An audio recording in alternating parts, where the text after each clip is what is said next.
Qingyuan, having saved a little girl who had accidentally fallen into the water, unexpectedly found himself transported to the world of Pokémon. After 5 years of idly tending to cattle on a farm, he embarked on a journey as a Pokémon trainer, instigated by a scorpion that descended from the heavens. Years later, on the grand stage of the Pokémon World Championship Finals, he gazed at Ash, who was left with only a single Pikachu. Qingyuan unleashed his Scorpion King, challenging the master of opposing attributes to reveal who would claim the title of the strongest. The champion of the World Championship, here I come. Chapter 1. The boy riding a Tauros appears. In the pastoral fields of Fuchin Village, near the city of Rhydon in the Kanto region, Qingyuan rode upon the back of a Tauros, lost in contemplation as a flock of Pidgeys soared. Overhead, time truly flies. He mused. In the blink of an eye, 15 years have passed. Moo. Tauros seemed to sense Qingyuan's melancholic demeanor and expressed concern with a gentle call. It's nothing, Tauros. It's just that the sun is a bit too glaring. Please take me to the shade over there. Qingyuan replied, affectionately patting Tauros's head. Moo moo. Tauros nodded twice in acknowledgement and ambled toward a nearby tree's shade. Upon reaching the cool respite, Qingyuan leaped from Tauros's back, ready to settle down. Moo moo. Tauros called out again, and Qingyuan glanced up to find Tauros gazing intently at him. With a resigned chuckle, Qingyuan reached into his pocket, retrieving a handful of universal Pokémon food to offer to Tauros. After consuming the treat, Tauros remained reluctant to leave, still fixated on him. There's none left. What do you want? Just because I made you walk a couple more steps, you think you could demand more? Qingyuan retorted, half amused. Tauros persisted, no longer staring intently, but instead munching on the grass beneath him, occasionally glancing back at Qingyuan. Faced with Tauros's unwavering gaze, Qingyuan surrendered and pulled out another small handful of Pokémon food to appease him. Go on, go. This time, there's truly nothing more. Off you go immediately, he exclaimed. Tauros, undeterred by Qingyuan's words, flashed a cheeky grin before bounding off toward a nearby hillside where its companions awaited. Don't forget to gather the Tauros here in the afternoon. Qingyuan called after him. Moo moo moo. I must be the most unfortunate of all-time travelers. Qingyuan lamented, examining the dusty notebook he had inadvertently dropped. As he wiped it clean, a wry smile crossed his face. Initially, Qingyuan had no intention of intervening after all. He had just graduated high school, and a promising future lay ahead. Yet, upon witnessing the heart-wrenching cries of the girl's mother by the riverbank, an inexplicable sorrow washed over him. Perhaps it is due to the fact that he is an orphan, never having experienced a mother's love. If he had a mother, encountering such a situation might have caused him to weep with greater anguish than that of this mother. Thus, to spare a mother from the agony of losing her daughter, Qingyuan resolutely leaped into the water to save her. However, he overestimated his own capabilities. Years of malnutrition, coupled with a sedentary lifestyle, had rendered his physical strength exceedingly poor. Ultimately, he could only push the little girl towards the shore before exhausting all his energy. Due to his lack of stamina, he was soon swept away by the raging current. As consciousness slipped away, he felt as if something was wrapping around him, obscuring his face. All he could perceive was an endless darkness, and he sensed that someone was carrying him a great distance. When he next beheld the light, the first sight that greeted him was a monumental sign reading Tokyo City Welfare Institute. In that moment, Qingyuan understood that he had been abandoned once more. He resided in the Welfare Institute until he turned 10 on the day after his 10th birthday. The rotund director promptly issued him identification and expelled him from the facility. With nothing to his name, Qingyuan left the Welfare Institute, clutching the notebook in which, at the age of 3, he had transcribed the plot of the Pokémon anime upon realizing. This was that very world.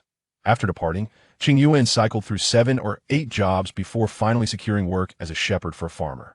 Throughout those various endeavors, he came to a stark realization. This was not the utopian world depicted in his previous lives' anime. This reality was far more pragmatic. The individuals he encountered were not nearly as amiable as those portrayed in the animation.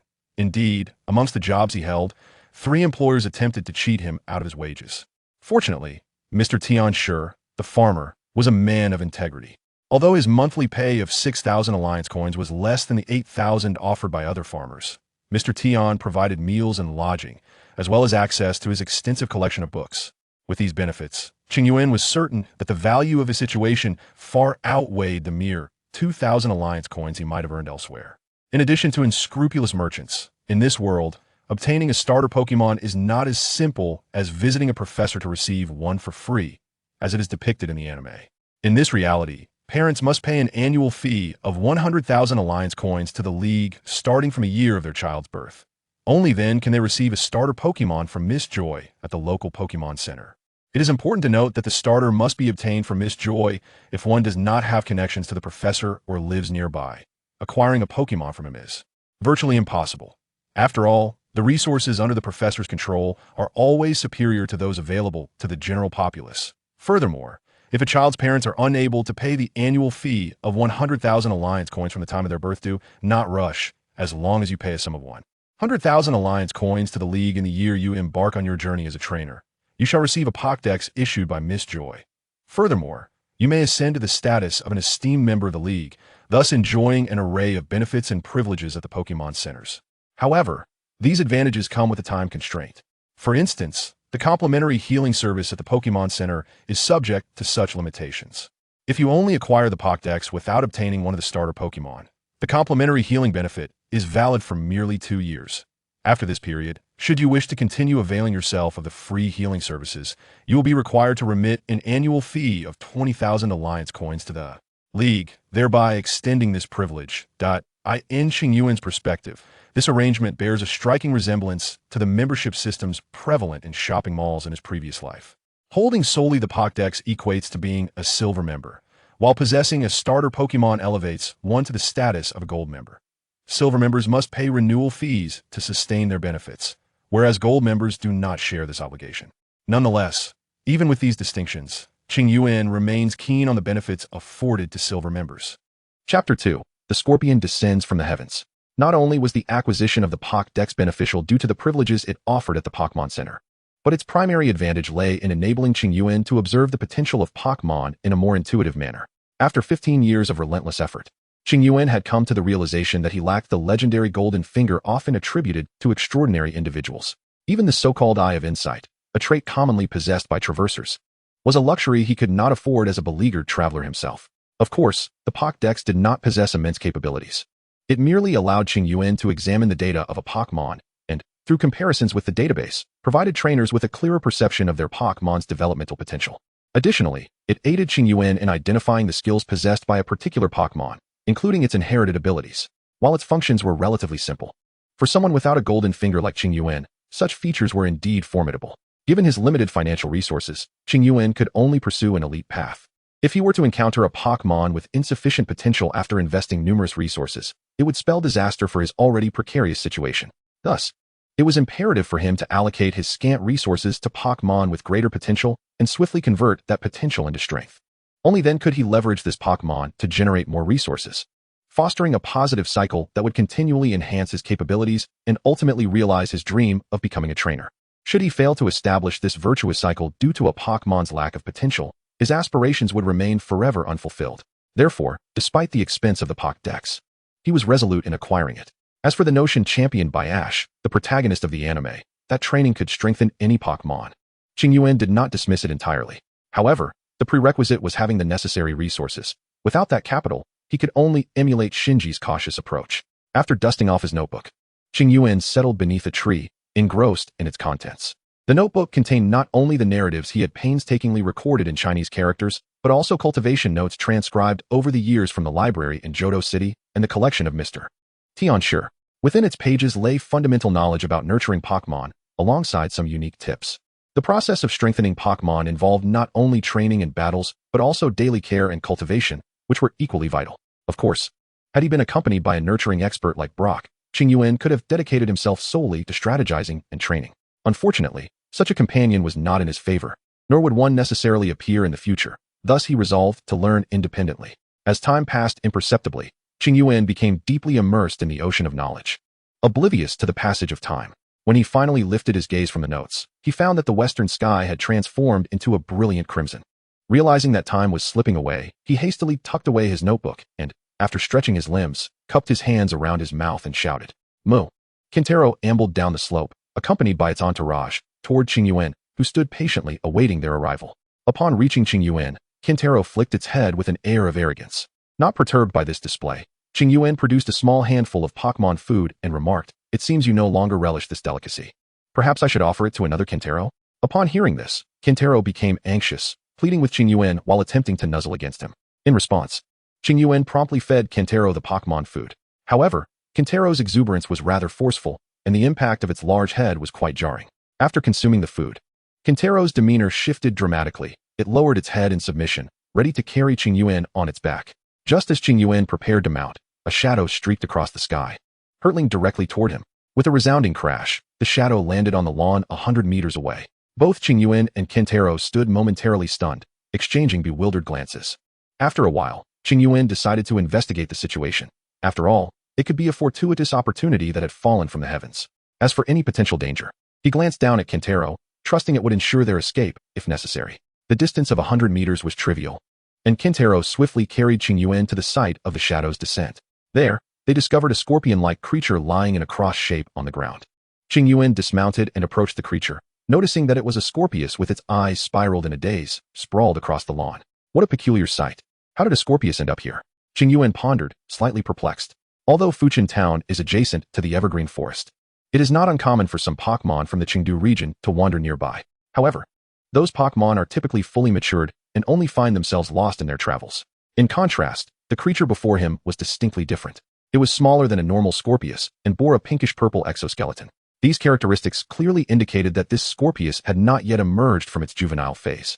Given the earlier incident, Qingyuan surmised that this Scorpius had yet to master flight, as evidenced by its unfortunate tumble. With this thought in mind, Qingyuan gazed toward the evergreen forest, the direction from which the Scorpius had arrived.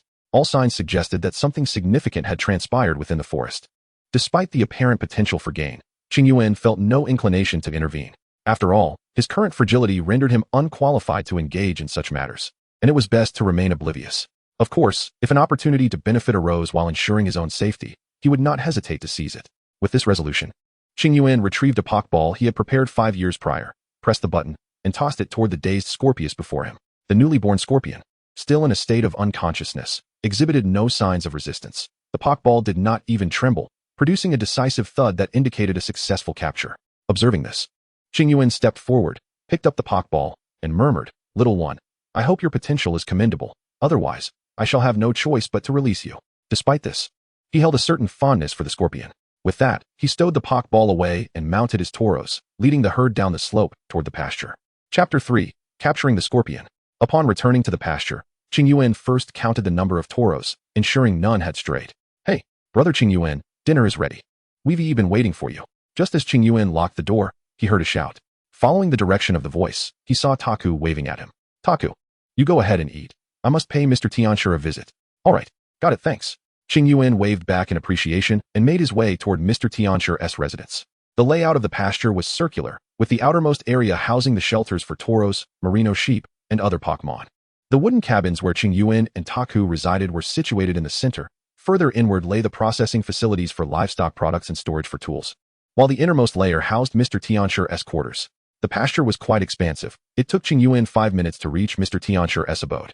Standing before the door, Qingyuan knocked gently. After a few moments, the door was opened by a plump young woman. "Oh, it's you, Qingyuan. Pardon the intrusion, Mrs. Linghua. I have some matters to discuss with Mr. Tianshi." Upon seeing who had opened the door, Qingyuan promptly greeted her. Mrs. Linghua was not only Mr. Tianshi's wife, but also a rare novice breeder. Her contributions had been instrumental in the establishment of Mr. Tianshi's remarkable enterprise. Over the years at the pasture, Qingyuan had sought her guidance on breeding knowledge, making her somewhat of a mentor to him. "Come in, Tianshi. Qingyuan is looking for you." Hearing Qingyuan's call, Mrs. Linghua ushered him inside, and then shouted for Mr. Tianshi. "Please, have a seat. Tianshi is upstairs handling the accounts, and will be down shortly." Once inside, Mrs. Linghua gestured for Qingyuan to sit on the sofa, then poured him a cup of tea. "Thank you." Qingyuan graciously accepted the cup as he settled onto the sofa. "Ha! So it's you, Qingyuan." Just as Qingyuan placed the tea on the table, Mr. Tianshi's hearty laughter echoed from above. Quickly rising from the sofa, Qingyuan exclaimed, "Mr. Tianshi, I apologize for disturbing you at such a late hour." Hearing this, Mr. Tianshi waved him down with a smile, saying, "Not at all. Please, sit down and enjoy your tea."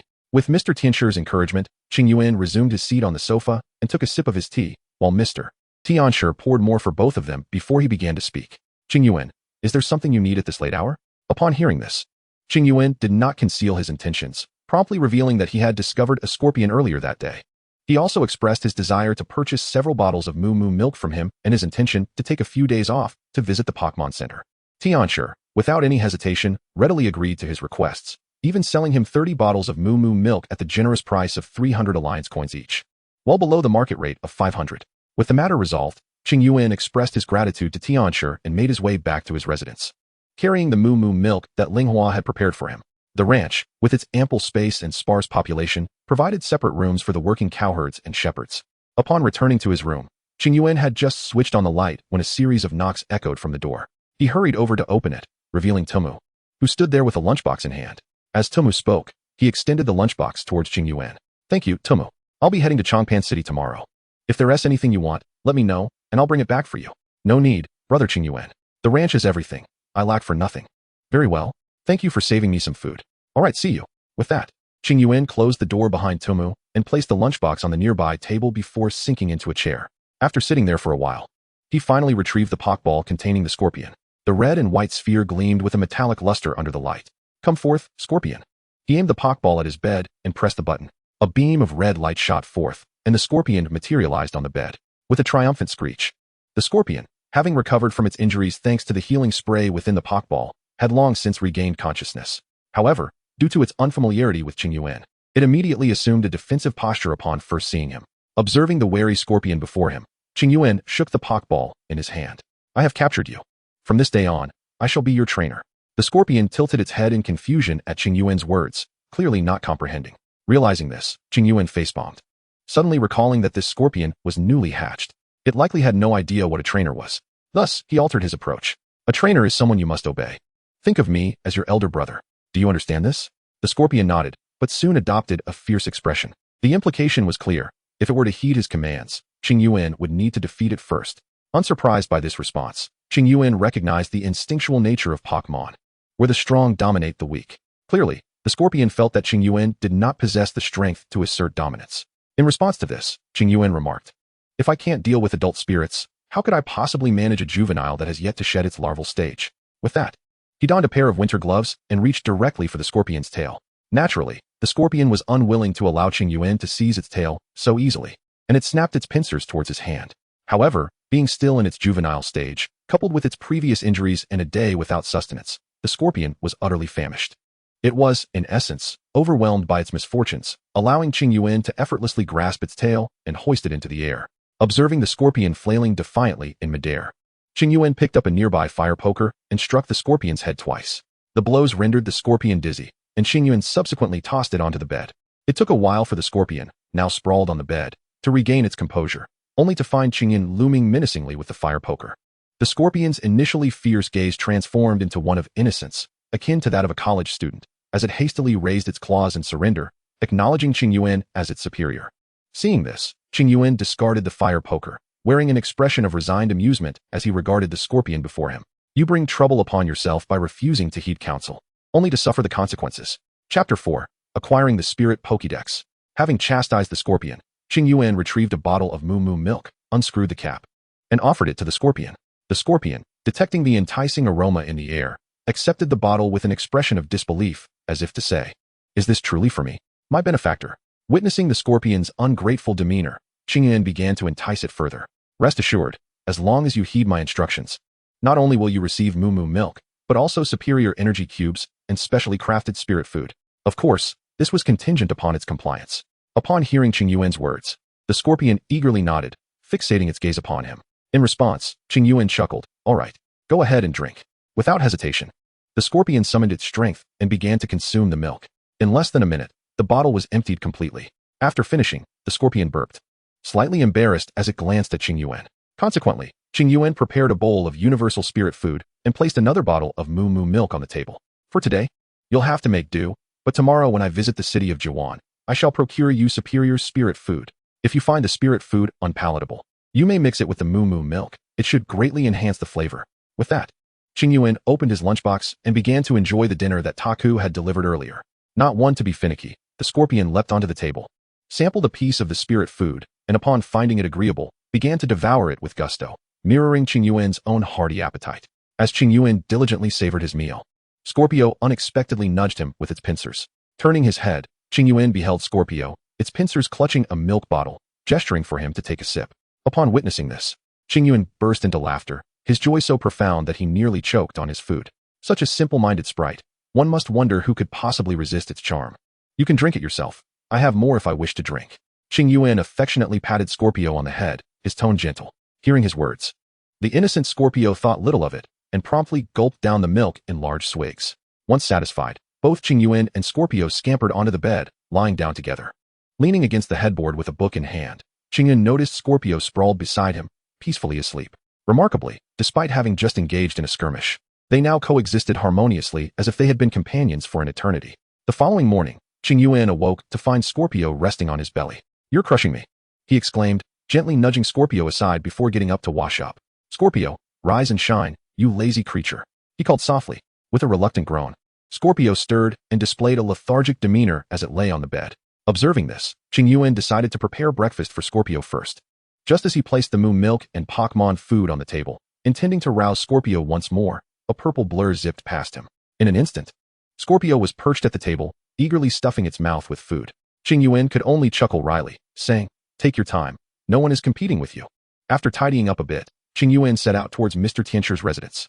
Borrowing a Quintero from Mr. Tianchu, he mounted the creature and headed towards Qingyuan City. As Qingyuan rode on Quintero's back, he closed his eyes to relish the gentle breeze of early summer. Such beautiful moments are always fleeting. In a few months, this breeze will turn into a sweltering heat. He opened his eyes, gazing at the road ahead with a sense of nostalgia. Hearing him, Quintero bobbed its head in response. The distance from Fuchin Town to Qingyuan City was not considerable. After a leisurely hour on Quintero, Qingyuan approached the vicinity of Qingyuan City. Due to regulations prohibiting the riding of Pokémon within the city, he stowed Quintero away before entering. Once inside the city, Qingyuan did not linger but made his way directly to the Pokémon Center. The absence of Daichi Sakaki, the gym leader, often resulted in fewer trainers in Qingyuan City compared to other locales. Thus, Qingyuan faced little wait at the Pokémon Center before reaching Miss Joy. "Hello, Miss Joy. I would like to obtain a Pokédex and register as a league trainer," he said, presenting his identification to the gentle and lovely Joy before him. "Are you aware of the conditions for obtaining the Pokédex?" Joy inquired with a smile as she accepted Qingyuan's identification. "I know." Qingyuan nodded affirmatively, producing his Alliance Bank card. Noticing this, Joy refrained from further commentary and commenced the registration process on her machine. Once completed, she presented a card reader to Qingyuan, who, albeit reluctantly, swiped his card. Subsequently, Joy retrieved a red Pokédex, diligently working on it. "Greetings, esteemed Alliance trainer. Here is your Pokédex. With this device, you shall enjoy complimentary medical services and other benefits at various Pokémon centers for a duration of 2 years. After this period, you will be required to pay an annual fee of 20,000 Alliance coins to continue availing yourself of these benefits." After her formal address, Joy handed the Pokédex to Qingyuan, her demeanor brightening as she took a deep breath. "Congratulations, respected trainer Qingyuan." "Thank you, Miss Joy." Qingyuan expressed his gratitude while accepting the Pokédex with both hands. "By the way, Mr. Qingyuan, you can accept tasks issued by the Alliance through the Pokédex, which come with rewards. Additionally, Alliance contribution points are far more precious than Alliance coins, so be wise and do not exchange them foolishly." Joy winked at Qingyuan as he grasped the Pokédex. This was not classified information. Qingyuan would eventually learn this lesson through experience. However, as an orphan who had just become an Alliance trainer, he possessed potential that could make him an excellent candidate for future endeavors. Thus, Joy resolved to foster a good relationship with him by sharing insights about the contribution points to shield him from exploitation. Such acts were not uncommon for her, as one of the responsibilities her family bestowed upon her was to cultivate promising trainers. Taken aback by her words, Qingyuan gazed earnestly at the winking Joy, expressing his gratitude once more before departing. This was indeed splendid news. The ability to undertake tasks for rewards would significantly ease his journey as a trainer. Chapter 5. The Information Gap from Identity, Wasting 5 Years. Upon leaving the Pokémon Center, Qingyuan felt invigorated. The prospect of earning rewards through tasks via the Pokédex alleviated a significant concern. Initially, he had planned to work at the ranch for 6 months to accumulate several thousand Alliance coins before embarking on his journey. However, with the Pokédex in hand, he could now travel and earn simultaneously, propelling his journey as a trainer forward. Gazing at the Crimson Pokédex, Qingyuan contemplated his travel plans. He then retrieved the Scorpion Pokémon's Pokéball, placing it in the Pokédex's designated slot for scanning. After pressing the detection button on the device, a beam of red light emerged, scanning the Pokéball. Feeling a surge of excitement, Qingyuan silently urged, "Please possess good aptitude. Please possess good aptitude. Please possess good aptitude." Qingyuan silently prayed that if the Scorpion Pokémon's aptitude were subpar, he would have no choice but to release it. However, If he wished to procure a Pokémon with commendable qualifications in a short span, he would have to resort to purchasing one from the Alliance breeding house, which would undoubtedly entail spending tens of thousands, if not more, Alliance coins. Consequently, his journey would undoubtedly become more arduous. Ding. Detection complete. Upon hearing this proclamation, Qingyuan hastily directed his gaze towards the display screen of the Pokédex. There, the identity information of the Scorpion Pokémon was meticulously laid out before him. Pokémon, Scorpion level, 3 development comparison, not comparable type, ground, flying ability. Immunity, Pokémon with this ability cannot be poisoned or afflicted by toxic status. If a poisoned Pokémon acquires this ability, its toxic status is nullified. This ability appears only once in a Pokémon. Moves, Cross Poison, Night Slash, Revenge, Poison Sting, Sand Attack. The first thing Qingyuan noticed was the Scorpion's remarkable hidden ability, Immunity, which would transform into Poison Heal upon its evolution into Scorpion King. Although Qingyuan had not extensively engaged with games in his past life, he had certainly heard of the illustrious reputation of Poison Heal Scorpion King. Nonetheless, as the Scorpion was still in its juvenile stage, the development comparison field remained blank. However, the presence of 3 inherited moves in the skill section clearly indicated that the Scorpion was a prodigy. While the specifics of the developmental comparison were unknown, the existence of those 3 inherited skills attested to the Scorpion's robust physical attributes. Even if the Scorpion's innate physical prowess were lacking, possessing these 3 inherited moves would certainly justify Qingyuan's investment of resources in fostering its growth. A greater number of inherited moves signifies higher aptitude, which in turn facilitates a swifter breakthrough into the elite realm. Breaking through to the elite realm necessitates the comprehension of a concept known as momentum, and Pokémon with higher aptitude find it easier to grasp. Although the origins of this information were unclear, the universal acclaim it received, coupled with the absence of dissenting voices, suggested its veracity. Of course, even Pokémon with inferior physical attributes and low aptitude could achieve breakthroughs into the elite realm with sufficient resources and time, albeit requiring greater investments than their more naturally gifted counterparts. This notion resonated with the beliefs espoused by Ash in the anime of Qingyuan's past life, advocating that Pokémon with lesser talents could also become formidable through rigorous training. However, Qingyuan lacked the financial means for such an approach, compelling him to adopt the path of Shinji, embracing an elite training methodology. This was also the route taken by numerous players in his previous life, capturing a plethora of Pokémon and identifying those with superior potential for development. Although Qingyuan had been an anime enthusiast in his past life, he now focused on the information before him. After reviewing the details of the Scorpion, Qingyuan stowed away its Pokéball and began to delve into the intricacies of the Pokédex. His initial focus was on the task system that Miss Joy had mentioned. Transitioning the Pokédex to the task interface, he was soon greeted by a flurry of tasks, appearing like popcorn bursting forth. With great patience, Qingyuan began to scrutinize each one meticulously. Task code 798-687-5526. Task requirement: seeking to purchase a Bobo of exceptional quality, possessing at least 1 inherited skill. Task reward: 1,015 Alliance coins, price negotiable. Task code 798-678-6953. Task requirement: long-term acquisition of high-quality materials from poison-type Pokémon, such as Venom, Poison Sacs, Fangs, and Stingers. Task reward: 130 Alliance coins, certified by a professional evaluator of the Alliance. Task code 789-686-7689. Task reward: 2040 Alliance coins, negotiable. A series of tasks, along with the substantial rewards, left Qingyuan utterly bewildered. Had he known that the tasks in the Pokémon Encyclopedia could so easily yield the savings of 5 or 6 years of labor, he would have certainly obtained the encyclopedia 3 years ago when he first amassed 100,000 Alliance coins. Unfortunately, at that time, he was concerned that without a Pokémon of significant potential, he would be unable to pursue the path of a trainer. Thus, he toiled relentlessly to save money. Had he not fortuitously captured a Scorpion, he might have had to wait an additional year to acquire his first Pokémon. Indeed, the hardships he endured over the past 5 years felt utterly devoid of meaning, a lamentable waste of time. Contemplating this, Qingyuan almost felt compelled to strike his own head in frustration.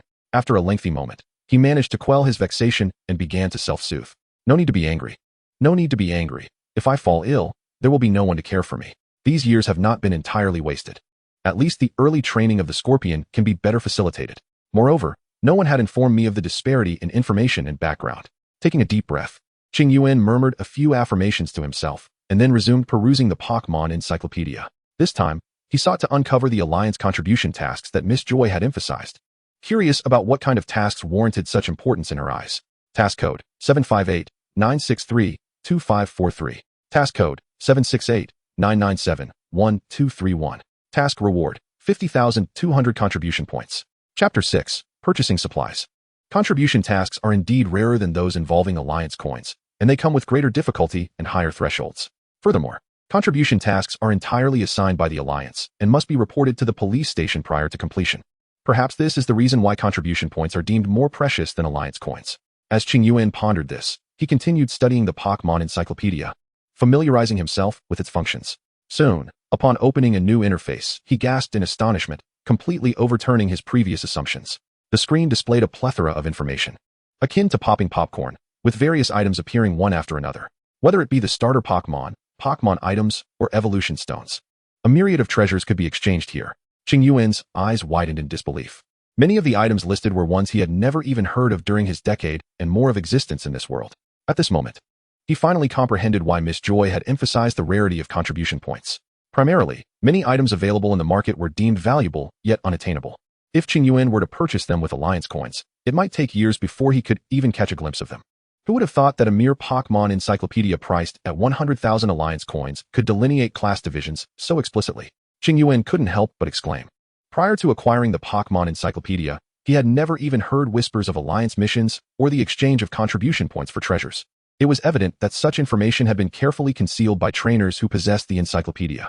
After all, with limited tasks and resources, the influx of competitors would only diminish their own gains. One must understand that 100,000 alliance coins could still be gathered with great effort by many households. Thus, to prevent a larger crowd from sharing the spoils, numerous encyclopedia owners had voluntarily kept this information under wraps. Of course, Qingyuan had no intention of championing the cause of the lower classes, as he too had become a beneficiary. Disregarding the myriad of flashy treasures, Qingyuan set his sights firmly on seeking the Pokémon breeding manual. Soon, he discovered the breeding manual for Scorpion, which required 200 contribution points for redemption.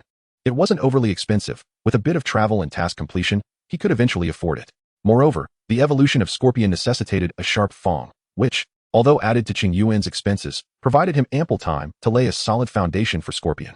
After checking the price of the Scorpion breeding manual, Qingyuan lifted his gaze toward the Pokémon Center in Shijin City. Thoughts of the gym leader, Sakaki, who was also the head of the largest underground syndicate in the Kanto region, flashed through his mind. A sudden impulse led him to type Sakaki into the search bar. Soon, an item related to Sakaki appeared in the exchange interface. Just one, titled Chronicles of Sakaki, priced at 10 contribution points. Qingyuan felt a pang of confusion.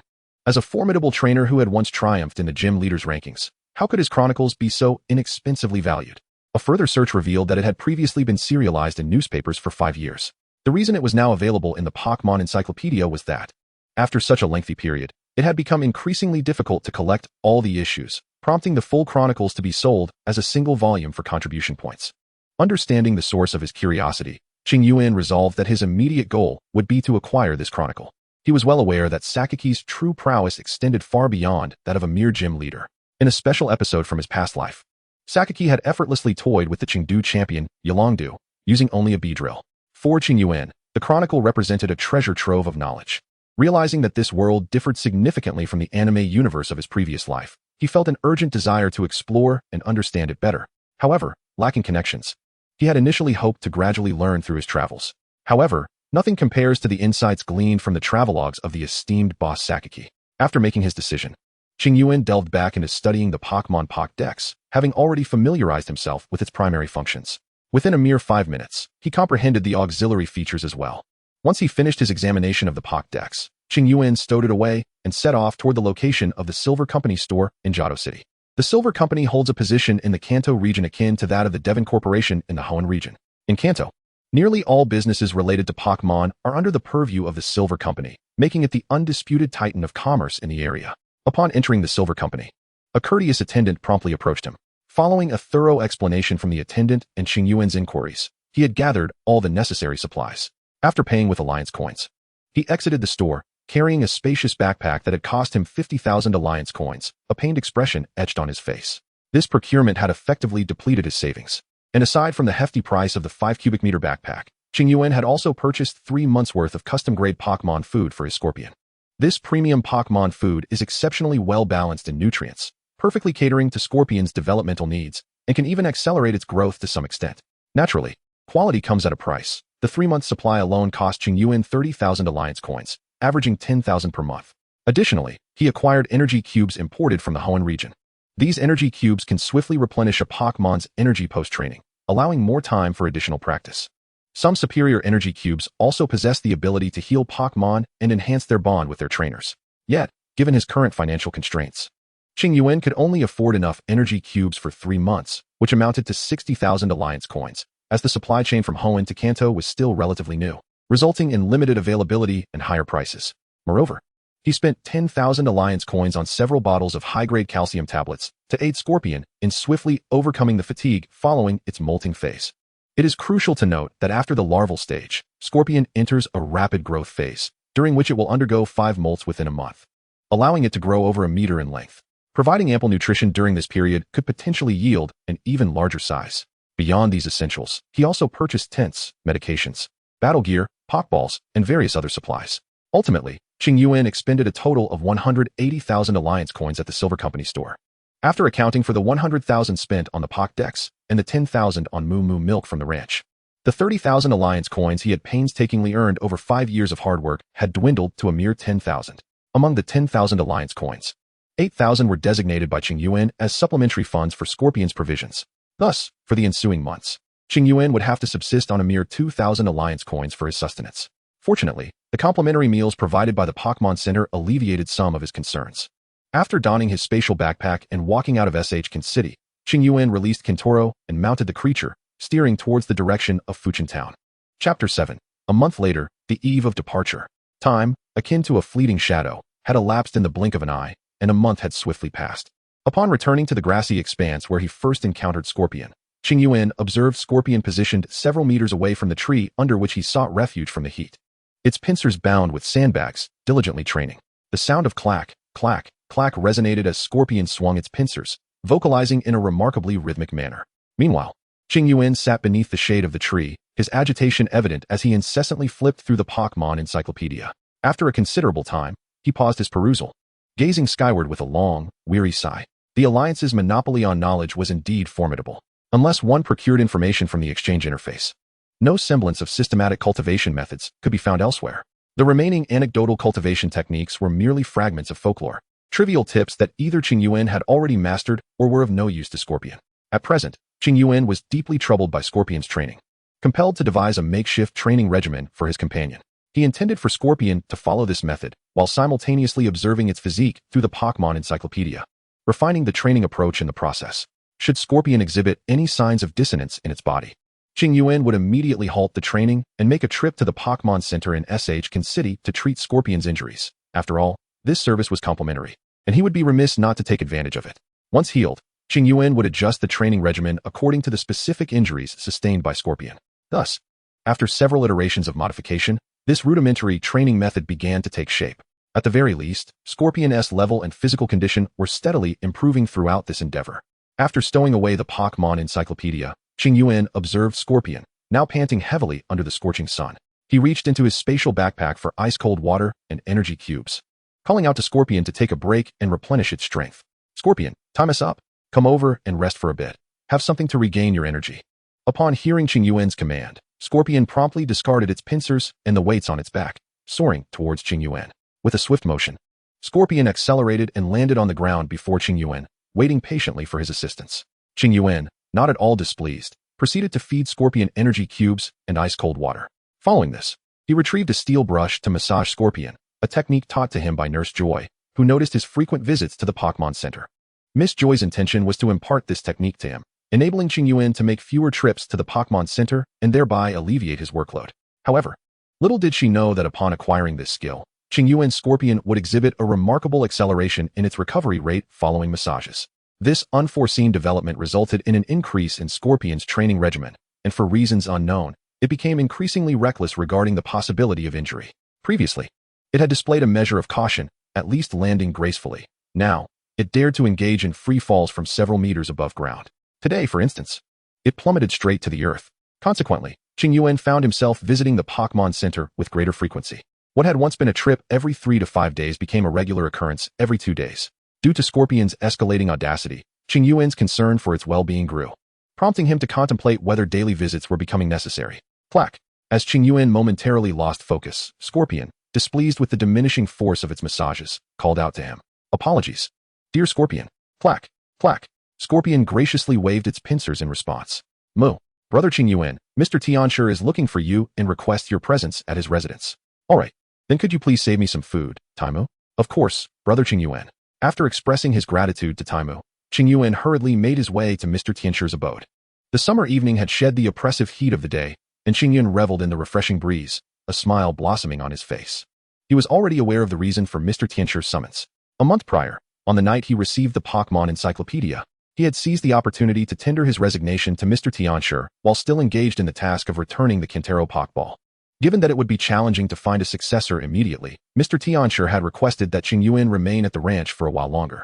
Considering the couple had taken good care of him, and the fact that Scorpion, still in its juvenile stage, required time to develop, Qingyuan agreed to stay for an additional 3 months.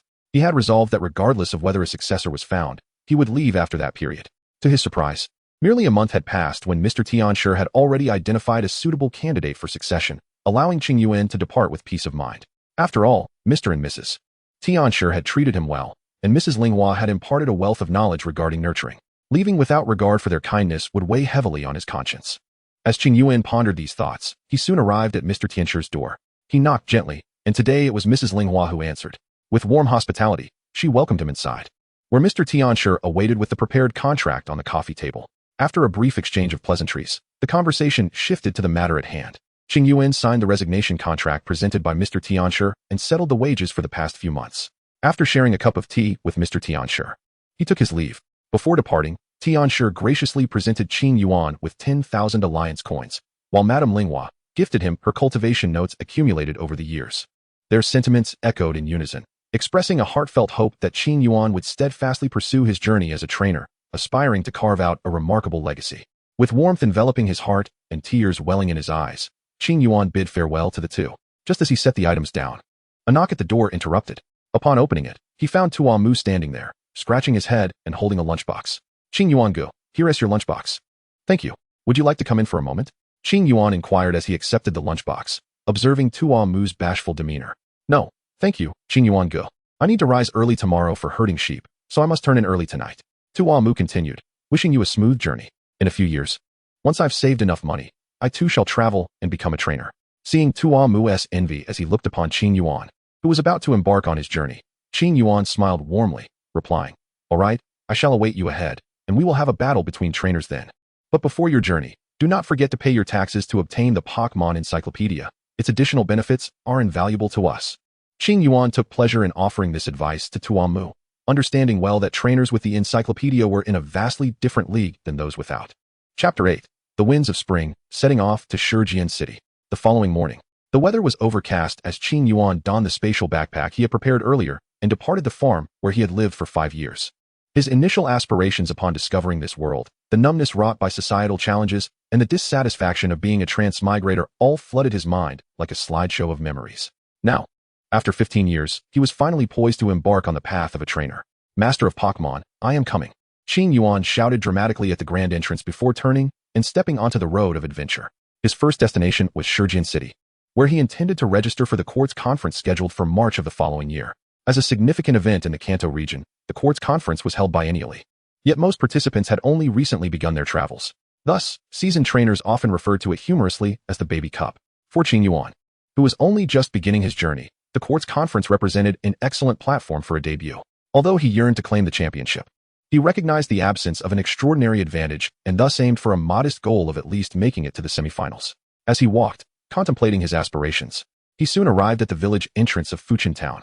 Following the road from the entrance would lead him to the main thoroughfare, which, cleared by the Alliance, would take him to Qingyuan City. Qingyuan had often ridden his Kintaro along this route, making him quite familiar with it. The road boasted a significant advantage. Its frequent cleansing by the Alliance ensured a high level of safety, at least eliminating the threat of ambushes by lurking creatures. It is important to acknowledge that, as a hunter in the wild, numerous trainers fall prey to the ambushes of the Arbok each year, resulting in injuries and even fatalities. This is a stark reality. Ordinary individuals can indeed be slain by Pokémon, although this path may be deemed safer. The scarcity of Pokémon renders it unlikely to capture a creature of exceptional quality without extraordinary luck. Thus, in pursuit of his elite aspirations, Qingyuan released his Scorpion and resolutely ventured towards a side path adjacent to the main road. despite the fact that his Scorpion had reached level 16 after a month of rigorous training and had mastered several skills. It remained insufficient to ensure Qingyuan's safety as he traversed the uncharted forests still deemed hazardous by the Alliance. For his own security, Qingyuan had no choice but to follow the well-established side path.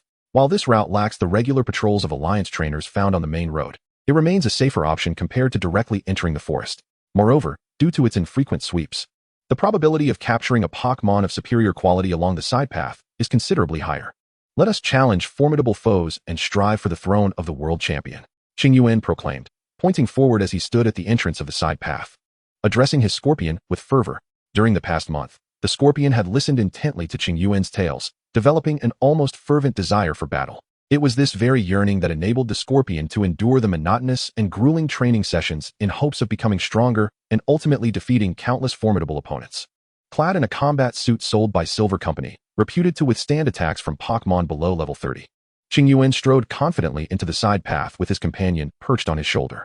Within mere minutes of entering the path, Qingyuan, amidst the verdant surroundings of the Evergrande forest, spotted a caterpie industriously munching on a leaf. A wicked grin crept across his face as he beheld the creature. Scorpion, employ quick attack. Let us secure our first victory. With a determined leap, the Scorpion descended from Qingyuan's shoulder and executed a quick attack aimed directly at the caterpie, sending it flying several meters away. Rendered unconscious with swirling eyes. Well done, Scorpion, Qingyuan exclaimed, showering his companion with praise and rewarding it with a few pieces of Pokémon food. The Scorpion, though accustomed to its meals, found these particular morsels exceptionally delectable. Approaching the fallen caterpie, Qingyuan retrieved his Pokédex and began scanning the creature. The caterpie, a Pokémon resembling a caterpillar, boasts a green back and a white underbelly. Its head is adorned with red, Y-shaped antennae, while its tail tapers to a yellow, spindle-like shape. It possesses 2 pairs of prolegs with suction pads and bears yellow, ring-like patterns along its sides. A mechanical voice emanated from the Pokédex, and upon hearing it, Qingyuan sighed. Indeed, to ascertain the precise details of a Pokémon, one must capture it within a Pokéball. Having spoken, Qingyuan produced a red and white sphere and hurled it towards the caterpie. Much like when he captured the Scorpion, the Pokéball scarcely trembled before the caterpie was ensnared. Observing this, Qingyuan retrieved the Pokéball, reduced its size, and placed it within the small recess of his Pokédex. Soon, the detailed information about the caterpie illuminated the display screen. Truly, it was a creature easily encountered by the roadside, possessing but a single silk-spitting skill.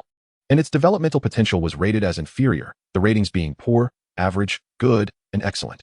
Alas, I had hoped for a novice protection period. Qingyuan sighed and released the caterpie back into the wild. He concealed it within the underbrush and left a few universal Pokémon treats beside it. He then continued onward, bearing the Scorpion. Scorpion, use cross poison. With a swift motion, the Scorpion formed its pincers into a cross, gathering poisonous energy to create a sharp blade, which it then swung at the nearby Pidgey. The Pidgey, struck by the cross poison, let out a panicked cry before being sent soaring through the air, crashing down hard and becoming dazed. Go. Witnessing this, Qingyuan promptly threw a Pokéball to capture the Pidgey. After the customary size reduction and scanning procedure, he discovered it was a level 6 Pokémon, with an average developmental potential and a hereditary skill of Air Slash. 100,000 Alliance coins were now within reach. Elated by the Pidgey's information, Qingyuan shouted in excitement. Moments earlier, after defeating the caterpie, he had a sudden inspiration and accepted the task of capturing a Pidgey of exceptional quality. However, he had not anticipated that the creatures along this path would possess such poor qualifications. He and the Scorpion had captured 6 Pidgeys thus far. It was only with this 7th that he finally secured one that barely met the task's requirements. Just as Qingyuan reveled in the prospect of the impending coins, a tremendous clap of thunder echoed, and a light rain began to fall. At that moment, a brilliant flash of lightning illuminated everything around him, resembling not the natural thunder from above, but rather a skill unleashed by an electric-type Pokémon. Chapter 9, A Windfall. As the electric light flickered, Qingyuan and the Scorpion exchanged wide-eyed glances. Qingyuan withdrew the Scorpion into its Pokéball and turned his gaze towards the source of the dazzling light. Feeling a surge of disbelief, could it be mere coincidence? He mused, before hastening towards the direction of the brilliance. The source of the light was not far, yet the dilapidated path and dense thickets made rapid progress difficult. By the time he arrived at the scene, 5 minutes had already elapsed.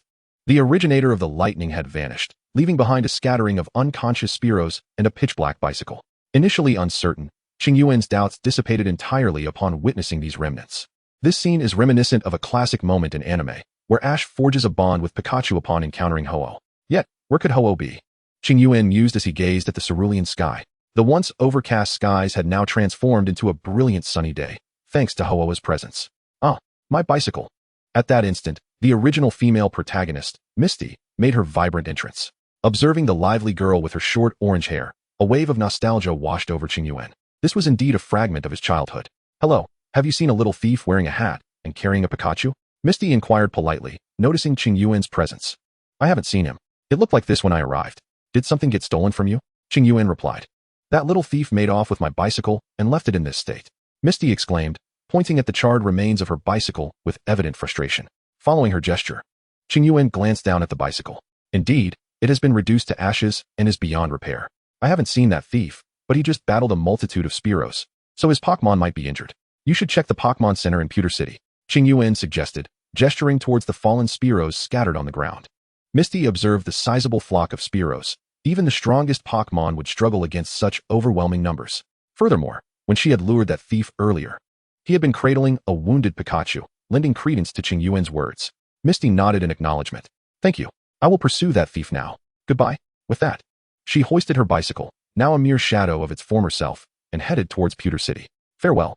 Qingyuan watched in astonishment as Misty sprinted away with remarkable speed, a testament to the prowess of the protagonist's physical abilities, offering him a lesson in this foreign realm. After she vanished from sight, Qingyuan focused on the fallen Spearows, a smile gracing his face. No one seems to want these Spearows. I shall claim them. He hummed a tune as he began tossing Pokeballs, capturing the unconscious Spearows scattered about. Poor development compared to average. No inherited skills. Pass. Poor development compared to ordinary. No inherited skills. Pass. Poor development compared to poor. But with one inherited skill, I'll keep that. After a thorough selection process, Qingyuan ultimately retained 5 Spearows, each boasting inherited skills, with one even possessing 2. He contemplated the prospect of completing a mission to sell them for a handsome sum or, should that not pan out, training one to evolve as a means of transportation. As for whether this transportation Pokémon could become a main battle Pokémon, that would hinge on his ability to acquire a Spearow training manual before their evolution. Regardless, Qingyuan's spirits were exceptionally high at that moment. After placing the Fire Sparrow's Pokeball into his spatial backpack, Qingyuan set off towards the direction of Qingyuan City with his Scorpion. Initially, he had intended to linger in the Qingyuan forest for a day or two, gathering supplies and completing additional tasks before heading to Qingyuan City. However, having successfully captured 5 Fire Sparrows with considerable potential, he felt no desire to continue wandering. He expressed gratitude to Ash and Pikachu for sending him the 5 Fire Sparrows. Following the main path, Qingyuan soon arrived at Qingyuan City. After storing Scorpion away, he proceeded towards the Pokémon Center. Upon arriving at the Pokémon Center, Qingyuan did not rush to have Nurse Joy treat his Pokémon. Instead, he first approached the teleportation machine, placing the Pokeball of his Pidgey on it for transfer. Simultaneously, he sent the detailed information of Pidgey to his employer via the Pokédex and submitted the task. Upon seeing the notification on the Pokédex stating that the task had been submitted and to wait 15 minutes, he then approached the counter to hand over the Pokeballs of Scorpion and the 5 Fire Sparrows to Nurse Joy. Afterward, he settled in the waiting area and began to review the tasks on his Pokédex. Though the 5 Fire Sparrows were of remarkable and precious potential, he needed to sell them quickly. Otherwise, the more than 10,000 Alliance coins he possessed would not suffice to care for so many Fire Sparrows. After diligent searching, Qingyuan finally found 3 tasks for purchasing Fire Sparrows. He submitted them one by one, notably selling the Fire Sparrow that possessed 2 inherited skills. As neither skill was particularly impressive, the 2 Fire Sparrows he retained had inherited skills. One possessed the skill Aerial Ace, while the other had triple attack. Qingyuan intended to nurture the one with Aerial Ace, while he planned to hold onto the one with triple attack for a better offer. In the blink of an eye, the 15 minutes had elapsed, and the reward for the submitted Pidgey task had already been credited to his account. 120,000 Alliance coins exceeded Qingyuan's expectations. He had initially anticipated around 100,000. Although that Pidgey had an inherited skill, its growth level was quite poor.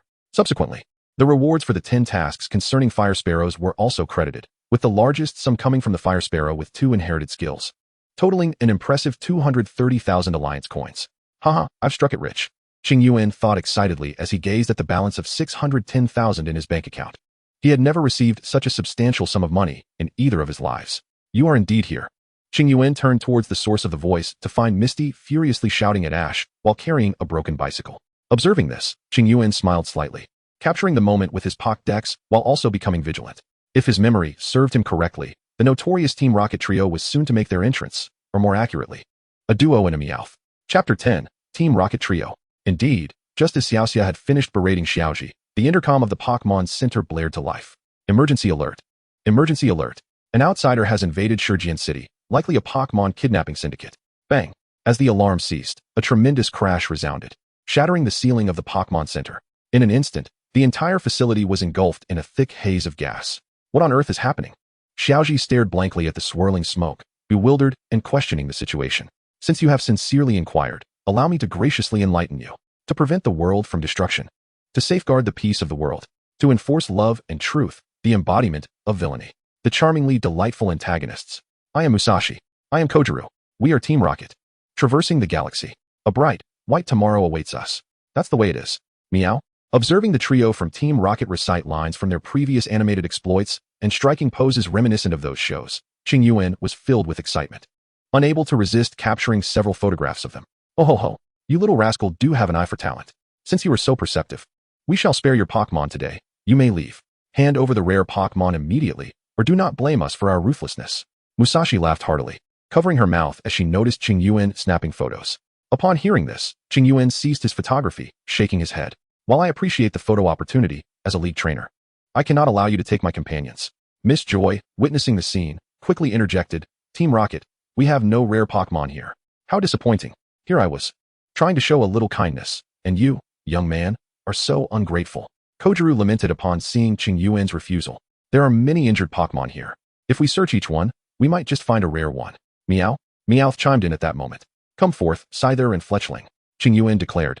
Releasing his Pokémon without further ado, Fletchling flapped its wings vigorously, dispersing the gas, while Scyther lunged toward Arbox with a flurry of slashes. Miss Joy, you and the others should head to the treatment room and transfer those injured Pokémon to another center. I may not be able to hold off these two, Qingyuan commanded while directing Fletchling and Scyther against Team Rocket. Trainer Qingyuan, please be careful. You too follow me. Musashi, incensed by Qingyuan's audacity to attack, retorted angrily. This is outrageous. It seems you need to be taught a lesson. Arbok, use Bind to show him a thing or two. Wobbuffet, unleash Smokescreen. Kojiru ordered, determined to retaliate. Here we go? Huh. Upon hearing the commands of its trainer, the Arbok and the Weezing responded with enthusiasm. After enduring several consecutive strikes from the Scyther, Arbok skillfully coiled its tail around the pincers of the Scyther, preparing to constrict it in a real battle. However, the Scyther was not so easily subdued. It forcefully slammed the pincers, entangled with the snake's tail, down to the ground. The Arbok, stung by the pain, released its grip, and the Scyther utilized its tail as a springboard to leap back, evading the Arbok's assault. Meanwhile, the Fiero was tirelessly flapping its wings to disperse the smoke. However, under Kojiro's orders, Weezing began to unleash a concentrated cloud of smoke, resulting in an overwhelming accumulation that rendered Fiero's efforts futile. Observing this, Qingyuan wasted no time in issuing commands. Fiero unleashed a powerful arrow blast towards Arbok, while the Scyther executed a swift thunder slash aimed at Weezing. Fiero ceased its wing beats, gathering flying-type energy to form a massive blue bird around itself. With a mighty cry, it charged down towards Arbok. Look out! Arbok dodged, Musashi shouted urgently. Upon hearing his words, Arbok hastily tried to evade. Yet, having been struck hard by the Scyther moments earlier, its movements were slightly sluggish. Although it managed to dodge in time, it was still struck by Fiero's wing in the abdomen, sending the snake flying. Weezing, hurry! Just as Kojiro intended to command Weezing to assist Arbok, the Scyther, glowing with a white light, ruthlessly slammed the smoke-spewing Weezing into the ground. But that was not the end. After grounding Weezing, the Scyther's pincers glowed once more, delivering several punishing blows to the already beleaguered creature. Ultimately, Weezing succumbed to the relentless assault and lost its ability to continue fighting, with the Scyther having just defeated Weezing and gained the upper hand. A chilling cry from Fiero pierced the air. Qingyuan turned towards the sound to see Arbok spitting out Fiero, glaring menacingly at the Scyther. This development did not surprise Qingyuan. It was apparent that Arbok was nearing level 20, while Fiero was merely at level 9. Fiero had performed admirably by stalling Arbok, allowing the Scyther to defeat Weezing. Well done, Fiero! Qingyuan withdrew Fiero into its Pokeball, while Kojiro did the same with Weezing. The battlefield was now left with only the Scyther and Arbok, locked in a silent confrontation. Scyther, unleash your Night Slash. The Dark-type energy coalesced into a claw as the Scyther lunged toward Arbok. Caught off guard, Arbok suffered a substantial blow from the Night Slash, causing it to wilt from its previously confident stance. Arbok, muster your spirit and use Bind. Arbok coiled itself tightly before launching at the Scyther with great speed. Scyther, counter with Cross Poison. The purple toxic energy coalesced before the scorpion's pincers, forming a sharp blade, which it then swung fiercely at the incoming Abersnake. With a resounding clash, the Abersnake let out a cry of anguish as it was sent flying, crashing violently to the ground, its eyes spiraling into a daze, rendered incapable of further combat. It was evident that the recent strike of the cross-poison blade had struck a critical point. With a triumphant clatter, the scorpion turned to Musashi and let out a fierce roar. Observing this, Meow Meow stepped forward from between Musashi and Kojuru, declaring as it advanced, indeed. In times like these, it is I who must take the lead. With that, Meow Meow unleashed its claws and dashed towards the scorpion. Behold my frenzied slashes. Meow? Chapter 11. Fending off the Rocket Team trio. With a startled cry, Meow Meow was sent flying by a series of swift slashes from the scorpion. Gazing upon the defeated members of the Rocket Team, Qingyuan spoke slowly. It seems the time has come to bid farewell. Scorpion, unleash the cross-poison blade. With a fierce thrust of its pincers, the scorpion soared low, crashing into the trio of the Rocket Team. A resounding boom echoed as they were launched into the sky like meteors. I shall not let you off so easily, you wretched little brat. The Rocket Team members shouted in unison. In response, Qingyuan simply smiled gently and waved goodbye in the direction they departed, saying, farewell, I look forward to our next encounter. After parting ways with the Rocket Team, Qingyuan allowed the scorpion to perch upon his shoulder and proceeded towards the healing room of the Pokémon Center. Upon entering, he found Nurse Joy alongside Ash and Misty, maneuvering mechanical arms to place Pokeballs onto the healing machine. At that moment, the door swung open, drawing the eager gazes of the three towards the entrance. Upon recognizing Qingyuan, their expressions shifted to one of palpable relief. Qingyuan, you've arrived. What became of the Rocket Team? Nurse Joy asked with anticipation. Fortunately, I managed to drive them away, Qingyuan replied. Upon hearing this, Nurse Joy visibly relaxed, slumping into her chair and murmuring, that is truly wonderful. Seeing her collapse, Qingyuan and Ash rushed forward, expressing their concern for Nurse Joy. I'm fine, the Rocket Team has been thwarted. And all the children are safe. She assured them. It is all thanks to you, Trainer Qingyuan. She added earnestly. I merely did what was necessary, Qingyuan said, scratching his head in modesty at her serious demeanor. In the early morning, Qingyuan awoke in the complimentary accommodation provided by the Pokémon Center.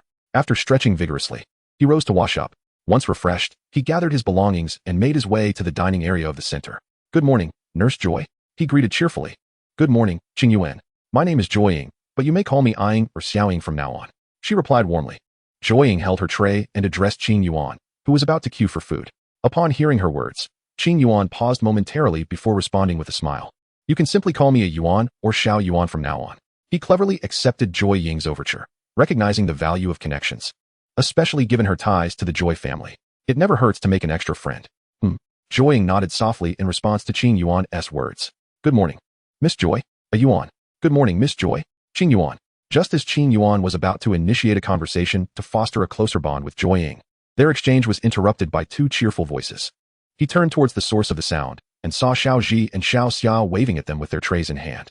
Good morning, Xiao Ji, Xiao Xia. How did you sleep last night? After the events of the previous night, the group had quickly grown familiar with one another, having shared a harrowing experience together. The beds at the Pokémon Center are quite comfortable, Xiao Ji exclaimed enthusiastically to Qingyuan.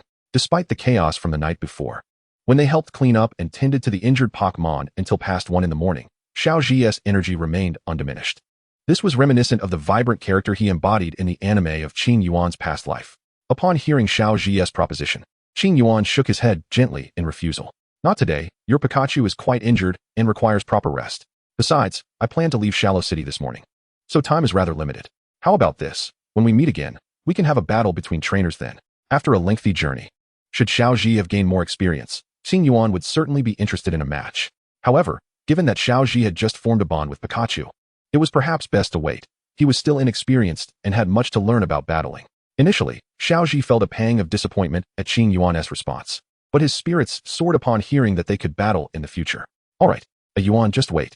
I will definitely challenge you to a trainer battle. Alright. We'll talk about that later. Hurry and get your food.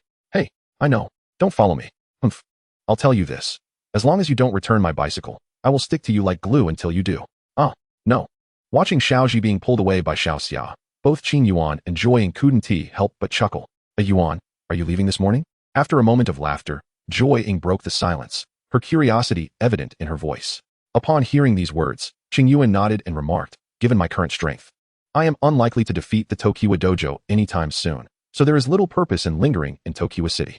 I intend to set off promptly for Nibi City to challenge the Nibi Gym. In response to Qingyuan's statement, Joy Ying, biting her chopsticks, nodded in agreement. That is indeed the case. However, after your heroic rescue of the Pokémon Center last night, the League will surely reward you. Do remember to keep a keen eye on your Pokédex. Qingyuan was momentarily taken aback, halting his meal. This was something he had not anticipated. His actions the previous evening were merely inspired by the anime, where Pikachu ultimately triumphed over Team Rocket. Yet, due to the clash between Thunderbolt and Gas, the Pokémon Center had suffered a tremendous explosion. Qingyuan was uncertain if he possessed any protagonist's luck, fearing that he might not survive such a blast. It was only then that he decided to alter the course of the original narrative, not expecting an unexpected reward to accompany his actions. Alright, I will remain vigilant regarding the Pokédex, he assured Joying, before returning to his meal. By the way, Ayuan, have you registered for the Indigo Conference? Joying inquired as she continued her meal, seemingly recalling something important. Qingyuan paused, deep in thought, and soon realized he had forgotten to register for the Indigo Conference while preoccupied with his tasks. He sheepishly replied, "It appears I have yet to sign up, so I may need your assistance with that, Joying." "Not at all, it's my duty to help," Joying replied, mimicking Qingyuan's tone from the previous night. Qingyuan was momentarily surprised, and then he exchanged a knowing glance with Joying, leading them both to erupt into laughter. Ha ha ha. Chapter 12, A Fierce Beating for the Samurai Boy. With Joying's assistance, Qingyuan completed his registration for the Indigo Conference and waved farewell as he departed from Tokyo City. As he traversed the main road leading from Tokyo City to Nibi City, Qingyuan carried Scorpion on his shoulder while perusing the tasks outlined in his Pokédex. Although he had profited modestly from the fame of Ash and Pikachu during his time in Tokyo City, he also became acutely aware of his financial limitations while shopping. Originally, Qingyuan had considered purchasing a Protect Move disc for Scorpion. However, upon seeing the exorbitant price of 3 million League coins for the disc, he patted his almost empty wallet and wisely decided against it. Through this purchasing experience, Qingyuan's eyes were opened to the market's realities. The Protect Move disc, priced at 3 million League coins, was merely of average cost among the plethora of available discs. In contrast, the formidable discs for moves such as Destruction Ray, Big Fire Blast, and Ultimate Impact were priced at 7 to 8 million coins or more. At that moment, Qingyuan's entire fortune was insufficient even for a fraction of these costs. This experience only solidified Qingyuan's resolve to earn money. Thus, as he journeyed onward, he began accepting tasks from the Pokédex to bolster his finances. Clang, clang. As Qingyuan immersed himself wholeheartedly in searching for lucrative tasks within the Pokémon Encyclopedia, his companion Scorpion suddenly let out a piercing cry, followed by the unmistakable sound of metal clashing. Turning his head, Qingyuan beheld the Scorpion, its visage contorted in rage, gripping a katana tightly with its pincers. Following the blade's edge, he clearly discerned a youth clad in samurai armor, firmly grasping the hilt of the sword. "Return my blade." Ah! The samurai youth's face twisted in fury as he exerted all his strength to wrest the katana from Scorpion's grasp. However, the Scorpion-esque grip was not to be underestimated. Its right pincer held the blade firmly, while its left pincer grasped Qingyuan's neck, and its tail coiled around his arm for leverage. Soon, Qingyuan felt the immense pull emanating from the Scorpion. "Damn you!" With a forceful kick to the abdomen, the samurai youth was sent flying, rising only to retch repeatedly. Witnessing this, Qingyuan harbored no intention of sparing his adversary. He seized the katana from Scorpion's claws, advanced a few steps, and, with a swift motion, knocked the samurai's helmet off before raising the sword to bring it crashing down upon the youth's head. "How dare you attempt to slay me? I shall vanquish you first." Qingyuan, with eyes aflame, brought the katana down with great ferocity. Thud! Ugh! A dull thud resonated. Yet the scene of bloodshed he had envisioned did not materialize. Instead, the blade merely left a sizable bump atop the youth's head. It dawned on Qingyuan that although the katana was forged from high-quality steel, it had not been sharpened, hence the lack of the sanguine spectacle he had anticipated.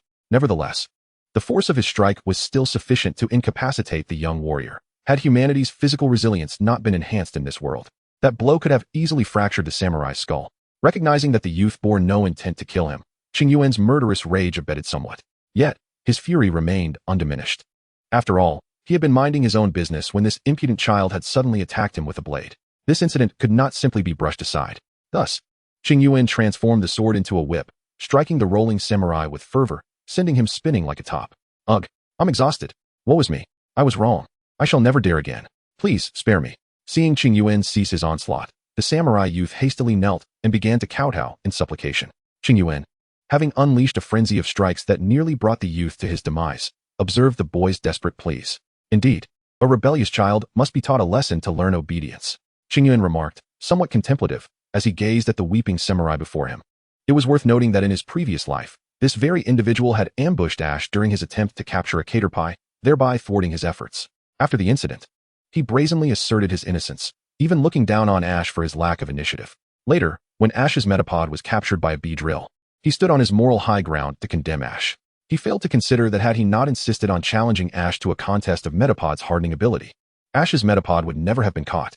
In his previous life, Qingyuan harbored a profound disdain for this unruly, samurai-like youth, wishing he could leap into the anime to deliver a sound thrashing. Now that the samurai youth was at his mercy, delivering a thorough beating was indeed gratifying. Humph, I shall spare you this time, but should you cross my path again, it will not merely be a matter of a single beating. Scorpion, use your slicing strike to shatter that wretched sword.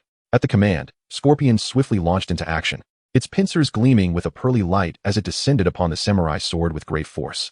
The samurai youth could only watch in tears, haunted by the trauma of Qingyuan's earlier beating. He was so intimidated that he dared not summon his Pokémon to resist. This left Qingyuan, who sought an opportunity to use a Pokémon battle as justification for another round of punishment, feeling somewhat exasperated. This fellow was far too cowardly. Ultimately, due to a disparity in strength, Scorpion was unable to break the sword, despite its vigorous efforts.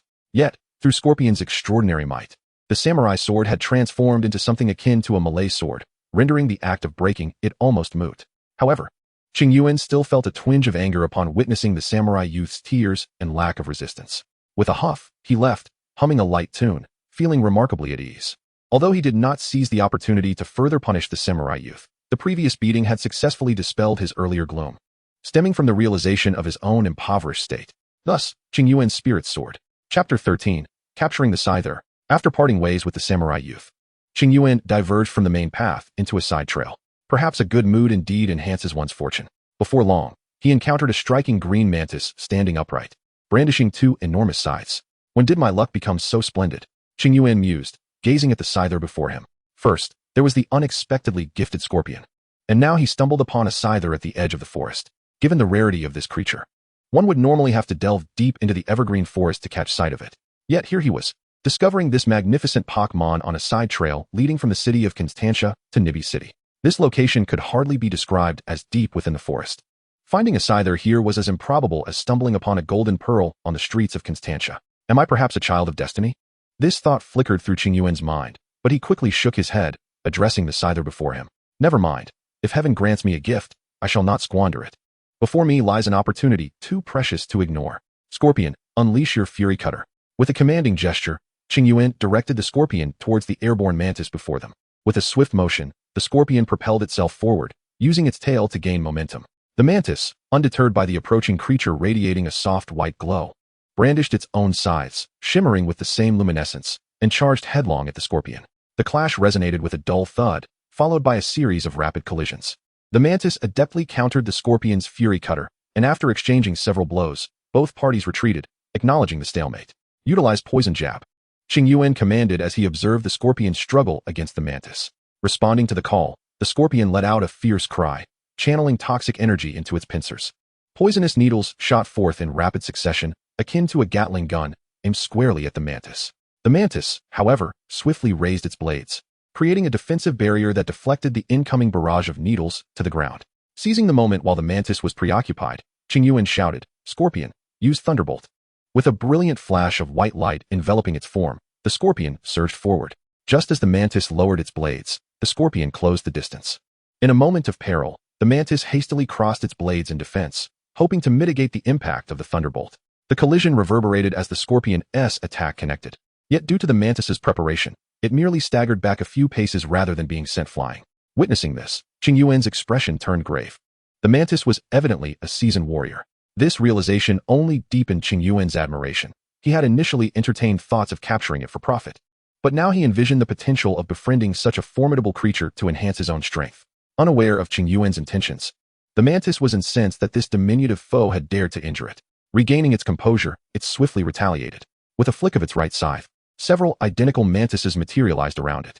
Startled, the Scorpion, having never encountered such a phenomenon, initially believed the mantis had employed a form of duplication. However, it quickly steadied itself. Realizing these were mere illusions, disperse them with mudshot, Qingyuan urged, and the Scorpion, now resolute, unleashed a barrage of mud towards the phantoms. The flying mantis was not to be underestimated. Just moments ago, while Scorpion was startled, it completed its shadow doppelganger technique and rapidly gathered energy, enveloping itself in a milky white aura as it charged towards Scorpion. Scorpion's mudshot shattered numerous illusions, allowing it to regain composure. Although Qingyuan commanded Scorpion with remarkable timeliness, the creature's lack of combat experience proved to be a hindrance. After a brief moment of bewilderment, Scorpion finally launched a counterattack. However, Despite some of the flying mantis's illusions being shattered, several still surged towards it. Calm under pressure. Scorpion used its successive slashes to dismantle several more illusions of the flying mantis. Yet, in a moment of inattention, it was struck by the real flying mantis from the right. A sharp pain surged through Scorpion, eliciting a pained cry. Though the grip was not excessively tight, it still hindered the mantis's movements momentarily. Well done, Scorpion. Keep using those successive slashes. Upon witnessing this, Qingyuan's initial dread transformed into exhilaration. Heeding Qingyuan's words, Scorpion cast aside any hesitation and swung its milky white pincers with full force towards the mantis's head. In response, the flying mantis hurriedly crossed its twin blades to defend itself, yet Scorpion revealed a wicked grin. The left pincer, which had previously shown no sign of energy accumulation, swiftly gathered energy, turning a luminous white before delivering a fierce upward strike to the mantis's chin. With a sharp sound, the mantis was sent flying from the impact, letting out a cry of distress. As Scorpion prepared to retreat, it heard Qingyuan's command. Now, Scorpion, use cross poison blade. Reacting swiftly to the directive, Scorpion executed a backflip, its pincers forming a cross shape, creating a violet blade that descended upon the mantis with the force of gravity. Dazed from the blow to its head, the mantis attempted to rise, only to be met with Scorpion's cross-shaped attack descending from above. The mantis was unable to react in time and was struck squarely in the chest by Scorpion's cross-poison blade. With a resounding thud, the mantis was knocked back to the ground. The impact, amplified by the gravitational force Scorpion had harnessed, stirred up a cloud of dust as the mantis fell. Scorpion remained unfazed, executing a few backflips to emerge from the haze. Qingyuan, not concerned with whether the mantis had lost its combat capability, acted quickly to prevent its escape. He tossed a red and white Pokeball into the fray. To his luck, the ball captured the flying mantis, beginning to emit a series of beeping sounds. Ding-dong, ding-dong, ding-dong. After a series of chimes, a successful capture notification resounded. Upon hearing this, Qingyuan could no longer contain his excitement. He scooped up Scorpion and exclaimed, "Ha! We did it! Scorpion, you were incredible! Ha ha!" Chapter 14. Arrival in Nibi City. After reveling in the moment, Qingyuan gently set Scorpion down and trotted over to retrieve the Pokeball containing the flying mantis. "Haha, come forth, flying mantis." Qingyuan let out a hearty laugh before pressing the button on the Pokeball, releasing the Scyther. With a flash of crimson light, the battered and poisoned Scyther materialized before him. Observing the faintly glowing purple creature, Qingyuan hastily retrieved an antidote from his backpack and administered it to the Scyther. While the Pokeball contained a healing spray that could slightly mend the injuries of a Pokémon, it did not possess an antidote, compelling Qingyuan to use his own resources to alleviate the Scyther's affliction. He had not anticipated that the Scyther would find itself in such dire straits. This was the first time he had witnessed a Scyther succumbing to the venomous sting of a Scyther-S cross poison. He then instructed the Scyther to perch upon his shoulder as he continued onward. After reminding the Scyther to alert him of any obstacles ahead, Qingyuan ambled along. Perusing the Scyther's information panel, the Scyther's head bore a reptilian shape, adorned with 3 distinct horns. Its large, scythe-like arms were honed to a sharpness rivaling that of divine weaponry. It possessed 2 pairs of diminutive wings, which it rarely employed for flight. Its thighs were lined with spiny protrusions, and each foot was equipped with 3 elongated, clawed toes. The female Scyther exhibited a notably larger abdomen. Pokémon, Scyther level, 19 development comparison, average type, bug, flying ability, technician, powers up moves with a base power of 60 or less by 50. Only the move's inherent effects on power are considered, excluding items, abilities, and any other effects. Each Pokémon appears only once. Moves: Night Slash, Revenge, Leer, Quick Attack, Fury Cutter, Wing Attack, Shadow Clone, Double Hit, Cut. To Qingyuan's astonishment, the Scyther was at level 19. Initially, he had presumed that the Scyther's battle experience was merely slightly more abundant, explaining the difficulty his own Scyther faced. However, it turned out that not only did the Scyther boast greater combat experience, but its level also surpassed that of his own. He wondered why this Scyther was proving to be such a formidable opponent. Furthermore, the development comparison being merely average was within expectations, considering the harsh conditions of the wild. With diligent training, Qingyuan believed that the Scyther's developmental status would soon improve to good. Moreover, the revelation that the Scyther possessed 2 inherited moves was a delightful surprise. He had initially considered it a boon if it had even one, and would have been content with none, given the Scyther's formidable prowess in its early stages, aiding in its rapid development. Of course, should the Scyther eventually lag behind the team, it could always retire gracefully. Upon entering the Pokémon world, he had never intended to capture only a handful of Pokémon. The unexpected discovery that the Scyther had 2 inherited moves, coupled with the fact that it could evolve into a powerful Mega-Scyther, ensured that it would remain a valuable member of his team. This revelation further elevated Qingyuan's already buoyant spirits. Nibi City, This rocky metropolis was often referred to as Deep Gray City due to the hue of its stones. Due to the presence of the Nibi Gym, this city has gained notable fame throughout the Kanto region. The Nibi Gym, being one of the few establishments in Kanto best suited for novice trainers to challenge, attracts numerous trainers daily. Consequently, the influx of trainers has prompted Nibi City to vigorously develop its tourism industry, leading to the rise of the Nibi City Museum. After traveling for a day and night, Qingyuan finally arrived there the following morning. Gazing upon the deep gray city before him, he wore an expression of fatigue. He glanced at the equally weary Scyther and Skorupi beside him and decided it would be best to first rest at the Pokémon Center. As it was his inaugural experience camping in the wild, Qingyuan had not slept well the previous night. He would awaken at the slightest rustle in the wind. Scyther and Skorupi, disturbed by Qingyuan's movements, could only manage a shallow sleep throughout the night. However, this camping experience was not entirely detrimental. It fostered a rapid acquaintance between Qingyuan and Scyther, despite the annoyance it caused them. The bond between Scyther and Skorupi also grew stronger as they endured the night together, reaching a level of camaraderie where they could comfortably lean on each other. "Hello, Miss Joy. Could you please heal my Pokémon and reserve a private room at the Pokémon Center for me?" Qingyuan said, handing over a tray containing 4 Pokeballs to Joy at the front desk. "Certainly. Please provide me with your identification for registration." Joy replied with a smile as she accepted the tray. Upon hearing this, Qingyuan quickly retrieved his Pokédex to present to Joy. "You are Qingyuan?" Joy exclaimed, her surprise evident as she glanced at his information. "Yes, that's me. Is there something amiss, Miss Joy?" Qingyuan inquired, bewildered by her reaction. Had he done something wrong? Why was Joy so taken aback? Realizing her response was perhaps too exaggerated, Joy hastily clarified. No, there's no issue at all. It's just that my cousin mentioned you. Moreover, your reward for your accomplishments is issued by one of our cities." This revelation left Qingyuan even more puzzled. "Cousin? My name is Joy Yuan. My cousin is Joy from the city of Shallow Water, Joying. She has spoken of you." Joy Yuan chuckled, covering her mouth as she observed the confused Qingyuan. It then dawned on Qingyuan the peculiar truth that all joys around the world were indeed related. A lack of sleep truly affects one's wit. He lamented, tapping his head in frustration before looking up to ask, "So, what is this reward?" "The reward is a token of appreciation for your courageous protection of the Pokémon Center in Shallow Water, granted to you by the Alliance as encouragement. The specific rewards should have been sent to your Pokémon Pokédex. Have you not checked?"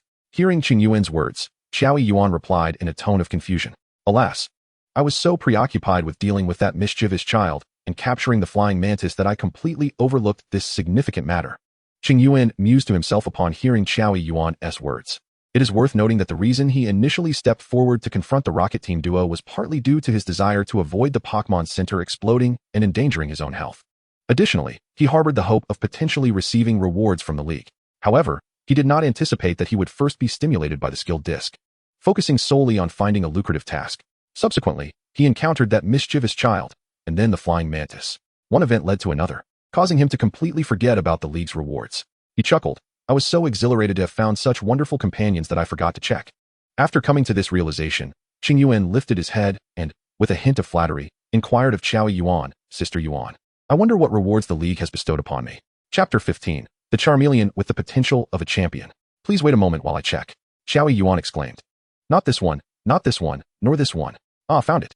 As Xiao Yuan rummaged through the records, Qingyuan's heart raced with anticipation, mirroring the fluctuations in her voice. Upon hearing that she had located the information, Qingyuan let out a sigh of relief. Xiao Yuan paid no heed to Qingyuan's state, but instead read aloud the text displayed on the machine, enunciating each word carefully. In recognition of trainer Qingyuan's contributions at the Pokémon Center in Shurjian City, the League has decided to award him 1,000 contribution points, 1 million League coins, or the option to receive one of the Kanto region's starter Pokémon from me. Furthermore, trainer Qingyuan's benefits at various Pokémon centers will be elevated to match those of trainers who receive starter Pokémon. Upon hearing Xiao Yuan's announcement, Qingyuan, who had initially felt a bit dazed, instantly became invigorated. 1,000 contribution points, a starter Pokémon, and improved benefits. Indeed, Qingyuan had not even considered the 1 million League coins. A mere sum of that amount paled in comparison to the potential of a starter Pokémon. However, the dilemma of which starter to choose now weighed heavily on his mind.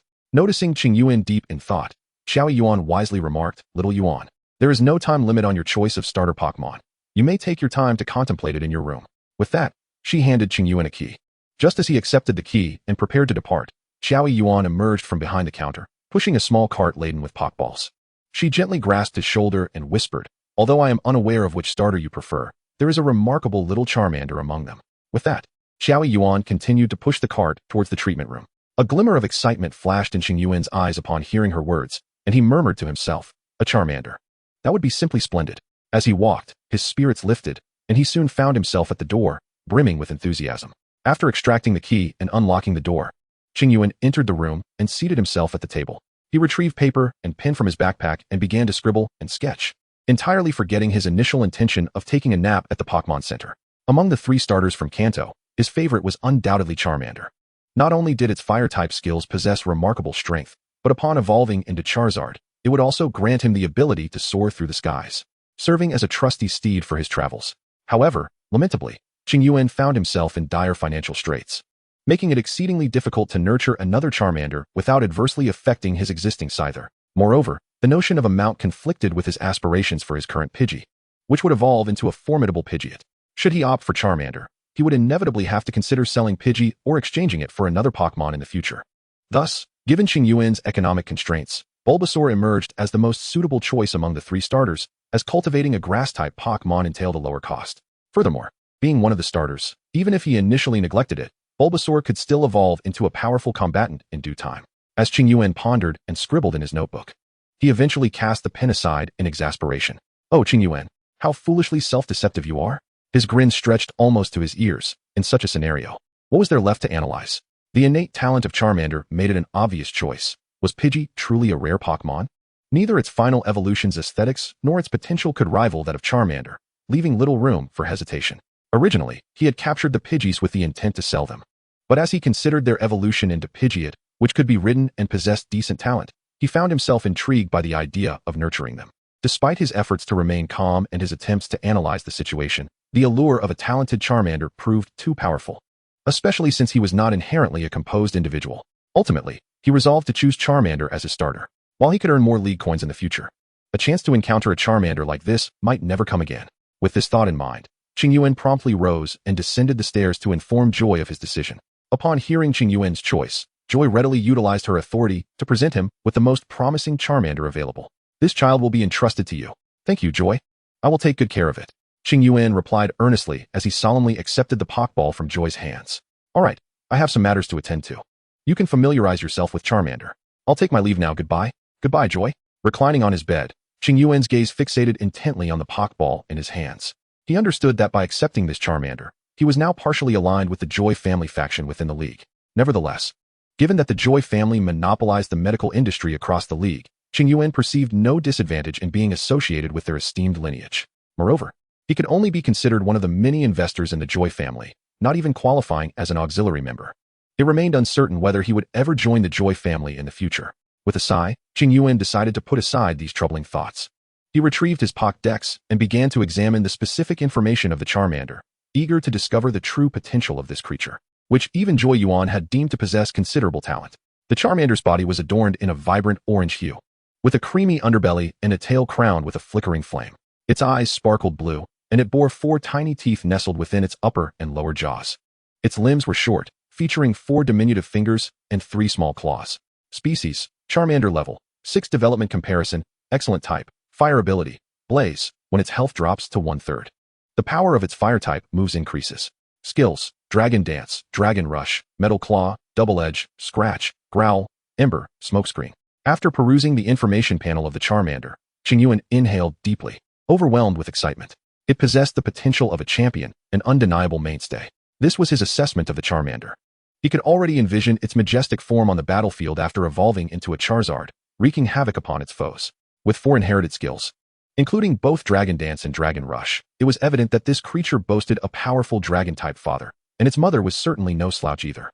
After all, the pride of Dragon-type Pokémon would never allow a weaker Fire-type to be its mate.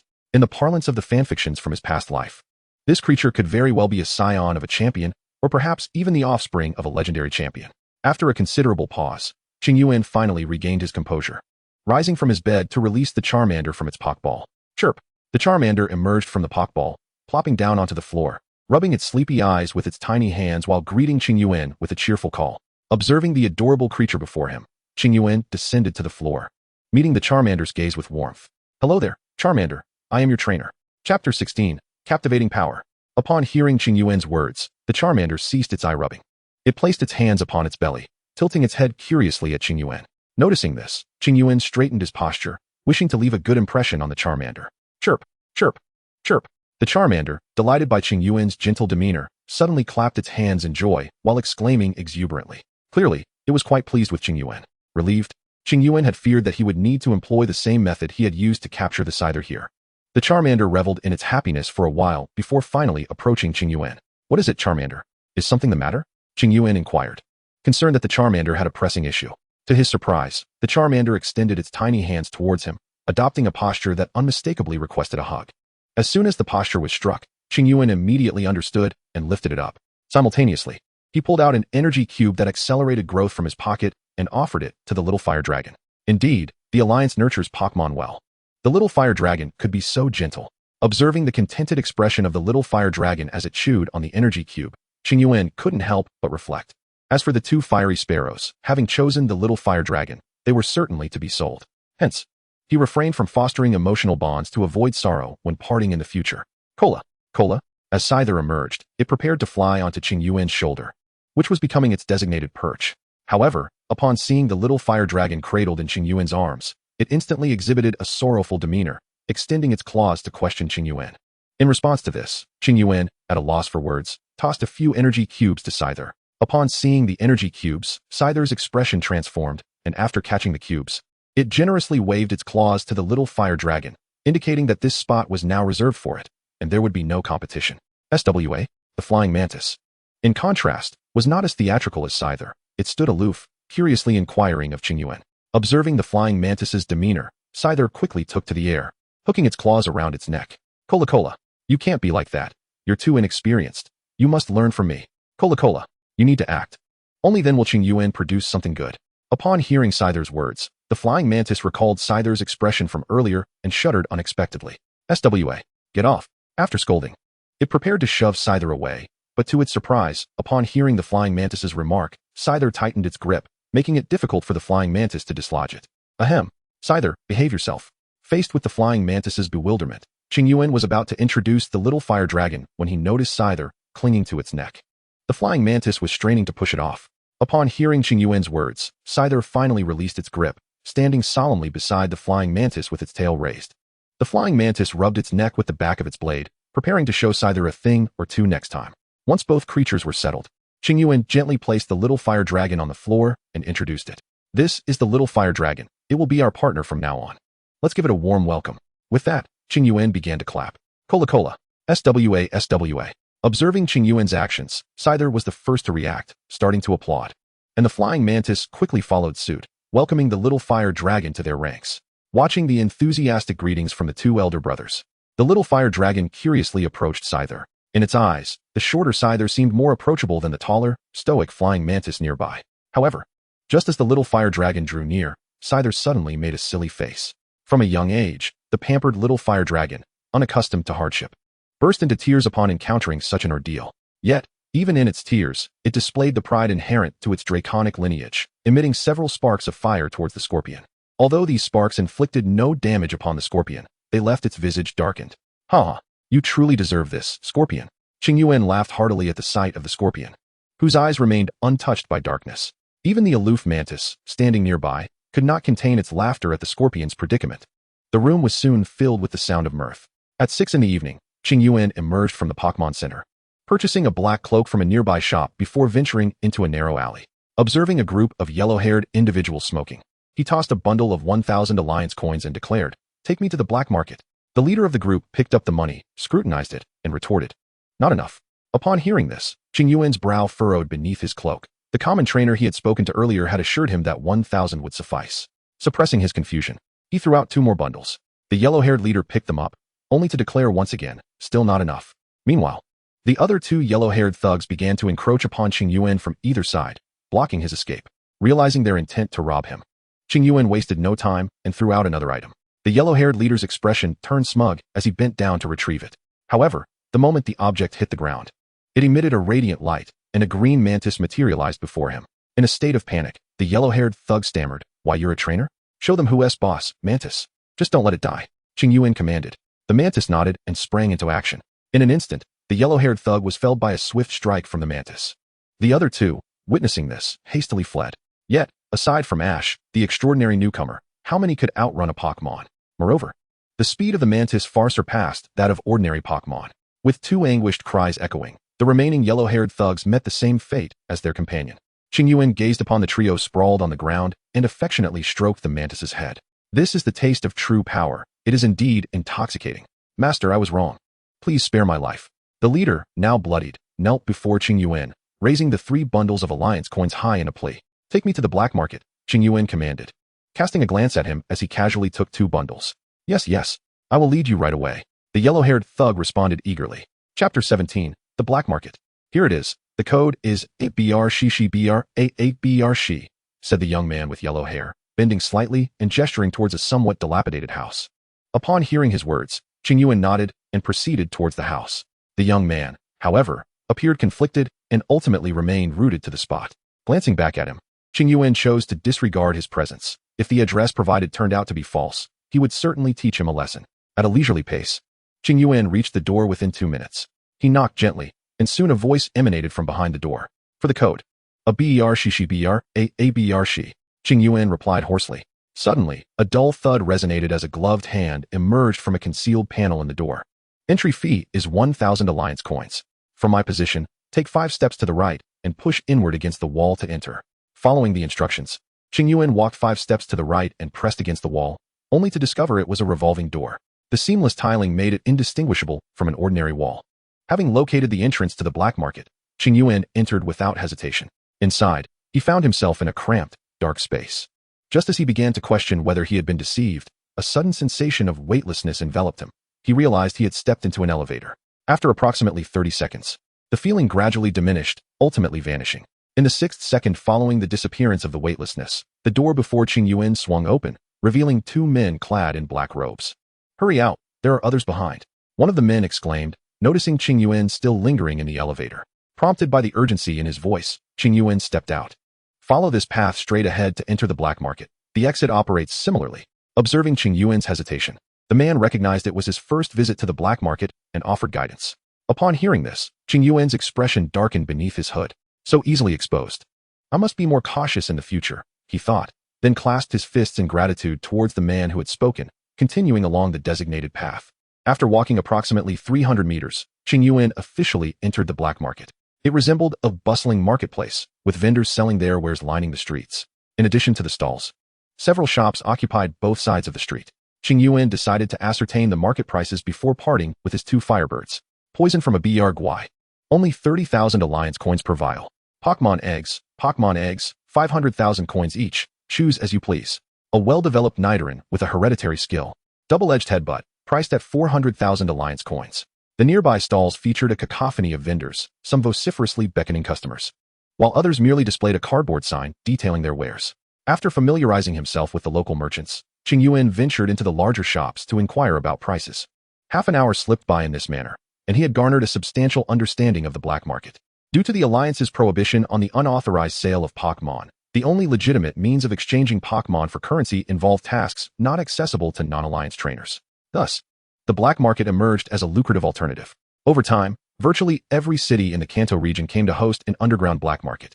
Although the Alliance denounced these markets as illegal and the product of nefarious forces, many within the black market understood that high-ranking officials in the Alliance held stakes in these operations, serving as their protectors. As the Alliance diverted more resources to combat the increasingly powerful Team Rocket, the black market flourished, free from stringent scrutiny, transforming into a haven for Pokémon transactions. Here, if one possessed wealth, virtually any Pokémon or item could be acquired.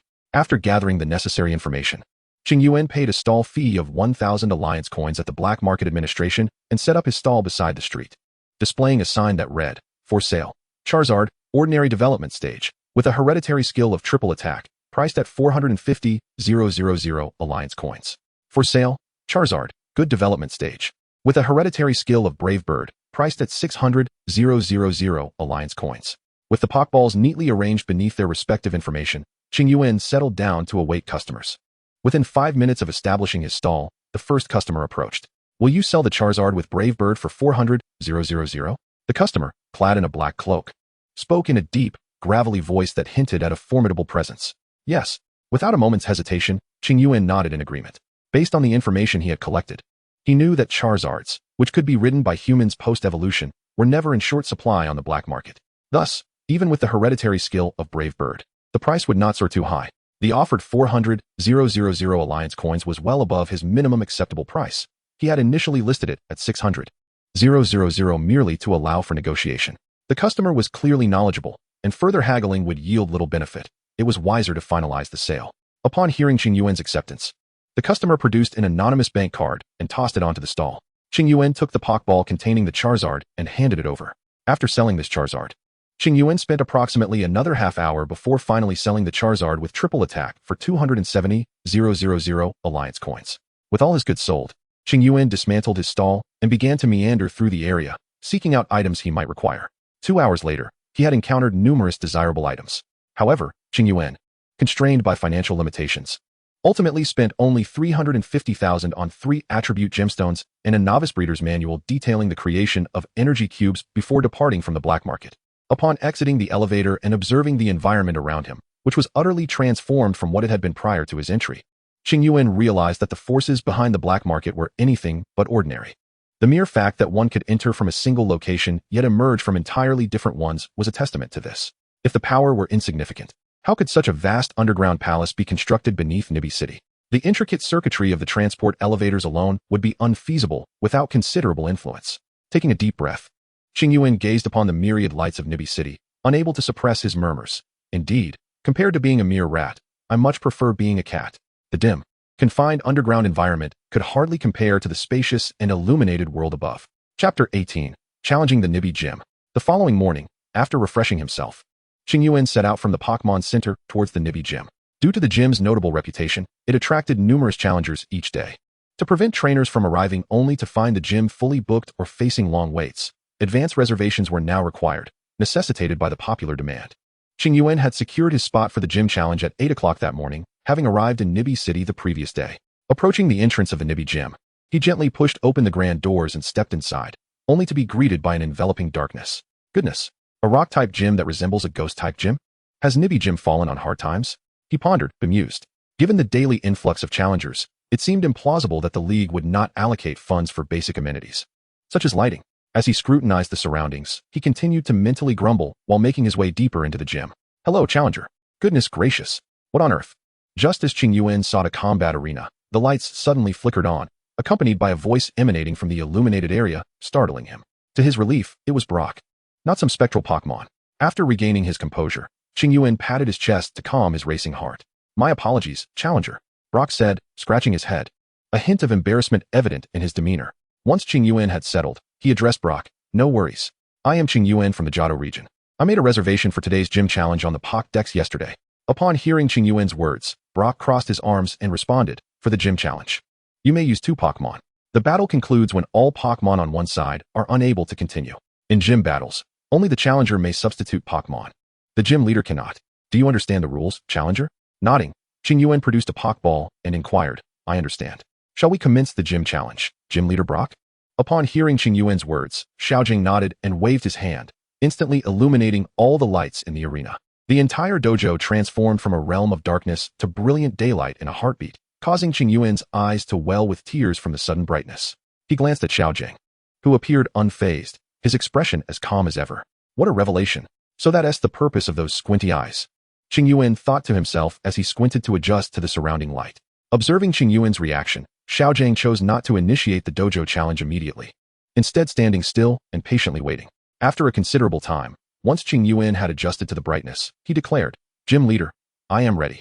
Hearing this, Xiaojing nodded solemnly and proclaimed, Then, the dojo challenge between Qingyuan from Masera Town and the Nibi gym leader Xiaojing begins now. My first Pokémon is this fellow. As Xiaojing's words resonated, a 2-armed rock Pokémon appeared on the battlefield.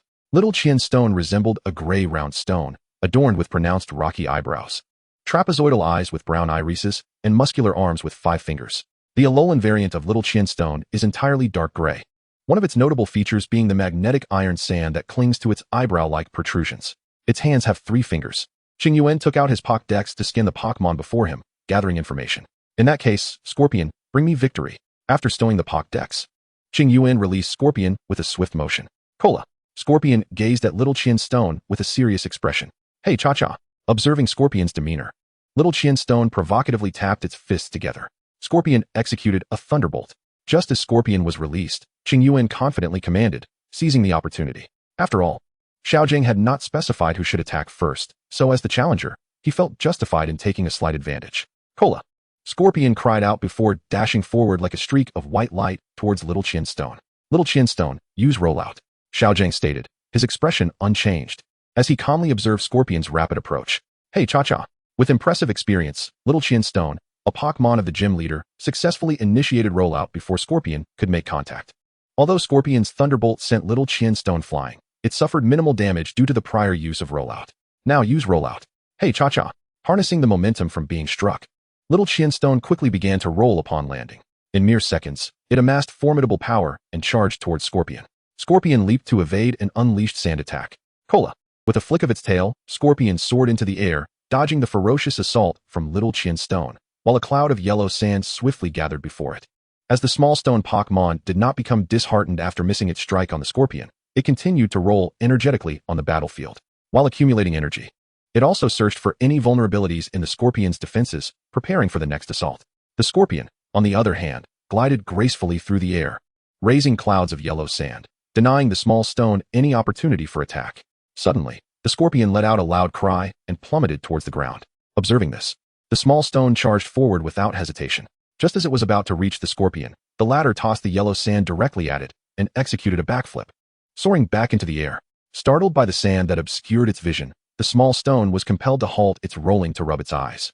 Witnessing this, Qingyuan swiftly shouted instructions. Now, Scorpion, use quick attack. Heeding Qingyuan's command, the Scorpion performed an aerial glide and flipped, its body enveloped in a radiant white glow as it hurtled towards the small stone. Dodge quickly, shouted Xiaojing in urgency. However, having ceased its rolling, the small stone was unable to evade the Scorpion's quick attack. With a resounding crash, the small stone was sent flying by the impact. Scorpion, follow up with Mudshot. Qingyuan, well aware that the Scorpion's quick attack alone would not be sufficient to finish off the small stone, quickly directed the Scorpion to pursue its advantage before the small stone could land. Brown clumps of mud rapidly coalesced around the Scorpion.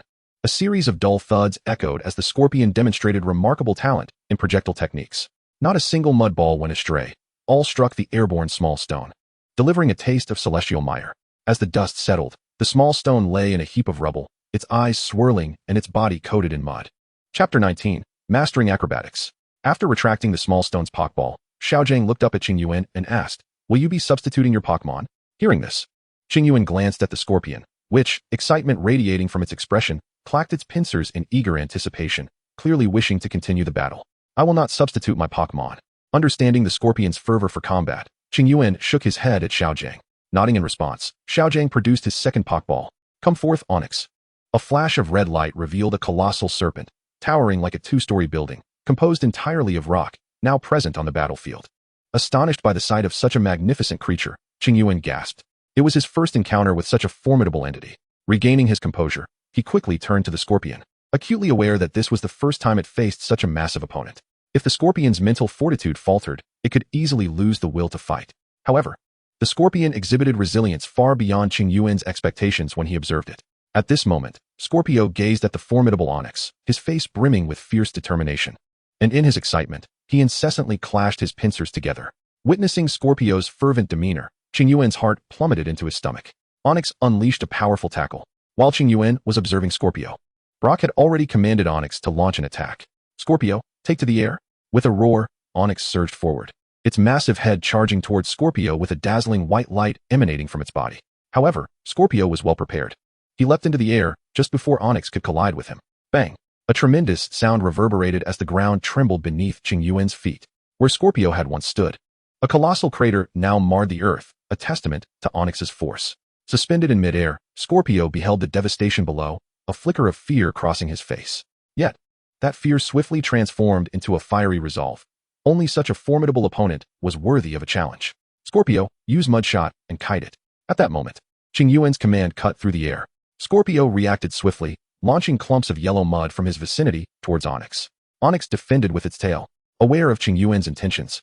Brock's expression remained stoic as he gestured decisively to Onyx. Thud, thud, thud. Onyx positioned its tail like a barrier, successfully deflecting all of Scorpio's mud shots. "Onyx, use Rock Polish." With a flick of its tail, Onyx flung away the mud while swiftly seizing a boulder, hurling it menacingly towards Scorpio. Scorpio dodged. The massive rock hurtled through the air like a cannonball aimed directly at Scorpio. Fortunately, Qingyuan had diligently trained Scorpio's flying skills. Despite the rock's rapid approach, Scorpio expertly evaded it. Bang! A deafening crash startled Qingyuan, and upon turning towards the sound, he saw that the wall behind Scorpio had been shattered by the colossal boulder. Brock winced at the sight, a hint of pain flickering across his face, but he quickly regained his composure. Onyx, use rock polish followed by tackle to bring Scorpio down. Scorpio, counter with mud shot. Hearing Brock's commands, Onyx glowed with energy. In response, Scorpio unleashed 2 rounds of mud shot.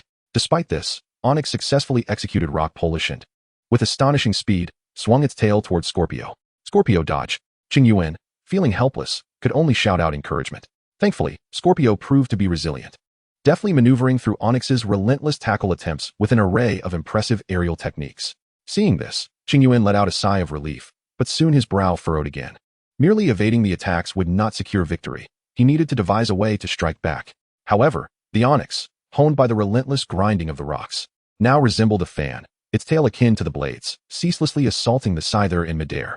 Just as Qingyuan pondered how to compel the Scyther to retaliate, the creature's eyes brimmed with a sense of defiance. It yearned for a head-on clash, eager to demonstrate its prowess.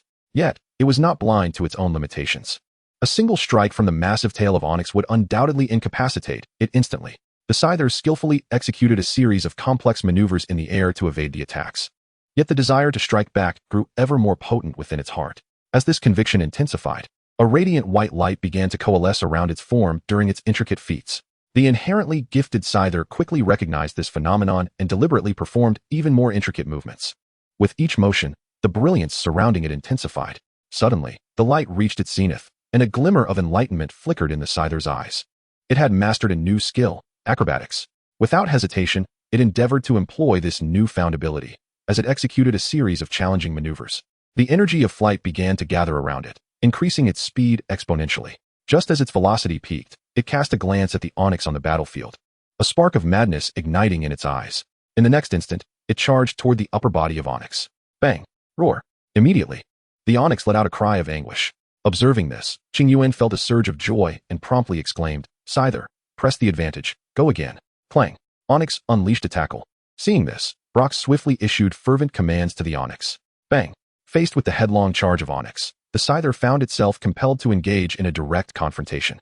With a resounding crash, the Scyther was knocked slightly dazed, and just as it intended to retreat, Onyx ensnared its body with its tail. Damn, that hard head. Qingyuan cursed at this sight. Unlike in the games, in this world, a hard head not only immunizes a Pokémon from recoil damage, but also keeps it conscious. Thus, Onyx executed a bind. Brock seized this opportunity without hesitation, commanding Onyx to launch an offensive. Clang! As Onyx exerted greater force, the anguished cries of Scyther echoed through the arena. It was time to declare Scyther incapable of battle. Qingyuan observed Brock's furrowed brow and spoke with calm detachment. Let us just declare Scyther out of the fight. Hearing this, Brock finally relaxed his tense expression and replied, All right. With those words, Qingyuan exhaled in relief and addressed Scyther's Pokeball. You did splendidly, Scyther. Now, it's time to hand over the reins to my next Pokémon. With that, Qingyuan retrieved Scyther's Pokeball. Chapter 20. The first badge secured. Come forth, Scyther, and bring me victory. With a flash of red light, Scyther's form materialized in the arena. With a swift flick of its formidable scythes, the Scyther regarded the colossal Onyx before it with a grave expression. The Onyx unleashed a powerful move, slamming downwards. Observing the Scyther in the arena, Brock promptly commanded the Onyx to attack. With a thunderous roar, the Onyx raised its tail and brought it crashing down towards the Scyther. However, the Scyther deftly evaded the blow using quick attack.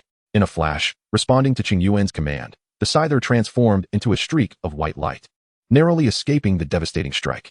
The Scyther then employed double team, conjuring multiple illusory copies of itself.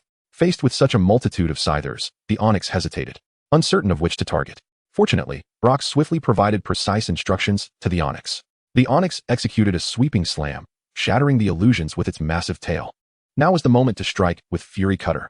Just as the Onyx was occupied with eliminating the duplicates, the Scyther suddenly appeared behind its massive head.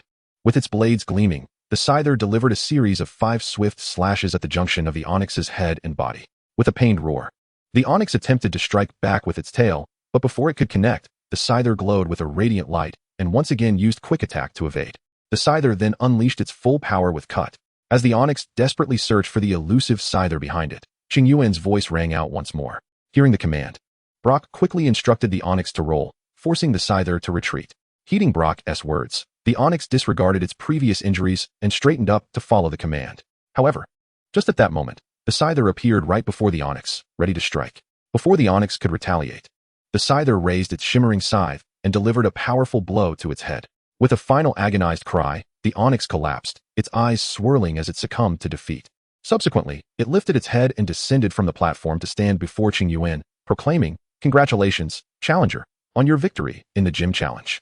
I am immensely grateful for your guidance. I have learned so much from our battle." In response, Brock merely smiled and crossed his arms, stating, "Challenger, I look forward to your performance in the Indigo League. Thank you for your kind words. Yinjia, could you please assist me in healing my Pokémon?" Qingyuan requested as he stood at the counter of the Pokémon Center, handing over the tray containing the Pokeballs of Scyther and Skorupi to Nurse Joy. Observing the cheerful demeanor of Qingyuan, Nurse Joy accepted the tray with both hands, smiling as she inquired, "You seem in good spirits, Xiaoyuan. How did the gym challenge go?" "Hehe. With me in the ring, victory was assured. You are quite capable. I wish you great success at the court's conference." "Thank you, Sister Yuan. I will strive diligently," Qingyuan said with a shy smile directed at Joyuan. Not long after, the injuries of Scorpion and the Flying Mantis were healed. Upon returning to his room, Qingyuan immediately lay down on his bed. After resting for a while, he could not keep his hands idle and took out the Pokémon Encyclopedia. Gazing at the encyclopedia in his hands, Qingyuan suddenly recalled that he still had 1,000 contribution points yet to be utilized. It was the perfect moment to exchange for the cultivation manuals for Scorpion and the others. With this thought in mind, Qingyuan swiftly navigated to the exchange interface. After reviewing the prices for the manuals of the 3 Pokémon, he did not hesitate and clicked to exchange. The manuals for Scorpion and the Flying Mantis were priced at 200 contribution points each, while the manual for the Charmander was fortunately only 50 contribution points due to the Alliance's benefits. In addition to these 3 manuals, Qingyuan also took the opportunity to purchase the Earth Sages Chronicles for 10 contribution points.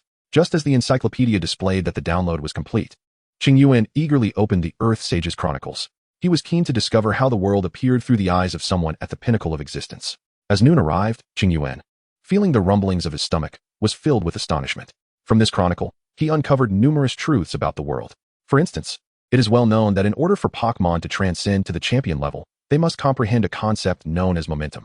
However, the essence of momentum remained a mystery to Qingyuan, as it did to many grassroots trainers without heritage. Yet, the sage clearly articulated his views in the chronicle. Momentum embodies the grand forces of nature, the profound principles of various elements, from the relentless flow of water to the grounding presence of earth, and the unfettered freedom of wind. Once a Pokémon grasps the momentum related to its own attributes, it can manifest a field-like aura around itself. This aura aids the Pokémon in suppressing its opponent's strength, which elucidates the formidable nature of champion-level Pokémon. Only momentum can counteract momentum. Furthermore, once a Pokémon awakens its momentum, it can freely harness the power of the universe for its own use. Skills employed by Pokémon, enhanced by this celestial energy, become extraordinarily potent. Even a seemingly simple iron tail, when amplified by the power of the cosmos, can cleave mountains and rivers with a single strike. It would not be an exaggeration to regard champion-level Pokémon as miniature deities. However, despite their immense strength, the difficulty of transcending to the champion level is correspondingly high. Although there are clear instances where Pokémon with inferior genetic skills can break through to the champion level through meticulous nurturing, the probability of such breakthroughs is evidently less than that of those with superior qualifications and inherited skills. After absorbing the sage's profound insights, Qingyuan was left profoundly shaken. However, it also provided him with a clear objective for his future path. Besides the theoretical discourse on the concept of power, this memoir chronicles a wealth of general knowledge regarding ground-type treasures and the cultivation of ground-type Pokémon. After perusing it, Qingyuan felt immensely enriched. Chapter 21, Departure from Nibi City. Yet, the only puzzlement for Qingyuan lay in why Sakaki had so definitively articulated the concept of. He had even serialized it in a newspaper for a duration of 5 years. Nevertheless, the external world remained largely ignorant of this notion. Contemplating this, Qingyuan promptly sought Sakaki's detailed information in the Pokémon Encyclopedia. With the input of relevant keywords, a plethora of posts about Sakaki erupted forth like popcorn. Predictions regarding the next opening of Sakaki's gym in Shurjima City flooded the screen. A quick glance revealed that the posts were all recent. Recalling that Sakaki had serialized his work for 5 years in the newspaper, Qingyuan surmised that he should be looking for posts from at least 7 or 8 years prior. Thus, he began to scroll fervently downward, and after a diligent effort, he ultimately came across a post titled On the Authenticity of the Earth's Sakaki Memoir. Upon examining the date, he discovered it was a post from 13 years ago. He opened it and began to read. The post was not lengthy, and Qingyuan finished it in just 3 minutes. Afterward, he perused some of the comments beneath the post. In a mere 5 minutes, Qingyuan resolved the doubts that had lingered in his mind. In summary, it was due to a lack of experience and the constraining nature of information bubbles that led most people to regard Sakiki's words as mere folly. One particular line from the post resonated with Qingyuan. Although Sakiki had become a gym trainer at the tender age of 19, heralded as a prodigy, he had yet to step into the realm of the champions.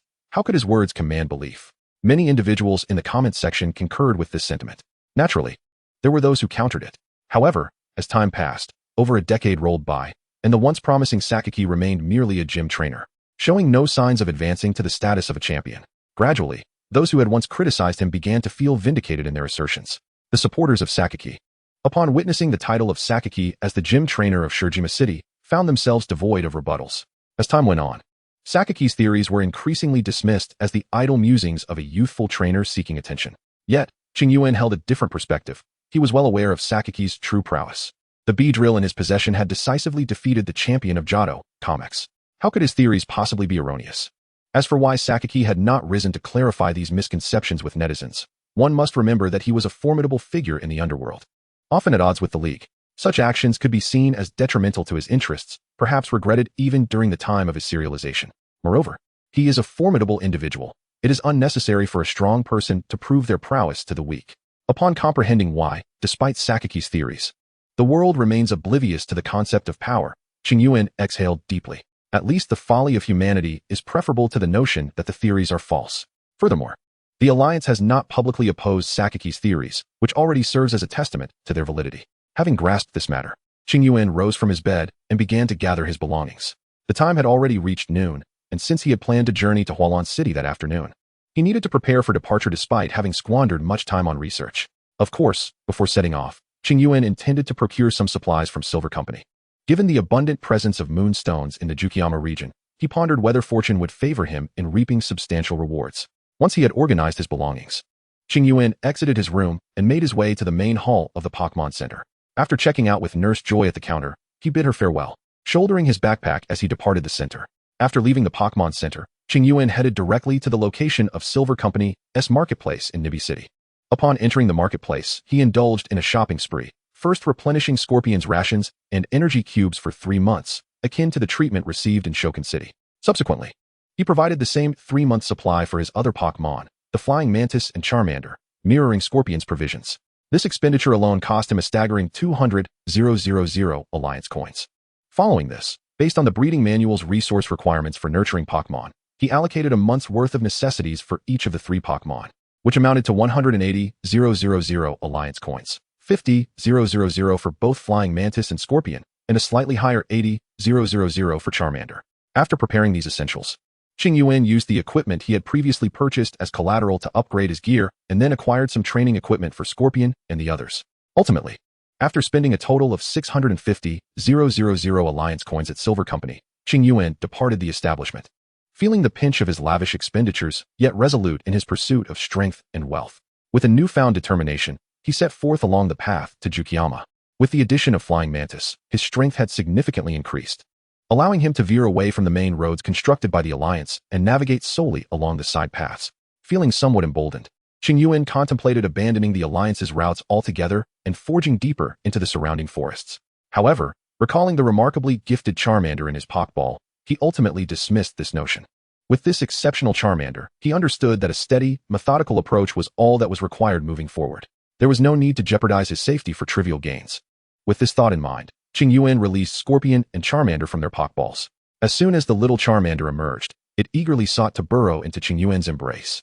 Qingyuan promptly halted it, saying, "The flowers of a greenhouse cannot withstand the trials of tempestuous storms. Little Charizard, I shall now commence your training. Therefore, do not expect me to carry you. You must learn to forge your own path." Upon hearing Qingyuan's words, little Charizard gazed blankly at him, seemingly perplexed. Scorpion, observing this, translated for little Charizard. After Scorpion's explanation, little Charizard transformed, charged with determination, and boldly ventured ahead to clear the way for Qingyuan. Witnessing this scene, Qingyuan looked at Scorpion with curiosity, both intrigued by what had been conveyed to little Charizard and fascinated by the newfound utility of Scorpion. Regardless, It was indeed a positive development that little Charizard was eager to engage in training. Should anyone wish to join the narrative, my friends are welcome to comment, and I shall consider their inclusion. Furthermore, my gratitude extends to Qingfeng Minjiwai for the generous gesture of support. Chapter 22. Camping Routine. On the pathway from Nibi City to Moonlit Mountain, Qingyuan donned a peculiar glove, traveling while tossing a spherical object towards little Charizard ahead of him. Little Charizard, drenched in sweat, employed its metallic claws to forge a path, while simultaneously dodging the spherical projectiles hurled by Qingyuan. He had warned that should it be struck even once, little Charizard would be obliged to perform 100 push-ups and 100 squats. Recalling the recent experience of push-ups filled little Charizard with an intensified resolve to evade the incoming spheres. This was a device designed to enhance a Pokémon's evasive capabilities. In addition to the specialized rubber ball Qingyuan was currently wielding, there were 5 other varieties of balls, each tailored to meet the training requirements of different Pokémon. Notably, the iron ball could serve as a defensive tool in times of peril. The expertise of a professional is readily discernible under the relentless barrage of Qingyuan's spherical assaults. The speed of Scyther in clearing the path remained unaffected. With just these few techniques, it was evident that Scyther was truly a battle-hardened warrior. Hence, after switching between Scyther and little Charizard, Qingyuan chose not to return little Charizard to its Pokeball, instead allowing it to remain by his side to meticulously observe and learn Scyther's techniques. Meanwhile, Scorpion languidly perched on Qingyuan's shoulder, observing the unfolding scene. Given the inherent dangers of the wild, it was imperative to safeguard their safety. Thus, not all 3 Pokémon could train simultaneously, compelling Qingyuan to reserve 1 for conserving stamina. This predicament left Scorpion with nothing to engage in, devoid of training or battles. Aside from occasionally taking flight to survey their forward trajectory, Scorpion's remaining time was spent nestled on Qingyuan's shoulder, ensuring his safety. After several rounds of alternating between Scyther and little Charizard to clear the path, Qingyuan progressed swiftly along an unobstructed route. Remarkably, within a mere 3 hours, he had traversed from Nibi City to the foot of Moonlit Mountain. However, having departed Nibi City at 3:30 in the afternoon, he arrived at the mountain's base as the sun began its descent. The wilderness at night is significantly more perilous than during the day. For the sake of his safety, Qingyuan resolved to set up camp at the foot of Moonview Mountain tonight, intending to ascend the mountain and traverse its tunnel on the morrow. Having made this decision, he swiftly located a relatively flat patch of grass and pitched his tent. Gazing at his new tent, Qingyuan felt assured that he would enjoy a restful night's sleep. This tent, a high-tech product from Silver Company, could withstand attacks from spirits of level 30 and below. Within its protective confines, Qingyuan no longer had to endure the constant anxiety he experienced in the evergreen forest, where the fear of spirit encounters kept him awake at night. After setting up the tent, Qingyuan began to prepare dinner for Scorpion and the others. During this culinary endeavor, a monumental battle erupted between Charizard and Scorpion. Earlier in the day, while clearing a path, Charizard had inadvertently disturbed several spirits, inciting their wrath. Under Qingyuan's guidance, Charizard successfully claimed victory in its first few skirmishes. The triumphs of these battles inflated its confidence, prompting it to challenge the Elder Scorpion during Qingyuan's dinner preparations. This challenge stemmed from an earlier encounter, where Scorpion had startled Charizard with a playful grimace, leaving it feeling humiliated. With a determined spirit, Charizard transformed its claws into gleaming silver and charged at Scorpion. Initially, Scorpion regarded this little dragon with indifference, confident that its armor would easily withstand the attack. After all, following the gym battle in Nibi City, Scorpion had leveled up to 21.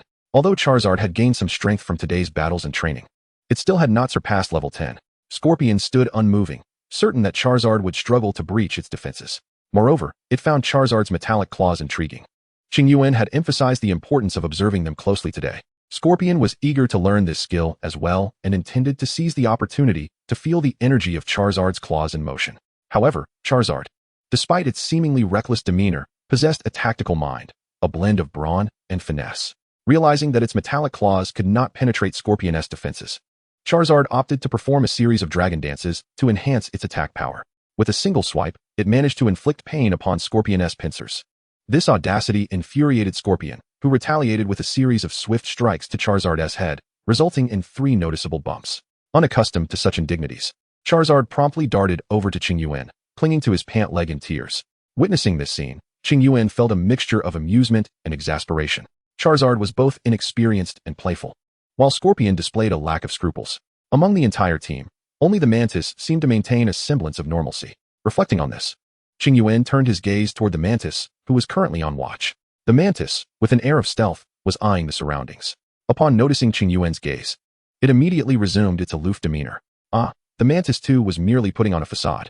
Among this group, only I, the strikingly handsome one, maintain an earnest disposition, thought the trainer, who had just delivered a stunning blow to the scorpion. Observing the little Charmander still sobbing while clinging to his leg, Qingyuan could only sigh and lift it into his arms for comfort. After all, being a pampered starter Pokémon, it certainly exhibited certain flaws in temperament.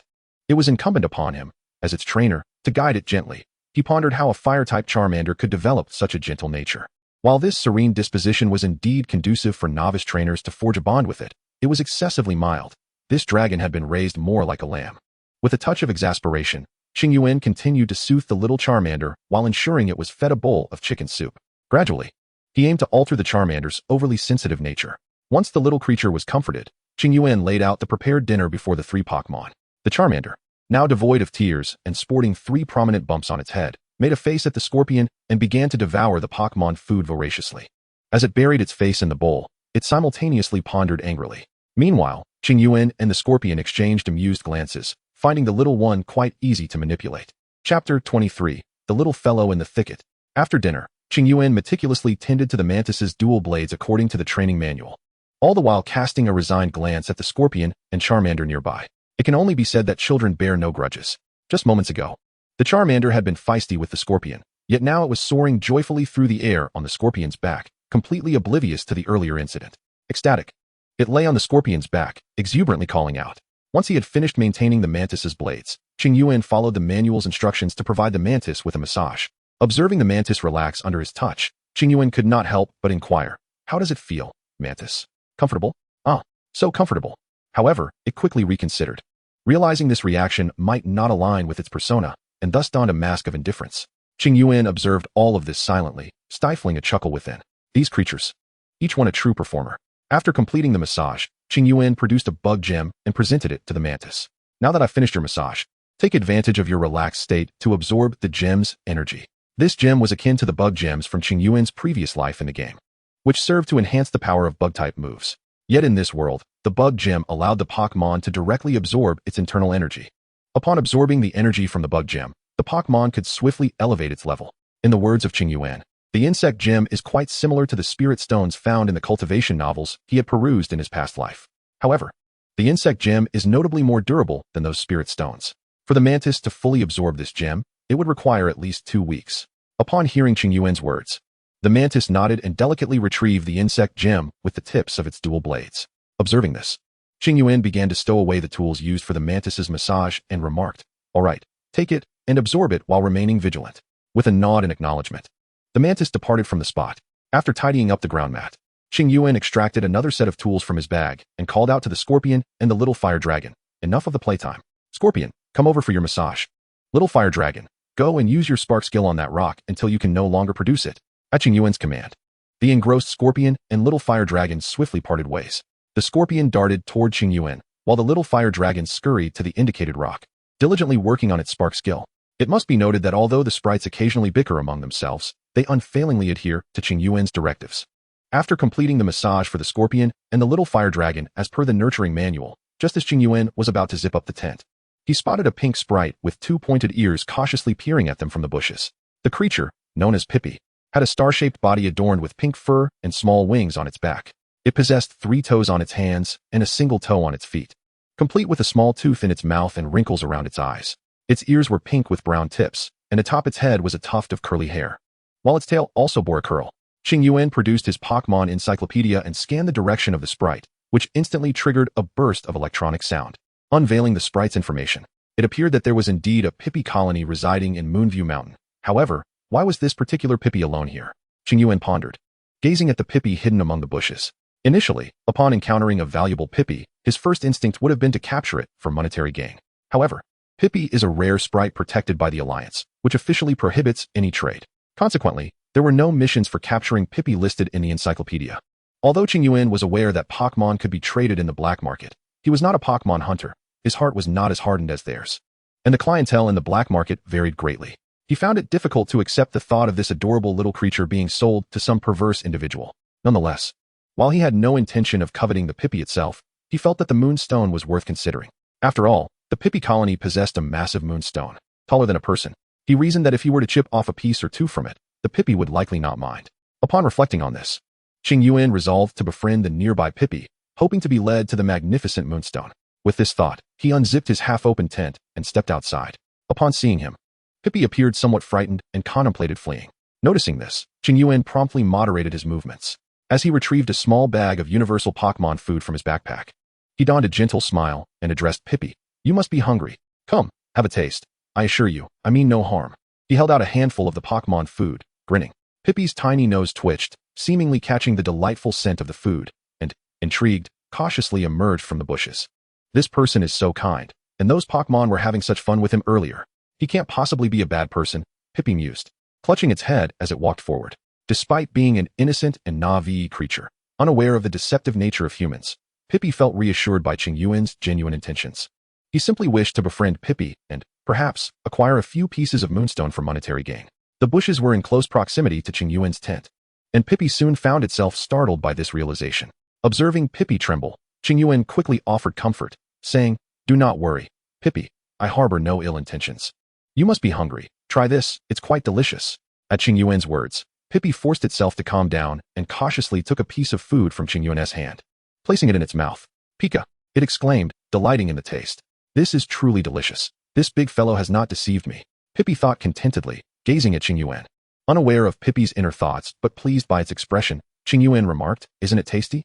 These are all for you. Go on, eat up. He extended his hand towards Pippi. Pika. Pippi chirped joyfully, then elegantly began to consume the Pokémon food from Qingyuan's hand. Despite its graceful demeanor, Pippi devoured the food with remarkable speed. Within moments, Qingyuan's offering was entirely consumed. Noticing Pippi still seemed hungry, he hastily summoned his scorpion to bring a bowl, filling it with Pokémon food for Pippi to indulge in. Pika, thank you. Pippi gracefully bowed to Qingyuan before settling down to feast. Qingyuan could only smile foolishly, watching Pippi relish the meal, when suddenly, a voice startled both him and Pippi. Stop! What are you doing? Chapter 24, Researcher Li Ke. Upon realizing the situation, Qingyuan glanced at the startled Pippi, his eyes ablaze with indignation as he turned toward the source of the commotion. Before him, a researcher clad in a white lab coat approached, his face contorted with anger. In that instant, Qingyuan recognized him as the very researcher from the anime who sought to safeguard Pippi. He recalled how this individual had once thwarted Ash's attempts to capture Pippi, leading him to believe this man was indeed benevolent. Nevertheless, Qingyuan felt that regardless of the man's disposition, an apology was warranted for the fright he had caused. Who are you? Qingyuan demanded, taking the initiative as the researcher, panting heavily from his sprint, stood before him. The researcher, Li Ke, paused for a moment, then replied sternly. Who are you? How dare you? Qingyuan retorted, his expression fierce. At that moment, Scorpion, standing beside him, let out a growl, having also been startled by this intruder. It was eager to retaliate. Observing the menacing Scorpion at Qingyuan's side, Li Ke felt a sense of compliance wash over him. I am Li Ke, a researcher at the Deep Gray Museum in Nibi City, he proclaimed, straightening his lab coat with a hint of pride. This title commanded respect among many civilian trainers, for researchers within the Alliance held a higher authority than even elite trainers. However, this applied primarily to those engaged in laboratory research, not to museum researchers like Li Ke, who merely studied historical artifacts.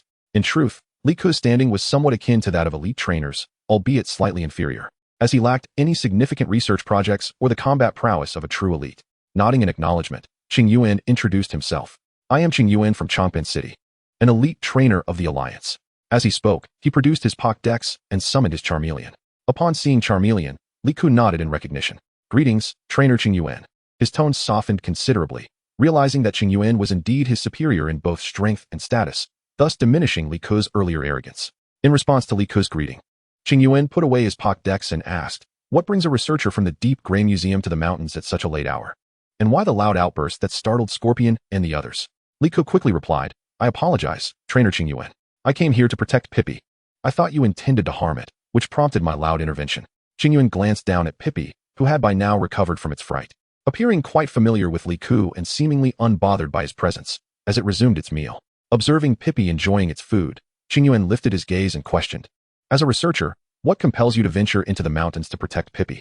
Are you neglecting your research projects? Li Ke immediately responded, In comparison to safeguarding Pippi and its habitat, my research is of little consequence. I have resolved to dedicate the rest of my days to protecting this sanctuary for Pippi and its kind. I wish for them to live joyfully in this place, undisturbed by anyone. Li Ke incessantly murmured a multitude of protective sentiments to Qingyuan regarding Pippi. However, Qingyuan remained disinterested. His attention was solely captured by the immense moonstone. Thus, Upon discovering that Li Ku was aware of Pippi's dwelling, Qingyuan's interest piqued, prompting him to request that Li Ku guide him there. Li Ku, upon hearing Qingyuan's words, readily consented, for in his view, a direct descendant of the Alliance's trainers could not possibly be malevolent. Coincidentally, at that moment, Pippi had just finished its Pokémon food and was adorably gazing at Qingyuan. Bending down, Qingyuan reached out to caress Pippi's head. Perhaps that bowl of Pokémon food had forged a bond between them.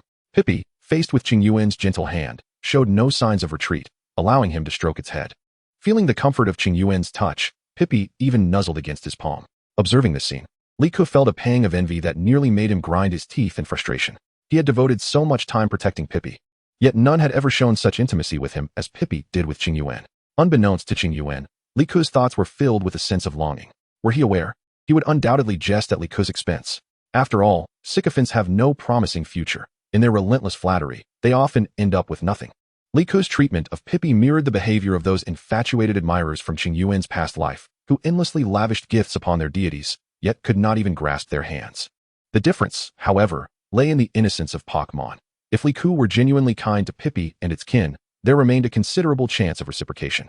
In contrast, the sycophants of Qingyuan's previous existence were doomed to never attain their desires, no matter how fervently they pursued. Once Qingyuan had packed away the tent, he followed Li Ku as they trekked towards Moonview Mountain. After approximately 20 minutes traversing the winding, rugged path, Li Ku led Qingyuan to the entrance of a cave. "Is this where Pippi resides?" Qingyuan inquired, gazing at the inky darkness of the cave before them. Li Ku shook his head in response, stating, "This is merely the pathway. Pippi's dwelling lies much deeper." With that, he retrieved a flashlight from his pocket to illuminate their way ahead. Seeing this, Qingyuan picked up Pippi and closely followed Li Ku. With Pippi not warming to him, he had little choice but to observe. As he playfully interacted with the Pippi nestled in his arms, he kept pace behind Li Ku. Indeed, Pippi's fur was remarkably soft, reminiscent of a plush doll. Qingyuan yearned to bury his face in its fluffy coat.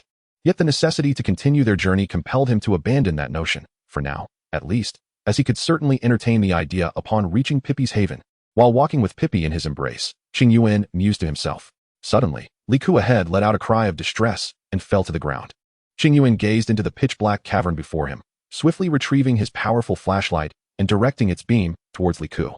He observed Li Ku hunched over, rummaging about on the ground. "Where are my glasses? Where have they gone?" Seeing this, Qingyuan crouched down to pick up the spectacles that lay before Li Ku and handed them over. "Thank you," Li Ku exclaimed as he donned his glasses. Finally able to peer at the object that had caused his stumble, illuminated by Qingyuan's flashlight. "Strange, when did electrical wiring make its way into this primitive cave?" Li Ku remarked, examining the dark cord he had just discovered. Upon hearing Li Ku's words, Qingyuan followed the direction of the wire deeper into the cave, thoughtfully stating, "It seems your precious Pippic habitat might be in trouble, Li Ku." Chapter 25. The battle against Team Rocket Trio again. "Trouble? What trouble?" Li Ku asked, utterly confused by Qingyuan's statement. "Doesn't this thing look like electrical wiring?" Qingyuan pointed to the black, rope-like object that had tripped Li Ku. It was only then that Li Ku scrutinized the object closely and realized it indeed resembled electrical wiring. What purpose could wiring serve in a tunnel? He pondered, glancing at the cord beneath his feet, bewildered. Who knows? Perhaps someone thought the tunnel was too dark and decided to install some lighting, Qingyuan speculated, cradling Pippic in his arms. He recalled that these wires were likely set up by Team Rocket's trio to install lights for better mining operations. At the mention of Team Rocket, Li Ku suddenly shouted, "What did you say? Installing lights here? That would disrupt the tunnel's ecosystem and incite chaos among the Pokémon." "Who cares about that?" Qingyuan replied dismissively. "As long as they can mine precious moonstones for profit, the Pokémon's unrest is of no concern to them." "Precisely. Meow." Just then, several voices echoed through the cavern, prompting Li Ku to turn towards the source. There stood Team Rocket's trio, nonchalantly clutching a large bundle of wires. "A talking Meowth? Who are you?" Li Ku inquired, clearly flabbergasted, yet he managed to voice the question. "Here we go again," Qingyuan thought, covering his face with one hand. "Since you have sincerely asked, I shall generously enlighten you. Scorpio, use cross poison on them." Before they could finish their theatrical introduction, Qingyuan commanded Scorpio to launch an attack. "Gas ball, block it with tackle." Seeing Scorpio, its pincers glowing with a purple aura, charging at him, Kojiro urgently directed Gas Ball to move forward. With a resounding thud, the Gas Ball, enveloped in a radiant white glow, was sent flying by Scorpio's strike.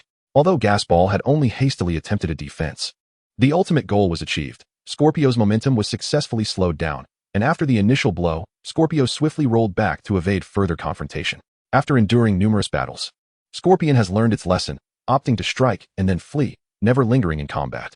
The previous encounter with the Onyx ended in defeat solely because it was trapped and unable to escape. You insolent brat, do you even comprehend courtesy? I haven't finished my lines yet. Upon witnessing the wheezing intercept Scorpion's attack, Musashi erupted in fury towards Aoyuan. Huh. There is no necessity for courtesy with you scoundrels from Team Rocket, who steal others' Pokémon. Furthermore, your opening lines are tiresome. Once is sufficient. Repeating them is utterly dull. Hearing Musashi's words, Aoyuan responded with a cold demeanor. You little brat. How dare you call our opening lines boring? Arbok, use Poison Sting and show this insolent child a lesson. Musashi, already simmering with anger, commanded Arbok to attack Aoyuan. Wheezing, you too. Teach this little brat a lesson. Seeing the situation unfold, Kojiro hastily instructed Wheezing to join the fray. Scorpion, unleash acrobatics. Scyther, use Fury Cutter on Wheezing. Without hesitation, Aoyuan commanded Scorpion to launch its attack, while swiftly sending Scyther into battle as well. Bang! Two resounding collisions echoed as Scorpion executed its hit-and-run tactic, allowing Aoyuan to catch a glimpse of Scorpion performing a backflip. Scorpion, continue using Fury Cutter. Aoyuan, resolute, commanded Scorpion once more. Cola, hearing Aoyuan's command, Scorpion's pincers glimmered with a white light as it surged into the cloud of dust. Following that, Aoyuan lost sight of the ensuing chaos, only hearing the distant sounds of combat. Is it reasonable for a tunnel to be filled with such dense smoke? Aoyuan thought to himself, covering his mouth and nose while gazing at the haze before him. Suddenly, a blood-curdling scream pierced the air. Aoyuan turned to see Meowth leap and bend Reich's leg. Reich, you truly are such a waste. The Charmander launched a metal claw at Meowth. Aoyuan, unable to contain his irritation, quickly instructed Charmander to attack Meowth. Although he berated Reich for being useless, he knew that he wouldn't necessarily fare any better against Meowth. Don't underestimate me, you little brat. Watch me go wild. Meowth shouted as it charged at Charmander, its paws shimmering with a silvery glow, elongated tremendously. Kawaii! Charmander, filled with fighting spirit, shouted defiantly and prepared to clash with Meowth. Thus, this battlefield, much like that of Scorpion and its allies, descended into a stalemate. Aoyuan, devoid of combat prowess, could only clutch Pikachu and retreat to a corner. After all, he was not Ash from Pallet Town. Facing Musashi and Kojiro, Aoyuan was certain that he would be captured in less than a moment. Liku trembled as he rose unsteadily from the ground. The two heavy punches from Meow Meow had inflicted considerable damage on this researcher, who was not accustomed to physical exertion. The standoff did not persist for long, for good news soon arrived from the front line of the Scorpion. The Scorpion first dazzled the Abba Snake's eyes with a sudden shower of sand, followed swiftly by an acrobatic move that incapacitated the gas bomb, which was evading the Flying Mantis's assault. Seizing the opportunity, the Flying Mantis unleashed a series of rapid strikes, successfully taking down the Abba Snake. With the main battlefield resolved, Qingyuan turned his full attention to directing the battle of the Charmeleon. Compared to its two predecessors, Charmeleon was severely lacking in combat experience. However, one could not overlook Meow Meow's prowess. After all, in the anime, Meow Meow had triumphed over its evolved form, the formidable Meowth. Although it had not yet faced such trials, and its strength had not reached that level, Meow Meow was still significantly stronger than Charmeleon. The fact that Charmeleon could endure this long without succumbing was already commendable. Charmeleon, use Smokescreen. Upon hearing Qingyuan's command, Charmeleon, who had been slightly flustered by Meow Meow's fierce onslaught, quickly regained its composure. Observing Meow Meow charging towards it, Charmeleon took a deep breath and unleashed a cloud of smoke directly at Meow Meow. What is this? Meow? I can't see. Meow Meow exclaimed, thrown into a state of confusion by the smoke enveloping its face. Taking advantage of this moment, Charmeleon launched into a metal claw attack. Qingyuan had initially intended for Charmeleon to use Ember. However, given the enclosed space filled with swirling dust, the risk of an explosion was too great.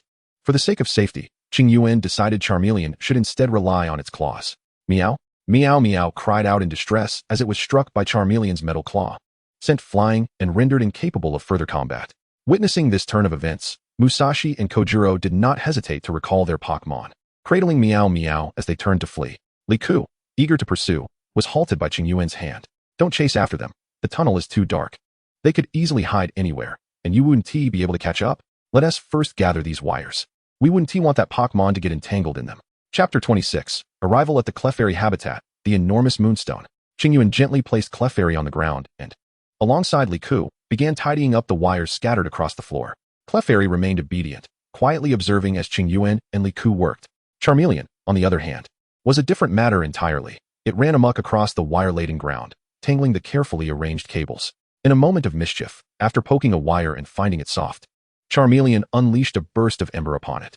Had it not been for Qingyuan and Liku's timely intervention, Charmeleon might have inadvertently sparked a fire within the tunnel. Faced with this situation, Qingyuan promptly instructed Scorpion to teach it a lesson.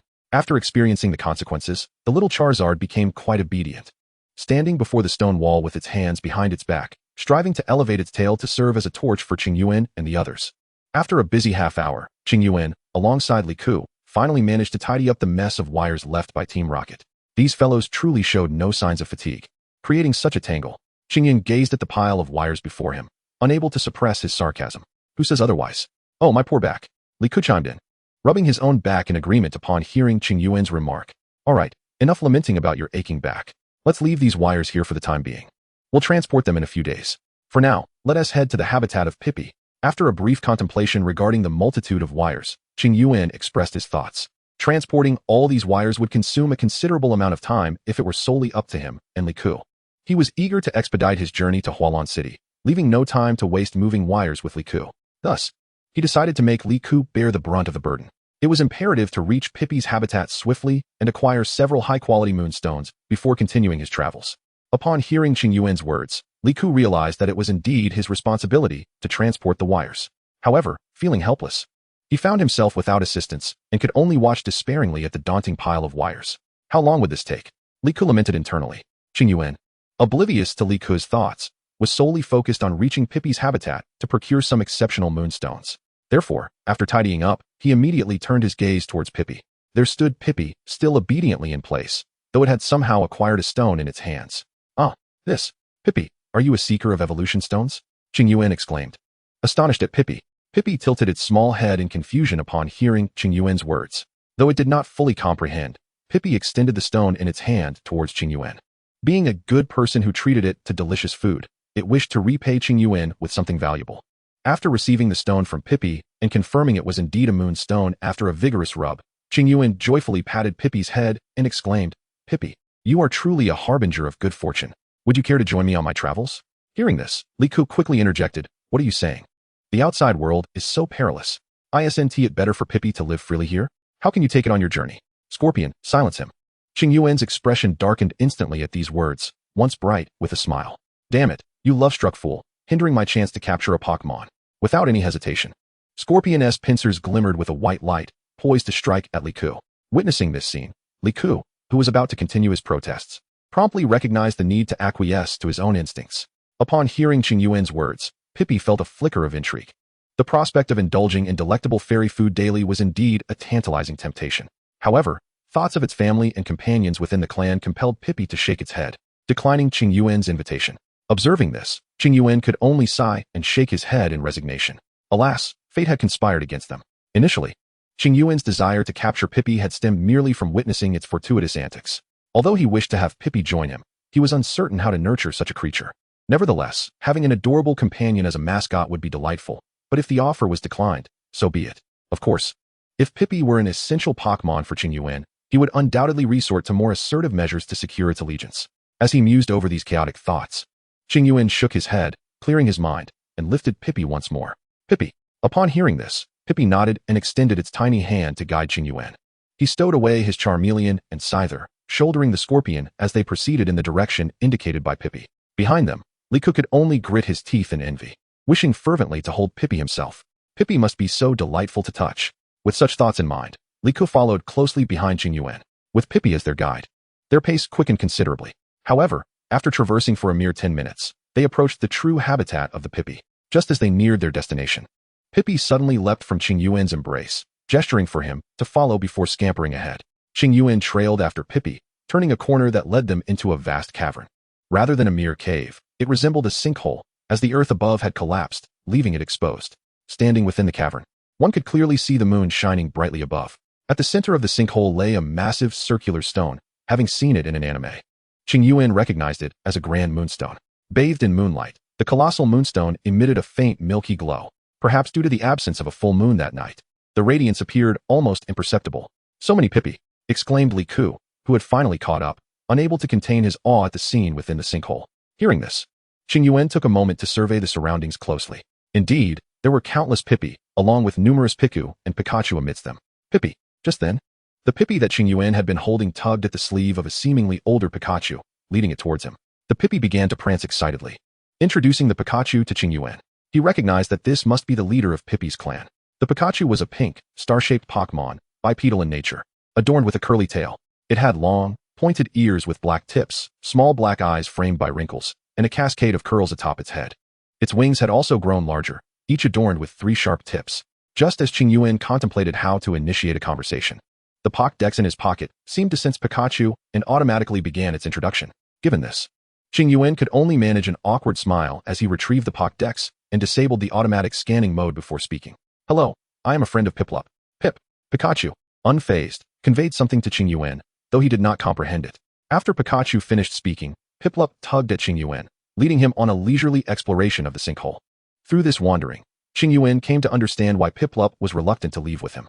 After all, life here was carefree and devoid of worries, offering no compelling reason for it to accompany him into a life of constant adventure. After wandering for a while, fatigue overcame Qingyuan as night deepened, prompting him to set up camp and rest, intending to resume their journey in the morning. Li Ku, the fellow, sought to share a tent with Qingyuan. However, Qingyuan preferred solitude, especially in the company of a grown man, so he tossed Li Ku a spare sleeping bag and unceremoniously kicked him out. Chapter 27. The Exceptional Moonstone. At the break of dawn, Qingyuan rose early, taking advantage of Li Ku's slumber. He approached the enormous moonstone, circling it in contemplation, pondering whether to chip away some to sell. Unfortunately, the moonstone was as smooth and round as a colossal stone sphere. He hesitated to mar its integrity, recalling that in the original storyline, Piplup and its companions would dance before this stone during the full moon. The stone absorbed Moonlight's power, enabling Piplup to evolve into Pikachu without relying on the moonstone. Qingyuan was uncertain whether shattering it would obliterate this capability. Moreover, considering Piplup as a friend, he could not engage in such a treacherous act. Ultimately, Qingyuan restrained his avarice and refrained from breaking the magnificent moonstone for monetary gain. Fortunately, near the colossal moonstone lay fragments collected by Pikachu and its kind. After taking a few pieces and noting that Pikachu did not object, he fully embraced the moment. Kneeling to carefully select the moonstones, he rejected those of inferior quality, as well as those too small or fragmented. Despite repeatedly elevating his selection criteria, he ultimately chose 3 exquisite moonstones amidst the vast array. According to the Alliance's marketplace, a standard moonstone fetched around 450,000 Alliance coins. Yet each of Qingyuan's moonstones could command several million, even tens of millions, in price. However, rarity is not solely defined by monetary value. Selling such high-quality moonstones for coins represents merely the most basic application. Bartering is the finest utilization of rare items, whether they be exquisite moonstones, exceptional sharp fangs, or premium metallic coatings. These items, in truth, hold value, yet lack a market. In simpler terms, one might not be able to purchase them with money. For aside from Qingyuan, those possessing such treasures are not short of wealth. They undoubtedly represent high-tier resources. The world is vast, yet its precious resources are scarce and scattered across the globe. In the presence of those indifferent to monetary gain, bartering emerges as the sole means to pique their interest, allowing one to procure desired resources. Thus, Qingyuan resolved to sell one of the 3 moonstones, converting it into Alliance currency to meet his initial resource needs. The remaining stones would be saved for future exchanges of rare and superior resources once his strength had increased. Having come to this conclusion, Qingyuan carefully stored the moonstones away. As he glanced down at the expanse of moonstones on the ground, a sense of internal conflict arose within him. Ultimately, he sighed and turned towards the tent. One must not be overly greedy. Possessing 3 exceptional moonstones already constituted a considerable fortune. The rest would be left for the Pippi tribe. He found it hard to believe that, over the years, only he and Li Ku had discovered this place. Moreover, he had not contributed significantly to the Pippi tribe. Acquiring 3 exquisite moonstones was already a tremendous gain. Upon returning to the camp, Qingyuan freshened up before commencing breakfast for the scorpions. During this brief interlude, the Pippi creatures, seemingly curious about his activities, gathered around him to observe his movements. The sight of these adorable little beings filled Qingyuan with joy. Having reaped moonstones worth tens of millions in Alliance currency, prompting him to be quite generous, he presented all his universal Pokémon food to the Pippi, acknowledging that their efforts had enabled him to acquire such valuable moonstones. Had it not been for the specialized Pokémon food crafted for the scorpions, which contained elements digestible solely by them, their supply would have been at risk as well. After breakfast, Li Ku awakened. After providing Li Ku with enough supplies to last a week, Qingyuan took his leave. Before departing, he also left energy cubes for the scorpions, reserving only 3 days' worth for them. The energy cubes meant to accelerate growth contained no other substances, making them suitable for the Pippi as well. Stepping out of the cave, Qingyuan was invigorated by excitement, casting aside thoughts of training his Pokémon. He recalled the Charmeleon and the Mantike, keeping only the Scorpion by his side. Following the main road constructed by the Alliance, he made his way towards Hualan City. One must admit, the Alliance's main roads are incredibly convenient, sparing one the effort of forging a path. The encounters with wild Pokémon were few, from Moonlit Mountain to Hualan City. He faced only 2 groups of Pokémon obstructing his way. Such a scenario would have been improbable on the side roads, where even freshly cleared paths would yield far more interruptions. However, the main road also unveiled its drawbacks. The scarcity of wild Pokémon rendered it ineffective for training purposes. Nevertheless, it served excellently for travel. In just 3 hours, Qingyuan traversed the tunnel from Moonlit Mountain and arrived at Hualan City. Upon entering the city of Hualan, Qingyuan made a beeline for the Alliance's item shop. Having spent all his money during the procurement in Nibi City, he was in dire need. "Welcome, sir. How may I assist you today?" The cashier greeted him with a warm smile as soon as he stepped inside. Without hesitation, Qingyuan approached the counter and replied, "Hello. I wish to sell an evolution stone." "Certainly, sir. Please follow me to the 2nd floor." Before Qingyuan could utter another word, the cashier promptly led the way, emerging from behind the counter. Following her, Qingyuan arrived at an appraisal room on the 2nd floor. "Please hold on. Our intermediate appraiser will be with you shortly." Upon hearing this, Qingyuan sank into a sofa in the appraisal room. Alliance appraisers were once a prestigious profession in the previous century, categorized into 4 levels: novice, intermediate, advanced, and master. An intermediate appraiser held a status akin to that of an intermediate breeder, a role not to be underestimated. Such a breeder could manage up to 30 Pokémon, each between levels 40 and 60, ensuring they remained in peak condition while also facilitating their growth. The intermediate appraiser possessed the expertise to accurately assess the functionalities of various Pokémon items and determine the extent of their enhancements. For instance, while Qingyuan could merely discern the decent quality of the evolution stone, a level 3 appraiser would be able to evaluate the energy coverage within the stone and assign it a precise value. However, as time progressed, advancements in Alliance technology enabled certain appraisal machines to replicate the functions of appraisers, examining energy coverage in evolution stones. This evolution of technology has resulted in a dwindling number of new appraisers, particularly since novice appraisers relied on assessing evolution stones for their livelihood. With machines now supplanting their roles, many found themselves forced to change careers due to lack of financial support. To Qingyuan's surprise, there was indeed an intermediate appraiser in this Alliance shop in Hualan City, and she had even been summoned to evaluate his evolution stone. As he waited on the sofa, he found himself curious about the appearance of this intermediate appraiser. Before long, he heard footsteps approaching the appraisal room. Turning to the sound, he beheld a young girl clad in a pink leisure outfit entering the room. Qingyuan was taken aback. He had anticipated that a level 4 appraiser would be an elderly man with graying hair, yet here stood a remarkably youthful girl. "Hello, I am Qingyuan, the intermediate appraiser at this establishment." She approached Qingyuan and extended her hand politely. "I am Qingyuan. Miss Ming, you are indeed impressive for your age," Qingyuan remarked, eliciting a delighted smile from Qingyuan in response. "Oh, it is merely the support of my family," she replied modestly. Qingyuan's eyes glimmered with understanding. She was undoubtedly a member of a prominent family. Only those from prominent families have the privilege to encounter numerous treasures, thereby honing a keen sense of discernment. After exchanging pleasantries, Qingyuan directly delved into the matter at hand. "So, Trainer Qingyuan, may we commence?" Chapter 28. The Sale of Exceptional Moonstones and Procurement. Upon hearing Qingyuan's words, Qingyuan displayed no hesitation and promptly produced an exquisite moonstone alongside the one gifted to him by Pippi.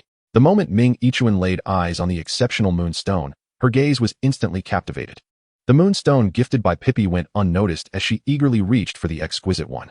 "It is stunning, absolutely breathtaking," Qingyuan exclaimed, holding the moonstone aloft, her face alight with admiration. Witnessing this scene, Qingyuan felt somewhat bewildered, yet he wisely refrained from interrupting. "Sir, the moonstone you wish to sell must be this one, correct?" Upon hearing this, Qingyuan nodded in affirmation. "In that case, I shall offer 800,000 Alliance coins for this moonstone. What say you?" Qingyuan was taken aback by this offer, for although the moonstone was indeed rare, its practical applications were rather limited, primarily aiding the evolution of a few specific Pokémon, unlike the Water Stone and Fire Stone, which not only facilitated evolution but also enhanced a Pokémon's growth rate through absorption. The moonstone's utility paled in comparison. While no one would ordinarily allow such a precious evolutionary stone to be absorbed, Qingyuan had hoped to fetch a higher price of 650,000 Alliance coins outside of the auction context. Poverty, it seemed, had curtailed his aspirations. From Qingyuan's demeanor, Qingyuan surmised that she intended to purchase the moonstone not for Pokémon use, but rather for the sake of collection and admiration. However, he could not comprehend what made this moonstone so visually appealing. Though it emitted a faint white glow due to its abundant energy, it hardly reached the level of beauty he expected. As Qingyuan pondered, Qingyuan, mistaking his silence for dissatisfaction with her offer, quickly added Mr. Qingyuan. My offer is already quite generous. While this moonstone might fetch a higher price at auction, the recent auction in Hualan City has just concluded, and another is unlikely to be held in the near future. Since you are here, it is evident you wish to sell it. How about this? Including the other moonstone, I will offer you 860,000, a nice round figure. Just as Qingyuan was about to accept, Ming Yichuan launched into another series of persuasive remarks. A delightful collaboration. Without a moment's hesitation, Qingyuan extended his hand towards Ming Yichuan. The lesser quality moonstone could fetch a maximum of 400,000 alliance coins, allowing him to profit an additional 200,000. He could find no reasonable grounds for refusal. Seeing Qingyuan's swift shift in stance, Ming Yichuan momentarily froze in surprise. A delightful collaboration, she echoed, grasping Qingyuan's hand with a smile. Although Qingyuan had gained a slight advantage, it amounted to merely a few tens of thousands of alliance coins. For her, it was a trifling sum. What truly mattered was securing the moonstone, boasting a coverage rate of 98%. In her collection, no evolutionary stone had such a high rate. The transaction concluded amicably. Mr. Qingyuan, I shall take my leave now. Our store has a plethora of items. Should you be interested, do take a look. I can offer you a 10% discount. After instructing a nearby staff member to transfer the funds to Qingyuan, Ming Yichuan carefully stowed away the moonstone and smiled at Qingyuan. Oh, Miss Mingyi has the authority to make such decisions? Qingyuan's surprise was palpable. After all, this was a store affiliated with the Alliance. In response to his remark, Ming Yichuan flashed a mysterious smile and gestured with 3 fingers, saying, I hold 30% of the shares in this establishment. Granting you a discount is quite effortless. Upon hearing this, Qingyuan nodded and clasped his hands in gratitude. Then I sincerely thank you, Miss Mingyi. You're most welcome. Should you come across more treasures like this, do keep me in mind for the next time. She replied cheerfully. Sakura, please provide Mr. Qingyuan with my contact information. I have a few matters to attend to, so I must take my leave. Until we meet again, Mr. Qingyuan. With a courteous bow, Ming Yichuan exited the appraisal room. At that moment, the cashier, Sakura, handed Qingyuan a note along with a catalog. This is Miss Ming's contact information, and here is our store's catalog of items for your perusal, sir. Thank you. Qingyuan expressed his gratitude, carefully tucking away Ming Yichuan's contact details before settling onto the sofa to examine the catalog. Although the myriad of items dazzled him, he ultimately selected 3 that catered to his Pokémon's needs. The chosen items included soft sand, which enhances ground-type moves by 10%, silver powder, which boosts bug-type moves by 10%, and charcoal, which increases fire-type moves by 9%. After applying the discount, Qingyuan spent a total of 3 million alliance coins on these items, which left him feeling somewhat pained. Furthermore, Sakura informed him that these items could wear out with use. Carrying these 3 items on Scorpion and the others, their energy would likely be depleted within 6 to 9 months, leading to what is colloquially termed as obsolescence. This revelation intensified Qingyuan's discomfort. Nevertheless, he deemed the enhancement of his Pokémon's battle capabilities worthwhile. Once the transaction was complete, Qingyuan departed the Alliance store with his 3 items and 5,600,000 Alliance coins. Without a moment's hesitation, he made his way to the Silver Company store. After spending 3 million on the coveted skill disc, he proceeded to the Pokémon Center in Hualan City. After entrusting Scorpion and the others to nurse Joy for treatment, Qingyuan settled in the waiting area to consult his Pokédex for information on the Sandscale fruit. After purchasing a skill disc, Qingyuan ventured to the fruit shop to attempt crafting an energy cube. While browsing for tree fruits, he stumbled upon a Sandscale fruit. This discovery reminded him that Scorpios could enhance their attributes by consuming various tree fruits. With a couple of coins in hand, Qingyuan eagerly considered buying 3 Sandscale fruits for his Scorpios to savor. However, after inquiring with the shopkeeper, he learned that there was only a single Sandscale fruit available in the expansive shop. Determined to ensure his companions received equal treatment, Qingyuan contemplated exchanging alliance contribution points for additional Sandscale fruits. Yet, upon seeing the 2 gray words indicating that the Sandscale fruit was sold out, he had to concede that such a prized item was in limited supply within the alliance. Unable to provide for all equally, he resolved to make do with the lesser offerings for his Flying Mantis and Little Fire Dragon. After all, starter Pokémon hold a special significance for any trainer. Despite his desire for fairness, when faced with such choices, Qingyuan found himself leaning towards Scorpios. To make amends, he purchased Cocoa fruits and Xinxiang fruits, both of which increase resistance, to compensate the Flying Mantis and Little Fire Dragon. Naturally, Scorpios also received a Dragon fruit to bolster its resistance against Ice-type attacks. Strictly speaking, this hardly constituted compensation for the Flying Mantis and Little Fire Dragon, but given the circumstances, it was the best he could do. He certainly could not neglect to enhance Scorpio's ice resistance. Even if being 4 times weak to ice was a mark of strength, it was indeed a challenging predicament. Chapter 29, Training Routine. Early the next morning, Qingyuan arose and roused his Scorpios. Upon scheduling a visit to the Hualan Gym, He was informed that a water ballet performance would be taking place that day, and thus, no gym challenge would be accepted. This disruption unraveled Qingyuan's plans for the day, leaving him with no course of action. Consequently, he decided to conduct an intensive training session for his Scorpios. He initiated the day with a 5-kilometer run to build his Pokémon's endurance. For Little Fire Dragon and Flying Mantis, this was merely a straightforward task. However, Scorpios faced a dilemma, as Qingyuan forbade it from flying, and with its short legs. Keeping pace with Little Fire Dragon and the others was not only comical, but also exceedingly slow. Ultimately, to save time and ensure a proper warm-up, Qingyuan replaced the 5-kilometer run for Scorpios with 300 push-ups and 300 squats. This level of exertion would nearly exhaust Little Fire Dragon, yet for Scorpios, it was merely a light warm-up, as it had long been engaged in weighted training. To encourage Little Fire Dragon to train earnestly, Qingyuan joined in the morning's 5-kilometer run. Training alongside his Pokémon not only fostered a deeper bond, but also served as a motivation for them to strive diligently in their exercises. At 6 in the morning, most trainers at the Pokémon Center remained ensconced in slumber. Amidst the hazy morning mist, the diligent scene of Qingyuan and his Pokémon became a striking tableau in the training grounds.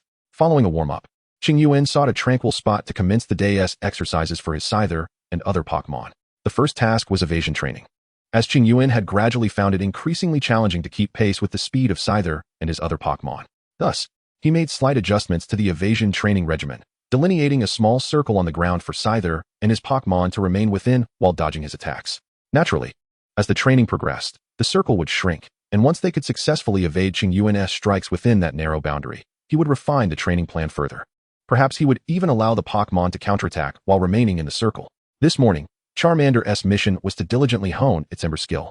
Currently, Charmander's Ember was not only inconsistent, but also excessively dispersed.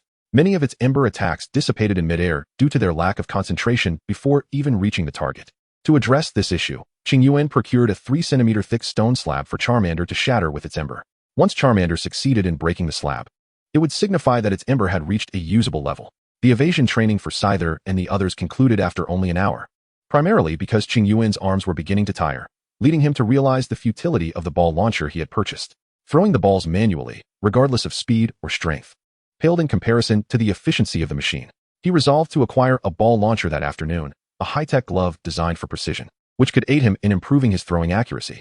After all, it was rather expensive, and he felt reluctant to waste it. After completing the evasion training, Qingyuan instructed Scyther and the others to take their punishment and proceeded to check on Charmander's progress.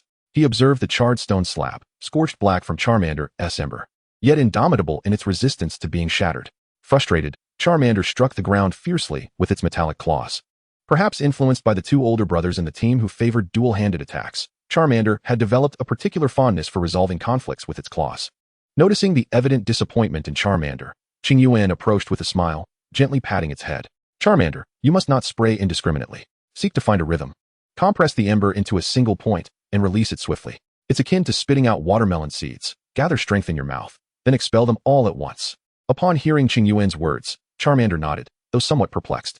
Observing this, Qingyuan chuckled, offered Charmander 2 energy cubes to restore its stamina, and then turned his attention back to Scyther and the others as they endured their penalty. Qingyuan held great confidence in the innate understanding of his Charmeleon, considering it was a bearer of 4 inherited skills, known for its exceptional comprehension. However, at this moment, his focus shifted more towards Scyther and Beedrill. These two creatures, perhaps due to their extensive experience in close-quarters combat, tended to absorb attacks rather than evade them, often neglecting the art of dodging altogether. This was particularly true for Scyther, which possessed an extraordinary self-assurance in its pincers. Whenever faced with an attack, it sought to block it with its formidable claws, mistakenly believing it to be as invincible as Cynthia's Garchomp, which could fend off fiery assaults with mere fins. As Qingyuan pondered this, he abruptly halted, realizing that perhaps it was not entirely unfeasible. Scyther was capable of molting, and with each shedding, its exoskeleton would become tougher than before. If Scyther dedicated itself to honing its pincers, after several molts, it could very well attain a pair of indomitable claws. The more Qingyuan contemplated this, the more plausible it appeared. Cynthia's Garchomp, with its impressive ability to withstand fiery blasts, was indeed awe-inspiring. If Scyther could achieve a similar mastery, it could potentially withstand most attacks. Furthermore, the harder Scyther's pincers became, the more formidable its offensive capabilities would be. As for whether Scyther could attain such prowess, Qingyuan expressed unwavering faith in its potential. After all, both faced a quadruple weakness to ice. How much stronger could Garchomp truly be than Scyther? Nonetheless, this endeavor required meticulous planning on Qingyuan's part, as the immediate priority remained to rectify Scyther's detrimental habit of avoiding evasion. After all, in its current fragile state, a single icy attack could easily spell disaster. Then there was the issue of Beedrill, which sought to slice through attacks with its stingers. It seemed oblivious to how its predecessor, Scyther, had fallen victim to a powerful flamethrower. After thoroughly educating Scyther and Beedrill on the futility of enduring attacks, emphasizing that evasion was the superior strategy, Qingyuan observed the two, now seated before him with their heads cradled in their arms, deeply reflecting on their misjudgments. Satisfied with their realization, he allowed them a brief respite of 15 minutes before commencing the next phase of their training. The practical training involved a genuine sparring session, allowing Scyther and Beedrill to engage in a true battle. This not only instilled in them the significance of evasion, but also maintained their combat readiness. Positioned near the Pokémon Center, the intensity of their match was palpable, with onlookers potentially mistaking their fierce exchanges for a deep-seated rivalry. However, witnessing the expressions of exhilaration on Scyther and Beedrill's faces at the conclusion of their bout, Qingyuan felt reassured. Despite the ferocity of their clash, both seemed content, and no ill will lingered between them. After entrusting Scyther and Beedrill to nurse Joy for treatment, Qingyuan turned his full attention to the specialized training of his Charmeleon. It must be said, Charmeleon lived up to its reputation, exhibiting extraordinary talent that was no mere exaggeration. With just a few words of guidance from Qingyuan, Charmeleon not only succeeded in shattering the stone slab, but also managed to produce sparks with remarkable finesse. Upon witnessing that dazzling display of fiery brilliance, Qingyuan nearly mistook it for Charmeleon mastering Flamethrower. As Charmander successfully completed the task of training with sparks, Qingyuan prepared to initiate its evasive training. With two brutes already in the team, it was imperative that Charmander did not succumb to becoming one of them.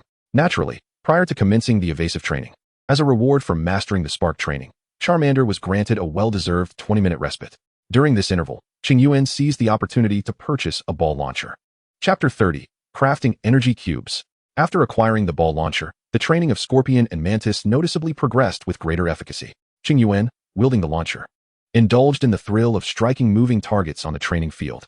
Perhaps due to the launcher's power surpassing Qingyuan's own strength, Scorpion and Mantis winced upon being struck.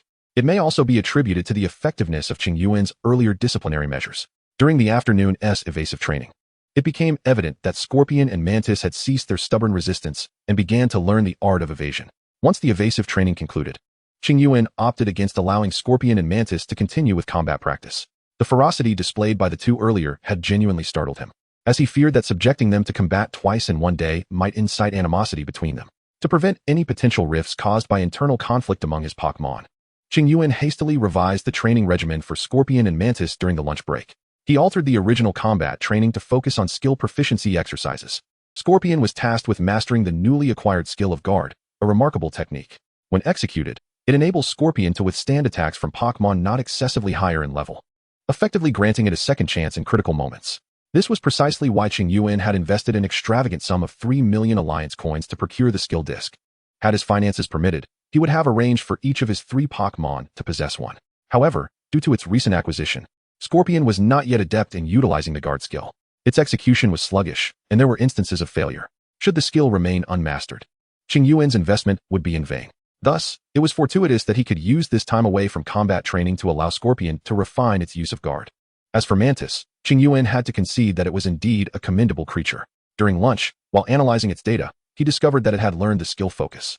Qingyuan surmised that this new skill was likely acquired during its morning sparring session with Scorpion. Although the circumstances of its learning were somewhat dubious, the fact that Mantis swiftly acquired a new skill while Qingyuan was preoccupied with training concerns spoke volumes of its potential.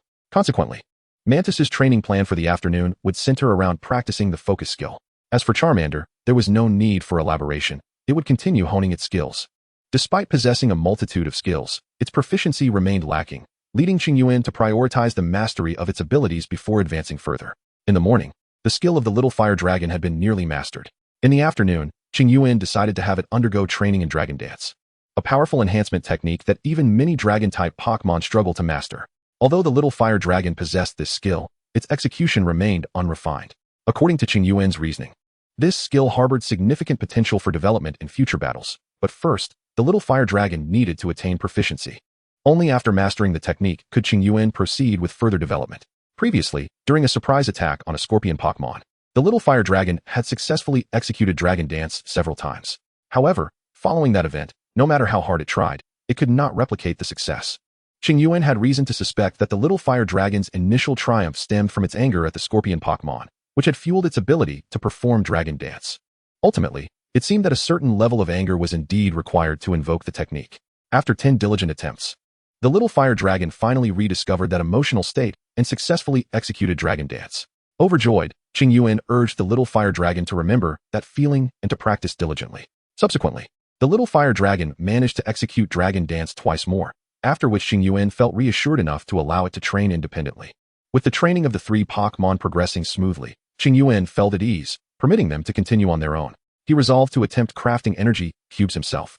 After all, the last time he had procured a manual from the black market detailing the process of creating energy cubes, it had been gathering dust in his backpack.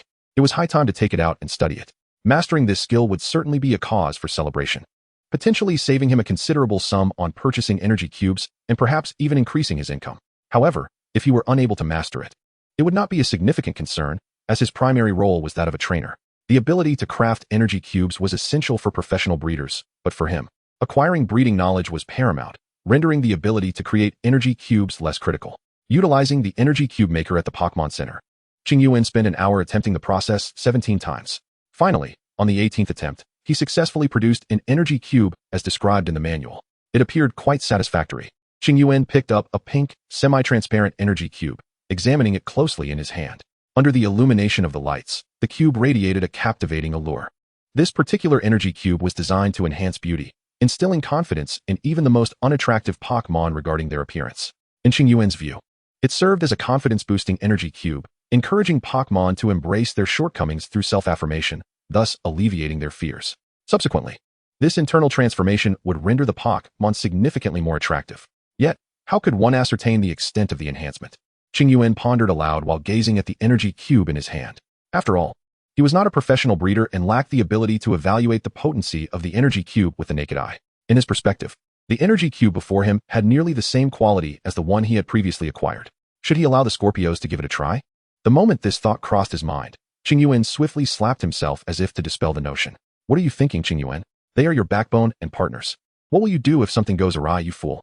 Not to mention that the formula for this energy cube had been procured from the black market, rendering it inherently dubious in safety. Moreover, the 3 Scorpios were exceedingly proud. If this contraption were truly effective, they would undoubtedly cause a commotion. After casting aside the thoughts swirling in his mind, Qingyuan found himself at an impasse as he regarded the energy cube before him. Ultimately, unable to identify a suitable test subject for the energy cube, he reluctantly stored it away, resolving to have it examined by a professional breeder at the shop on his next visit. If it turned out to be safe, he would have discovered a new avenue for profit, for energy cubes that enhance beauty were rather scarce in the Kanto region.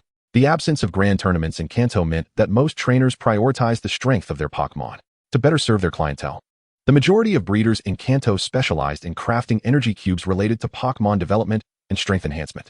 Conversely, few breeders focused on those that increased beauty. Nonetheless, despite the lack of grand tournaments, there were plenty of affluent young ladies in Kanto. Eager to enhance the allure of their Pokémon, they spared no expense, resulting in energy cubes that elevate beauty becoming a sought-after commodity in the region. Once produced, they would undoubtedly sell like hotcakes. After tidying up his belongings, Qingyuan glanced at the time and realized that an hour had elapsed. He decided to check on the Scorpios and, in the process, replenish their nutrients with the energy cubes. Having learned to make energy cubes, Qingyuan felt buoyant and walked briskly toward the training grounds, unaware that the Scorpios had prepared a little surprise for him. Chapter 31. Conflict. After Qingyuan departed, Charmeleon continued to practice dragon dance, adhering to the successful sensations it had previously experienced. However, as dragon dance required physical movement, it struggled to sustain the intensity of its enhancements with consecutive uses. It could take a moment to rest, yet its success rate, although slightly improved, remained dismally low. On average, it needed to perform the dance 6 times to achieve success just once, which rendered Charmeleon utterly exhausted. The soreness in its shoulders and legs began to distort its performance of dragon dance, further diminishing its success rate. Jenny, look, there's a fool. Its dance is so ridiculous. Just as it pondered this predicament, a burst of laughter suddenly reached its ears. Following the sound, Charmeleon spotted a blue turtle adorned with a shell, one hand covering its belly, and the other pointing at it, laughing heartily. Jenny, why are you staring? Yes, I'm talking to you, you big fool. After sharing a hearty laugh, Squirtle noticed Charmander glaring at it with fierce intensity. Irked by this, Squirtle couldn't help but hurl another jibe at Charmander. Already vexed, Charmander was not one to take such insults lightly and retorted vehemently, "Cluck cluck. What kind of turtle is squawking here? Cluck cluck. If you're blind, just shut up. Are you calling for your big sister here? Upon hearing Charmander's words, Squirtle erupted with anger. Squirt squirt. You foolish dancer. How dare you silence me? You wretched lizard. Cluck cluck. You foolish water-squirting turtle. Squirt squirt. You repulsive, fire-breathing lizard. Cluck cluck. Shorty, you water-squirting turtle. Due to Qingyuan frequently giving Charmander calcium tablets, combined with Charmander's innate talent, it had grown significantly taller than the average Charmander. Although Squirtle also possessed remarkable abilities, it still stood half a head shorter. After finishing its taunts, Charmander mockingly gestured at Squirtle's head with its hand, wearing an expression of disdain. Enraged, Squirtle shot a water gun at Charmander. Fortunately, the evasive training from that morning proved effective, as Charmander deftly dodged the water gun before it could be launched. Adhering to the principle that one should reciprocate, Charmander's claws shimmered with a silvery light as it pounced on Squirtle, slamming it to the ground. Lying on the ground, Squirtle showed no signs of resilience, instead crouching down and sobbing loudly. Wah! Witnessing this scene, a nearby Nuzleaf, currently engaged in training, rushed over to claw at Charmander. In a split second, a Scyther darted in, intercepting Nuzleaf's attack. As Nuzleaf prepared to withdraw its claws, it attempted to strike again. Wah! However, before it could launch its next assault, it let out a shriek. A purple figure had sped down from the sky, colliding with it and sending it flying. Yet, Nuzleaf was caught midair by a robust Ursaring. Gur! After catching Nuzleaf, Ursaring had no intention of letting things settle peacefully. It let out a fierce roar towards Scyther and its companions. Gur! Unfazed by Ursaring's intimidating presence, Scyther defiantly extended its claws, making a provocative gesture. Gur! Known for its short temper, Ursaring could hardly contain itself and charged forward with glistening claws aimed at Scyther. Scyther, undeterred, responded with its own gleaming pincers. The two engaged in an intense battle, while Nuzleaf, witnessing the clash, radiated white light and charged towards Scyther. In response, Scyther quickly prepared to engage, and the two resumed their fierce confrontation. Meanwhile, Charmander, once the focal point of the conflict, now found itself idly spectating. Charmander stood still for a moment, observing the intense struggle between its elder brothers, feeling that merely watching was inadequate. It turned its head and was greeted by the sight of Squirtle, who was sitting on the ground, weeping profusely. In an instant, Charmander instinctively reacted. Its hands glimmered with a silvery hue as it charged towards Squirtle. Hey, you boastful one. Stay right there. The battlefield transformed into a scene of dramatic fervor. The pillars of each team, Scorpion and Scyther, were locked in a fierce confrontation, with Scorpion seemingly at a disadvantage. Yet, here was Charmander, the lowest in level and battling prowess among its comrades, now relentlessly pummeling its opponent, Squirtle, despite the type disadvantage. As Charmander decisively incapacitated Squirtle, it displayed remarkable strategic awareness by promptly joining the fray with Scyther. After they successfully dispatched Nuzleaf, Scyther wasted no time in rushing to assist Scorpion.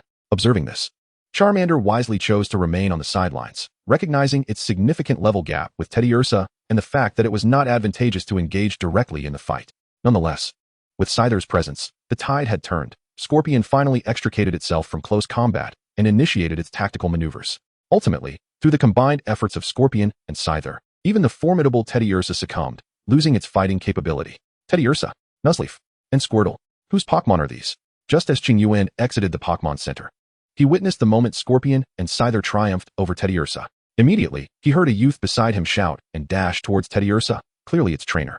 Concerned for Scorpion and the others, Qingyuan hastened after him. Whose Pokémon are these? How unreasonable. Where are their trainers? Can't we reason? The boy rushed to Teddiursa's side and was about to leap forward when Scyther swiftly extended its scythe to block him. Qingyuan found himself in an awkward position and cleared his throat. What are you doing, Scyther? Let him through. You all come here. Upon hearing this, Scyther promptly retracted its scythe and, alongside Scorpion, rushed to Qingyuan's side. Hey.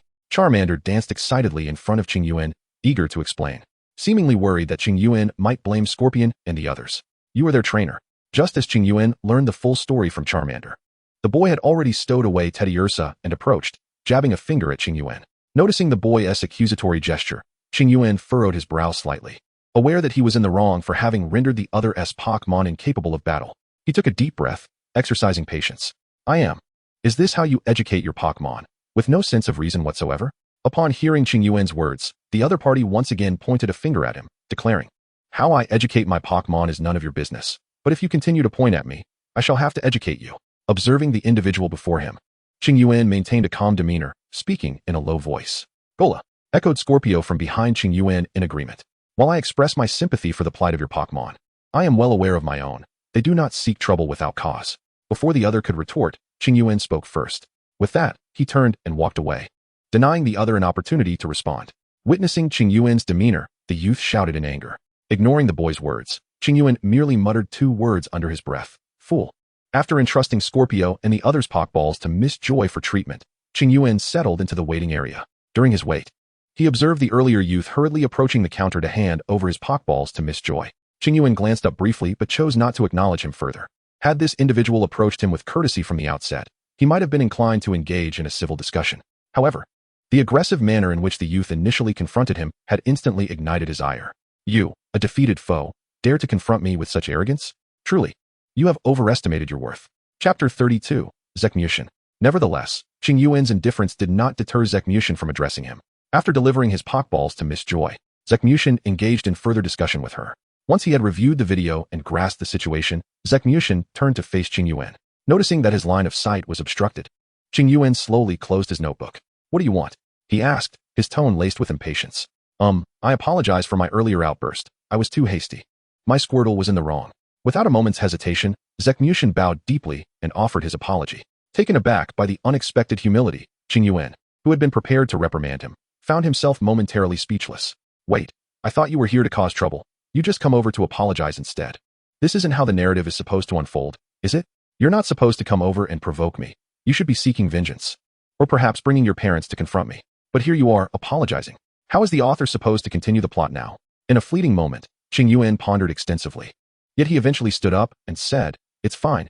It's all in the past. I, too, have my faults in this matter. My temper is rather volatile. No. It is I who was in the wrong. No, it was me. No, it was indeed my fault. Thus, the 2 individuals, who had barely managed to avoid enmity, found themselves in a fervent dispute over apologies. Eventually, after exchanging apologies 7 or 8 times, Qingyuan could no longer endure the exchange and stood decisively, stating, All right. Since you insist on apologizing, I shall accept it. I forgive you, please rise. With that, Qingyuan extended his hand to help the young boy before him to his feet. Upon hearing Qingyuan's words, Zhemu found his mind momentarily blank. After a brief pause, he realized that Qingyuan had lifted him up. Regaining his composure, Zhemu smiled and introduced himself. Greetings, I am Zhemu from Chengdu, Manjin City. Currently, I am on a journey aimed at the Quartz Conference, participating in gym challenges. I am Qingyuan from the city of Jban, also on a quest toward the Quartz Conference, engaging in gym challenges. Qingyuan replied with a chuckle. It seems we may become rivals in the future. Zhemu, hearing Qingyuan's words, responded with a grin. Indeed. But I firmly believe that my companions and I shall emerge victorious at the Quartz Conference. Upon hearing this, Zhemu became agitated and exclaimed, How can that be? The victor of the Quartz Conference should undoubtedly be me. My partners and I will decisively defeat you. As he spoke, Zhemu vigorously waved his right hand. Qingyuan cast a sidelong glance at him, his lips curling into a cold remark. Heh, does a defeated foe dare to boast of bravery? What do you mean by that? Zhemu snapped, his temper flaring. Nothing, just the literal meaning. Qingyuan continued, his expression unchanged. That last match doesn't count. If you have the skill, let us have another round. I refuse to battle against a defeated opponent. I understand now, you are frightened. You only defeated my Circle Bear through ambush tactics. You dare not face my Circle Bear again. Zhemu quickly shifted his strategy, attempting to provoke Qingyuan. He was determined to prove, alongside his Circle Bear, that he was invincible. Bring it on. I'm not afraid of you. Though aware that Zhemu was trying to provoke him, Qingyuan found himself drawn into the challenge. For reasons unknown, he felt a surge of adrenaline, and this sensation was quite exhilarating. Thus, the ordinarily rational Qingyuan allowed this fervor to take control of his thoughts. When faced with uncertainty, what better way to resolve it than through a battle between trainers? The thrill was simply irresistible. On the battlefield outside the Pokémon Center, Qingyuan and Zhemu stood at opposite ends of the arena. The atmosphere was charged with the intensity of ongoing battles. Caught in this fervor, Qingyuan felt his own excitement rising, eager to engage in a duel. Xiaodian, I suggest you concede early, otherwise. Facing defeat at the hands of Scorpions twice in a row could inflict considerable psychological pressure on your Pokémon. Zhemu scoffed at Qingyuan's words. You should be more concerned about your own Pokémon. My Circle Bear is invincible. Should your Pokémon sustain injuries, I want to be covering their medical expenses, Xiaoyuan.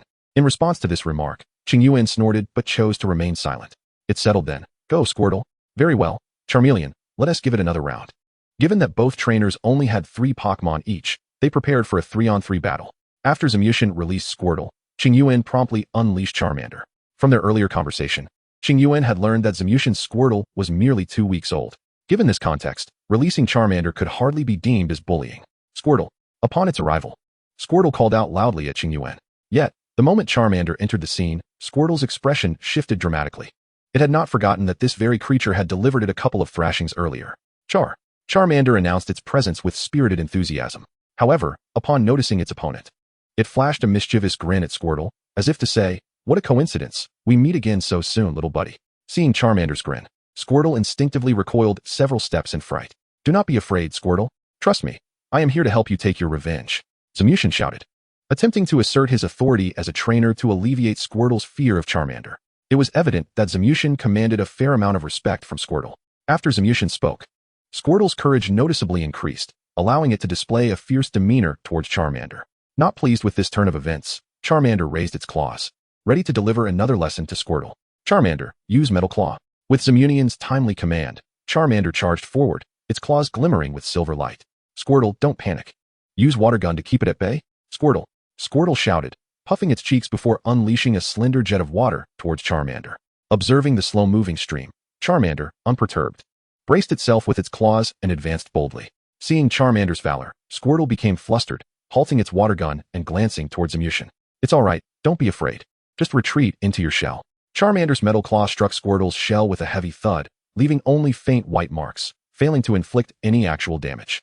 "Don't rush, Charmander. Use Ember on the hole in Squirtle's shell to scorch it out," Qingyuan commanded as he observed Charmander incessantly attacking Squirtle's shell with Metal Claw. Upon hearing Qingyuan's words, Charmander gathered its strength, preparing to direct an ember at the opening in Squirtle's shell. Suddenly, a flash of red light appeared, and Squirtle vanished from sight, causing Charmander's barrage of sparks to create a small crater in the ground. "Squirtle concedes," Zamutian said with a wry smile. Looking at the fuming Charmander, Squirtle lacks practical battle experience and has just recently passed its juvenile phase. "I fear that if this continues, Squirtle may end up completely overwhelmed. If the spirit, ambition, and vitality are all diminished, then Squirtle shall truly fail to flourish in the future." He had high hopes for Squirtle. Upon hearing this, Qingyuan nodded in understanding. Judging by the recent battle, Squirtle's practical experience was virtually non-existent. It was entirely reasonable for Zamutian to be concerned. "Well, you've performed admirably. Besides, it is hardly entertaining to bully the inexperienced. Next time, I shall find you a formidable opponent to engage in a proper battle." Upon hearing this, the little Charizard within its Pokeball finally quieted down. Chapter 33, The Concept of Combination Techniques. With a smile, Qingyuan stowed away the Pokeball of the little Charizard. "What say you? Shall we continue? You, the vanquished," Qingyuan remarked with a grin, gazing at Zamutian. "Of course I will fight. You can only boast now. Watch how I obliterate you shortly. Nura has been chosen. Unleash a barrage upon him." With a roar, Nura emerged, brandishing its claws aggressively toward Qingyuan. Qingyuan wasted no time and released the Pokeball of his Scyther. "Scyther, show him what a true warrior is capable of." With identical stances, yet differing in execution, Scyther swung its scythe like appendages. When foes meet, the animosity is palpable. Just moments ago, Nura had been defeated by Scyther alongside the little Charizard. Now, seeing Scyther again, Nura felt a surge of indignation and lifted its claws, poised to attack. However, Zamutian refrained from issuing any commands, thus Nura held back its aggression. "Scyther, use Quick Attack. Nura, counter with Quick Attack." As both trainers gave their commands, the two Pokémon instantly shimmered with white light and sprang into action. Boom! The two Pokémon collided with an explosive force akin to high-speed trains, producing a resounding noise. However, due to Scyther's larger stature, it gained a distinct advantage in this clash, sending Nura flying a considerable distance. Seizing the moment, Scyther launched a series of slashes. Before Nura could regain its footing, Scyther, responding to the command, unleashed a flurry of strikes with its blades glimmering brightly. "Nura, defend with Metal Claw," Zamutian urged urgently. Clang! The sound of clashing metal echoed as Nura successfully executed the Metal Claw technique. Nonetheless, due to its unstable stance, Nura could not fully block Scyther's flurry of attacks. It managed to deflect only two of Scyther's strikes before being sent careening away by a powerful blow. Scyther proceeded to execute its slicing attack. "Scyther, attack with your right scythe."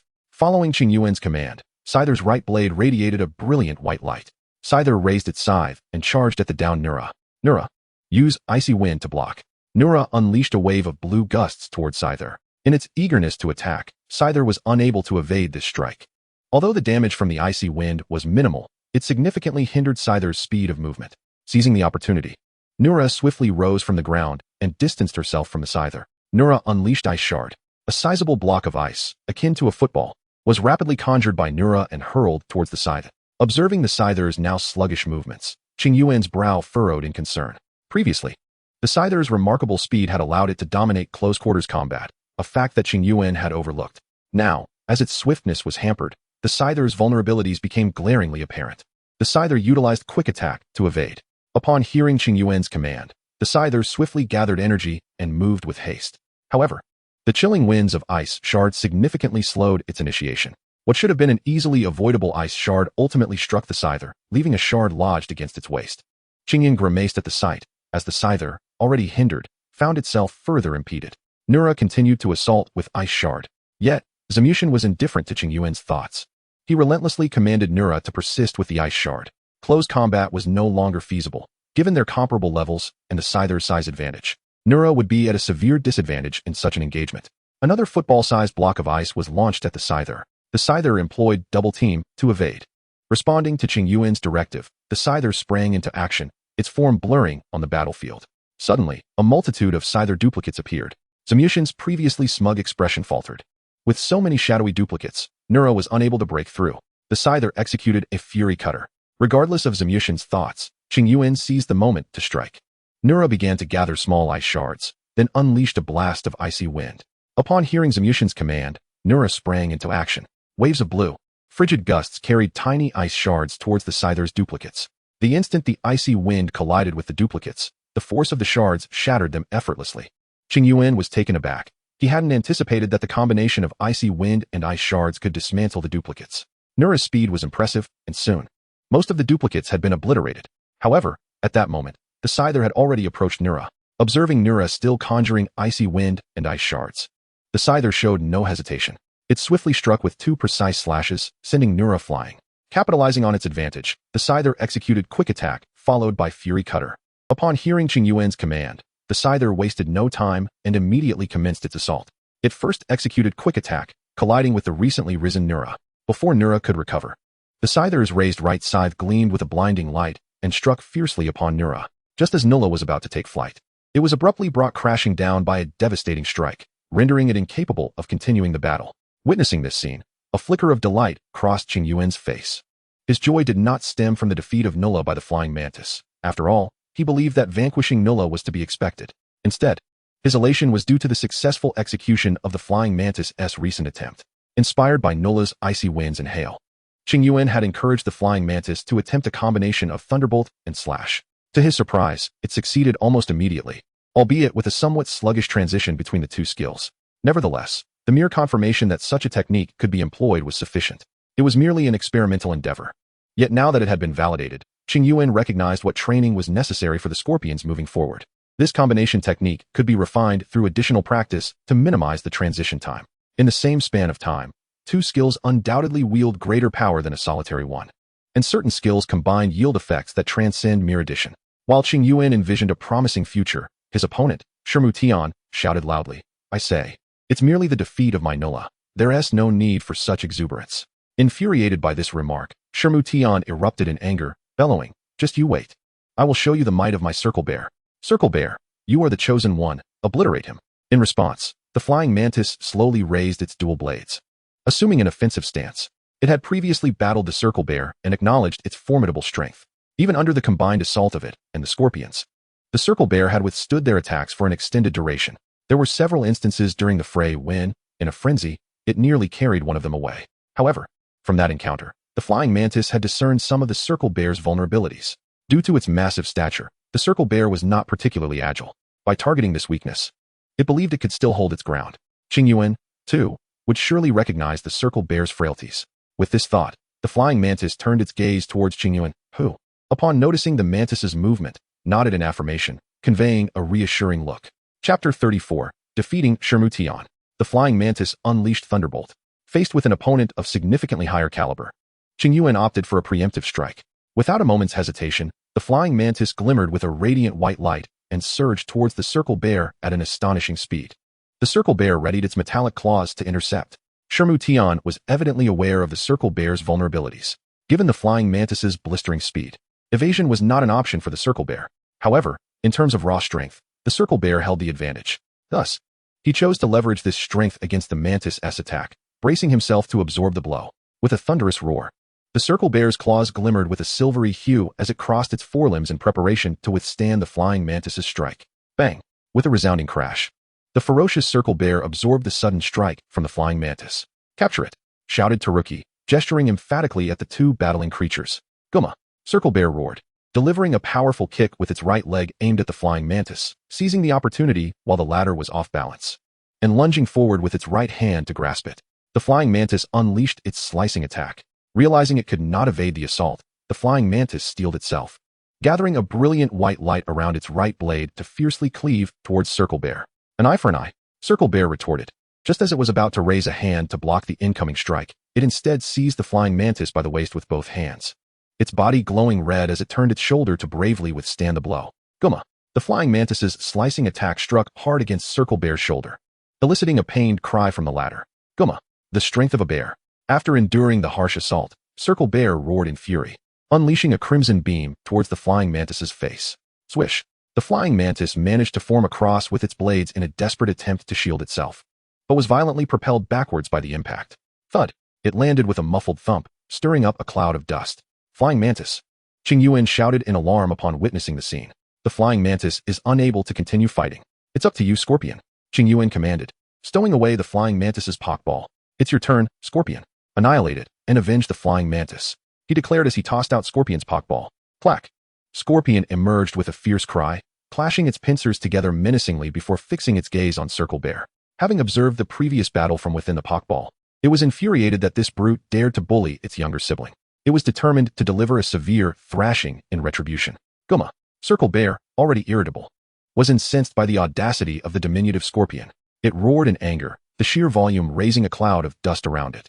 Unfazed by the outburst, Scorpion merely taunted Circle Bear with a flick of its pincers, inciting further ire from the already furious creature. Had it not been for Taruki's commands, Circle Bear would have lunged at Scorpion without hesitation. Circle Bear used Metal Claw. Observing the situation, Taruki wasted no time, directing Circle Bear to initiate an assault on Scorpion. Guma! Following Taruki's command, Circle Bear bellowed, its claws transforming to a gleaming silver as it charged towards Scorpion. Scorpion dodged with quick attack. Without delay, Qingyuan commanded Scorpion to evade. Given Scorpion's smaller stature, it would certainly be at a disadvantage facing the imposing Circle Bear. It is unnecessary to exploit one's own shortcomings to attack another's strengths. It is far more advantageous for Scorpio to simply evade. After Qingyuan issued the command, Scorpio was enveloped in a radiant white light, and, at the very moment the Circle Bear charged, leapt into the air, soaring away at remarkable speed. Use Sharp Stone Attack to bring it down, Zhumutian commanded. Hearing his words, Qingyuan was taken aback. Was this fellow truly so affluent? One must understand that in the Silver Company's shop, a skill disc for Sharp Stone Attack was priced at a staggering 1.8 million alliance coins. Had Qingyuan not sold a precious moonstone, his entire fortune would scarcely amount to a fraction of that sum. Dodge using acrobatics. Despite his astonishment, Qingyuan knew the battle must continue and first directed Scorpio to evade. He then pondered how to proceed. The Circle Bear possessed ranged skills, which meant that Qingyuan's initial strategy of having Scorpio kite it was utterly impractical. Continue using Sharp Stone Attack to bring it down. The Circle Bear summoned sharp rocks around it, launching them towards Scorpio. Utilizing its exceptional flying skills, Scorpio deftly avoided each projectile. However, the gliding nature of Scorpio's flight caused it to become somewhat unsteady as the sharp stones sliced through the air, creating turbulent winds. Fortunately, Scorpio ultimately managed to evade them all with its remarkable aerial prowess. Observing this, both Qingyuan and Zhumutian's eyes brightened with hope. The Circle Bear is increasing its force. It cannot hold on much longer. Zhumutian shouted urgently upon noticing Scorpio's instability. Use Sandstorm continuously. Unleash it all. Qingyuan did not rush to instruct Scorpio to evade. Instead, he commanded it to employ the Sandstorm skill mid-flight. Although Scorpio harbored some doubt, its unwavering trust in Qingyuan prevailed, and it conjured a cloud of yellow sand to rain down. At that moment, the Circle Bear was fervently gathering sharp stones, preparing to unleash a decisive Sharp Stone Attack. With its eyes wide open, the Circle Bear tracked Scorpio's movements, striving for accuracy. As the wind whipped around, Scorpio's sandstorm engulfed the battlefield. The Circle Bear, now caught off guard, was struck by the sand that filled its eyes. Despite its determination to endure and fire off a Sharp Stone Attack before rubbing its eyes, it was well known that sand in one's eyes cannot simply be resisted by willpower alone. Tears streamed down the Circle Bear's face, washing away considerable amounts of sand. However, the tears compromised its accuracy, causing a flurry of sharp stone attacks to veer wildly off course. Utilize acrobatics. Seizing this opportunity, Qingyuan hastily commanded Scorpio to launch an offensive. At the sound of Qingyuan's directive, Scorpio glimmered with white light and began executing a series of complex maneuvers in the air. Through tears, Kun Bear seemed to catch a glimpse of Scorpio's silhouette before it. Just as it raised its arms to defend, Scorpio collided with its lower back in the next moment. Kun Bear was sent flying, but Zhemu Tian reacted swiftly, urgently directing Kun Bear. Don't panic.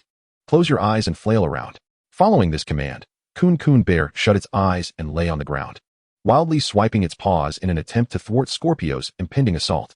As is commonly known, a flurry of punches can sometimes overwhelm a seasoned master. In this instance, Scorpio found itself unable to close the distance. However, Qingyuan remained unfazed and continued to command Scorpio to launch an assault. For Kun Bear was not the only one possessing long-range abilities. Scorpio used Mud Shot. With a shout, Scorpio gathered a mass of brown mud in front of it and launched it toward Kun Bear. Unlike the nimble and petite Scorpio, the large, grounded Kun Bear was akin to a stationary target.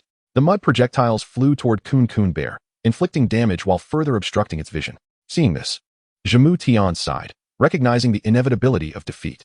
With its vision impaired and still lying on the ground, Qingyuan could easily direct Scorpio to finish off Kun Bear. I concede. You have won, Qingyuan. Upon hearing Zhemu Tian's words, Qingyuan finally exhaled in relief. There was no denying the overwhelming pressure Kun Bear exerted. Without employing some underhanded tactics, it would undoubtedly trample Scorpio. Even after Scorpio had effectively curtailed Kun Bear's movements, Qingyuan dared not relax for a moment.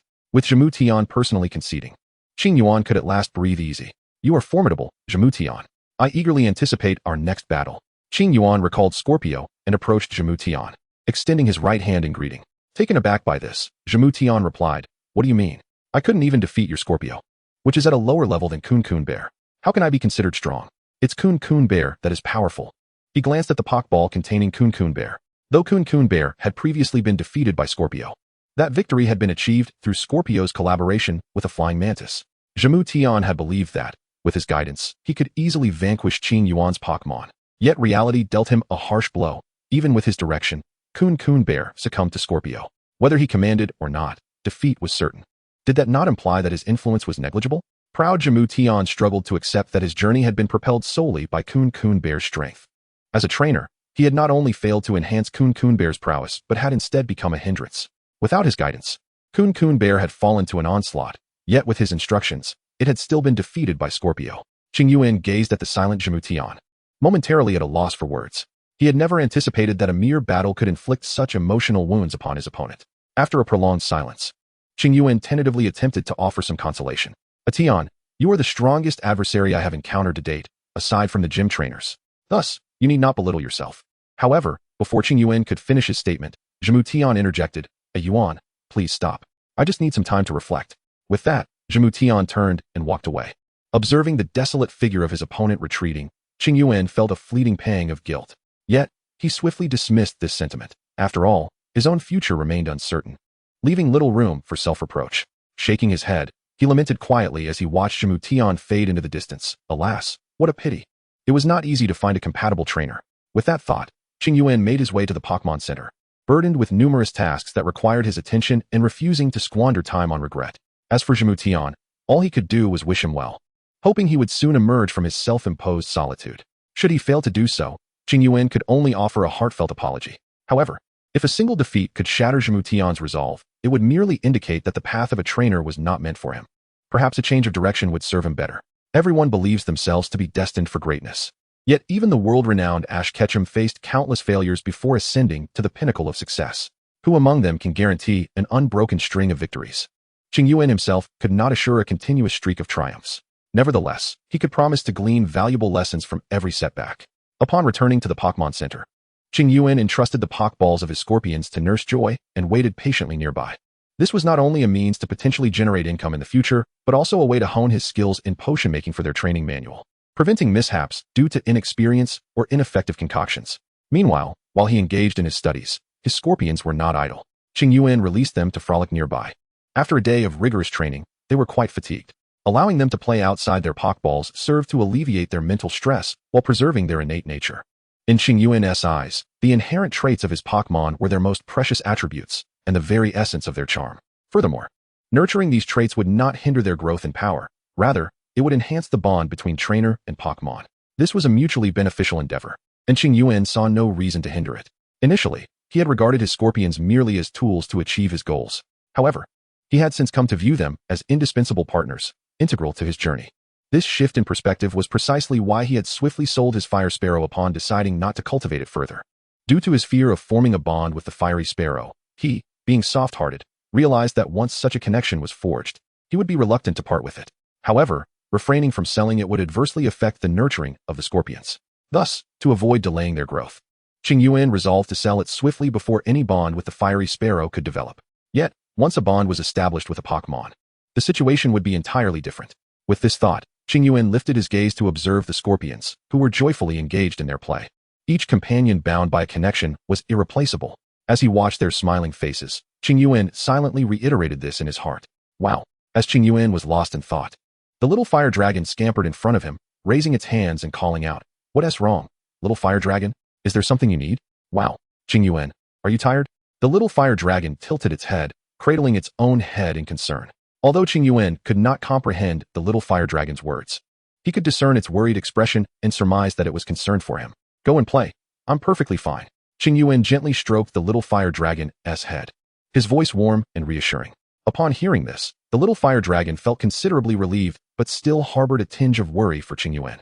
However, the nearby game of rock, paper, scissors between the scorpions and the mantis captivated its attention. Ultimately, the little fire dragon's playful nature triumphed over its concern. "Wow, then you take care." After expressing its concern to Qingyuan, the little fire dragon could no longer restrain itself and dashed off to join the game. Seeing the little fire dragon's antics, Qingyuan couldn't help but chuckle. It was still but a little child, fretting over him. With that thought, Qingyuan turned his gaze toward the scorpions, who were thoroughly enjoying themselves, and a smile crept onto his face. This feeling was truly delightful. He recalled the dissatisfaction he had felt upon his arrival in this world. Lacking a golden finger, this was far superior to being alone in a rented room in his previous life. Qingyuan mused inwardly. One can never fully comprehend the depth of happiness felt by someone who has long observed others' joy, when that joy finally graces them. Qingyuan was profoundly happy at this moment. "Hey, look, Qingyuan's smile is so silly." While Qingyuan was lost in a smile as he watched the scorpions, they began to tease him about it. "Indeed, it's rather foolish. What is going on with Qingyuan? Wow, perhaps he's just tired. He hasn't been resting well lately. Hey, should we call Qingyuan over to play with us? Wow, but we can't. Qingyuan has been saying he has a lot to do. So, should we let him continue this silly smiling? Hey, maybe he'll be fine in a bit. Let us just continue our game. Wow, by the way, if Qingyuan keeps smiling like that, will he really end up making himself silly? Hey, that shouldn't happen, right? Wow, I'm not so sure." Chapter 36. You have betrayed the trust of the Pokémon. Qingyuan remained occupied until past 1 o'clock the following morning. At long last, Qingyuan completed his tasks and stretched his arms wide in a languorous yawn. Only after this did he realize that it was already deep into the night, and the scorpions were fast asleep. He glanced towards the direction where the scorpions lay. There, upon a small soft pad, the flying mantis lay sprawled in a star shape at its center. The scorpion nestled in the gap to the left of the mantis, its long tail entwined around the mantis's left shoulder. Meanwhile, the little Charizard curled up in the space to the right of the mantis, its body curled into a spherical shape, with its tail dangling off the pad and touching the floor. Observing this scene, Qingyuan couldn't help but comment, "Fortunately, the flying mantis is slender. Otherwise, I wonder how you all would manage to squeeze in." The scorpion and the mantis had forsaken their own soft pad to crowd onto the Charizard's smaller one. The designer of this tiny cushion likely never envisioned that it could accommodate 3 Pokémon. With this thought in mind, Qingyuan approached the pad and exerted significant effort to disentangle the scorpion's tail from the mantis's body. After such a considerable endeavor, the scorpion began to rouse slightly. "It's all right. I'll carry you to your own bed." Charizard is almost being squeezed out of its sleeping space. Upon hearing Qingyuan's voice, the scorpion's anxiety dissipated. However, it wished to retort to Qingyuan's teasing, but ultimately succumbed to sleepiness and dozed off in his embrace. After carefully tucking the scorpion under a light blanket, Qingyuan turned his attention to the flying mantis and Charizard on the small cushion, pondering over his next move. The mantis was too heavy. If he attempted to move it, he would surely wake it. Yet, if he left it be, the mantis wouldn't be comfortable on the small pad either. Standing before the mantis and deliberating for some time, he eventually resolved to shift it. With 2 deliberate steps, he gently cradled the Charizard in his arms, preparing to place it on the mantis's larger bed. As for the mantis, there was no choice but to accommodate its presence begrudgingly. It had no awareness of its own size while sleeping on the diminutive cushion. Just as Qingyuan was walking with the Charizard, the little creature seemed to sense his presence. letting out a soft call while clutching tightly to Qingyuan's collar with its tiny paws. Qingyuan slowly laid the Charizard onto the mantis's bed. And gazing at the Charizard still clinging to his attire, he spoke softly. There, it's all right. I'm just moving you to a more comfortable place to sleep. Have a good rest, and tomorrow I'll treat you to some spicy tomato candy. The spicy tomato candy, made from the tomato berry, was a favorite of Charizard's. Upon hearing Qingyuan's words, the Charizard gradually released its grip on his collar. Seeing this, Qingyuan affectionately patted the little one's head and, once he was certain Charizard had drifted into a deep slumber, he retrieved the mantis's blanket to cover it. After completing all these tasks, Qingyuan wiped away the non-existent sweat from his brow and let out a long sigh of relief. Caring for these little ones is certainly no easy feat. I truly am remarkable, haha. After indulging in his own amusement for a while, Qingyuan finally turned his gaze towards the remnants generated while crafting energy cubes. Essentially, they consisted of fruit pits and peels. Initially, Qingyuan intended to leave them be until the next day. However, the thought of departing from Hualan City to continue his journey the following morning compelled him to tidy up the room before his departure. To minimize the workload for the next day, and to allow for a little extra sleep, Qingyuan resolved to clean up the fruit remnants that very night. As the Scorpios had already succumbed to slumber, he had to proceed with utmost stealth to avoid waking them. Consequently, he spent over half an hour meticulously gathering the scattered debris. By the time he triumphantly disposed of the rubbish in the bin outside the Pokémon Center, the clock had struck 2 in the morning. On this summer night, a refreshing breeze wafted through the air, causing Qingyuan to tighten his collar as he suddenly felt a chill. Glancing at the time displayed on his Pokédex, he hurried his pace towards the Pokémon Center. While passing the training grounds on his way back, a fleeting glance startled him. There, perched on a public bench, was a figure. "Who is there?" Qingyuan called out, illuminating the figure with the flashlight feature of his Pokédex. "What are you doing?"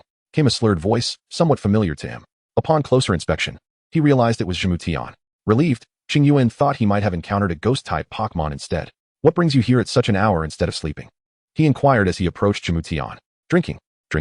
The mere mention of the word elicited a mixture of strangeness and familiarity within Qingyuan. In his 30-plus years across 2 lifetimes, he had only consumed alcohol once.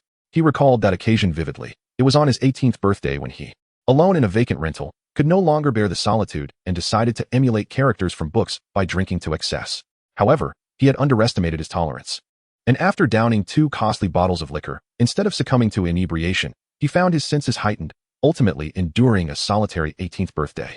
"What troubles you that you find solace in drink at this late hour?" Qingyuan observed the numerous empty cans strewn about as he settled beside Zhumutian. "Looks like you've had quite a bit." Without uttering a word, Zhumutian handed Qingyuan an open can of beer. Qingyuan accepted it without refusal and took a sip. Wheat juice, he mused. "I've never tasted it before, but it's not particularly pleasant." Zhumutian, undeterred, took a hearty swig from another can before sharing his story. "I was born in a small village under the jurisdiction of Manjin City, in Chengdu. My family was impoverished. To become a Pokémon trainer, I began working for a farmer at the tender age of 7. Until last year, it was by a fortunate twist of fate that I acquired the Circle Bear, which marked the beginning of my journey and my preparation to challenge the Quartz Alliance. I once believed I could lead the Circle Bear to greater strength, perhaps even to become a champion, returning home in glory. However, today, I found myself directing the Circle Bear to defeat at the hands of a Pokémon of a lower level than it, rendering me a hindrance." Upon hearing this, Qingyuan silently sipped his wheat juice and, with a hint of confusion, remarked, "So, this is the reason for your dismay? What on earth is with your incredulous tone?" In response to Qingyuan's words, Zhumutian took a sip of his wheat juice and, somewhat annoyed, retorted, "I must have misjudged you. A person like you is better off not becoming a trainer. It would only waste the Pokémon's time and cause them unnecessary worry about you." Hearing this, Qingyuan replied coolly, "You." Zhumutian raised his voice, ready to argue with Qingyuan, but Qingyuan continued without giving him a chance. "The Circle Bear and the others are all concerned for you, yet you are here drinking. The Circle Bear believes you can lead it to strength, and yet you doubt yourself. You are nothing short of a cad for betraying the trust of your Pokémon. You have no right to wallow in self-pity." Zhumutian stood there, momentarily stunned by Qingyuan's words. He glanced at the drink in his hand, then at the Pokeball containing the Circle Bear, lost in contemplation. Chapter 37, Challenge at the Hualan Gym. The following morning, at 10 o'clock, Qingyuan finally rose from his bed. Looking at the 3 little ones around him, he smiled and said, "Hee, I overslept. But there will be no training this morning. Let's rest well. This afternoon, I will take you all to the gym." Upon hearing his words, the 3 little ones erupted in cheers. Compared to the monotonous training, the excitement of a battle was far more appealing to them. After lounging in bed for half an hour, Qingyuan got up and washed himself. Once refreshed, he began tidying the room, for he intended to leave Hualan City after his challenge at the gym. After ensuring everything was in order, he gathered the playful trio, slung his backpack over his shoulder, and departed the room.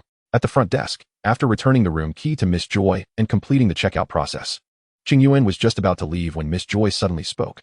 "Qingyuan, there is a letter for you." Taken aback, Qingyuan felt a surge of surprise. Someone had actually left him a letter. Amidst his astonishment, anticipation filled his heart. In this world, he had few friends. Who could it be that had written to him? As he took the letter from Miss Joy, his eyes instinctively darted to the signature. There, in bold letters, were the words Zhimutian. Zhimutian? What on earth could this fellow want with me? Qingyuan was momentarily bewildered. He could hardly fathom why Zhimutian would leave him a letter. Surely it couldn't be to thank him for scolding him the previous night? As these thoughts swirled in his mind, he opened the envelope and pulled out the letter. At a glance, his face contorted with disdain. There is no other way to put it. This fellow's handwriting is simply atrocious. Gazing at the faint ink marks that ought to resemble letters, Qingyuan took a moment to decipher their meaning. After finishing, he exhaled a long breath. To his surprise, this letter was indeed from Zhimutian, expressing gratitude for Qingyuan's chastisement the previous day. The essence of the message conveyed his appreciation for Qingyuan's words, which had made him more attuned to the emotions of the Circle Bears. Encouraged by their support, he had rekindled his fighting spirit. He vowed to exert tenfold effort to grow stronger, determined to defeat Qingyuan in their next battle. As he folded the letter, which was half gratitude and half a declaration of war, Qingyuan mused, has he reignited his fighting spirit? That's quite commendable, considering it's not every day one makes a friend. After tucking the letter away, he expressed his thanks to Miss Joy and departed the Pokémon Center, making his way towards the Hualan Gym. The economic conditions of the Hualan Gym were markedly superior to those of the Ni Bai Gym, even boasting staff dedicated to guiding visitors at the entrance. Upon articulating his intention to challenge the gym to the staff, they promptly escorted Qingyuan through the main entrance into the depths of the Hualan Gym. Upon entering, he was greeted by a venue reminiscent of an aquarium, where Miss Sakura and her companions performed aquatic ballet. The actual battle arena lay further within. Noticing Qingyuan's gaze fixated on the performance area, a kind staff member gently interjected, "Thank you." Acknowledging her words, Qingyuan expressed his gratitude. Despite having already surmised the situation, her willingness to clarify was indeed appreciated. The staff member merely waved her hand, signaling that it was of no concern. Qingyuan continued to follow the staff deeper into the gym until they arrived at a room akin to a swimming pool. Having familiarized himself with various battle arenas, Qingyuan recognized that this was not merely a swimming pool but a water battle arena. Of course, when not in use for battles, the space could serve other purposes, such as a swimming area or a playground for water-type Pokémon. At that moment, two playful sea lions frolicked within the arena. "Please hold on. Master Sakura will be here shortly," the staff member announced. Qingyuan nodded and stood patiently. Moments later, a graceful figure with golden hair entered the arena. It was Sakura. "Greetings, Challenger. Due to the injuries sustained by the Pokémon in the gym, we can only conduct a one-on-one battle today. I trust you have no objections, Challenger?" Sakura stated, taking her place at the command position and addressing Qingyuan. "I have no objections," Qingyuan replied. The gym battle was about to commence, with the challenger from Jotaro City, Qingyuan, ready to face off against the gym leader, Sakura. The rules of the challenge stipulated that each trainer may use one Pokémon, and the match would conclude once one side's Pokémon could no longer battle. The staff member standing beside the arena proclaimed with utmost seriousness. Qingyuan looked at the staff member in astonishment, surprised to discover that this individual was a league-certified referee. As the referee's words echoed in the air, Sakura was the first to launch a Pokeball. "I choose this fellow Staryu. Go Staryu." A burst of red light illuminated the arena, revealing a Staryu gracefully emerging from the water. Its body, a golden-brown star shape, exhibited an exposed red core nestled between its 5 appendages, encircled by a golden ring that secured its core. Observing the Staryu before him, Qingyuan retrieved his Pokédex to scan and gather information on the creature. After recording the details, he tucked the device away. "In that case, Scyther, bring me victory." Qingyuan hurled a Pokeball, and the imposing Scyther materialized in the arena. Upon noticing the watery battlefield beneath it, Scyther was taken aback and promptly took to the air, flapping its wings. While the arena featured foam boards that allowed non-water-type Pokémon to stand, Scyther felt far more at ease soaring above. Noticing this, Qingyuan paid it no mind. "Staryu, use water gun," Sakura commanded, pointing at the airborne Scyther. "Hiya!" Staryu cried out, launching a jet of water toward its opponent. However, Qingyuan furrowed his brow at the sight of the slender stream. It lacked both strength and precision, curving downward before even reaching Scyther. "I shouldn't have held any expectations," he remarked. "Scyther, use quick attack and finish it." With a swift motion, Qingyuan directed Scyther emphatically. "Staryu, dodge," Sakura shouted in response. Despite her urgent command for Staryu to execute a defensive maneuver, it proved futile. The Staryu had not trained in quite some time, and its skills were underwhelming. It may have lacked practical battle experience, remaining rooted in place as Scyther charged toward it. With a resounding crash, the outcome was inevitable. Scyther effortlessly defeated Staryu in a single blow. Staryu was rendered unable to battle, and Scyther emerged victorious. Thus, the winner of this gym challenge was Qingyuan from the city of Tokiwa. The referee, witnessing the decisive conclusion, promptly declared the final results of the battle. Chapter 38. The Pokémon of the new Celadon gym leader. However, in the next moment, she regained her composure and approached Qingyuan, her expression turning thoughtful as she spoke. Sakura, I have a rather unusual request, she began. Upon hearing Qingyuan's words, Sakura's expression remained unchanged as she gestured for him to continue. I wish to challenge the Pokémon left behind by the former gym leader, Nami. Nami was the moniker of the previous Celadon gym leader, akin to the name of the father of Misty and Sakura. In the era of tumultuous seas, Hualan City was ranked among the top 3 cities in the Kanto region. This prominence was largely attributed to the efforts of the fierce maritime protector, who frequently ventured out to eradicate pirates. Consequently, the Hualan docks witnessed a bustling exchange of merchant vessels, surpassing even the current activity in Kuraishi City. However, following the mysterious disappearance of this formidable guardian during a pirate hunt, the tide shifted. The increasing presence of marauders around Hualan led to a significant decline in merchant traffic. This downturn adversely affected the tax revenues of the Hualan Gym, which, in turn, strained the resources available to support the spirits of their guardian. In response to these challenges, the Hualan sisters embarked on a quest to earn a living through aquatic ballet performances. Yet, the considerable time devoted to this endeavor resulted in a neglect of training for their spirits, causing the reputation of the Hualan Gym to plummet. Had it not been for the subsequent rise of Kasumi, the glory of Hualan Gym might have faded into obscurity, leaving behind only a theater for aquatic ballet. Upon hearing Qingyuan's remarks, Sakura's expression remained unchanged.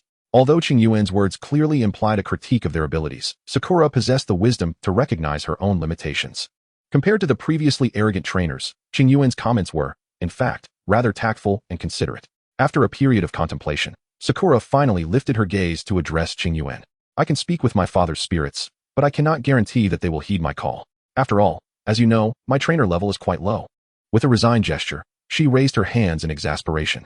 Upon hearing this, Qingyuan quickly responded, I appreciate your assistance, Sakura Gym Leader. Thank you. Sakura waved her hand dismissively, a hint of self-deprecation in her tone. No need for thanks, it is my duty. After all, I cannot fulfill my role as a challenger effectively. Feeling somewhat awkward, Qingyuan scratched his head, realizing the implication of her words. Please wait here. I will consult with my father's spirits. After addressing Qingyuan once more, Sakura turned and made her way deeper into the gym. As Sakura's figure receded, Qingyuan released his scorpion Pokémon and called over his Scyther, announcing, I found you a formidable opponent. Let's engage in battle and see just how vast the gap is between me and true strength. Both Pokémon, eager for a challenge, displayed their excitement for the impending fight. After a considerable wait, the sound of approaching footsteps stirred anticipation in Qingyuan and his Pokémon. As the footsteps drew nearer, Sakura emerged from around the corner. Observing the eager and battle-ready expressions on Qingyuan and his Pokémon, she paused momentarily before breaking into a smile. You are indeed a spirited bunch. Upon hearing this, Qingyuan smiled awkwardly before eagerly inquiring, has the Cherry Blossom Master accepted our challenge? If I were to say no, you would undoubtedly be disheartened. However, fortuitously, this child is willing to accept your challenge. As she spoke, Sakura produced a luxury ball and released the Pokémon within. With a thunderous roar, the formidable Gyarados made its grand entrance. This child is quite combative. As soon as I mentioned that someone wished to challenge it, it was eager to join the fray, Sakura remarked with a smile while observing the Gyarados. The Gyarados boasted 3 upward curving blue horns atop its head and a majestic dorsal fin resembling the character. The male Gyarados had blue whiskers, and its temperament was notoriously fierce, reveling in destruction. It is said that when a Magikarp evolves into a Gyarados, the reconfiguration of its brain cells results in its volatile nature. As a rare Pokémon seldom encountered in the wild, Qingyuan promptly retrieved his Pokédex to gather information about Gyarados. After stowing the device away, he turned to Scyther and Gible, asking, which of you will step forward first? Without hesitation, Scyther swiftly ascended to the foam platform in the arena. Gible, observing this, felt a surge of frustration at Scyther's speed. No worries, your turn will come soon. Qingyuan reassured Gible with a pat on the shoulder. Nodding in response, Scyther positioned itself at the edge of the arena to offer encouragement to Gible. Both competitors were now in place. Since this was a demonstration match, the referee opted for brevity, eschewing formalities. Once Qingyuan and Sakura stood solemnly at their command positions, the referee announced, the match begins. Scyther, take to the skies and use Poison Sting, commanded Qingyuan as the referee's words echoed in the arena. In truth, Scyther's dual weakness to water-type moves rendered this matchup challenging. Nevertheless, as this was merely an opportunity to gain experience, Qingyuan resolved to give his utmost effort. With a determined cry, Scyther unleashed a barrage of poisonous needles from its pincers towards Gyarados.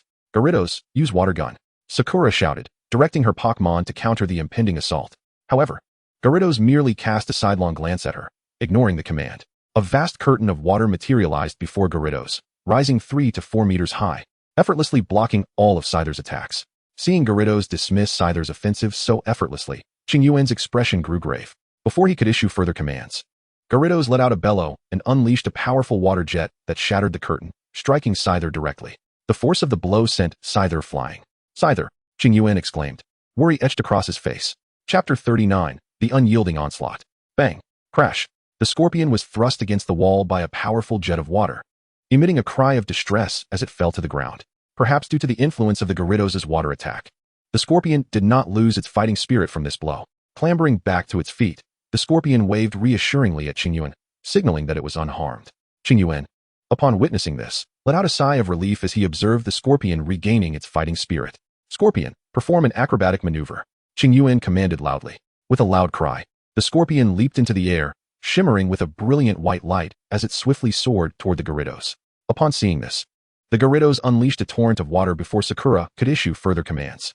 Sakura could only offer an awkward smile to Qingyuan in response. He understood her predicament. After all, the Gyarados, under Sakura's guidance, might not have been as formidable as it could be if it relied solely on its instincts. A robust column of water surged forth, bearing down on the airborne scorpion with overwhelming force. Yet, the scorpion remained unfazed. Just as the water attack was about to strike, it executed a deft turn. Evading the onslaught, it then closed in on the Gyarados, flying directly towards it, undeterred. In response, the Gyarados decisively halted the water attack, raising its formidable tail to strike at the scorpion. The agile scorpion, however, skillfully evaded the blow with its pincers, maneuvering to the rear of the Gyarados. It then launched a powerful assault against the Gyarados' head. The Gyarados, momentarily caught off guard, was successfully struck by the scorpion. Instead of retaliating with anger, the Gyarados swiftly turned its head and lunged towards the scorpion with a crushing bite. Yet again, the scorpion employed the same tactic, retracting its pincers and descending rapidly. While this strategy may have been predictable, its effectiveness was undeniable. The scorpion adeptly evaded the Gyarados' biting attack. However, just as the scorpion prepared to glide upwards while skimming the water's surface, the Gyarados' tail struck with astonishing speed, sending the scorpion flying. Before it could regain its composure, the Gyarados unleashed a powerful water cannon. Faced with this overwhelming assault, exacerbated by a significant level disadvantage, the scorpion succumbed, losing its fighting capability. With the scorpion incapacitated, the Gyarados emerged victorious. Please release your next Pokémon, announced the referee at the sidelines. You did exceptionally well, Scorpion. Qingyuan gently reassured the fallen creature. After retrieving the scorpion's Pokeball, he gazed upon the formidable Gyarados, his eyes filled with admiration. Yet, he knew that once it became serious, it could dismantle an opponent with ease. Scyther, it's your turn. Upon hearing Qingyuan's command, the Scyther, who had been observing from the sidelines, swiftly darted onto the foam platform in the arena. Lacking the flamboyant flight patterns of the scorpion, it relied on the foam surface to optimize its performance in front of the Gyarados. Scyther, gather your energy. Observing the mantis soaring in the arena, Qingyuan commanded loudly, now. Upon hearing his words, the mantis, standing on the foam board, began to radiate a brilliant white light. With a fierce roar, the mantis concentrated its energy, while the Gyarados did not remain idle, launching a whirlpool to thwart the mantis's efforts. The foam board beneath the mantis began to drift towards the Gyarados under the influence of the whirlpool, struggling to maintain its balance with the aid of its wings. The mantis ultimately succeeded in concentrating its energy. Without a moment's hesitation after achieving this, the mantis soared away from the Gyarados. In response, the Gyarados unleashed a water gun towards the mantis. Swiftly, the mantis evaded with a flash. Witnessing this, Qingyuan urgently directed, now mantis. The mantis shouted and transformed into a beam of white light, darting aside. The water gun struck the spot where the mantis had just been, splashing against the wall behind Qingyuan, drenching him in water. Use Shadow Clone, Qingyuan exclaimed, wiping the water from his face and calling out to the mantis in the arena. The mantis's figure in the sky began to grow ethereal, and simultaneously, multiple images of the mantis appeared around the arena. Unfazed by the spectacle, the Gyarados roared and unleashed a whirlwind. A spiraling tempest, laden with water from the pool, shattered all of the mantis's shadow clones. The mantis narrowly avoided the Gyarados' vortex with a flash. Observing the mantis still soaring in the arena, the Gyarados bellowed and unleashed a flamethrower. It had grown weary of this tedious battle, finding no semblance of challenge in facing the feeble Scyther and the mantis. The mantis dodged the flames with a flash and then initiated a cut attack. As the flames surged towards it, The mantis's eyes flickered with a hint of fear, yet it adhered to Qingyuan's commands. A streak of white light zipped past the left side of the fire pillar. The Gyarados, reacting swiftly, fired another water gun at the mantis. Left with no choice, the mantis mimicked the Scyther's maneuver, executing a rapid descent. However, unlike the Scyther, the mantis did not ascend again, but instead maneuvered on the foam board, swiftly positioning itself before the Gyarados. The Gyarados, seeing this, opened its jaws to deliver a crushing bite. Without hesitation, the mantis collided with the Gyarados' abdomen at full speed. Subsequently, the mantis's right blade GL during the pursuit of Gyarados. Scyther utilized its energy-gathering technique twice more. After 3 enhancements, the force of its slicing attack was formidable. Even Gyarados let out a cry of pain after sustaining a hit. However, Gyarados showed no intention of retreating. The more battle-hardened a Pokémon is, the more they understand the principle that in a narrow encounter, the brave shall prevail. If your strike does not vanquish me, mine shall surely obliterate you. Even if your blow could end my existence, I would still drag you down with me. This sentiment is prevalent among all powerful Pokémon. Thus, after experiencing pain, Gyarados did not withdraw. Instead, its expression turned fierce as it launched a crushing bite at Scyther. With a swift movement, and in light of the significant level disparity, Scyther was effortlessly shattered by the attack. Scyther lost its combat capability, leading to Gyarados' victory, and thus the victor of this battle was the gym leader, Sakura. At the opportune moment, the referee rendered the final judgment. After collecting Scyther's Pokeball, he turned his eager gaze toward Gyarados. It was incredible. He felt utterly powerless compared to Gyarados and its companions. However, he was confident that in the near future, he and his Pokémon would become even more formidable. Chapter 40, Leaving Hualan City. After wiping the water from his face, Qingyuan approached Sakura and expressed his gratitude. Thank you very much for allowing Gyarados to train us. Sakura blushed slightly at his words. Oh, don't mention it. I didn't do much. Qingyuan replied earnestly. Your letting Gyarados guide us is already the greatest help we could receive. Moreover, my Pokémon and I have learned so much from Gyarados. Upon hearing this, Sakura smiled and said, Since you say so, I shall graciously accept it. By the way, do you need to change in the dressing room? Sakura inquired with a smile.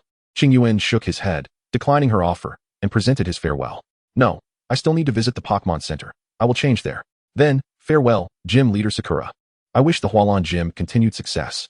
Hearing Qingyuan's words, Sakura's smile radiated even more brightly. Among all the challengers in the past, Qingyuan was the first to extend blessings to the Hualan Gym.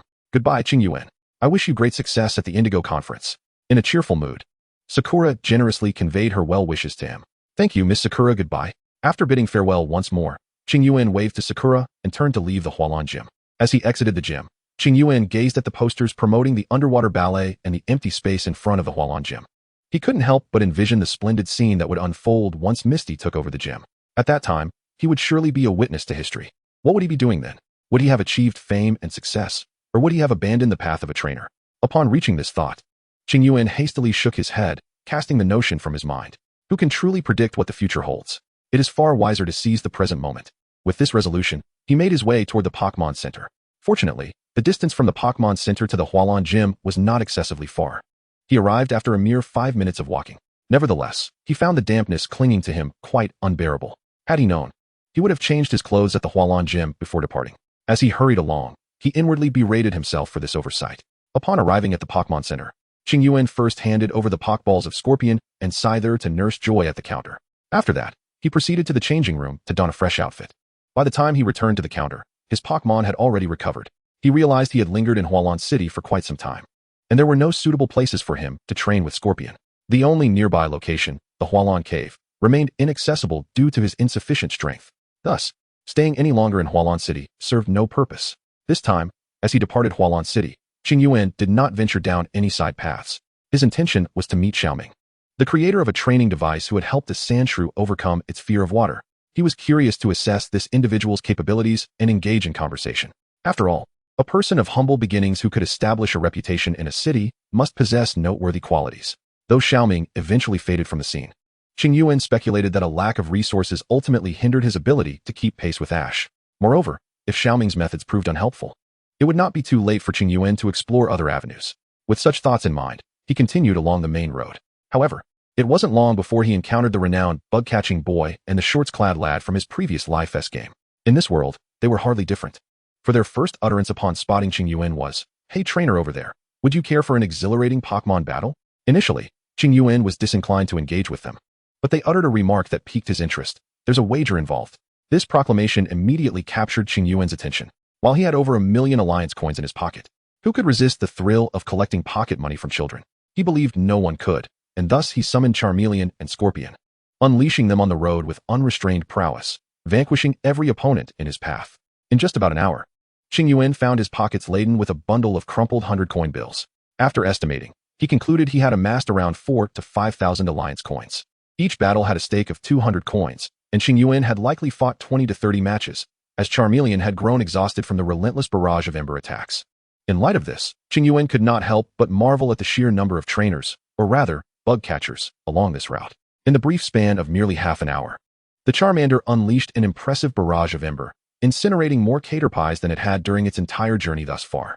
Your prowess is truly remarkable, with your skills. You might just triumph over Xiaoming, remarked Qingyuan, directing his Charmander to dispatch yet another caterpie with a well-aimed ember.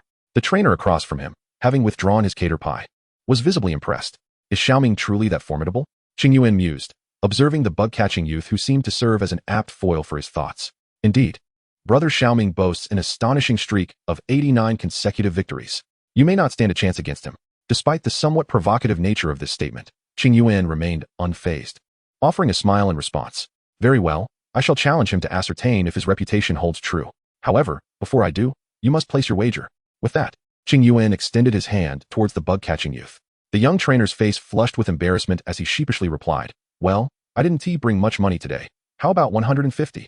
Qingyuan nearly burst into laughter at this admission, realizing that the youth had likely exhausted his funds from previous losses. Noticing the boy's growing discomfort, Qingyuan quickly composed himself, stating, that will suffice, but remember, solely focusing on battle will not make you strong. You must learn to train your Pokémon. If they have faith in you, do not let them down. As he accepted the wager, Qingyuan hoped his counsel would resonate with the inexperienced boy, who seemed to know only the thrill of combat. As the youth fell into deep contemplation, Qingyuan gently patted his shoulder and departed, leaving the bug catcher to ponder his Pokémon's potential. After bidding farewell, Qingyuan strolled along the smooth path, his demeanor relaxed. Perhaps due to his recent experiences, his outlook had undergone a significant transformation. Once plagued by the shadows of solitude and the burdens of being an orphan, Qingyuan now found himself appreciating the beauty of the world around him.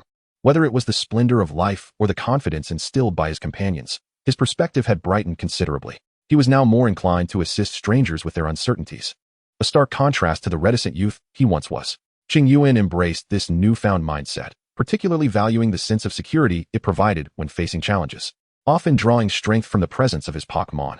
Chapter 41, Confronting the Beastmaster Xiaoming.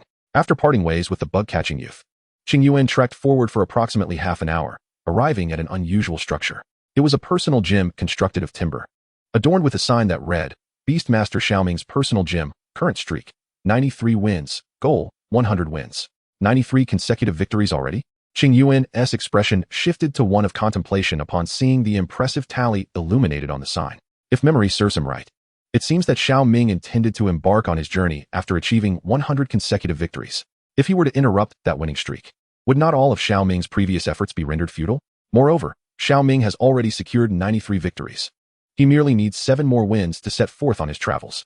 More terrifying than failure is the prospect of failing just before success arrives. Qingyuan stood still, contemplating deeply, ultimately deciding to refrain from battling and to let it pass. After all, in the anime, Xiaoming successfully attained 100 victories. It would be rather inconsiderate of him to disrupt that. Is he preparing to flee due to an inability to defeat me? Just as Qingyuan turned to leave, a voice suddenly resonated from the entrance of the dojo. Following the sound, he beheld a youth with a green spiky hairstyle, clad in a red and black shirt, leaning against the doorway and gazing at him. Are you Xiaoming? Qingyuan inquired, somewhat perplexed, for he remembered that the Xiaoming in the anime was rather audacious. Indeed, I am the formidable Beastmaster Xiaoming. Are you frightened by my record and contemplating retreat? Xiaoming replied with an air of arrogance. Not at all. I simply feel it would be rather unfortunate to break your hard-earned winning streak. Qingyuan responded with a shake of his head and a smile at Xiaoming's audacious declaration. You are indeed bold. I accept your challenge. I shall make you the nourishment for my 94th consecutive victory. Xiaoming retorted, his anger flaring. Let us agree then. This challenge comes from you. Do not shed tears later when your hard-earned victories vanish. Qingyuan stated earnestly, for he did not wish to bear the infamy of thwarting another's journey. Rest assured, while I desire to achieve 100 victories, I shall not be disheartened by defeat. It would merely indicate my need for further improvement. I am no child to weep. Prepare to be my fodder. Let us hope it is you who ends up in tears. With that, Xiaoming turned and strode into the dojo. Qingyuan shrugged and followed in Xiao Ming's footsteps into the dojo. Inside stood a lofty arena, where Qingyuan and Xiao Ming ascended to opposite sides. The rules of the match were simple, one-on-one, where the first to have their Pokémon lose consciousness would be declared the victor. No objections? Xiao Ming, as the dojo's master, enunciated the rules while observing Qingyuan nod in agreement. Without hesitation, he hurled a Pokeball into the arena. As the red light from the Pokeball flickered, a sharp-eyed, robust Sandshrew emerged onto the battlefield. The Sandshrew stood bipedally, resembling a mouse. It would also run on all fours. Its skin was a dusty yellow, hard and dry, adorned with brick-like patterns that rendered its exterior reminiscent of a brick wall. Although Qingyuan was already aware that Xiao Ming's Pokémon was a Sandshrew, he took out his Pokédex to gather information. For it was his first encounter with this creature. As the grayish-white visage of the Sandshrew illuminated within the Pokédex, Qingyuan felt a fleeting sense of fulfillment for his collecting obsession. It shall be you, Scorpion. After stowing the Pokédex, Qingyuan deftly hurled the Pokeball containing Scorpion. Clang. Upon its emergence, Scorpion immediately locked eyes with its opponent, letting out a fierce roar. Throughout their journey, it had eagerly observed the little fire dragon's dominance over adversaries, and its impatience had reached a boiling point. However, due to the relatively weak Pokémon they had encountered, Qingyuan had refrained from unleashing Scorpion into battle until now. Can you imagine the frustration of a Pokémon yearning for combat, forced to watch its peers engage? Thus, it was imperative that Scorpion vent its emotions in this arena. Sandshrew, use Defense Curl. Xiao Ming swiftly commanded. Obeying its trainer's directive, Sandshrew curled into a compact ball, a flash of white light glimmering across its surface. Qingyuan noted that Sandshrew's scales appeared even more lustrous. Scorpion, unleash Mudshot. Observing the situation, Qingyuan opted not to command Scorpion to impede Sandshrew's defense curl. After all, Sandshrew had already coiled itself up, and attempting to halt it would be futile. Instead, he directed Scorpion to launch an offensive. Clang. Without a moment's hesitation, Scorpion conjured several clumps of brown mud around it, swiftly propelling them towards Sandshrew. The curled Sandshrew bore the brunt of the mud shot. Fortunately, the spherical form allowed for some absorption of impact, coupled with the defensive increase from its defense curl. Thus, Scorpion's mud shot inflicted only minor damage, merely knocking Sandshrew away. Sandshrew used Rollout. Perhaps the strategy of defense curl followed by Rollout was a common tactic. In response to being knocked back, Xiao Ming made a choice reminiscent of Xiao Gang's Kuga. At this command, Sandshrew seized the momentum of its prior flight, rolling through the air. However, fate intervened in this scenario. As Sandshrew descended, the high-speed rotation caused it to land directly in the muddy remnants of Scorpion's mud shot. The arena's firm, level ground compounded the issue, and the slippery mud caused Sandshrew to lose its balance, crashing heavily to the ground. Now is our chance. Scorpion, perform acrobatics. Clang. Scorpion leaped into the air, its body shimmering with brilliance as it executed a series of intricate maneuvers, hurtling towards Sandshrew at an astonishing speed. Bang! A resounding collision echoed as the recovering Sandshrew was sent flying by Scorpion's impact, landing heavily on the ground. Overwhelmed by the searing pain, Sandshrew let out a pained cry. Sandshrew, Xiao Ming exclaimed in immediate concern. Kuga. It seemed that the training Xiao Ming had imparted to Sandshrew bore fruit in this critical moment. The rugged and resilient Sandshrew withstood an acrobatic blow without losing its fighting spirit. Observing the Sandshrew still in relatively good condition, Xiao Ming let out a sigh of relief. He then fell silent, wielding his whip with fervor. Crack! The sound of the whip striking the ground echoed, and in an instant, the previously motionless Sandshrew sprang into action, its hands transforming into a gleaming silver as it charged towards the Scorpion. Knowing it was the metallic claw, a skill frequently employed by the little fire dragon, Qingyuan wasted no time commanding the Scorpion to counter with a series of slashes. Faced with a formidable opponent like the towering Circle Bear, Qingyuan might have instructed the Scorpion to evade and avoid close combat. Yet against a mere Sandshrew, he intended to let the Scorpion teach it a lesson in close quarters. Chapter 42, Defeating Xiao Ming. With a fierce shout, the Scorpion lunged forward, its pincers shimmering with a bright light. Bang! Bang! The sounds of their clash reverberated as the Scorpion engaged the Sandshrew. As anticipated, the Sandshrew was utterly outmatched in close combat. Not only was the Scorpion significantly larger, but it also executed acrobatic flips mid-fight, launching aerial slashes that bewildered the inexperienced Sandshrew. Crack! Witnessing the Sandshrew gradually falter in the skirmish, Xiao Ming's expression turned anxious as he forcefully struck the ground with his whip again. Startled by the whip's crack, Qingyuan's demeanor shifted, and he urgently commanded, Scorpion, use quick attack to evade. The Scorpion, momentarily taken aback, was perplexed. It was on the verge of overpowering its opponent. However, despite its confusion, the Scorpion chose to obey Qingyuan's command, for it believed in his judgment without question.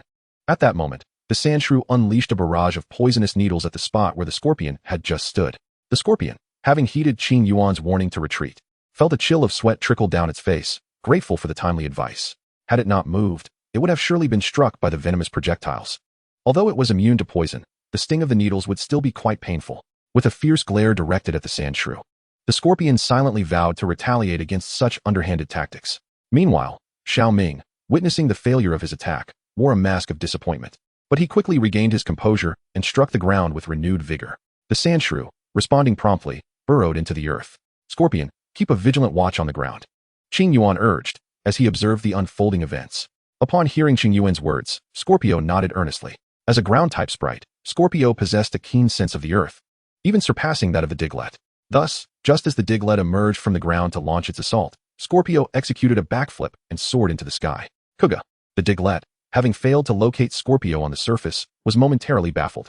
It was at that precise moment that Scorpio unleashed a dazzling flash of electricity.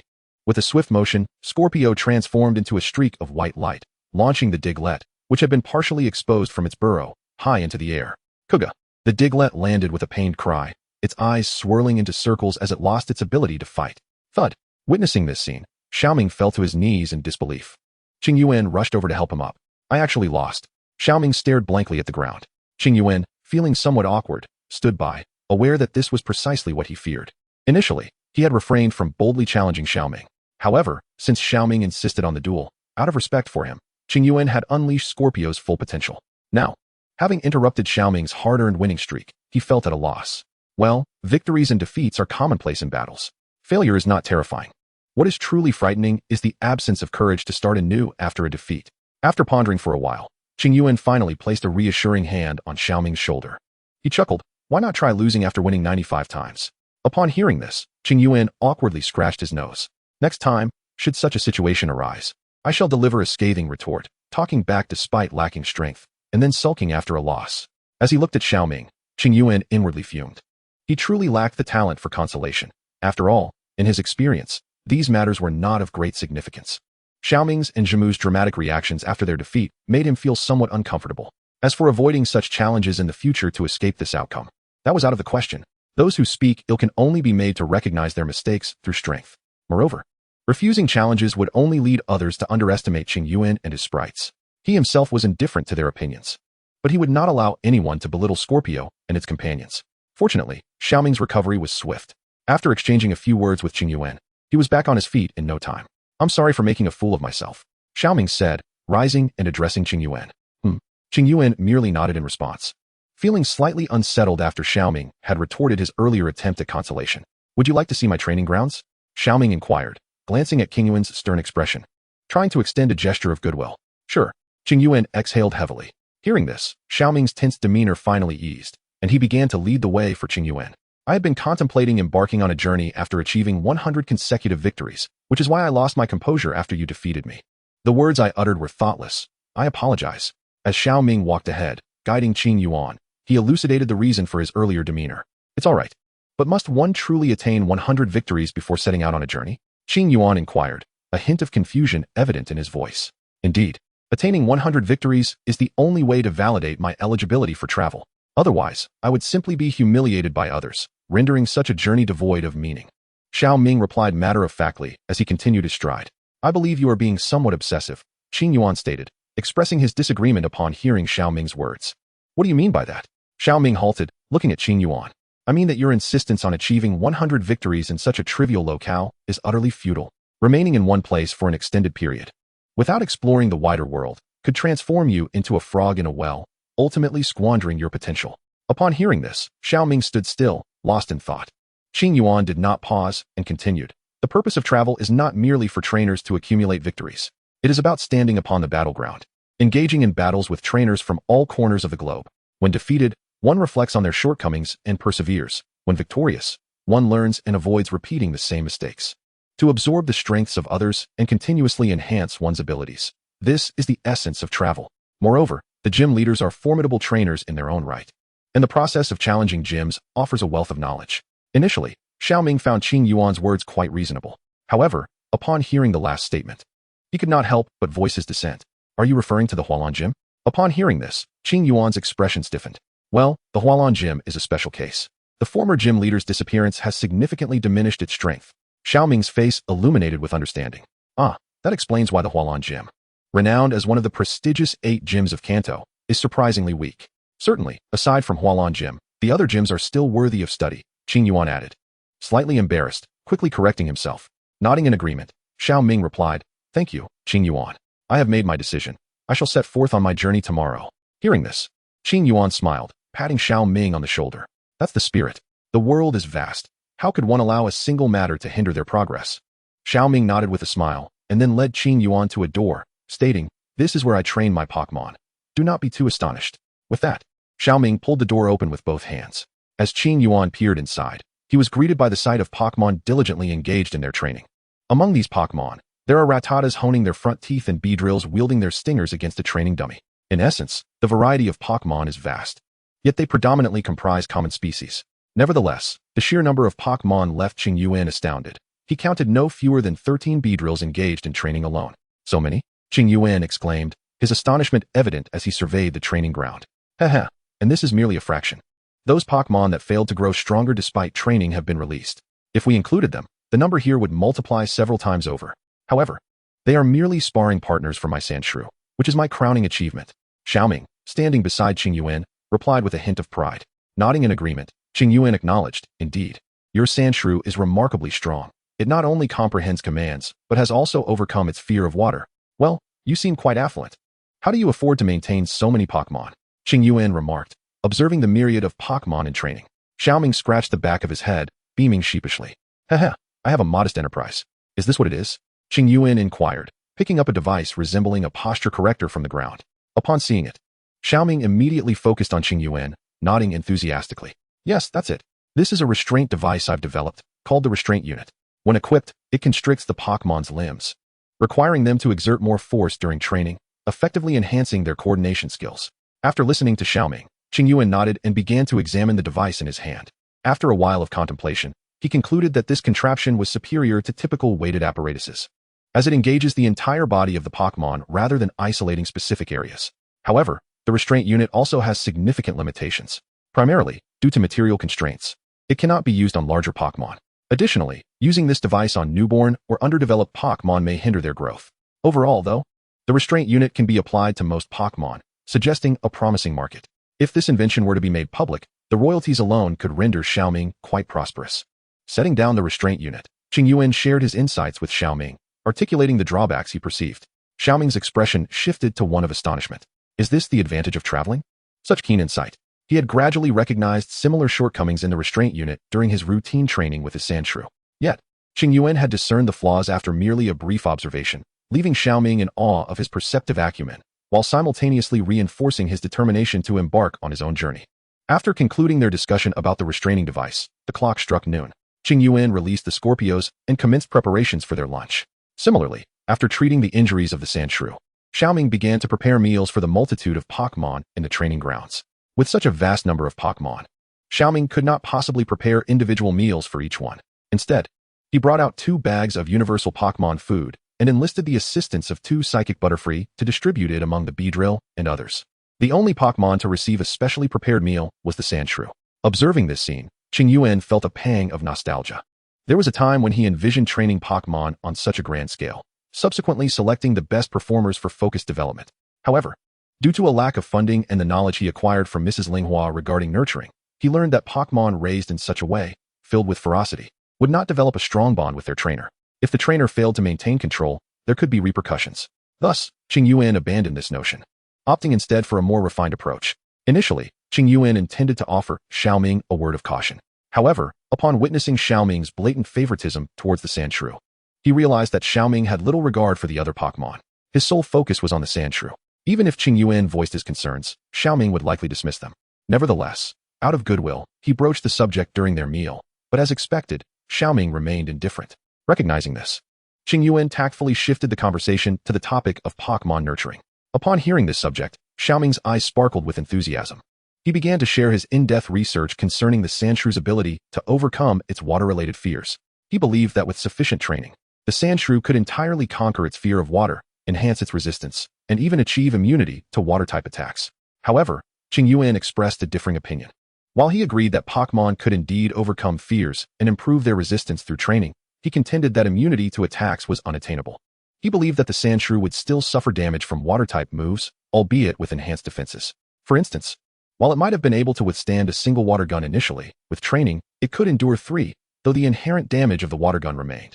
The Sandshrew's emotional responses would simply diminish due to its increased experience, leading it to appear unharmed after being struck. The two engaged in a vigorous debate on this matter, ultimately persuading neither party. They agreed to settle the discussion with a battle during their travels. At that time, Xiaoming would use the Sandshrew, while Qingyuan would employ a water-type Pokémon to see if water-type moves could indeed defeat the Sandshrew. Qingyuan readily accepted this arrangement, all the while mentally preparing to deliver a thorough lesson to Xiaoming when the time came. After finishing their lunch, the two exchanged insights on nurturing Pokémon. Qingyuan had acquired numerous practical methods from Xiaoming, while Xiaoming learned much from Qingyuan that he had never encountered before. Upon concluding their discussion, Qingyuan bid farewell to Xiaoming, as he intended to forge ahead, striving to strengthen his skills for the upcoming gym challenge. Conversely, Xiaoming was preparing to organize his belongings for his journey to Nibi City the following day, where he would challenge the Nibi gym and learn from its trainers about battle strategies. With their distinct objectives in mind, the two parted ways after agreeing to meet again. Chapter 44. Into the forest. Upon leaving Xiaoming's gym, Qingyuan gazed at the map, a hint of concern etched upon his face. After departing from Huahuan City, he estimated that following the main road would take him approximately 15 to 20 days to reach Kai City. However, if he chose to venture directly into the adjacent forest, traversing the mountains and making a beeline for Kai City, he could potentially arrive in just around 10 days. Yet, the thought of getting lost in the forest loomed over him, as it could take an entire month to find his way out. Faced with the two paths laid out on the map, Qingyuan found himself in a quandary. Taking the main road, while lengthy, promised safety with fewer unpredictable elements. Conversely, although the forest route was shorter, the likelihood of encountering danger was considerably higher, and getting lost could result in an even longer delay than the main road. Nevertheless, the forest was home to many powerful Pokémon, providing ample opportunities for his Scorpion and Mantis to train vigorously. Ultimately, Qingyuan glanced at the provisions in his spatial backpack, stocked with enough supplies for 3 months from Huahuan City. Resolute, he chose the forest route, reminding himself that the purpose of his journey was to grow stronger. With ample supplies at his disposal, spending a month in the forest seemed inconsequential. With that thought, he turned off the main road and ventured into a side path leading deeper into the forest. Releasing his Charmeleon, Qingyuan proceeded along the side path into the woods. It was evident that wild Pokémon were gradually becoming more abundant, and their strength was also increasing. What once could be easily defeated by Charmeleon's Spark was now a challenge, requiring utmost effort to secure victory. Eventually, he encountered an opponent that Charmeleon could not handle, prompting him to release his Scorpion. Scorpion, use Cross Poison. With a fierce cry, the Scorpion leaped into action, its pincers crossing to form a purple blade of poison aimed at Rhydon. In response to the Scorpion's assault, Rhydon did not exhibit the slightest fear. Instead, it gathered a brilliant white light around itself, charging toward the Scorpion with astonishing force. The two figures collided with a resounding thud. Soon after, a piercing scream echoed as Rhydon was sent flying by Scorpion. Seizing the opportunity, Scorpion unleashed a flurry of strikes. At the command of Qingyuan, Scorpion leapt into the air, charging towards Rhydon without a hint of hesitation. Before Rhydon could even touch the ground, Scorpion's pincers glimmered with a radiant light as it executed a series of rapid attacks in midair. Overwhelmed by this relentless onslaught, Rhydon fell to the ground, unable to utter a single cry before losing its ability to fight. "Well done, Scorpion," Qingyuan exclaimed. However, the nearby Charmander, overhearing this praise, immediately grew indignant and rushed forward to vie for attention. It was well aware that it had fought valiantly just moments ago, had it not been slightly fatigued. It could have easily dispatched Rhydon itself. Acknowledging Charmander's sentiment, Qingyuan affectionately patted its head and praised, "You performed admirably as well." Delighted by this acknowledgement, Charmander scampered over to Scorpion to boast. Yet, Scorpion closed its eyes and paid no mind to it, leaving Charmander feeling quite dejected. Enough of the antics. Stay vigilant, for this area is far more perilous than the outside, Qingyuan warned, observing Charmander frolicking with Scorpion. Upon hearing this, Charmander, which had initially intended to teach Scorpion a lesson, immediately adopted a more cautious demeanor and ceased its teasing. Scorpion also opened its eyes, becoming alert to its surroundings. After confirming the direction on the map, Qingyuan led Scorpion and Charmander onward. "Scorpion, perform acrobatics," Qingyuan commanded. After directing Scorpion to eliminate another ABO, Qingyuan paused his progress.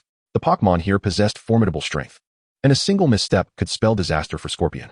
Moreover, the territorial instincts of the local Pokémon had intensified.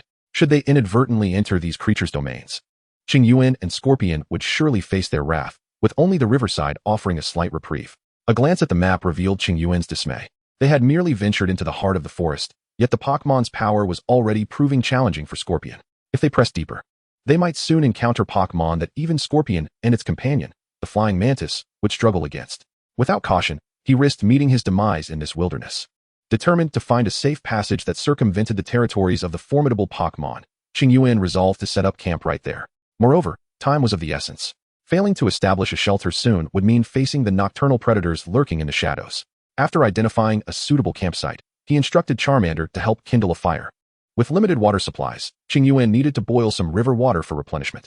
As for the fire's potential to attract powerful Pokémon during the night, he could only hope to extinguish it before darkness fell.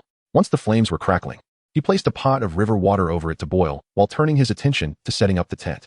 As for Scorpion and the others, Qingyuan ensured they remained occupied as well. Due to the rich survival experience of the mantises of the sky in the wild, Qingyuan arranged for the small fire dragon to accompany the mantis on an expedition, hoping to gather some wild fruits. After all, the value of various wild fruits in the wilderness is by no means inferior to that of healing potions. Moreover, it was anticipated that Qingyuan would remain in this forest for an extended period, with only instant food in his backpack. If he wished to enhance the flavor of his meals, he could only resort to wild fruits. Or perhaps, sample the delicacies offered by Pokémon. As Qingyuan pondered, an intriguing thought suddenly crossed his mind. It is well known that in this world, Pokémon are indeed edible. The allium duck, for instance, had been driven to rarity due to its exquisite taste and naturally accompanying garnishes.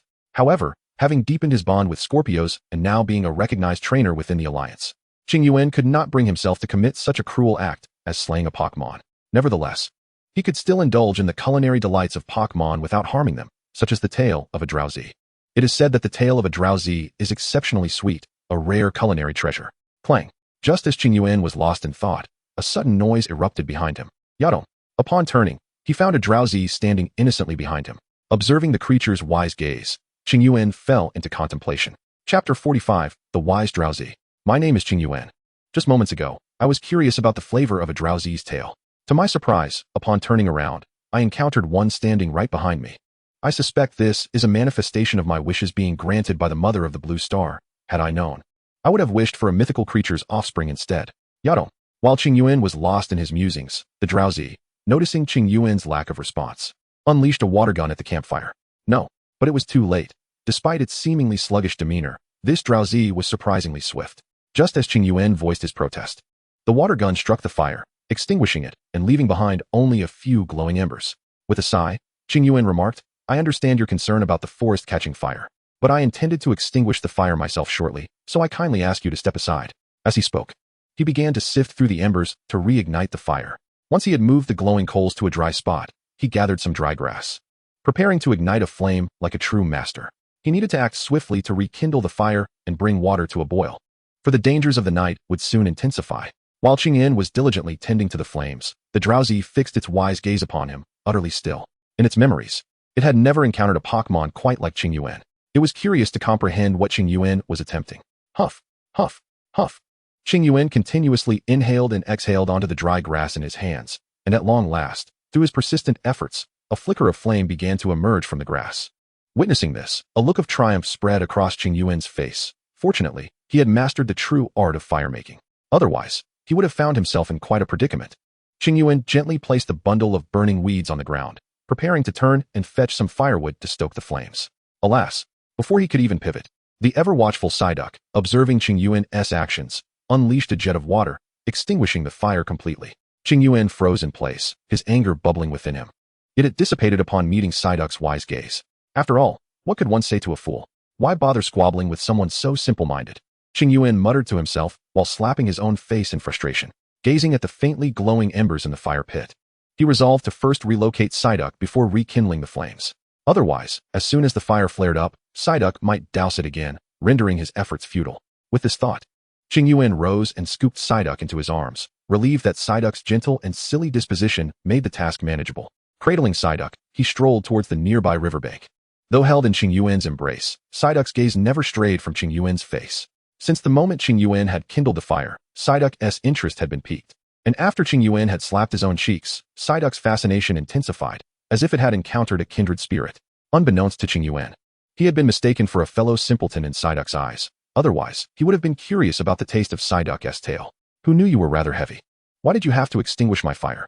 I could have treated you to something delicious later. Qingyuan remarked as he walked, only to be met with another unexpected spray of water from Psyduck. What are you doing? Qingyuan exclaimed, escaping the water jet and wiping his face, before swiftly locking Psyduck in a playful chokehold, exclaiming profanities. Psyduck, observing Qingyuan's now clean face, felt a surge of satisfaction. From the moment it had seen the soot on Qingyuan's cheeks, it had yearned to cleanse his visage, and now that desire was fulfilled. Regardless of Psyduck's complex emotions, all Qingyuan could perceive in its wise eyes was sheer silliness. Looking down at the foolish creature in his arms, Qingyuan felt a strong urge to chop off its tail to gauge its flavor. However, with the notion of not bullying the simple-minded in mind, he hastened his pace towards the riverbank while still cradling Psyduck. Upon reaching the riverbank, he set Psyduck down and turned to head back to camp. Psyduck, now on the ground, glanced curiously around its surroundings before trailing behind Qingyuan. What exactly do you intend to do? Qingyuan inquired. Psyduck lifted its head to meet Qingyuan's gaze, letting out a soft call, then pointed towards the river. Upon hearing Qingyuan's words, Psyduck extended a foot towards the flowing water and looked back at Qingyuan. Qingyuan nodded in response, only to shake his head moments later. Psyduck found this interaction amusing and once again reached out a foot towards the river. Casting a glance at Qingyuan, Qingyuan sensed something amiss and immediately turned his gaze towards the wise eyes of the dull beast. Indeed, he detected a glimmer of cunning within them, and it dawned on him that he had been outwitted by a fool. Oh, my temper. Qingyuan could hardly accept the reality of being deceived by a simpleton. In a fit of rage, he picked up a stick and struck the dull beast on the head. Bang, bang, bang. After 3 strikes, the dull beast looked at Qingyuan in disbelief while covering its head, tears welling in its wise eyes. Seeing this, Qingyuan wasted no time and threw a pokeball, which struck the dull beast on the head. Ding! Observing the dull beast, which showed no resistance and was swiftly captured, a flicker of doubt crossed Qingyuan's face. He had caught this dull beast because he had never encountered such an astute one, capable of leading him in circles. However, the lack of resistance made him question the accuracy of his judgment. It was too easy. This dull beast hardly appeared intelligent at all. Looking at the pokeball in his hand, he ultimately decided to store it away. With that thought, Qingyuan discarded the stick that had aided him in capturing the Pokémon and hurried towards the direction of the camp. Chapter 46. Information on the dull beast. Upon returning to the camp, he was relieved to find a few pieces of red charcoal still smoldering. Qingyuan quickly employed his fire-raising technique to rekindle the flames. Gala? Seeing this, Scorpio hastily dropped the firewood in a pouch of tree fruits it had been holding in its mouth, anxiously inquiring about Qingyuan's well-being. It's nothing. Just accidentally knocked it over. I'm merely relighting the fire. Qingyuan reassured the concerned Scorpio with a wave of his hand. Hearing this, Scorpio remained uneasy until it circled around Qingyuan twice, confirming that he was indeed unharmed, before finally relaxing. What is this? Qingyuan asked Scorpio, who seemed quite pleased. With a proud tilt of its head, Scorpio gestured for Qingyuan to take a look. Not wanting to dampen Scorpio's enthusiasm, Qingyuan slowly opened the leaves, revealing a look of genuine astonishment on his face. Indeed, he was truly shocked, not feigning it at all. For the leaves were filled with a type of blue fruit known as orange fruits. Who did you steal these from? After examining the bounty, Qingyuan quickly raised his head to question Scorpio. Gala. In response, Scorpio wiped its nose with its pincers and recounted its adventure. While gathering firewood, it had stumbled upon an orange fruit tree. Initially, it had no intention of picking the fruit. However, the Abai monster guarding the tree perceived Scorpio's presence as an invasion of its territory and launched a series of poisonous needles from its concealed position without a word. Reacting swiftly, Scorpio unleashed a barrage of mud shots at the orange fruit tree and the surrounding area. After driving out the Abai monster, Scorpio skillfully gave it a thorough workout. In the end, it collected all the orange fruits as compensation for the monster's attack on it. After Scorpion enthusiastically recounted the origins and developments of the situation to Qingyuan, a solemn expression settled upon Qingyuan's face. He had not anticipated the strong territorial instinct of the elves in this region. Scorpion had been attacked merely for trespassing, indicating that their plan to traverse the forest was unfeasible. Alternative routes must be sought. With this in mind, Qingyuan gently instructed Scorpion to rest in his embrace and began the meticulous task of removing the poisonous spines lodged in Scorpion's exoskeleton. Although Scorpion possessed immunity to toxins, the piercing of these spines had caused him considerable pain.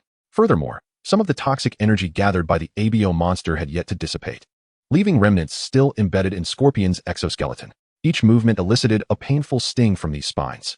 Qingyuan urged Scorpion to remain still and took out a pair of tweezers to tend to the wounds. One by one, he extracted the poisonous spines from Scorpion's exoskeleton, placing them into a glass vial. With each removal, a stream of purplish-red blood began to flow from the punctures in Scorpion's exoskeleton. It was important to note that Scorpion was not poisoned. The purplish-red hue resulted from the toxic fluid mingling with his own blood. After approximately 2 seconds, The purplish-red blood had drained away, giving way to a darker red fluid emerging from within Scorpion's exoskeleton. However, the flow had notably slowed to a barely perceptible trickle. Had Qingyuan not intervened, the wound might have healed within moments. Observing this, Qingyuan retrieved a clean piece of gauze to wipe the area around the wound, followed by a high-quality healing spray purchased from the elf center. One could only commend the Joy family for their exceptional products.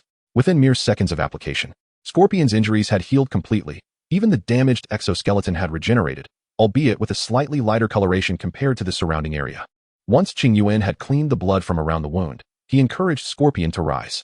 With Qingyuan's nurturing, Scorpion had grown significantly larger than the average of his kin. While the average height of a scorpion was approximately 1 meters, Qingyuan's scorpion had reached an impressive 4 meters. Given his considerable weight, it was a challenge for Qingyuan to endure Scorpion's prolonged presence upon him. Understanding the situation, Scorpion bore no ill will towards Qingyuan for this arrangement. Familiarity breeds understanding, and he was aware that his weight could be burdensome.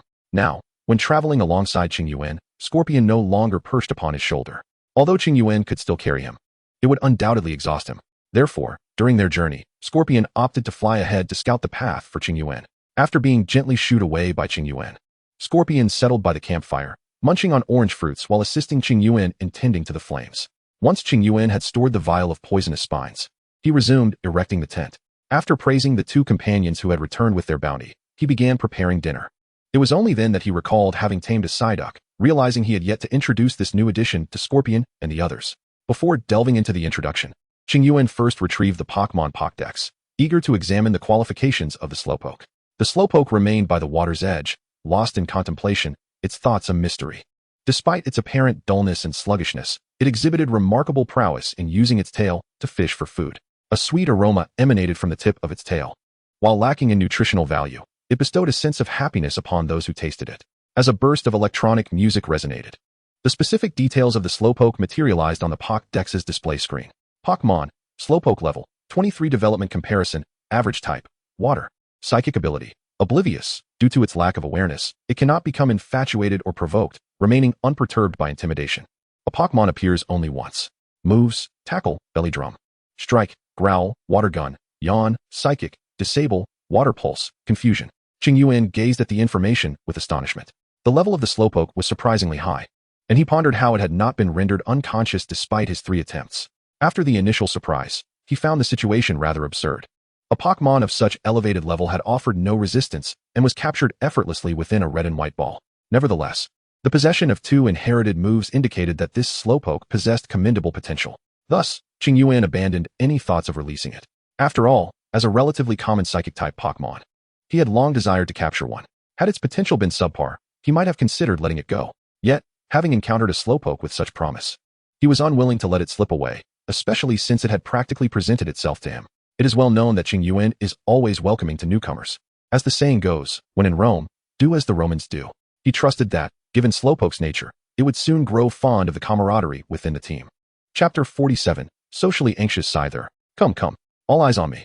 After stowing away the Pokédex, Qingyuan clapped his hands and spoke loudly to Scyther and the others. Upon hearing his words, Scyther and the others set down their food and turned their attention towards him. While you were out, I caught a Slowpoke. From this moment on, Slowpoke will be our companion, so let's give it a warm welcome. Qingyuan raised the Slowpoke's Pokeball and declared loudly, clap, hooray, hooray. The 3 little ones enthusiastically cheered in response to Qingyuan's announcement, expressing their excitement for the arrival of their new friend. Seeing this, Qingyuan nodded with satisfaction and then tossed the Slowpoke's Pokeball into the air. As a flash of red light illuminated the scene, the pink Slowpoke materialized before them. The moment it appeared, Scyther and the others erupted in jubilant cheers, eager to ensure that their new companion felt their warmth. Scyther clashed its pincers together, producing a series of resounding thuds, while Scyther rhythmically struck its blades, creating a harmonious clang. Charmander clapped its hands joyfully, leaping with glee. Though the 3 little creatures welcomed the addition of the dull beast in what they deemed the most enthusiastic manner among them, only the little Charizard exhibited a relatively normal form of cheer. The Scorpion and the Flying Mantis, on the other hand, appeared to be declaring war in their exuberance. However, the dull beast's somewhat sluggish nature, while not necessarily a virtue, proved advantageous in certain moments. For instance, despite the apparent hostility from the Scorpion and the Flying Mantis, the dull beast could unmistakably sense their enthusiasm. Indeed. Although the dull beast seemed rather foolish, it was surprisingly clever. I had just been deceived by it. So do exercise caution. Observing the 3 jubilant creatures, Qingyuan patted the dull beast on the head and remarked. After all, in his recollection, these three were not particularly bright brutes, easily led astray by the dull beast. Moreover, the dull beast's appearance was highly misleading, seeming rather dim-witted. Yet who would imagine that a sharp mind resided beneath such a fade? Feeling the hand atop its head, the dull beast turned its gaze towards its master.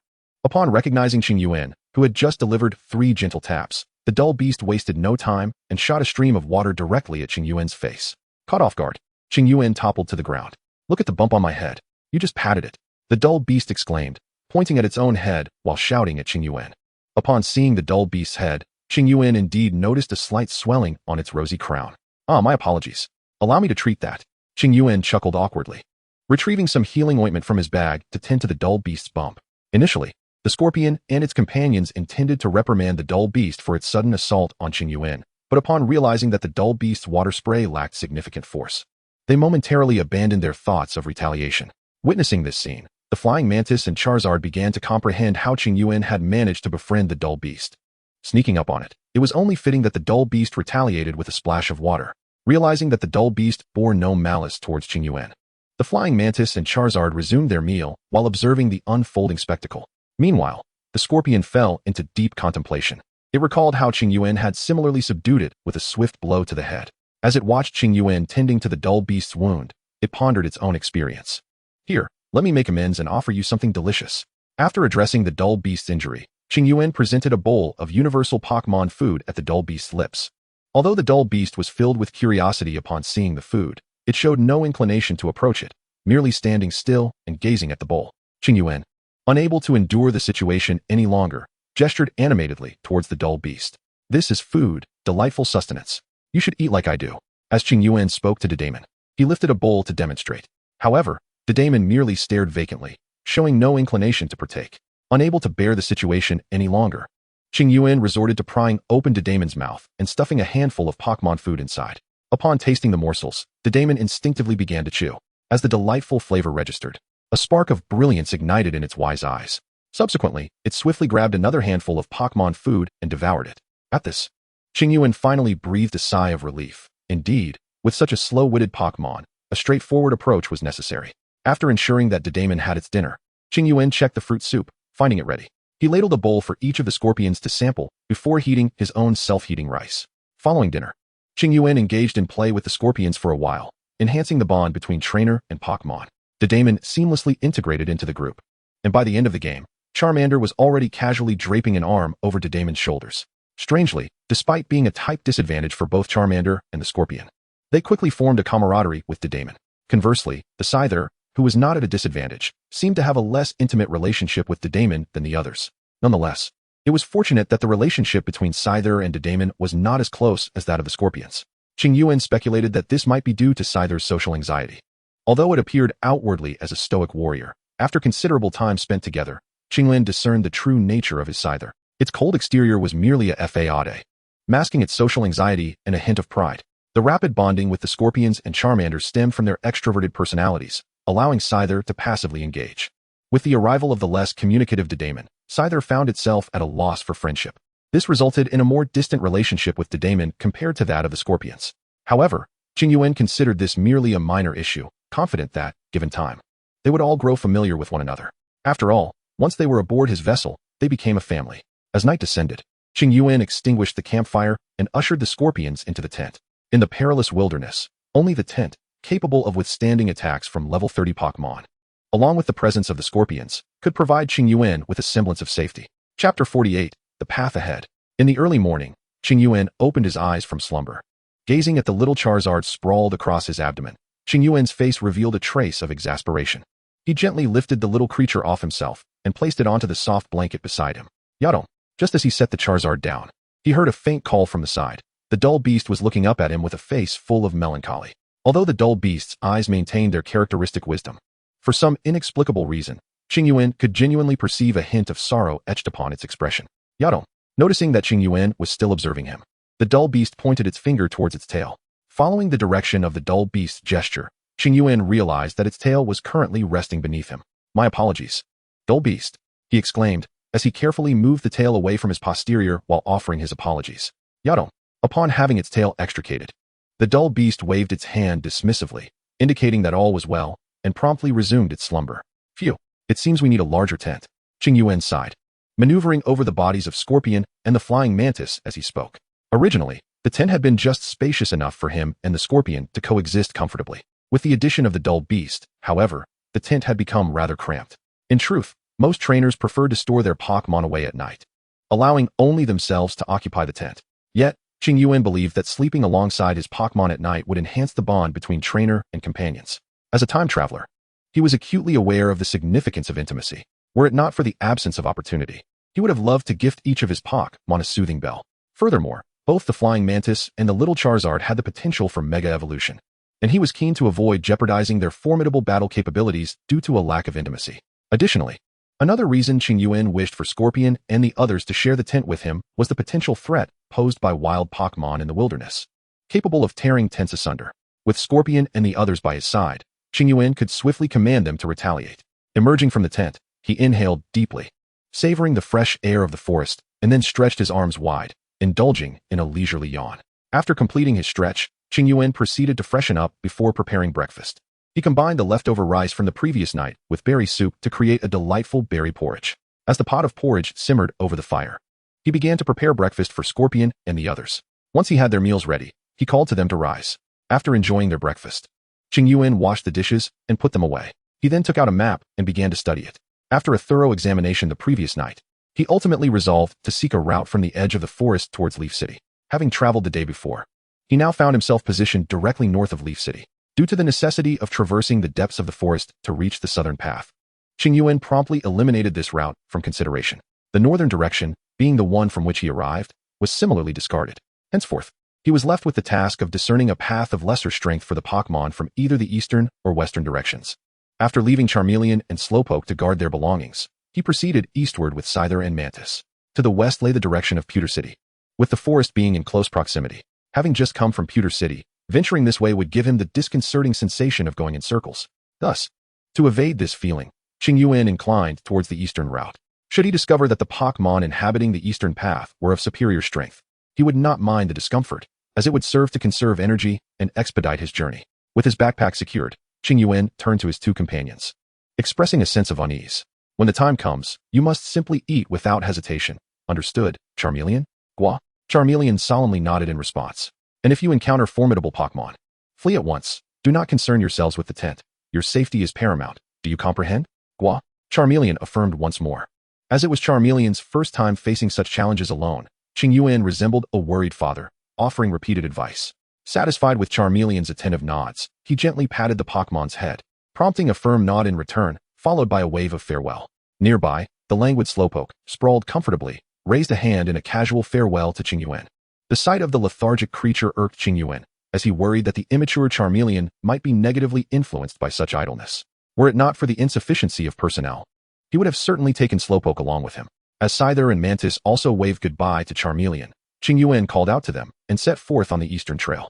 It was evident that this area had not been traversed by trainers, as the density of wild Pokémon here far surpassed that of the main roads.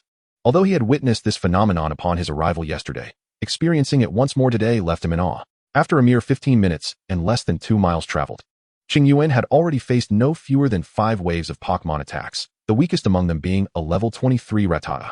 However, after their journeys through 2 gyms, both Scyther and Mantis had significantly improved in strength.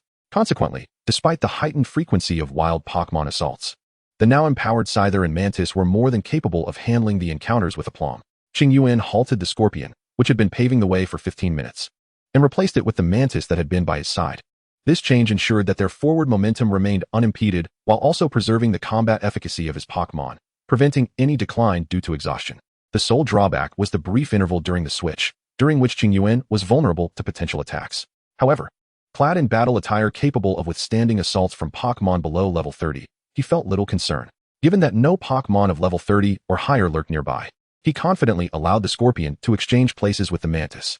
A lurking Arbok, which had been trailing Qingyuan and his companions, seized the opportunity and sprang from the underbrush. It coiled its body into a tight circle and launched an assault on Qingyuan, who was now unguarded. Chapter 49, Life or Death Crisis.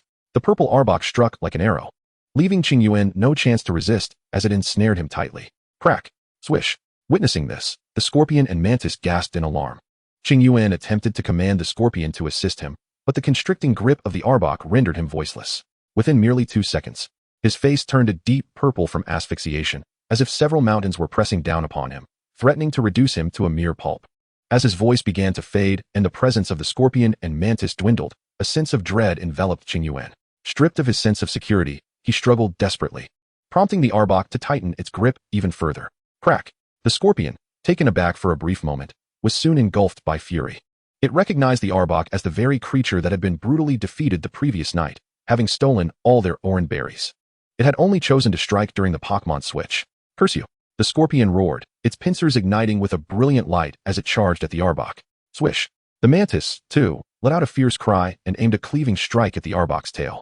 Its intention was to sever the tail, inflicting pain upon the arbok to alleviate the pressure on Qingyuan. With a pained shriek, the arbok felt the mantis's attack leave a gash on its tail. The resulting agony caused it to loosen its constriction slightly, granting Qingyuan a precious breath of air. With another decisive blow from the mantis, the arbok emitted another anguished wail. But before the cry could fully resonate, silence fell. The scorpion had seized the arbok by the neck with its pincers, relentlessly delivering a barrage of strikes to its head.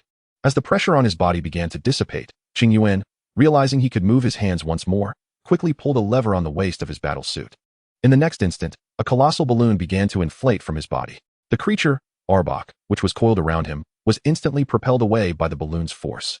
Observing this, Scorpion promptly grasped arbok by the neck and ascended, carrying it far from Qingyuan's side. Coughing several times, Qingyuan finally caught his breath and scolded arbok, who was being relentlessly struck on the head by Scorpion's pincers. Damn it, I'll never skimp on expenses again. Had I known, I would have bought a trigger type. He lamented, to save a few $1,000s, I nearly lost my life. This transaction was truly not worth it. As he berated, Qingyuan picked up a wooden stick, thick as an adult's forearm, from the ground, intent on venting his frustration on arbok.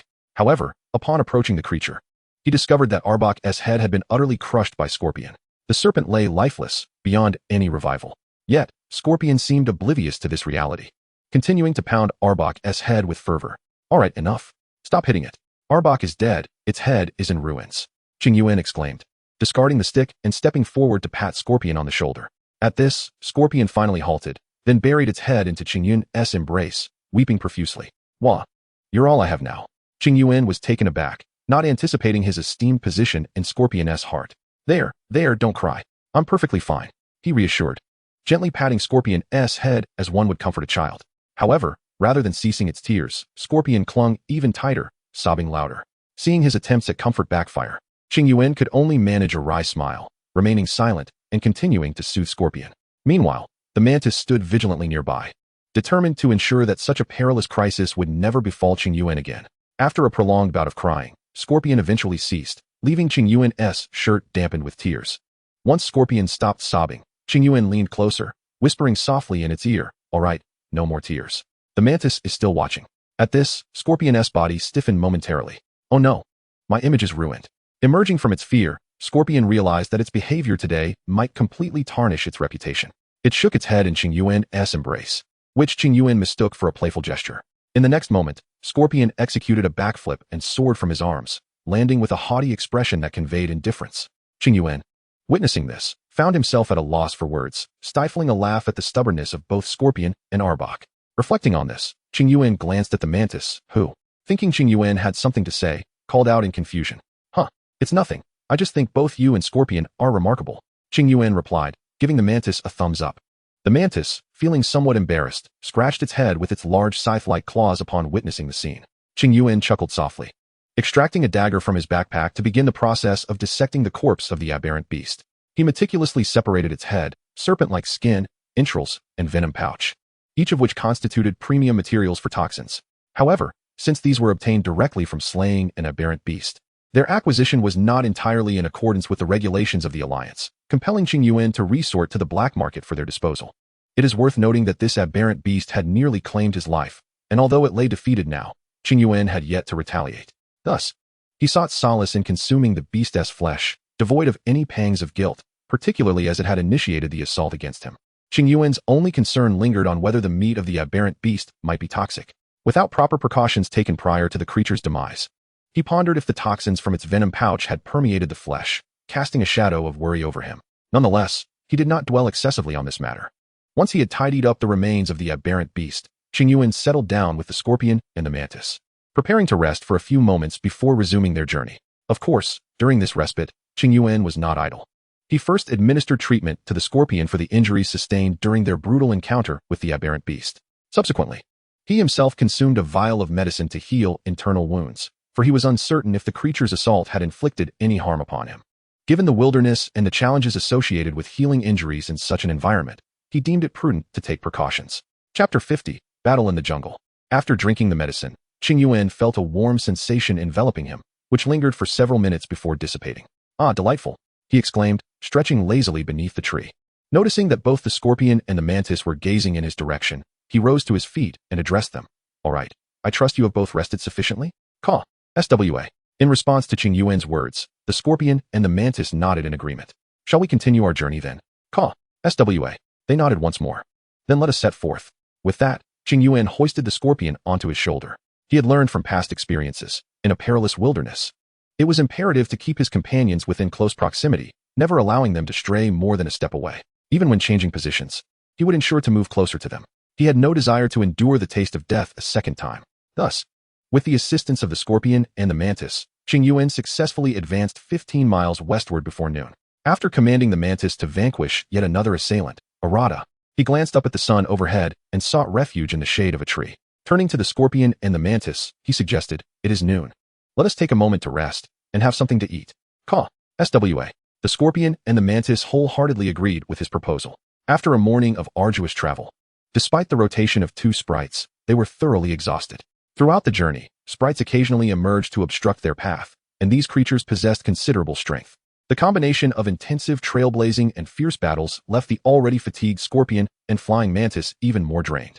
This was why their progress had been so slow over the course of the morning. The minor task of clearing the path became secondary to the overwhelming number of sprites impeding their way. Essentially, every 200 or 300 meters, they found themselves embroiled in a battle, with each sprite boasting a minimum level exceeding 20. Though Qingyuan had reaped considerable rewards, capturing several promising and formidable sprites, the pace of their journey suggested that, at this rate, it could take not just a month, but perhaps even 2 months to emerge from this place. Thus, Qingyuan had already begun to lose heart regarding this path. Perhaps if he advanced another 2 or 3 miles, he would reach an area with sparser sprite populations, allowing for swifter traversal. He resolved to press on for another 5 miles. If the density of sprites showed no signs of diminishing, he would have to reconsider his strategy.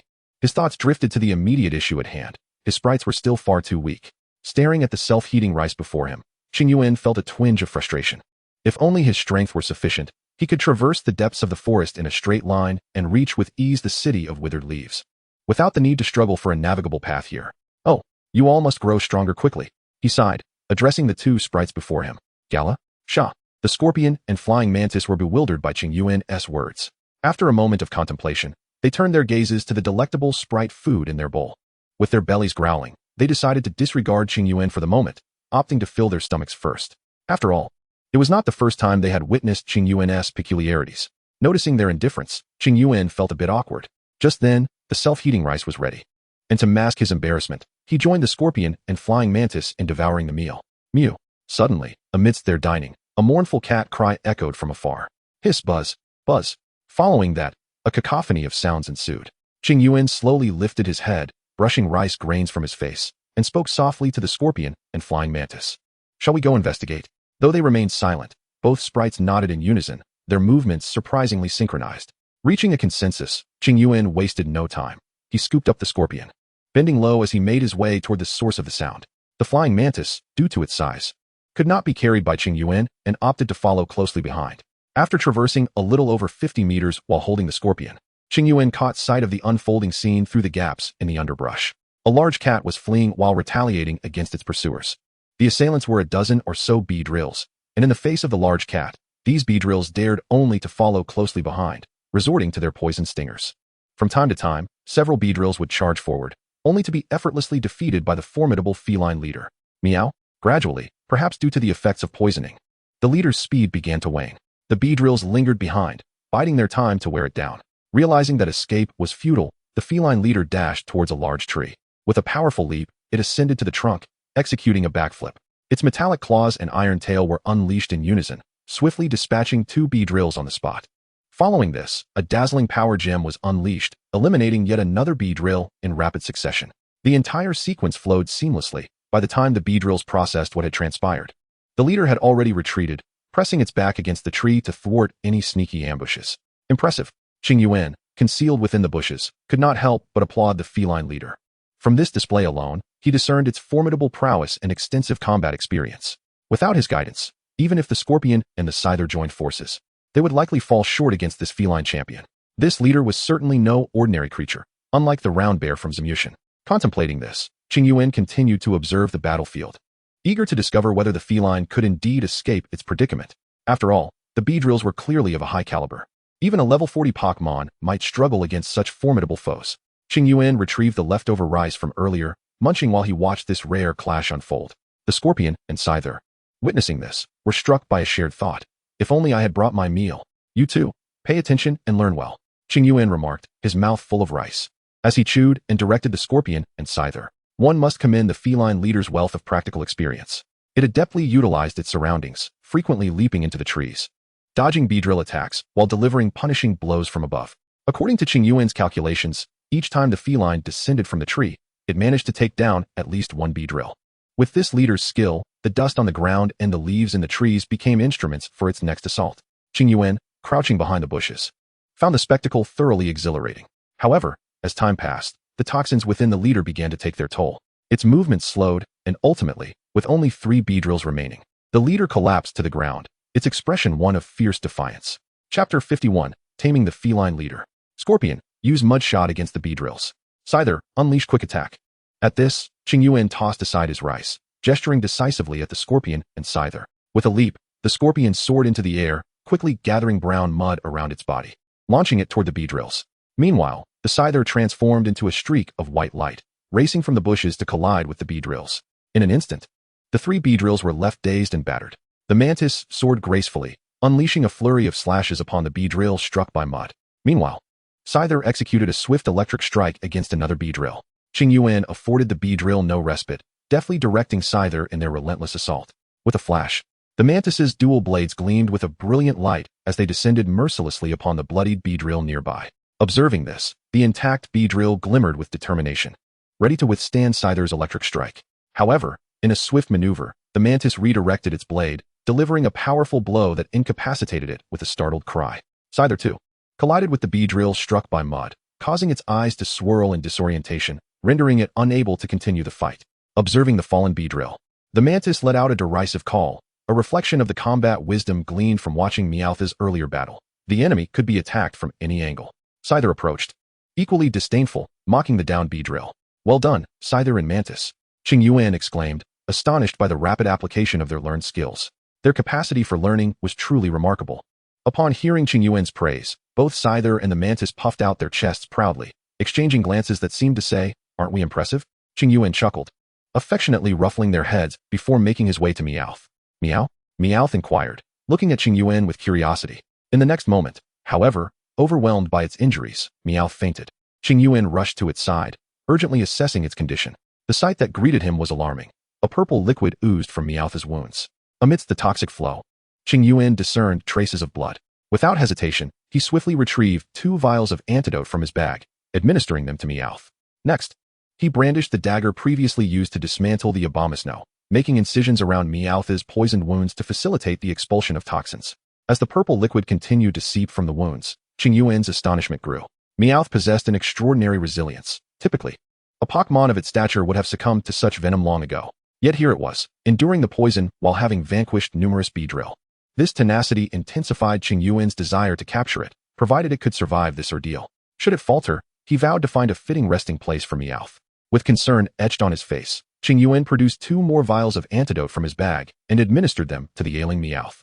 With the swift administration of 2 potent doses, the condition of the mighty feline leader improved rapidly.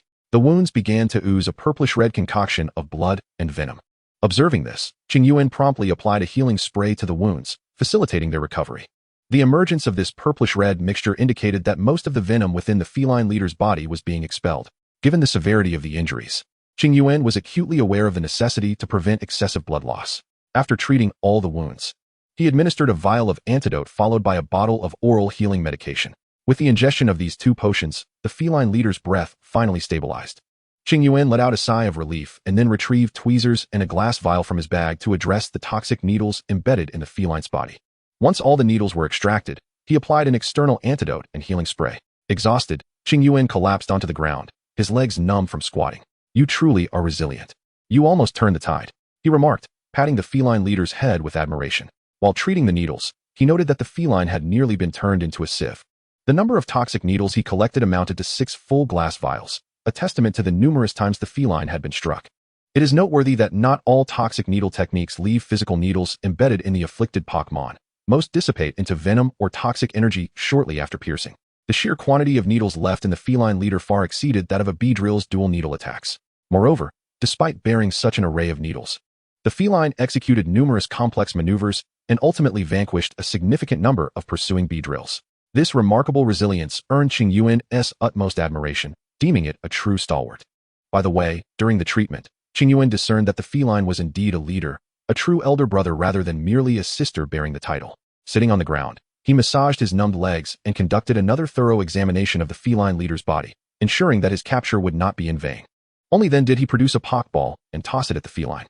With a melodic chime following a prolonged period of flickering, Qingyuan felt an immense sense of relief. Indeed, a true stalwart. Even a routine capture required such effort.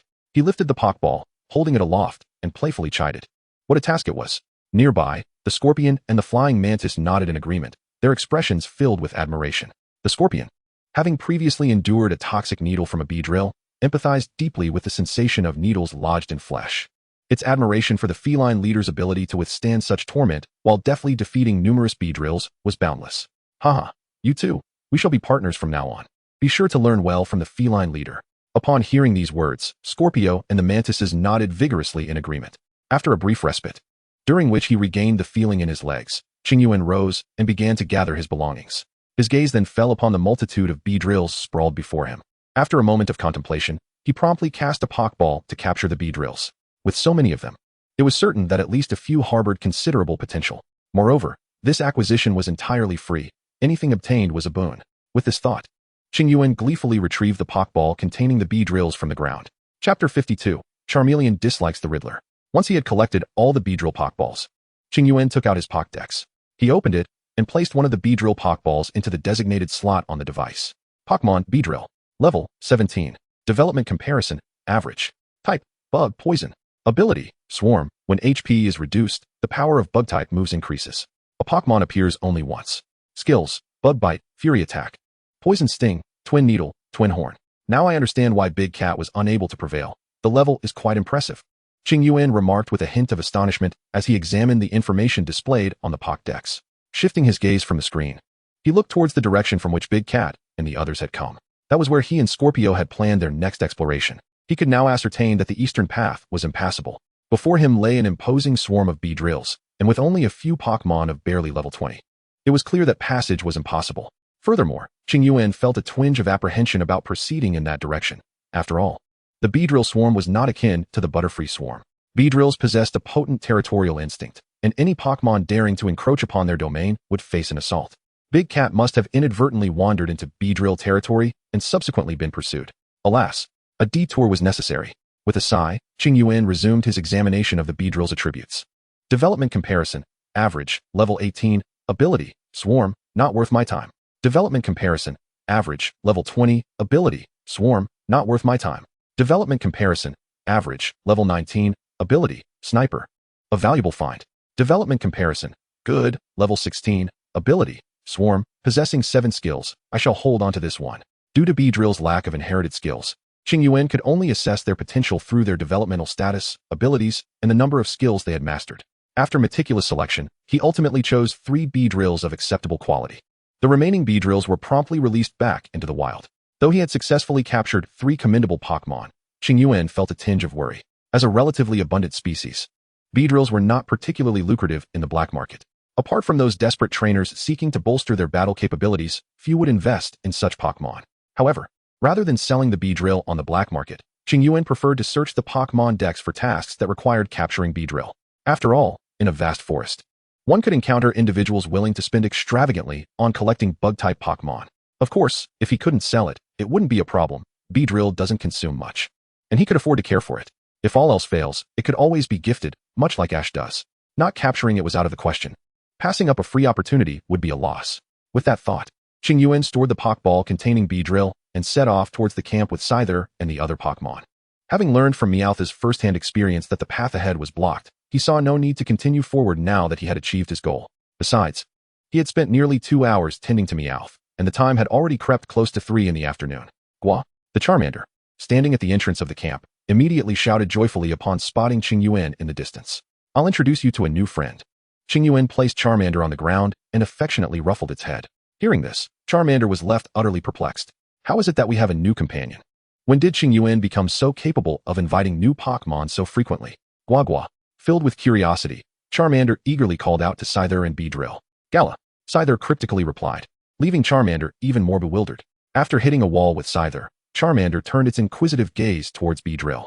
SWA, came Beedrill's equally mysterious response. The once vibrant Charmander suddenly appeared deflated. Gua, I detest Riddlers. Seeing this, Scyther and Beedrill exchanged amused glances. Nearby, the Drowsy observed the unfolding scene with a knowing expression. Yaden, such a tedious trick. After expressing its disdain for the playful antics of Scyther and Beedrill, Drowsy flipped over to assume a more comfortable position. What's the matter, Charmander? After returning to the camp and retrieving the cutting board alongside the meat of the Abercorn, Qingyuan turned to find Charmander's face etched with displeasure.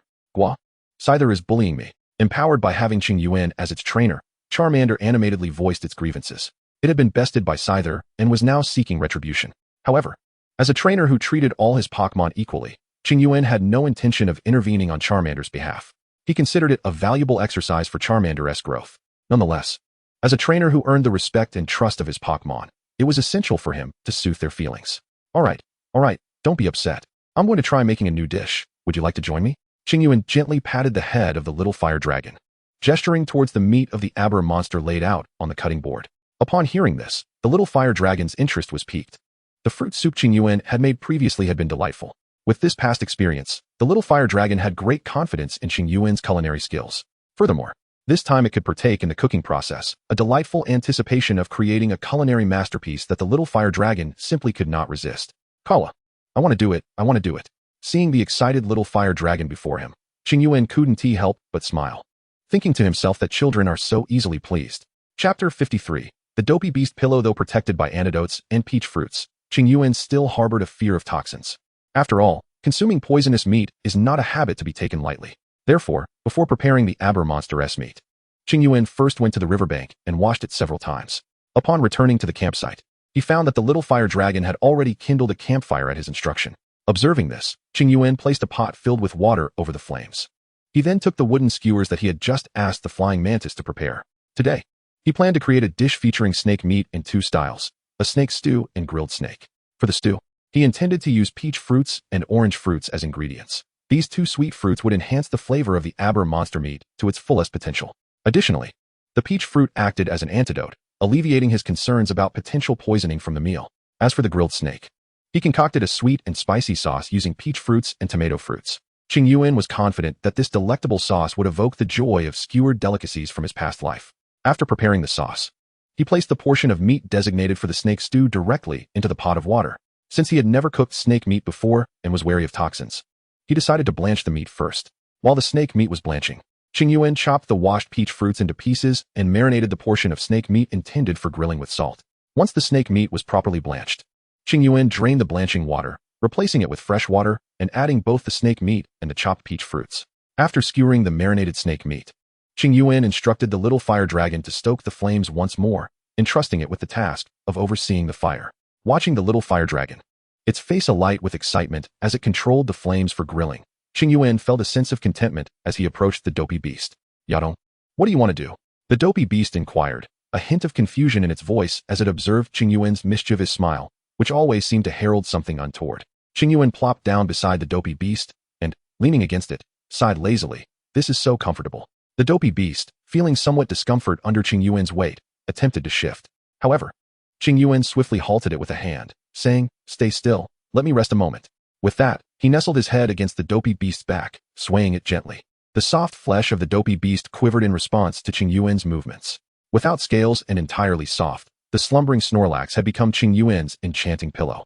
Feeling the gentle touch against the back of his head, Qingyuan couldn't help but reflect, indeed, this was the most exquisite use of a Pokémon. One could only imagine how comforting the Snorlax's belly must be. With that thought, Qingyuan nestled his head against the Snorlax once more. In his previous life, he had always yearned to experience the soft, fluffy textures of the Pokémon in this world. The last time he was at Moonview Mountain, he had contemplated whisking away a Clefairy to serve as a cuddly pillow, but the Clefairy had refused to accompany him, thus he had set that desire aside. Now, having captured this plump creature, Qingyuan could finally indulge in the experience. Observing Qingyuan's blissful expression as he lay on the Snorlax, the Pokémon wore a look of resignation, unable to escape the relentless clinginess of its companion. Ultimately guided by its nature, the Snorlax chose to submit to Qingyuan's whims, laying down on the ground as if resigned to its fate, closing its eyes in preparation for sleep. After all, resistance was futile, a nap seemed the best recourse. Yet, Qingyuan did not linger for long, as he had dinner to prepare. He reclined on the Snorlax's back for approximately 5 minutes before rising to check on how Charmeleon was faring with the roasted meat. As Qingyuan stood, the Snorlax awoke from its slumber. Watching Qingyuan depart, it slowly extended its chubby little hand, attempting to massage its own back, which had fallen asleep under Qingyuan's weight. However, its rounded form posed a challenge. Its hand, blocked by its own belly, could not reach its back. Yaden, the Snorlax let out a sound of despair, preparing to roll over and use the ground to alleviate the numbness in its back. Just then, a pair of hands pressed down on the spot that had been compressed, kneading it gently. How is this? Is it much more comfortable now? Qingyuan's voice chimed in at the perfect moment. Yaden. Upon hearing Qingyuan's words, the Snorlax initially intended to ignore him, but the delightful massage was too tempting to resist, prompting a soft moan of pleasure. I apologize, dear Snorlax, but I assure you that upon rising, I will be sure to massage you first. Hearing this, the Snorlax's expression brightened momentarily, thinking that Qingyuan might let it off the hook for its earlier discomfort. However, as the latter part of Qingyuan's statement unfolded, the Snorlax's previously bright demeanor quickly dimmed. It knew all too well that the shameless Qingyuan would not relent, and it wondered what it had been expecting. After finishing the massage, Qingyuan noticed the Snorlax's face, now etched with displeasure, and couldn't help but chuckle mischievously. Upon hearing Qingyuan's laughter, the Snorlax rolled its eyes at him before resuming its slumber. Seeing this, Qingyuan affectionately ruffled the Snorlax's head before stepping away. He truly needed to attend to the roasting meat. Yaden. After Qingyuan departed, the dopey beast let out a despondent groan before resuming its slumber, contemplating the meaning of life in its dreams. Ignoring the creature's lament, Qingyuan approached the little fire dragon, which was merrily rotating several skewers of grilled meat over the fire. How's the grilling coming along, little fire dragon? Qingyuan inquired with a smile, observing the dragon's culinary efforts. Upon hearing Qingyuan's question, the little fire dragon eagerly presented the skewers as if showcasing a prized possession. Qingyuan was taken aback by the exquisite appearance of the grilled meat in the dragon's grasp.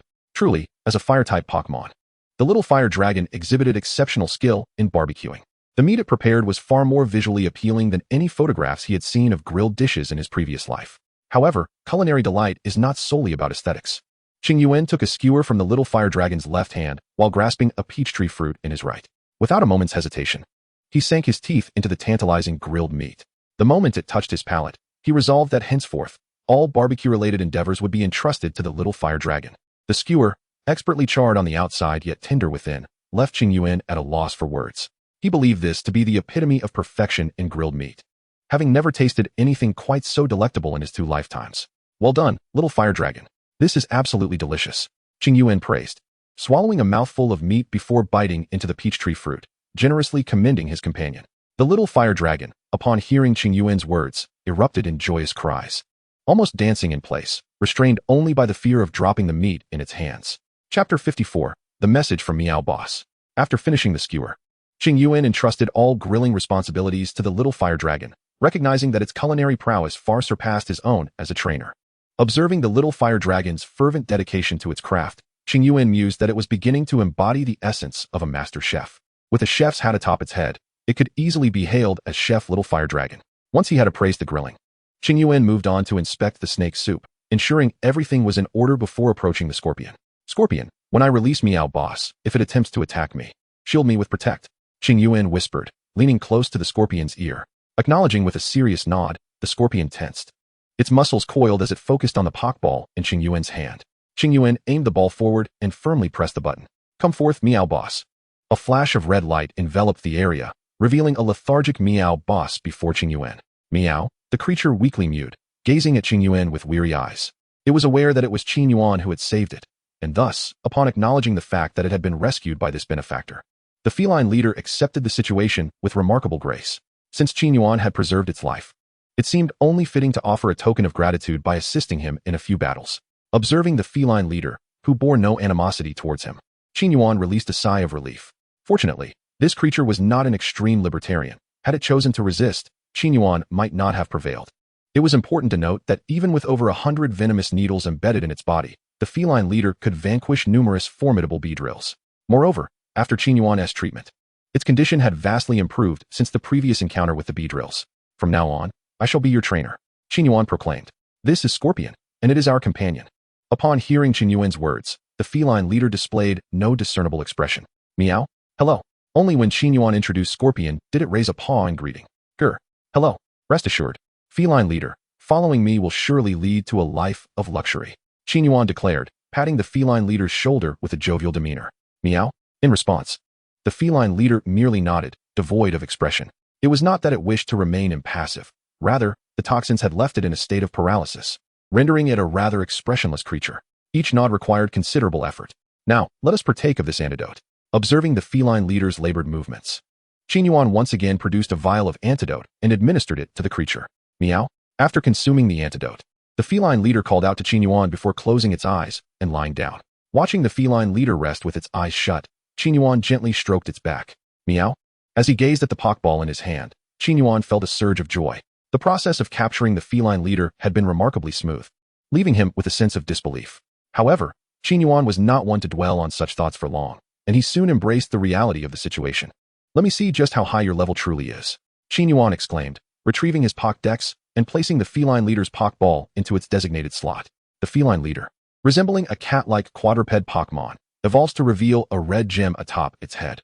Its fur had transformed from brown to a pristine ivory, its ears had rounded, and its pupils had taken on a crimson hue, with 3 whiskers on either side of its face. In its evolved form, the feline leader bore an even closer resemblance to a lion. Since he had not previously collected data on the feline leader, the Pokédex emitted a series of electronic sounds before presenting its detailed information. Species, feline leader. Level, 37. Development comparison, average. Type, normal. Ability, skilled technician, enhances the power of weaker moves during attack. A Pokémon appears only once. Skills, frenzy, hypnosis, wild scratching, shouting, clapping surprise attack, feigned attack. Treasure gathering technique, bite, provocation, chaotic scratching, piercing sound, cleaving, metal claws, iron tail. Upon reviewing the information about the feline overlord, I was somewhat astonished to discover that it had inherited 2 skills. With such innate talent, it could easily rival the flying mantis. Nonetheless, its level of 37 did not take Qingyuan by surprise. After all, the reason he had captured the feline overlord was due to its high level, which would assist him in navigating through this forest. However, he did not anticipate the feline's commendable aptitude, which prompted Qingyuan to reconsider his initial thoughts. With proper nurturing, the feline overlord could indeed aspire to reach the rank of a king. After perusing the feline overlord's details, Qingyuan devoted himself to preparing dinner for the scorpions and their companions. After nearly 2 hours of preparation, he finally completed the meal. Observing the sprites taking their seats at the dining table, Qingyuan clapped his hands and exclaimed, Come, come, everyone, focus your attention on me. Hearing his words, the scorpions turned to him with the attentive gaze of students towards a teacher. Before we begin our feast, I have 2 announcements. First, the roasted meat in your bowls has been prepared by the little fire dragon, so let us give a round of applause to express our gratitude. Clap, clap, hooray. At this proclamation, the scorpions erupted into applause and cheers.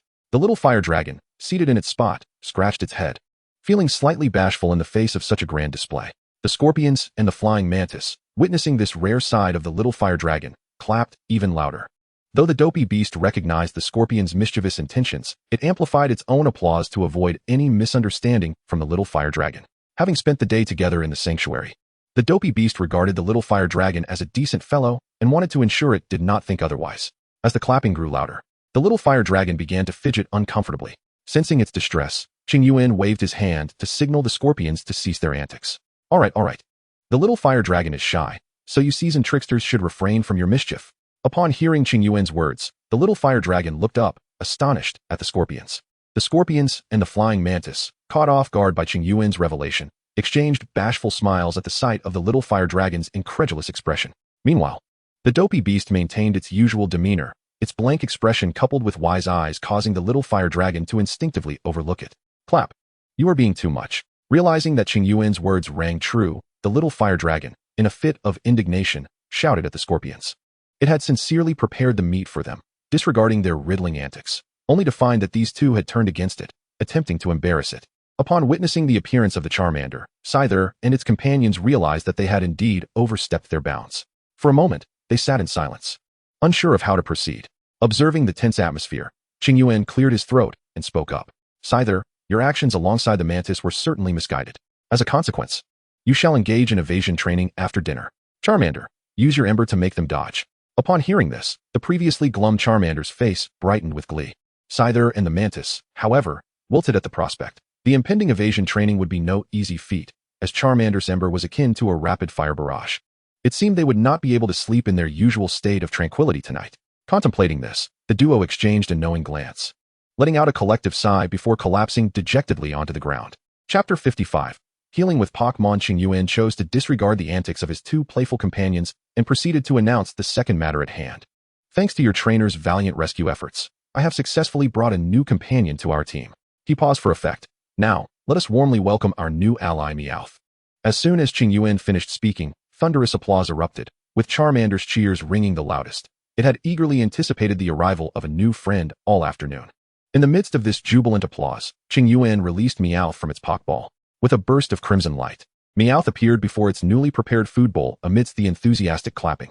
Meow. After consuming another vial of antidote, Meowth was visibly in a much better state than before. Recognizing that these would be its future colleagues, it was important to maintain a sense of decorum. Observing the harmonious atmosphere, Qingyuan waited until the applause began to wane before declaring, "All right, I hereby announce that dinner is served."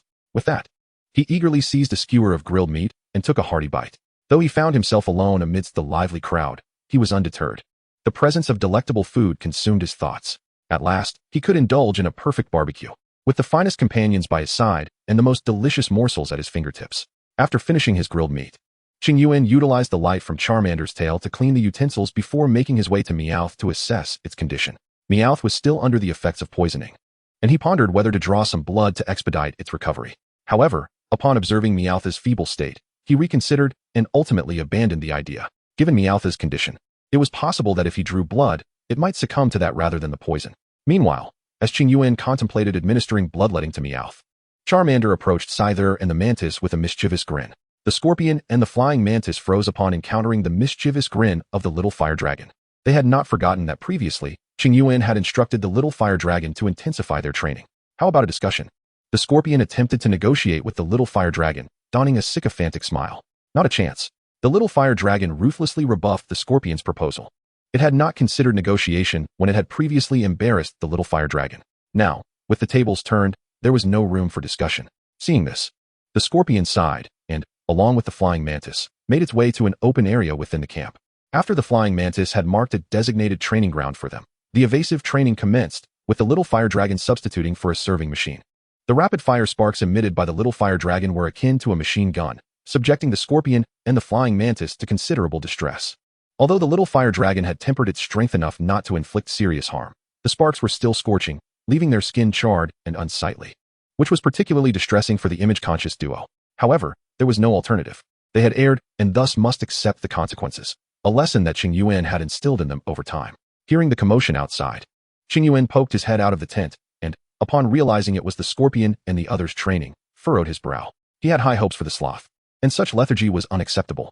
Sloth, stop dawdling and use water gun on that tree. You shall cease training only when the scorpion does. As Qingyuan's words settled, the sloth merely rolled over, presenting its rear to Qingyuan, scratching it in preparation for slumber, effectively ignoring his command. After all, with its unintelligent appearance, the sloth believed that by exhausting Qingyuan's patience, it could evade future scrutiny. Observing the sloth's blatant disregard for his orders, Qingyuan's furrowed brow deepened. For the first time, he felt that an overly clever Pokémon could be problematic, as it began to challenge the trainer's authority. It was worth noting that the scorpion, tamed through similar methods, had never exhibited such blatant defiance. Nonetheless, Qingyuan was determined to rectify the situation. If it disliked exercising, he would compel it to do so. Scorpion, you shall supervise the sloth's training. If it halts, give it a mud shot to rouse its spirits. Upon hearing Qingyuan's command, the scorpion instantly perked up, casting a mischievous glance at the sloth. The sloth, upon hearing Qingyuan's instructions, emitted a woeful groan before reluctantly rising to its feet. It was well aware that the scorpion was not one to back down. If it failed to train, the scorpion would indeed unleash a mudshot. Watching the sloth begrudgingly head off to train, Qingyuan couldn't help but smirk with satisfaction. Well, I have you under control after all. For a trainer, there were myriad ways to ensure an unruly Pokémon obeyed. Using a Pokémon to train another Pokémon is undoubtedly one of the simplest and most effective methods. Of course, Slowpoke is not entirely unresponsive to Qingyuan. It merely exhibits a sense of lethargy, thus resisting training. The reluctance to train outweighs its trust in Qingyuan, resulting in instances where Slowpoke disregards his commands. In such cases, it suffices to introduce an activity that Slowpoke finds even less appealing than training to compel it to comply. Naturally, Qingyuan has not been idle in the tent. The injury sustained by the leader of the Meowth will take at least a few days to heal. Moreover, to leverage the leader's strength for their departure from this forest, it is imperative to establish a rapport with it. Therefore, Qingyuan plans to revisit the western path in 5 days. If that route does not harbor a formidable, aggressive swarm akin to Beedrill, he should be able to successfully navigate to Leafless City with the assistance of the Meowth leader. He would never gamble with his and his companions' lives merely to hasten their journey. With that thought in mind, Qingyuan began to strategize the tasks for the coming 5 days. This time would certainly not be squandered, as the scorpions were far too weak. He intended to dedicate these 5 days to conducting specialized training for them. As their journey progressed, the scorpion's strength must also see a significant enhancement. Chapter 56, Strange Sounds in the Grass. 5 days swiftly passed. By the second day, the Meowth leader's condition had markedly improved. On the third day, Qingyuan commenced attempting to harmonize his training with the Meowth leader. Ultimately, after 3 days of effort, their synergy evolved from initial awkwardness to a budding tacit understanding.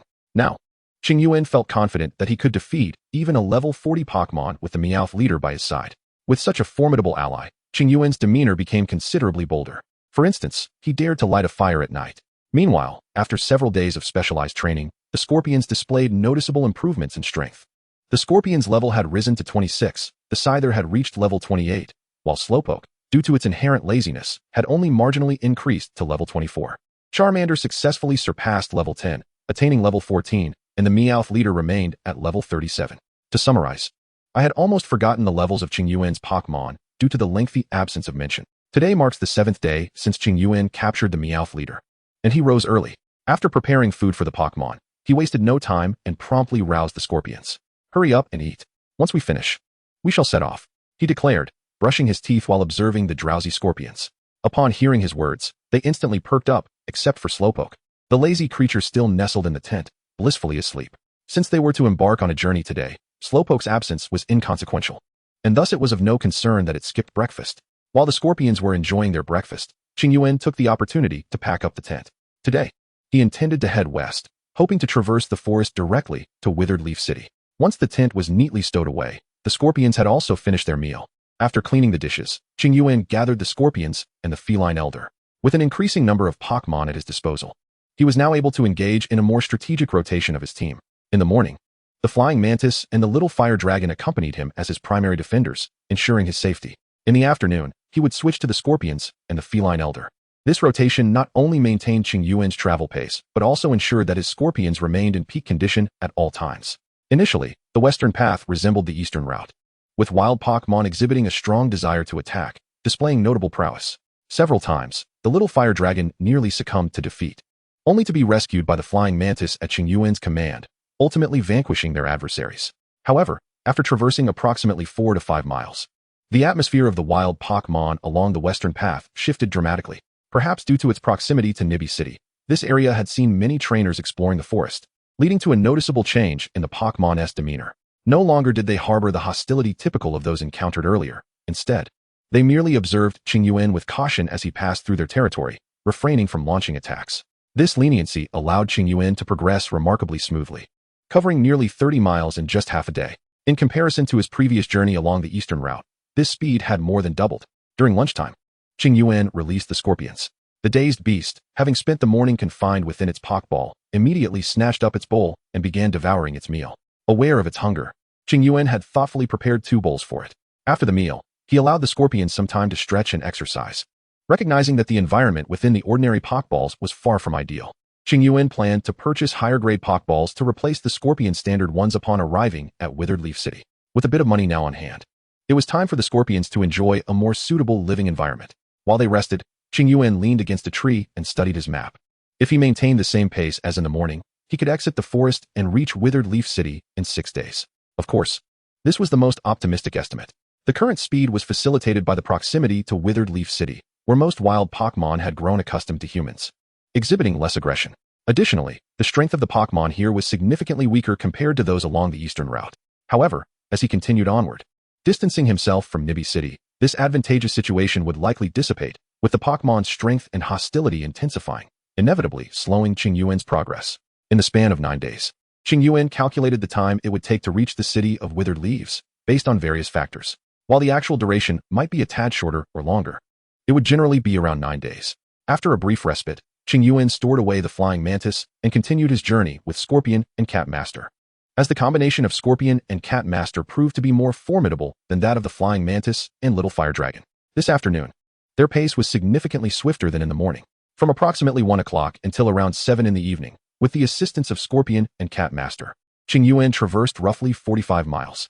Ultimately, as dusk approached, they arrived at the foot of an uncharted, desolate mountain. Gazing at the barren mountain before him, Qingyuan directed Scorpion and Cat Master to clear a patch of land nearby for their encampment. He intended to spend the night at the mountain's base, planning to scale the mountain with Scorpion and the others the following morning, resuming their journey towards the City of Withered Leaves. As Scorpion and the others cleared the surrounding weeds, a sound tinged with fear emerged from the thicket. Upon hearing this noise, Qingyuan hurried to Scorpion's side, genuinely startled by the previous encounter with the strange creature. Now, at the slightest rustle, he felt as though there were malevolent forces lurking. A sentiment encapsulated in the saying, once bitten by a snake, one is wary of ropes for 10 years. Cradling Scorpion in his arms, he finally felt a semblance of safety. Cat Master, go take a look, Qingyuan instructed, holding Scorpion while slowly advancing towards the source of the sound. Part of his motivation stemmed from curiosity. He had never encountered such a cry before and was eager to discover which creature emitted it. Moreover, this was also to better assist Cat Master. Should Cat Master be ambushed, he could swiftly command Scorpion to provide support.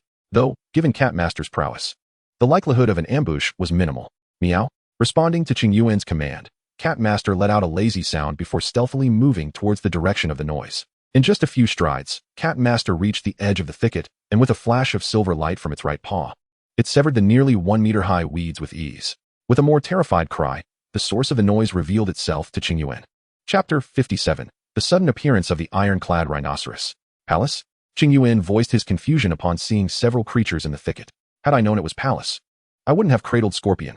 How embarrassing, he thought to himself while gently setting Scorpion down. As Qingyuan observed the frightened Palace huddled together before him, he paid little heed to their fear and instead retrieved his Pokédex to scan for information on the Palace. Regardless, he would not harm them. A little fear would not hurt. Pars is akin to a cicada larva, predominantly orange, with 3 pairs of legs, the first pair being larger with sharp tips. Its forehead boasts 5 granular protrusions, while its mouthparts feature 6 teeth arranged symmetrically. Pars possesses notably large eyes with black pupils. On its back, 2 pale yellow spotted red mushrooms are parasitically attached. Listening to the electronic sounds of the Pokédex, Qingyuan's face revealed a faint smile. Excellent. He had gathered information on yet another Pokémon. At this rate, he was not far from completing his collection of all Pokémon in the Kanto region. As Qingyuan delighted in this thought, he began to peruse the detailed information about Paras. The data was largely consistent with what he had known in his previous life. The mushrooms on Paras were indeed the main entity. The insect merely served as a puppet controlled by the fungi. Once it evolved into Parasect, the will of the insect would be utterly extinguished. What a pitiful creature, Qingyuan mused as he absorbed the information about Paras. Suddenly, his attention was drawn back to the Pokédex, and his right hand gripped it tightly. This mushroom could serve as a precious elixir of longevity. Qingyuan pronounced the information from the Pokédex slowly and deliberately. Meow, Boss Cat, use your slicing move to harvest the mushrooms from these Pokémon, Qingyuan commanded, his gaze fervently fixed on the mushrooms adorning Paras's back. Meow. Without hesitation, Boss Cat unleashed a glimmering white light from its right paw and severed the mushrooms from Paras's back. Screech. The injured Paras let out a cry, its eyes spiraling as it succumbed to unconsciousness. Screech. The nearby Paras, witnessing this, immediately huddled together, crying out in fear. Boss Cat had no time to concern itself with their terror, swiftly capturing each one with ease. Soon, all the mushrooms were harvested from the backs of the Paras. Qingyuan diligently collected the mushrooms strewn across the ground. In total, 8 Paras yielded 13 mushrooms. Indeed, not all Paras bore mushrooms on their backs. Upon closer inspection, he discovered that some had lost their mushrooms, leaving behind only neat bite marks. Although he felt a twinge of regret for the consumed mushrooms, the acquisition of 13 mushrooms suitable for a longevity potion filled Qingyuan with joy. Though he harbored doubts about the mushroom's efficacy in promoting longevity, their edibility was at least confirmed. This realization sparked inspiration for Qingyuan, who had been pondering what to prepare for dinner after setting up camp. He resolved to make mushroom soup that evening. After all, with only 13 mushrooms, if they were roasted, each of the 5, including himself, would receive a mere 2. However, if he crafted a soup, each person could enjoy a hearty bowl, enough to satisfy their appetites.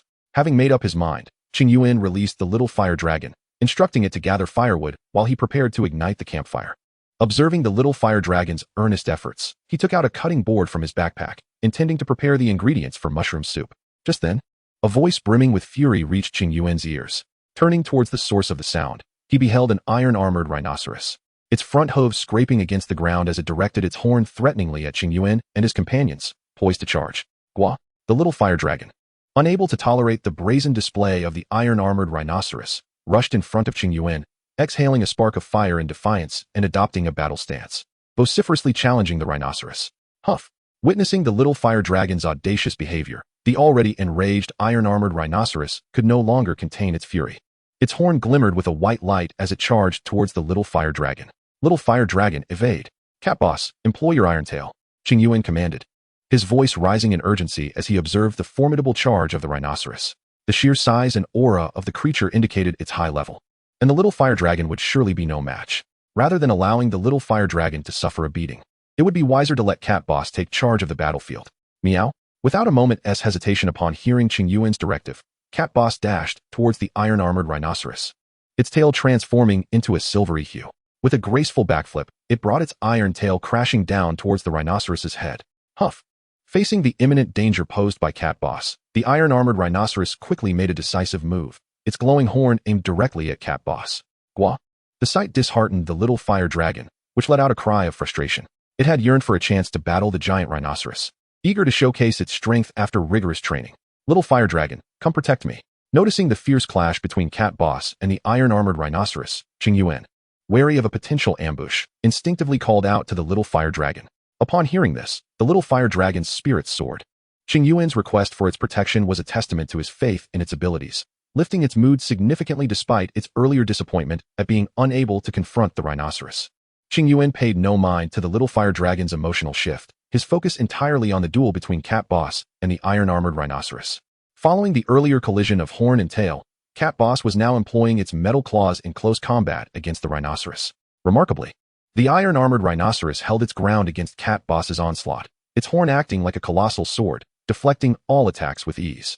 The creature's level was surely no less than 30. Cat Boss, utilize your piercing cry. As he observed the evenly matched duel, Qingyuan instructed Cat Boss to alter its strategy, promptly covering his own ears in anticipation. Beside him, the little fire dragon instinctively covered its ears almost simultaneously as Qingyuan issued the command. There was no other choice. During the past few days of acclimating with the cat leader, it and the Scorpios had endured this piercing sound countless times. Consequently, now, whenever Qingyuan shouted that shrill command, it would reflexively shield its ears. Meow. Upon hearing Qingyuan's words, the cat leader retreated, halting its assault on the armored rhinoceros. The rhinoceros paused in surprise, unable to react in time. Before it could comprehend the situation, the cat leader opened its mouth wide and emitted a sharp cry. Chapter 58. The Underground Cave and the Taming of the Armored Rhinoceros. With a grunt, the armored rhinoceros half-knelt, suffering under the cat leader's shrill onslaught, letting out a series of anguished cries. Lacking hands, it could not cover its ears and was forced to passively endure the cat leader's relentless sound attack.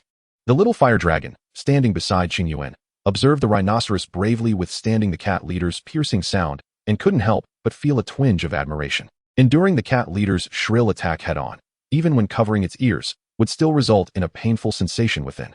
The fact that the armored rhinoceros did not even attempt to shield its ears, stoically bearing the cat leader's assault, compelled the little fire dragon to acknowledge it as a true tough character. Meanwhile, it was also deeply curious about whether the rhinoceros would still be able to hear sounds after such an ordeal. After approximately 7 or 8 seconds, the cat leader ceased its shrill attack. The armored rhinoceros finally exhaled in relief, collapsing to the ground in utter despair. Those few seconds had felt like an eternity, akin to 7 or 8 years for it. It swore never to endure such a harrowing experience again in its lifetime. Cat leader, use Iron Tail. Once the cat leader's piercing sound subsided, Qingyuan commanded it to launch an offensive once more. Meow, the cat leader cried out, its tail shimmering with silvery light as it swung toward the rhinoceros's head. Subsequently, it stomped its right hoof against the ground and spun its body, charging at the cat leader with its horn aimed menacingly. Despite the significant difference in size, the cat leader boldly charged toward the rhinoceros's horn. Bang! The collision of the cat leader and the rhinoceros's horn produced a resounding impact. After a brief moment of stalemate in midair, the cat leader was sent flying. Although the cat leader's level surpassed that of the armored rhinoceros, the rhinoceros's weight was more than 3 times that of the cat leader. In this clash of full-bodied forces, it was evident that the cat leader was at a disadvantage. However, its abundant battle experience compensated for this disparity. The cat leader executed a backflip and several agile leaps, dissipating the force of the blow. In stark contrast, the armored rhinoceros was in a less favorable state. It had just clashed head-on with the cat leader's iron tail, using its own head. While its size allowed it to send the cat leader flying, the impact had taken its toll. However, the full-force strike from the iron tail of the cat boss landed squarely on its head, momentarily leaving the entire creature in a daze. What? The scorpion, witnessing the standoff between the cat boss and the armored rhino, couldn't help but emit a sound of confusion. Yet, noticing the serious expression on Qingyuan's face, the scorpion prudently refrained from interrupting him. Instead, it poked the little fire dragon beside Qingyuan, intending to inquire about the situation. Initially, the little fire dragon, annoyed by the poke, wore a disgruntled expression. However, upon realizing it was the elder brother scorpion who had poked it, the fire dragon's demeanor changed instantly. The scorpion had indeed given it a good thrashing last time after it had deliberately singled it out during training. To vent its frustration, the scorpion had endured for 2 days in silence. Seizing an opportune moment when Qingyuan was distracted, it had struck with great force. Of course, Qingyuan had later punished the scorpion, but the memory of that fierce beating lingered in the little fire dragon's mind. With a huff, the armored rhino, feeling overwhelmed and unable to maintain its composure, collapsed onto the ground and let out an angry roar directed at Qingyuan. What does this mean? Is it seeking reconciliation? Qingyuan pondered, looking at the sprawled armored rhino with a hint of confusion. Cat boss, could you ask it why it attacked us? Meow. Upon hearing Qingyuan's words, the cat boss nodded and called out to him before striding towards the armored rhino. However, before the cat boss could approach, the armored rhino, mistaking its intentions for aggression, suddenly let out a loud roar towards the sky. It then reared up, its front hooves gathering earth energy, and brought them down with a heavy thud. The earth energy rapidly spread outward as the armored rhino's hooves struck the ground. Qingyuan felt the earth tremble violently beneath him, and then, as if losing all weight, he began to plummet downward. Damn! Qingyuan could only utter a curse before being inundated with dirt falling from above, filling his mouth.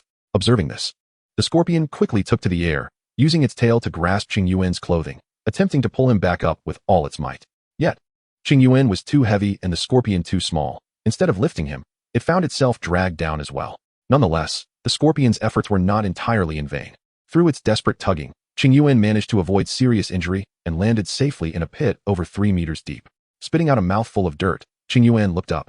Squinting at the large hole above him, approximately 8 or 9 meters in diameter, his face a mask of bewilderment. Could someone please explain why there is such a vast cavity at the foot of this mountain? Who would be so unethical as to dig such a large hole here? At that moment, a group of groundhogs deep within the forest of withered leaves suddenly sneezed in unison. What a curious occurrence, they murmured, engaging in animated discussions about the peculiar event. As Qingyuan examined the smooth, mirror-like walls of the pit, he realized there were no footholds available for climbing. He finally arrived beside the armored rhinoceros. Meow. Having vigilantly watched over the armored creature, fearing it might suddenly harm Qingyuan, the feline leader greeted Qingyuan as he approached. You did splendidly, leader cat. Qingyuan affectionately patted the leader's head and casually offered it several energy cubes. The leader devoured all the energy cubes from Qingyuan's hand in one gulp. Subsequently, it relinquished its position but did not venture too far, instead moving closer to Qingyuan. It sought to ensure it could swiftly intervene should the armored rhinoceros become aggressive, preventing any harm from befalling Qingyuan. Observing Qingyuan's approach, the armored rhinoceros hastily retreated, its hind legs moving back. In its eyes, Qingyuan, who commanded such a formidable feline leader, was even more fearsome than the leader itself. Were it not for its forelegs being broken, it would have retreated with all 4 limbs. The leader cat will knock it out. Upon hearing this, the leader cat leaped onto the back of the armored rhinoceros. With its metallic claws, it struck the rhinoceros's head with a resounding thud. Meow, behave, you armored beast. The exhausted armored rhinoceros, with its forelegs broken, could only emit a pitiful cry in response to the leader's onslaught before succumbing to defeat. Gazing at the armored rhinoceros, whose eyes had turned into spirals, Qingyuan, in a fit of anger, kicked it harshly twice. What trouble were you looking for? Now look where you've ended up. In a hole. Get ready to work for me for the rest of your life. With that, Qingyuan tossed a Pokeball, capturing the armored rhinoceros. Chapter 59. Exiting the cave and arriving at Withered Leaf City. After securing the armored rhinoceros in the Pokeball, Qingyuan summoned his Charmeleon to his side. The rear of the cave had been blocked by dirt, and he could not climb back up. Thus, he resolved to venture forward. The flame on Charmeleon's tail flickered, swayed by the breeze from the cave, assuring Qingyuan of an exit ahead. However, he was uncertain about the distance to that exit. Yet, with no means to ascend and the way back obstructed, he had no choice but to proceed step by step. Fortunately, with the presence of Scorpios and the illuminating assistance of Charmeleon, he felt a measure of comfort, alleviating fears of claustrophobia. Nonetheless, after 2 hours of walking without sighting an exit, a sense of despondency began to creep in. Staring into the boundless darkness ahead, despair welled up within him. This seemingly infinite darkness truly tested one's mental fortitude. Observing the worried expressions of Scorpios, Qingyuan sank to the ground. This could not continue. He needed to find a local Pokémon to inquire about the way. At the very least, he needed to ascertain that continuing forward would lead him out of this cave. In the absence of direction, Qingyuan feared he might succumb to despair in the pitch-black surroundings. Resolving this, he turned to Scorpion and said, "Your sensing range is extensive. Please seek out a local spirit to inquire about our path." With a determined nod, Scorpion acknowledged his request. "Very well, off you go." Upon hearing this, Scorpion darted away like an arrow. Qingyuan then rose and continued his journey forward. He had sent Scorpion to find a spirit primarily to soothe his own troubled mind, yet to escape the cavern, he ultimately depended on his own 2 feet. Thus, Qingyuan traversed the dark cave, cradling his little fire dragon, for half an hour. Observing him, Scorpion tossed aside a small rock and began to gesticulate animatedly. "Gala gala gala. This fellow says we must keep moving forward. If we walk for a whole day, we shall find our way out." As Scorpion mimicked walking with its feet, it also signaled with its pincers, indicating the number 1. However, realizing that it could only represent the number 2 with its pincers, Scorpion seized the little fire dragon and made it gesture the number 1. "Are you saying that we need to walk for another hour to escape?" Qingyuan inquired tentatively. Observing Scorpion's motions, Scorpion shook its head vigorously, then emphatically gestured again with the fire dragon's hand. "We must walk for an entire day to leave this place?" Qingyuan speculated once more, noticing Scorpion's gestures. "Gala gala. Indeed, indeed." Scorpion nodded eagerly in response. Relieved, Qingyuan exhaled deeply. The prospect of leaving was enough to clear his mind of worries. Sometimes, merely having a goal can dispel all anxieties. At that moment, he felt rejuvenated. The feelings of fear and despair had evaporated upon learning that an exit awaited him. "Excellent. Since we can leave, let us hasten our pace and aim to escape this dark cavern by morning," Qingyuan declared, lifting the little fire dragon with renewed vigor. As the dawn broke and sunlight graced his face, tears welled in Qingyuan's eyes. After a night spent traversing the darkness with his Pokémon, he felt an overwhelming surge of emotion. Though he knew an exit existed, the cave felt interminably long, 8 hours of unrelenting darkness. Had he not been aware of the light beyond, he feared he might have lost his sanity within those confines. When he finally glimpsed the exit, his heart swelled with exhilaration. "I'm finally out," he exclaimed, gazing at the forest before him. All right, we understand your excitement about being free. But there is no need for such exuberance." At that moment, a bearded gentleman dressed in casual attire approached Qingyuan, absent-mindedly poking his ear with a finger.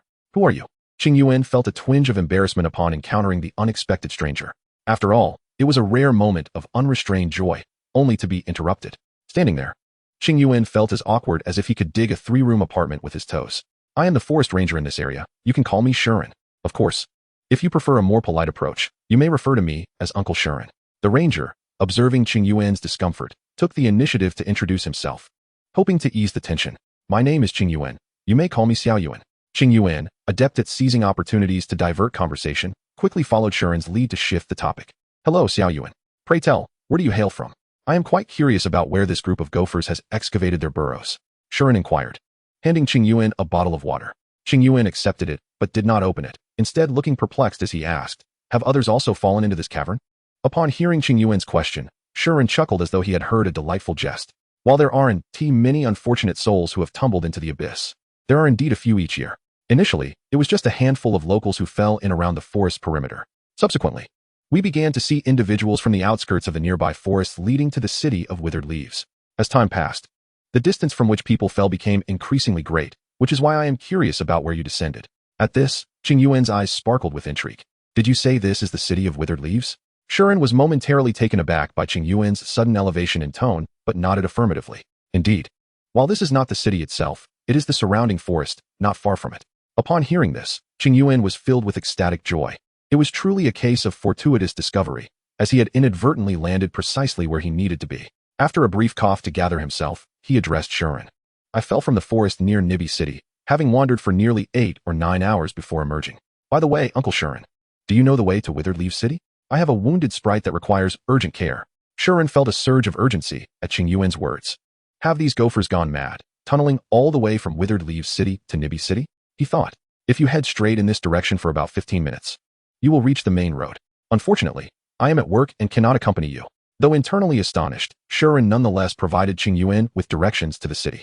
All right, I shall take my leave then. Thank you, Uncle Shuren. Farewell. Farewell. After bidding Shuren goodbye, Qingyuan hurried off with the 3 companions towards the direction indicated by Shuren. The iron-armored rhinoceros had been injured for nearly 8 or 9 hours, and while the healing spray from the Pokeball could mend some of its wounds, time was of the essence. However, it was indeed a severe injury. This meager healing spray could merely prevent the condition from deteriorating further. He needed to act swiftly and transport it to the Pokémon Center for proper treatment. He still intended for the Rhydon to work for him for a lifetime. And how could he do that with lingering injuries? Chapter 60, Information on Rhydon. Following the path indicated by Shuren, Qingyuan soon arrived at Leafless City. Upon reaching the Pokémon Center, he recounted the situation to Nurse Joy, ensuring that when the treatment commenced, she wouldn't mistakenly think he had abused the Rhydon due to its injuries. However, one revelation took him by surprise. The Nurse Joy in Leafless City was actually the elder sister of the Nurse Joy from Shurko City. Are you really that astonished? Joran asked, observing Qingyuan's momentary daze with an expression of surprise. It's just a bit shocking, Qingyuan replied, recovering from the realization that this world felt rather small. Indeed, it was quite astonishing. Noticing Qingyuan's slight awkwardness, Joran chuckled. It does feel like this world is rather small. I've only encountered 2 Nurse Joys, and to think I would meet one's elder sister here. Joran's laughter grew more joyous upon hearing this. It's all right, you'll get used to it. After all Nurse Joys around the world are relatives. Qingyuan nodded in agreement, finding truth in her words. There's a saying in this world. If you build a good relationship with one Nurse Joy, it implies a connection with all of them, for they are indeed family. Well then, I entrust my companions to you, Sister Joyran. Qingyuan placed the Pokeballs of his Scorpion and others on the tray and handed it to Joyran. Rest assured, I will ensure that your companions are fully revitalized. Joyran replied with a smile as she received the tray from Qingyuan. After observing Joyran depart from the counter, Qingyuan approached the teleportation device. After submitting several tasks he had obtained in the forest, he settled in the waiting area. Besides the tasks listed in his Pokédex, he also possessed a collection of formidable Pokémon to trade. Thus, he planned to visit the black market. However, navigating that realm without Pokémon would be unwise. Consequently, Qingyuan had no choice but to wait here.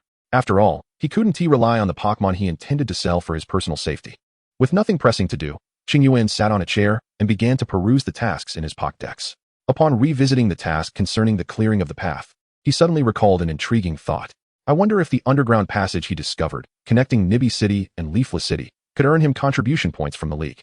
With that thought in mind, Qingyuan decided to wait and visit the police station to inquire. This would indeed be a contribution, as a direct trainer of the League. He surely deserved some form of reward in contribution points. After approximately half an hour, all of his Pokémon, including the Scorpion, were fully restored. Yet, the injury to the Rhydon was rather severe, having affected the bone. Although the recovery speed of the Rhydon is remarkably swift, it will still require a week of rest to fully recuperate. Goodness, you truly are a pampered one.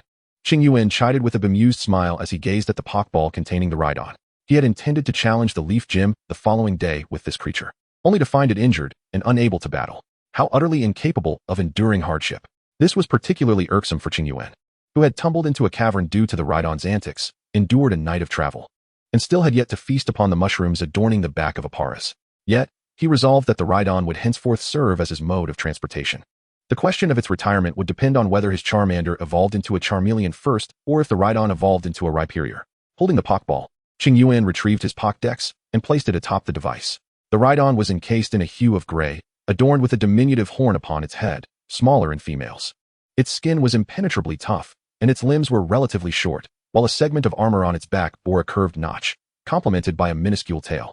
Its bones were astonishingly robust, boasting a hardness 1,000 times that of a human. Pokémon, Rhydon level, 33 development status, good type, ground. Rock ability, lightning rod, attracts electric type moves, protecting itself from damage while boosting its special attack. Each Pokémon appears only once moves. Rock Polish, Dragon Rush, Tackle, Tail Whip.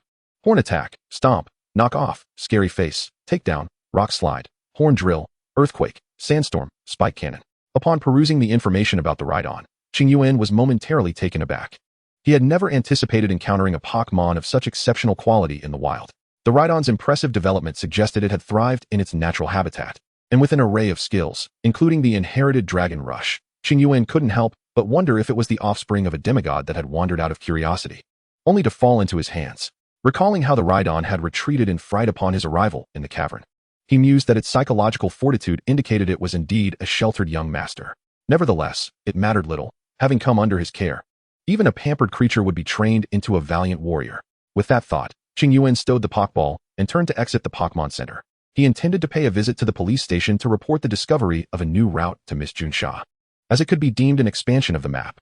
After all, given his status as a member of the League and his past efforts to save the Pokémon Center, he might be rewarded with contribution points. The Pokémon Center, being the central edifice of a city, was flanked by nearly all police stations and gyms in close proximity. While not immediately adjacent, it was merely a 5-minute walk away. As for why the Pokémon Center in Tokiwa City was targeted by the trio from Team Rocket, it is because the Tokiwa Gym is situated right next to the Pokémon Center. Consequently, the Tokiwa City Police Station was established a bit further away from the Pokémon Center. Moreover, the gym leader, Sakaki, is the most notorious crime boss in the Kanto region. Thus, while the public order in Tokiwa City may not be the best, it certainly ranks among the better areas in the entire Kanto region.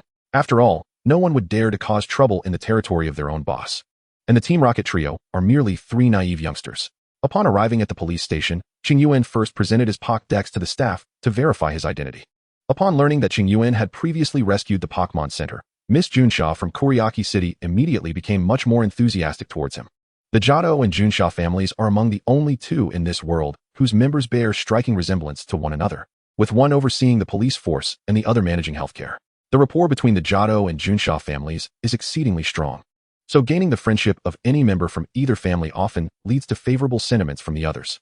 Not to mention, Qingyuan's deed of saving a Pokémon Center further endeared him to them. With Miss Junsha's goodwill, Qingyuan found his endeavors progressing remarkably smoothly. In less than 10 minutes, he completed the entire process. After finishing the formalities, Junsha handed Qingyuan his Pokédex while saying, "All right, thank you, Junsha. By the way, Junsha, I heard that in order to undertake the tasks related to cleaning up the routes on the Pokédex, one needs to report the Pokémon strength at the police station?" Qingyuan inquired as he accepted his Pokédex from Junsha. Chapter 61. Nyo will never be a slave. Are you thinking about taking on a few tasks to earn some contribution points? Upon hearing Qingyuan's words, Junsha leaned back in her chair, looking at him. I do have that intention. Qingyuan nodded, not denying it, as it was not something to be ashamed of. Then give it to me. Seeing this, Junsha nodded and extended a hand towards Qingyuan. Give you what?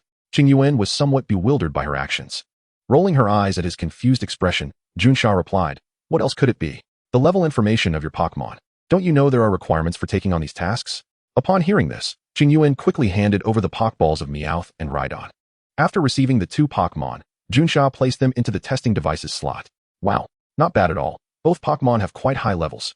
I didn't expect you to be such a formidable trainer. Looks like I won't need to pull any strings for you.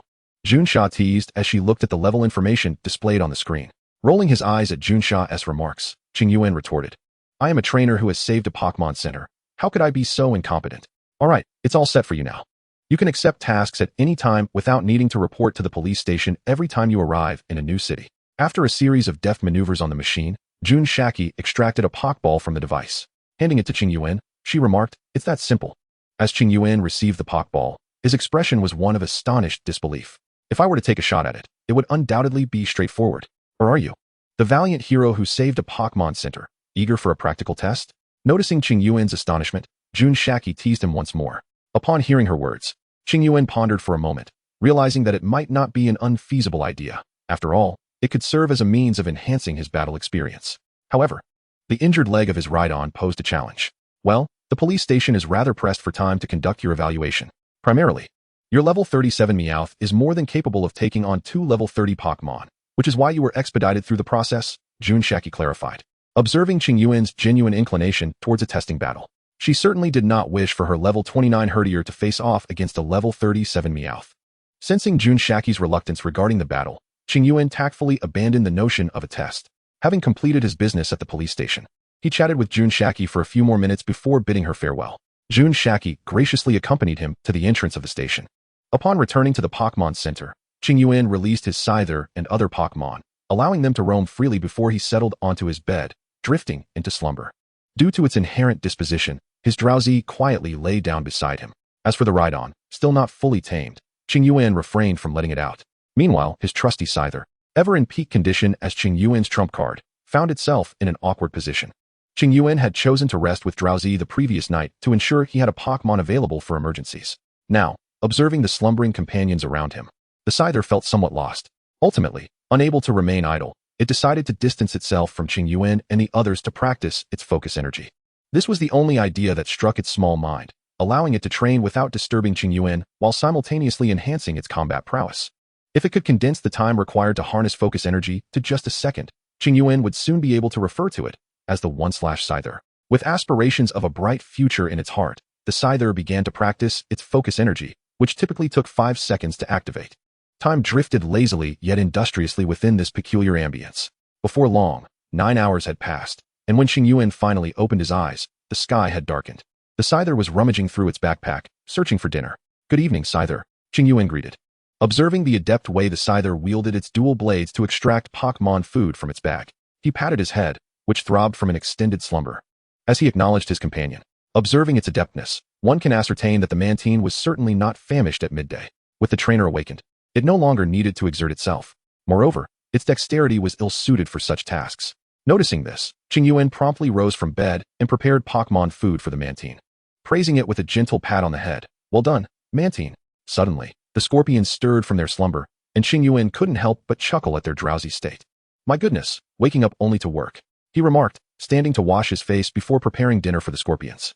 Once their meal was ready, he tidied his attire and ventured to the Pokémon Center's dining hall. While midway through his meal, Qingyuan gazed at the 5 scorpions feasting and remembered that the Rhydon had yet to be fully captured. "Come forth, Rhydon," he called. The Rhydon, having been confined within its Pokeball for an entire day, erupted with a loud roar upon its release. Startled, Qingyuan covered his ears and exclaimed, "Quiet, quiet." Unfazed by his plea, the Rhydon continued its raucous display until the leader cat, with a flash of silver light from its paw, swiftly struck the Rhydon on the head, silencing it instantly. After a day of hunger, why the loudness? Qingyuan pondered, bemused by the Rhydon's behavior. Nevertheless, he commended the leader cat. "Well done, my precious friend." After affectionately stroking the cat's head, he turned his attention to the Rhydon. "From today onward, you shall be my companion, and I shall be your trainer. Do you understand?" Initially reluctant to engage, the Rhydon, upon sensing the cat's watchful gaze, acquiesced with a nod, albeit begrudgingly aware that its freedom was now compromised. A hint of moisture welled in the corners of its eyes at this realization. Noticing this, Qingyuan gently stroked the Rhydon's horn, reassuringly stating, "Fear not, my sturdy friend. I promise to provide you with delightful sustenance." With that, he placed a bowl of Pokémon food before the Rhydon.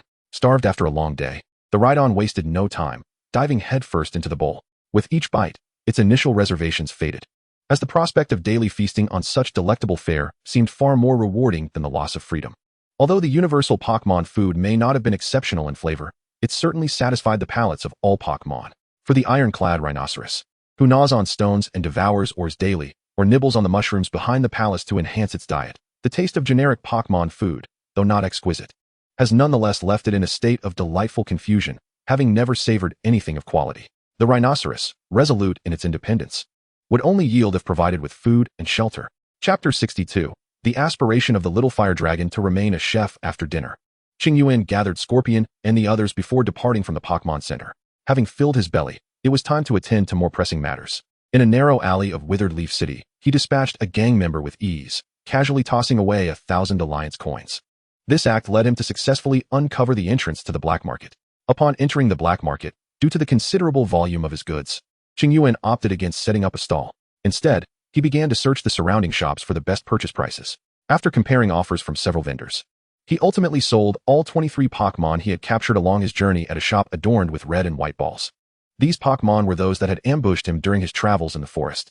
Apart from the initial capture of an Abir, which was dispatched by Scorpion for its meat, he had captured every Pokémon that dared to attack him along the way. While their potential was lacking, their combat strength was commendable, with each being above level 20. This ensured that they fetched a decent price, ranging from 18.35 million Alliance coins each. Satisfied with this sum, Qingyuan recognized that although these Pokémon were strong, their limited potential made them primarily suitable as fodder for most buyers. After a brief contemplation, he decided to accept the offers. Half a day later, having sold the Pokémon and all unnecessary materials. Qingyuan exited the shop with an anonymous bank card worth 5 million Alliance coins. After wandering the black market for over an hour and spending 500,000 Alliance coins on several rare berries, which were rather uncommon in the market, he made his way back to the Pokémon Center. Upon his return, he immediately released Scorpion and the others, proceeding to distribute the berries to each Pokémon. Scorpion received 2 banana berries and 2 fragrant berries to bolster its resistance against ice and water-type moves. The flying mantis was given a sandscale berry and a cocoa berry to enhance its speed and increase its resistance to fire-type moves. The little fire dragon, as usual, got 2 fragrant berries to improve its resistance to water-type attacks, while the slowpoke received 2 candlewood berries to boost its resistance to electric-type moves. The boss cat was given a lotus berry to enhance its resistance to fighting-type moves. Lastly, the ironclad rhinoceros was allotted a lozy berry and a fragrant berry to fortify its defenses against moves that significantly counter its attributes. Throughout this journey, Qingyuan had felt pressed for time and had yet to conduct resistance training for them. To prevent his Pokémon from being swiftly defeated by these countering moves in the future, he resolved to invest his resources to aid their enhancement. Certainly, this is not entirely a negative situation. At least their enhanced resistance allows them to adapt more swiftly when faced with resistance training in the future. However, it must be said, these fruit from the trees are indeed elusive. Having nearly scoured the entirety of the black market stalls for these fruits, he has managed to procure only 13. It appears that future excursions into the wild will necessitate a meticulous search for these fruits, as one might just stumble upon a rare specimen. Observing his companions voraciously devouring the fruits before him, Qingyuan silently mused. After sending the scorpions off to play, he retrieved his Pokédex and began to explore the cultivation manual. The scorpions had already demonstrated the advantages of the manual to Qingyuan. The scorpions, now in their 20s, were effortlessly challenging opponents well beyond their level, even without Qingyuan's guidance. With his command, they could even defeat Pokémon above level 30. Take, for instance, the previous encounter with the circle bear in the Jamu field. The current scorpions could easily confront it head-on and bring it down. Moreover, after reaching level 30, the concoctions from the cultivation manual could further unlock the scorpions' potential, heightening their sensitivity to energy and significantly accelerating their growth rate. The formulas for these potions were exclusively documented within the cultivation manual. Hence, acquiring the manual was imperative for Qingyuan, since he had resolved to treat them as his companions. It was only fitting to equip them with the standard cultivation manual endorsed by the Alliance. As he perused the interface for exchanging cultivation manuals, Qingyuan deliberated and ultimately spent 400 contribution points to acquire the manuals for the Dull Beast and the Iron Rhinoceros. It was not that he wished to forego the manual for the Cat Master. Rather, it required 600 points, and with only 540 points in his possession, he had no choice but to settle for the Dull Beast and Iron Rhinoceros. Fortunately, the manuals for these 2 Pokémon were priced at a mere 200 contribution points each. After downloading the manuals for the Dull Beast and Iron Rhinoceros, Qingyuan proceeded to the workstation to continue his attempts at crafting energy cubes and potions.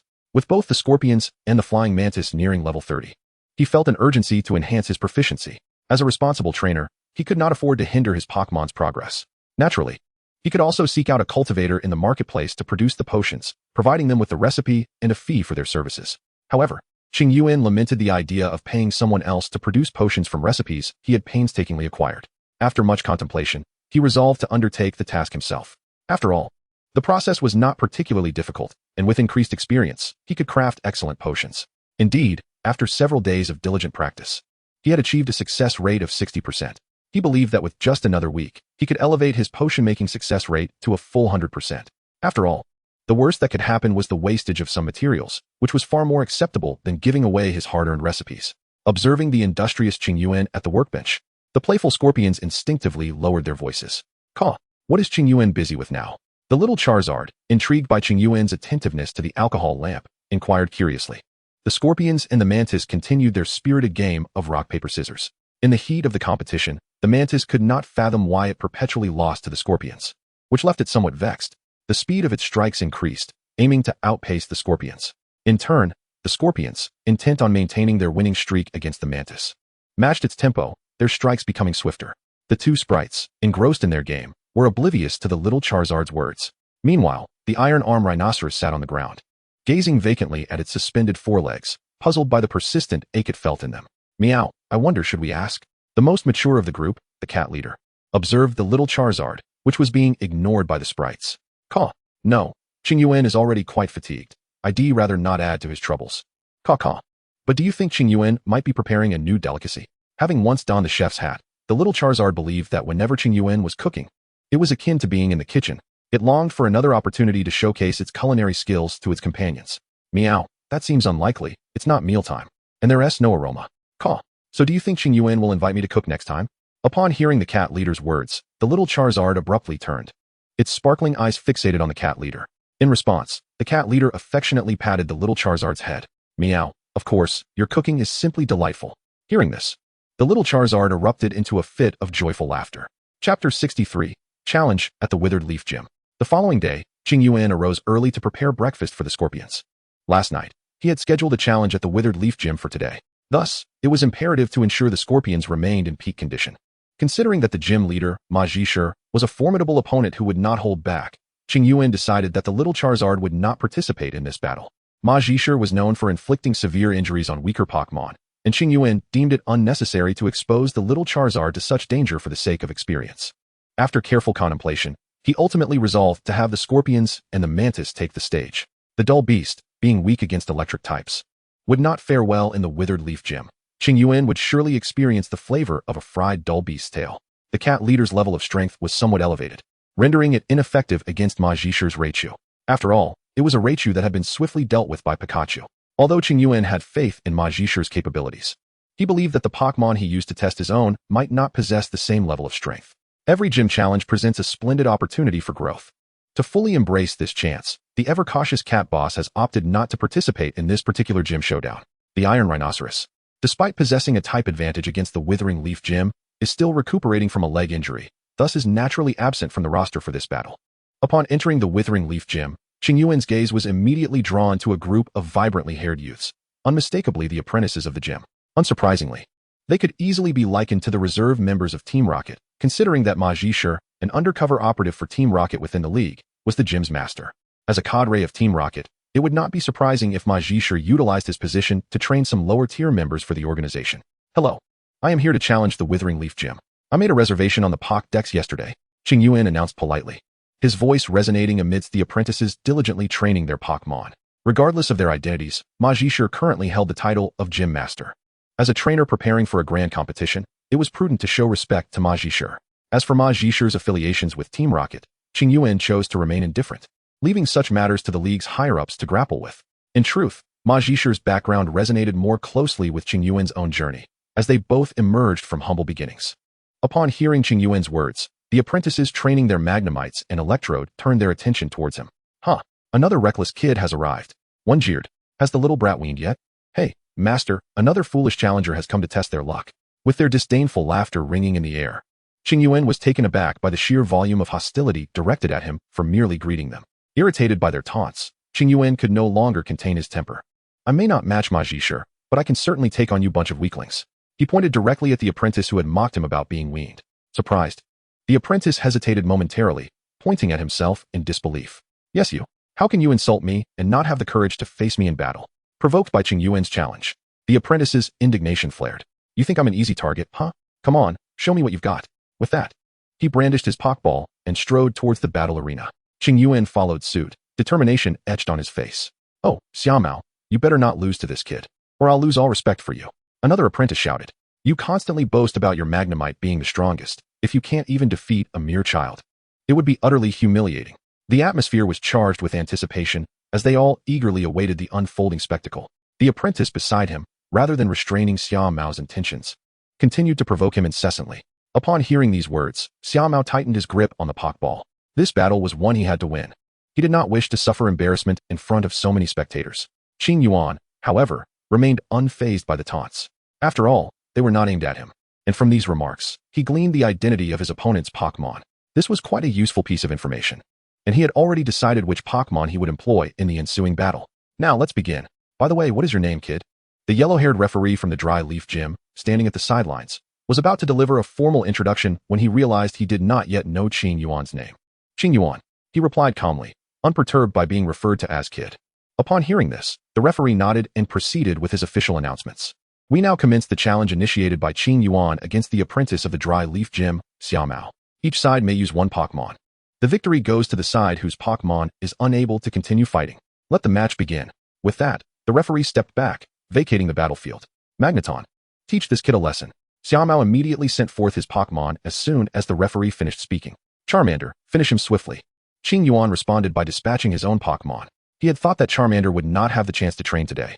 But he did not anticipate such foolishness from the Dry Leaf Gym. Since he had been insulted, he would allow his Pokémon to transform that scorn into experience for growth. Ha ha ha, truly befitting of a kid, even using a baby Pokémon. Xiao Mao taunted. Your Pokémon isn't still weaning, is it? Upon seeing Qingyuan's Charmander, Xiao Mao launched a verbal assault, hoping to distract him. To his credit, Xiao Mao's tactic proved effective, igniting Qingyuan's fury, who retorted vehemently, "Damn it! I have an early start tomorrow. You foul idiot." Before mocking others, take a good look at your own Pokémon. Charmander, use Ember. Without allowing Xiao Mao any chance to respond, Qingyuan commanded his Pokémon to attack. Magneton dodge. Xiao Mao, who was preparing to continue his verbal onslaught, found himself interrupted by Qingyuan's furious rebuttal. Although he was a bit slow in reacting, Magneton managed to evade the Ember attack due to its levitating advantage. However, the residual impact from the explosion still inflicted considerable damage upon it. Charmander, use Smokescreen. Realizing his initial attack had failed, Qingyuan swiftly instructed his Pokémon to obscure Magneton's vision. He was well aware of the advantages of aerial combat. Magneton, use Supersonic to locate Charmander. As an apprentice of the Dry Leaf Gym, Xiao Mao was not without skill. Aware that visibility was compromised within the smoke screen, he instructed Magnemite to utilize ultrasonic waves to ascertain the location of Charmeleon. Employ Dragon Dive. Qingyuan did not intend for Charmeleon to engage in guerrilla tactics amidst the obscurity. Rather, he summoned the smoke solely to create conditions for the subsequent assault. Thus, in response to Xiao Mao's strategy, he commanded Charmeleon to unleash a fierce onslaught. With a piercing cry, Magnemite emitted an ultrasonic wave, but Charmeleon, exuding an intimidating aura, charged from behind. Faced with the terrifying sight of Charmeleon, Magnemite momentarily succumbed to fear, standing frozen as Charmeleon collided with it midair. Do not let it escape. Execute Spark at close range. Upon receiving Qingyuan's command, Charmeleon hesitated not a moment, unleashing a spark upon the defenseless Magnemite below. Magnemite barely had time to emit a cry of anguish before silence enveloped it. As the smoke dissipated, the sight of the now dizzy Magnemite and Charmeleon, triumphantly perched upon it, came into view for all. With Magnemite rendered incapable of battle, the victor of this confrontation was declared to be Qingyuan. The referee, demonstrating commendable professionalism, announced the final result of the match.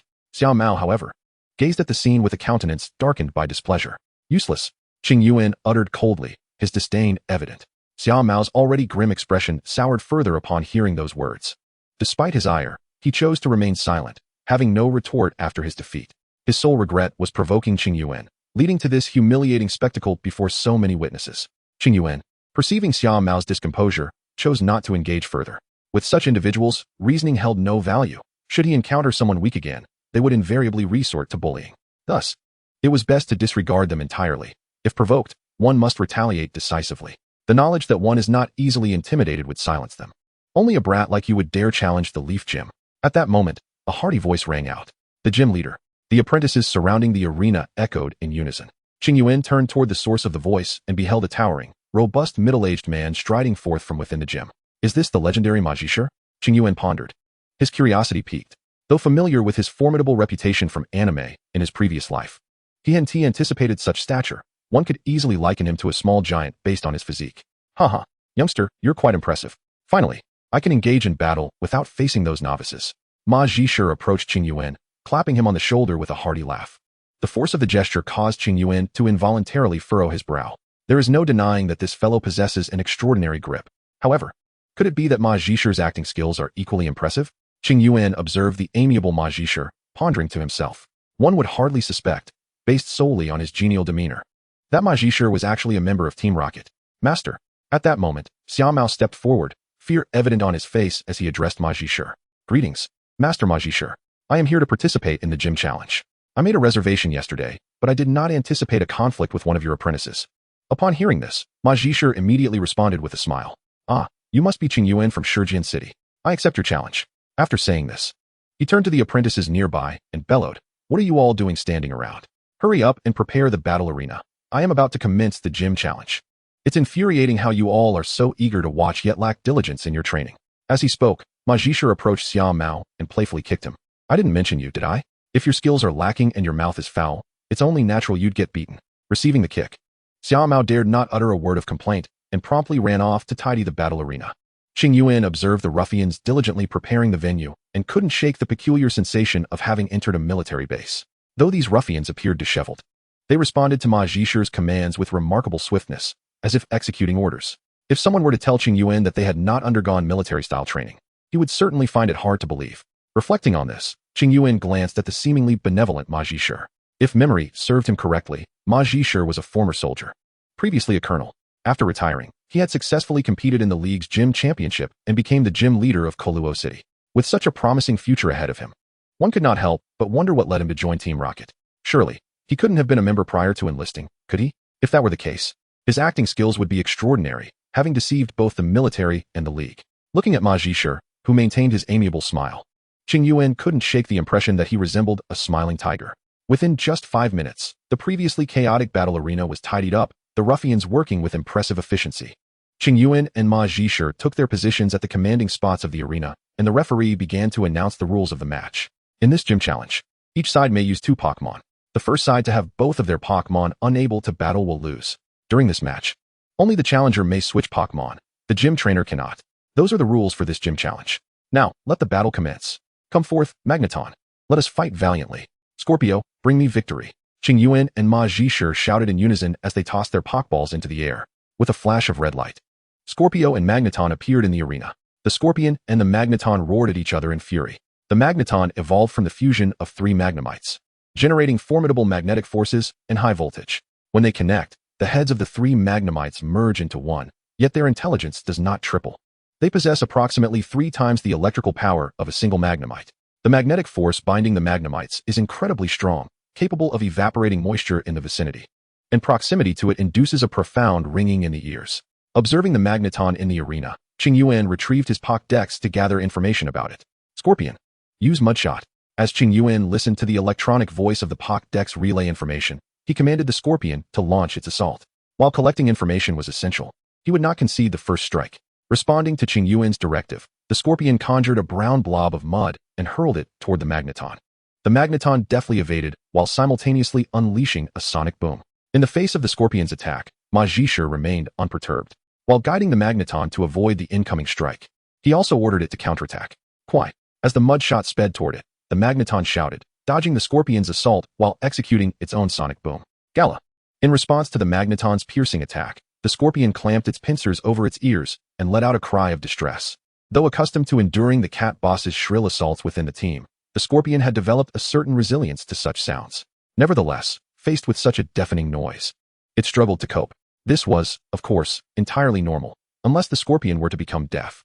No amount of training could render it immune to the agony of excruciating sounds. However, training for resistance against loud noises proved beneficial. For instance, it now allowed Qingyuan to instruct the Scorpion to continue attacking the Magneton rather than standing helplessly like a Rhydon against the sonic boom. Scorpion, use acrobatics. Upon hearing Qingyuan's command, the Scorpion promptly lowered its pincers from its ears, radiating a bright light as it soared toward the Magneton. Magneton, don't stop. Evade the Scorpion's attack. Seeing this, Ma Zhishi contemplated employing the same tactic again, intending for the Magneton to execute sonic boom while evading the Scorpion's onslaught. However, acrobatics was not akin to mudshot. The Scorpion performed intricate aerial maneuvers, and as it approached within a meter of the Magneton, it swiftly veered and vanished from sight. Observing the sudden disappearance of the Scorpion, the Magneton hurriedly turned to search for its whereabouts. Yet, in the next instant, the Scorpion crashed into the Magneton from behind with tremendous force. Quite. The Magneton let out a cry of anguish from the impact, and the sonic boom it had been using ceased abruptly. Qingyuan lowered his hands from his ears and gestured once more, commanding, Scorpion, pin it down. Don't let it escape. Upon hearing Qingyuan's words, Scorpion's pincers simultaneously extended, fiercely clamping down on the 2 magnets affixed to the Tri-Magnet monster. Chapter 65, The Non-Lucky Qingyuan. Utilize the Euro Ball to fend it off. Observed Ma Zhishi, who felt a sense of urgency. Engaging in close combat, the Tri-Magnet monster would surely not match Scorpion's prowess. Hence, it was imperative to extricate the Tri-Magnet monster from Scorpion's grasp swiftly. Scorpion, slam it to the ground. Do not allow it to break free. Ma Zhishi's command resonated, prompting Qingyuan to urgently shout towards Scorpion. With a swift motion, the Tri-Magnet monster, responding to Ma Zhishi's directive, prepared to employ the Euro Ball to escape Scorpion's grip. However, in the next instant, Scorpion hoisted the Tri-Magnet monster high and then forcefully smashed it onto the ground. Crack! The impact left the Tri-Magnet monster in pain, its head spinning, and the Euro Ball it intended to unleash came to a halt. Despite the Tri-Magnet monster's steel constitution, Scorpion's strength was formidable. honed through extensive weight training that significantly augmented its power. Seizing the opportunity, Scorpion unleashed a series of slashes. Qingyuan continued directing Scorpion, Tri-Magnet Monster. Do not hesitate. Execute the triple attack. Ma Jiji opted for a strategy that would lead the Tri-Magnet Monster and Scorpion into a mutual demise. Scorpion, use guard. Upon hearing Qingyuan's words, Scorpion did not hesitate. It ceased its slashing assault and conjured a faint green shield before itself. Boom. The red, yellow, and blue beams shot forth from the Tri-Magnet Monster, colliding with Scorpion's protective barrier, producing a resounding explosion. Amidst the swirling dust, Qingyuan did not falter. He immediately commanded, Scorpion, don't let it escape. Employ lightning flash. Crack. Bang. Scorpion's call echoed from within the dust cloud, followed by another sound of collision. As the haze dissipated, an astonishing sight unfolded before Qingyuan. The Tri-Magnet Monster, despite enduring a barrage of attacks, had yet to succumb to defeat. Observing the unsteady, airborne Tri-Magnet Monster, Qingyuan could not help but exclaim, the resilience of Steel-type Pokémon is truly remarkable. Tri-Magnet Monster, unleash the triple attack. Ma Jiji shouted to the wavering Tri-Magnet Monster. Although its condition was far from optimal, as long as it inflicted a negative status on Scorpion before losing its fighting capability, it would be a significant gain. Crack. Responding to Ma Jiji's call, the Tri-Magnet Monster let out a cry and launched a tricolored beam of red, blue, and yellow towards Scorpion. Scorpion, perform acrobatics to evade. Qingyuan urged, hastily directing Scorpion to dodge. As someone who had rarely encountered good fortune, he was skeptical of his luck. Should the Tri-Magnet Monster succeed in inflicting an ice status on Scorpion, it would spell disaster for his battle. Crack. Hearing this, Scorpion cried out, radiating white light, and began to perform a dazzling display midair. Crack. As he gazed at the Scorpion in the sky, the Tri-Magnet, unable to aim accurately, decided to embrace chaos and, with eyes shut tight, unleashed its triple attack. Bang. With a resounding crash, the attack grazed the Scorpion's pincers and struck its tail. No way, it actually hit. Qingyuan exclaimed. Utterly speechless at the scene before him, the Scorpion was maneuvering so flamboyantly, yet the Tri-Magnet managed to connect. What sheer luck this creature possessed. Haha, let's press the advantage. Tri-Magnet, use Euro Ball. Upon hearing this, Ma Jiji burst into laughter, directing the Tri-Magnet with fervor. Go for it. The Tri-Magnet shouted and spun towards the Scorpion. Take that. Use Quick Attack. The Scorpion, unfazed, charged forward, its body radiating a brilliant white light. I can't believe it. A mere half-health Tri-Magnet could turn the tide against the Scorpion. The Scorpion roared, propelled towards the Tri-Magnet. Bang! With another loud collision. The Scorpion and the Tri-Magnet clashed fiercely in midair before plummeting to the ground. Thud! They landed with a heavy thump. However, the moment they hit the ground, the Scorpion swiftly rose, ready to continue the battle, its tough exoskeleton mitigating the impact. In contrast, the Tri-Magnet lay motionless after the fall. It appeared to have lost all combat capability. The referee, witnessing this, promptly declared the Scorpion the victor. Hearing this, Qingyuan was prepared to commend the Scorpion, but the sudden blue glow emanating from it left him frozen in shock. He could hardly believe it. He truly was the unluckiest of souls. The Scorpion was clearly afflicted by an adverse condition, specifically, the most unfavorable frozen state. Even burn would have been preferable. Qingyuan sighed in resignation. Retrieving the Scorpion's Pokeball and calling out to the referee, I wish to switch Pokemon. The Scorpion performed admirably. It's just that fortune was not on our side today. Upon hearing Qingyuan's words, the Pokeball containing the Scorpion wobbled, as if in agreement. Both sides, please send out your second Pokemon. Flygon, prepare for battle. Raichu, show him what true power looks like. Both competitors shouted as they tossed their Pokeballs. Unleashing a flash of red light, the Flygon and Raichu appeared simultaneously on the battlefield. Raichu, resembling a bipedal rodent, boasted dark orange fur with a white belly. Like Pikachu, Raichu bore two brown stripes along its back. Its long, slender black tail ended in a flat, yellow lightning bolt, and its brown paws replaced the fingers it had during its Pikachu days. Qingyuan's hands moved swiftly as he retrieved the Pokédex to gather information on Raichu. The Fearow, utilizing a quick strike, unleashed its attack just as the electric tone of the Pokédex activated. Without hesitation, Qingyuan commanded Fearow to advance. Raichu, in response, unleashed a thunderous assault. Observing the shimmering white light of Fearow charging towards Raichu, Ma Jiji promptly ordered Raichu to retaliate. Unlike the 3-in-1 Magneton, Raichu was not particularly adept in close combat. Even if Fearow closed the distance, Ma Jiji remained confident in Raichu's ability to overcome it. Raichu, upon hearing Ma Jiji's command, Raichu let out a fierce cry, channeling electric energy that coalesced into a formidable bolt of lightning aimed at Fearow. With unwavering resolve, Fearow charged forward, undeterred by the incoming lightning. Iron Tail, noticing that Raichu's thunderbolt had failed to halt Fearow's approach, Ma Jiji swiftly altered his strategy. Raichu, responding to Ma Jiji's new command, Raichu let out another roar, its lightning-shaped tail transforming into a brilliant silver as it swung forward. The clash of Fearo's quick strike against Raichu's iron tail produced a deafening sound. Fissure, Thunder Punch. Qingyuan and Ma Zhishe simultaneously issued their commands. Another resounding impact echoed as Fearo's Fissure collided with Raichu's Thunder Punch. Critical hit. Volt Tackle. Qingyuan and Ma Zhishe shouted in unison once again. In the next moment, both Fearo and Raichu were sent sprawling backward, albeit in different manners. Fearo was propelled by a bolt of electricity, while Raichu was struck by a shadowy force. Raichu, Fearo. They both cried out in agony. Qingyuan's luck shone brightly this time, as the critical hit landed squarely on Raichu, inflicting significant damage. However, Fearo too was not unscathed. Though it had avoided a critical strike, the double effectiveness of Volt Tackle had left it severely weakened. Observing the charred exoskeleton of Fearo, Qingyuan wore a grave expression. If this continued, another Volt Tackle would render Fearo incapable of battle. This match was proving to be quite formidable. Chapter 66. The Orange Badge in Hand. Fearo, use Shadow Clone. Qingyuan commanded, gesturing towards Fearo in the arena. With a swift motion, Fearo began to dart around the battlefield, rapidly creating numerous shadow clones. Useless. Raichu, use Discharge. Ma Zhishe chuckled, observing the multitude of Fearo's shadow clones. Raichu. Upon hearing Ma Zhishe's command, Raichu roared in fury, releasing a brilliant flash of electric light. In an instant, all of Fearo's shadow clones dissipated into thin air. How is this possible? Gazing at the barren battlefield, Ma Zhishe exclaimed in disbelief. Now is the moment. The Scyther shall unleash its Fury Cutter. Qingyuan, preoccupied with the battle, promptly commanded the Scyther to launch an assault on Raichu. With a swift motion, the Scyther leaped from the beam above the battleground, its wings fluttering vigorously, accelerating its descent. Witnessing the Scyther's aerial plunge, a look of realization dawned on Ma Zhishe's face.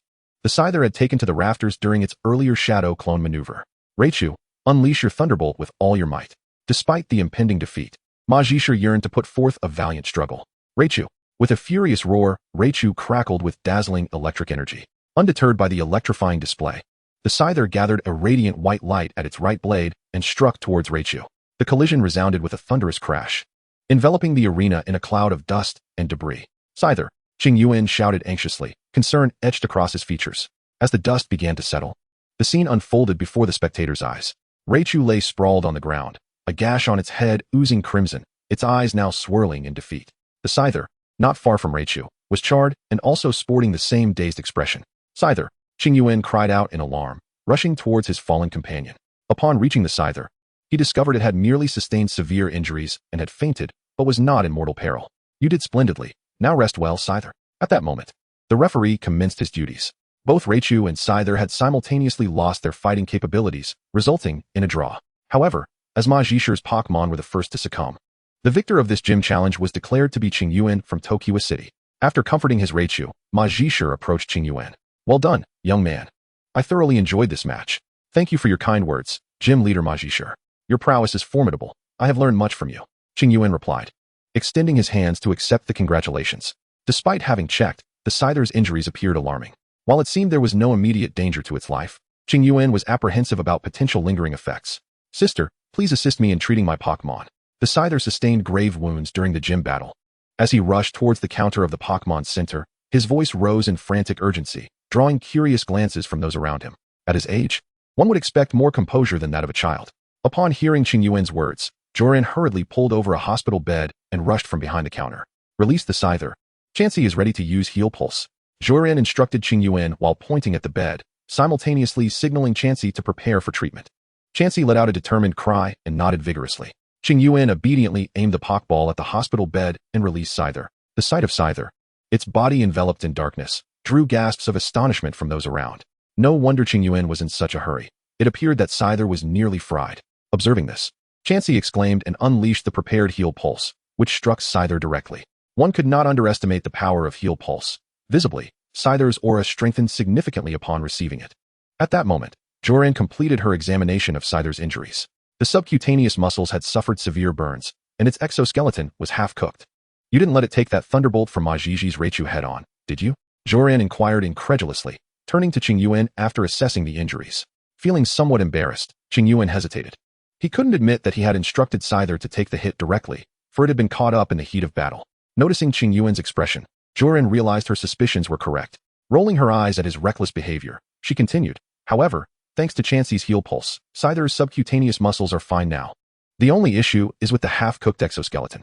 Upon hearing this, Qingyuan grew anxious and grasped Joran's arm, asking, is there a problem? Is it an irreversible injury? His eyes reddened at the thought.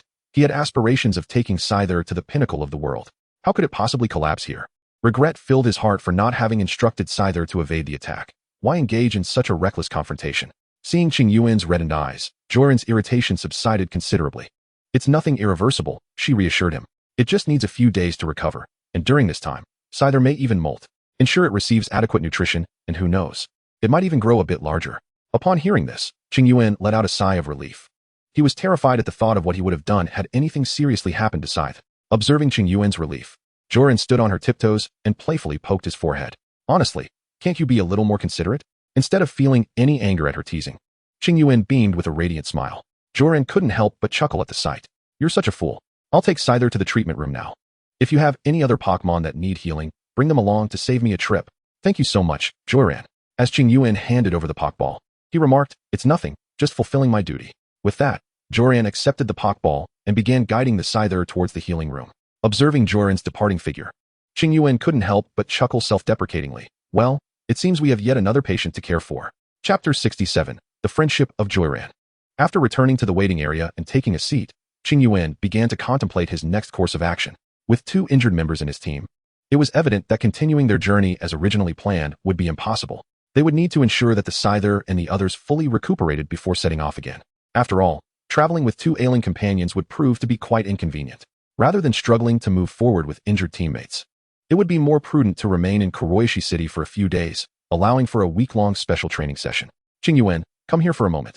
Just as Qingyuan was pondering how to conduct the training, Joran, standing at the counter, called out to him, beckoning him over. Qingyuan, fearing there was an issue with the Scyther, rushed to her side. What's wrong, Joran? Is there something wrong with the Scyther? He inquired anxiously upon arriving at the counter. Don't worry, the Scyther is in good condition. I spoke with Aing yesterday and informed her of your arrival in Kuroishi City.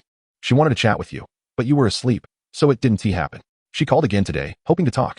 Joran explained, retrieving a portable communication device from the counter. That's not true. You're just exaggerating. I merely wanted to ask how Yuan's journey has been. A projection of joy Aing appeared on the device, looking somewhat bashful as she addressed Qingyuan. Joran rolled her eyes dismissively at this, while Qingyuan awkwardly scratched his head. Good afternoon, Aing.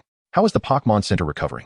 Though he had acted promptly to prevent the Pokémon Center in Judo City from suffering the catastrophic destruction depicted in the anime, the notorious trio of Team Rocket had nonetheless caused significant damage. The glass in the hall, the counter, and the furniture that had been wrecked during his battle with them all required restoration.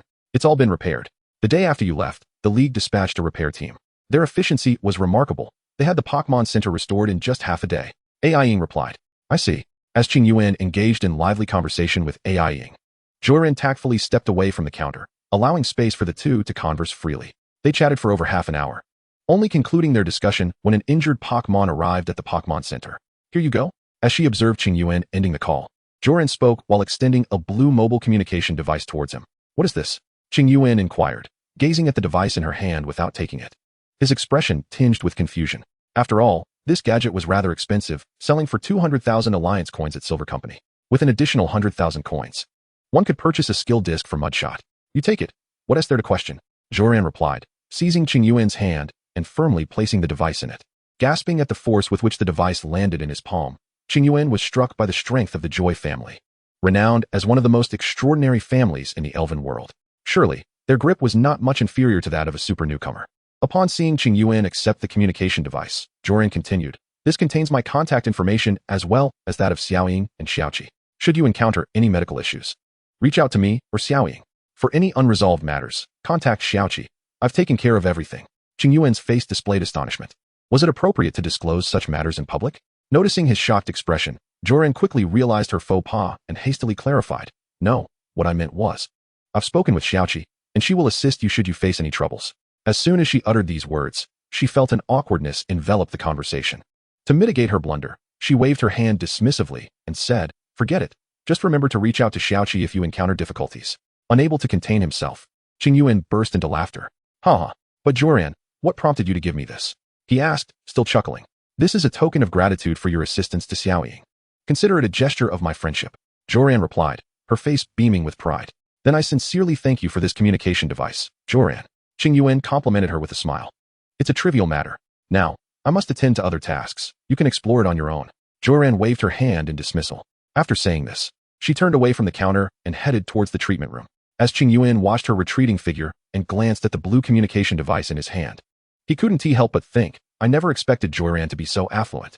The functionality of this device was akin to that of a mobile phone from his previous life, allowing users to contact others anytime and anywhere, liberating them from the confines of the fixed communication devices at the Pokémon Center. While mobile communication was indeed more convenient than the fixed alternative, the price tag of 200,000 Alliance coins struck Qingyuan as excessive. Wouldn't it be better to spend that money on some berries to enhance the resistances for Scorpion and the others? Why purchase a mobile communication device when he had no one to contact? Reflecting on this, Qingyuan felt a wave of despondency wash over him. In his past life, he had been alone, and now, even in this second life, he still found himself solitary. It seems I am indeed inept at socializing.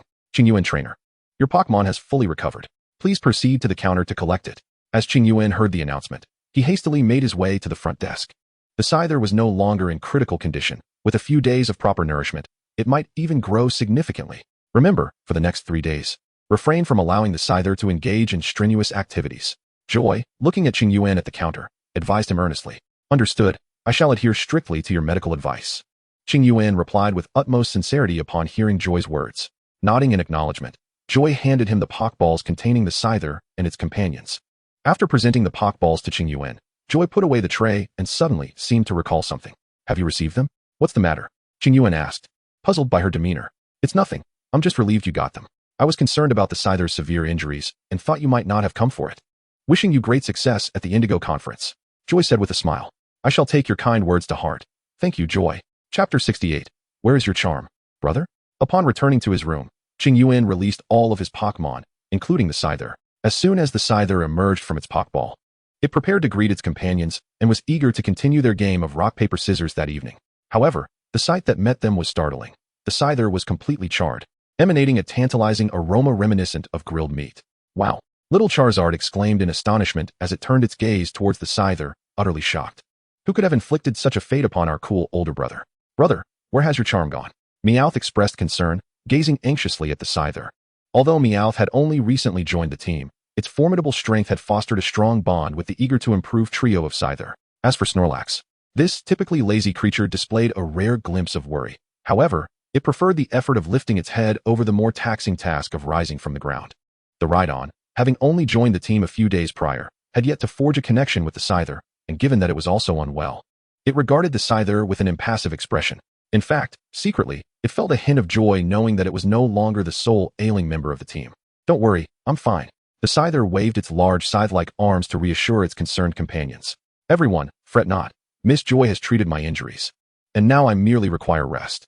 Qingyuan interjected, wanting to alleviate the worries of the Scyther's companions. For the next few days, please do not disturb the Scyther. It will recover soon. Upon hearing this, the Scyther's companions sighed in relief, glad to know it would be all right soon.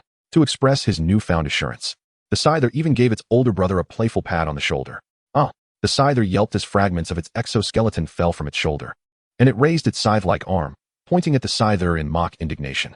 Upon encountering this situation, the Scorpion exhibited no fear. Instead, it made a grimace and taunted.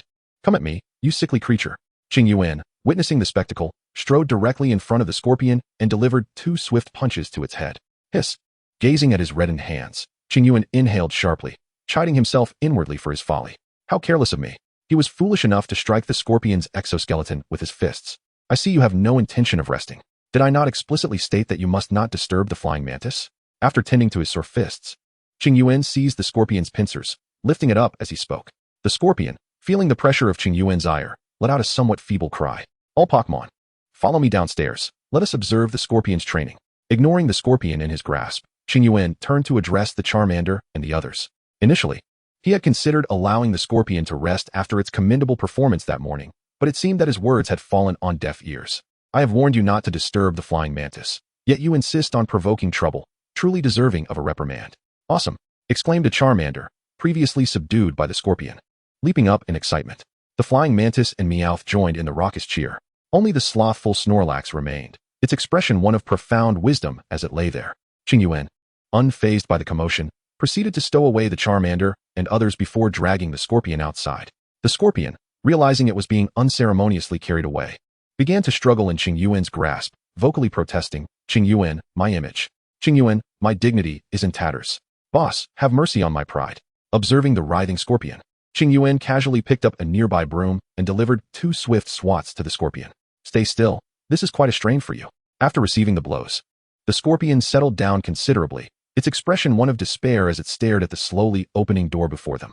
It vowed that if given another chance, it would never again provoke the flying mantis. After exiting the Pokémon Center with the scorpion in tow, Qingyuan first attempted to locate a training ground nearby. Upon discovering it was overcrowded, he continued his search for a suitable training location. Ultimately, after encountering 2 dead ends, he arrived at a desolate rocky beach. The beach, characterized by its rugged rocks and turbulent winds, was far less frequented than the more picturesque beaches. Although the scenery left much to be desired, Qingyuan immediately recognized the potential of this spot. The harsh environment was an ideal training ground, particularly for the Scorpion and Charmander. "This place is perfect. We shall train here today. What do you think, Scorpion?" Qingyuan flicked his wrist, causing the Scorpion's body to sway with the motion. "What is the matter, Scorpion?" "I'm fine, just feeling a bit dead. Socially dead. Enough, no slacking off. You must accept the consequences of your mistakes," scolded Qingyuan, casting a disapproving glance at Scorpio. Recognizing that his ploy of feigning distress to evade training had failed, Scorpio resigned himself to the situation. "Understood," he exclaimed with newfound determination. "Excellent. Your spirit is commendable. This morning's training will require you to shatter the rocks over there using acrobatics, and you must break at least 20 of them. Should you fail to accomplish this, there will be no citron candies for you at lunch."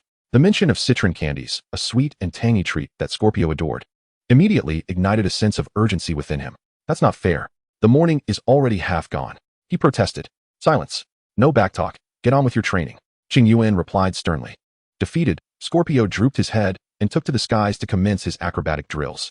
"Everyone come out," Qingyuan called, releasing his other Pokémon, including the flying mantis. He had promised to let them observe Scorpio's reprimanding, and he intended to keep his word. As a trainer, it was essential to uphold commitments made to his Pokémon, and this also served to bolster his authority in their eyes. Watching Scorpio face the consequences of his actions, they would surely think twice before erring again. "Come on.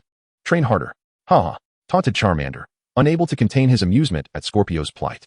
"Looks like you're in for it," chimed in another voice. Qingyuan shot a knowing glance at Charmander, aware that trouble was brewing for him as well. Chapter 69, A Thorough Beating for Dogeo. Upon hearing the mocking laughter from Charmander, Scorpio bellowed in frustration and intensified his assault on the rocks below. He had resolved that once he completed his training, he would take his frustrations out on Charmander.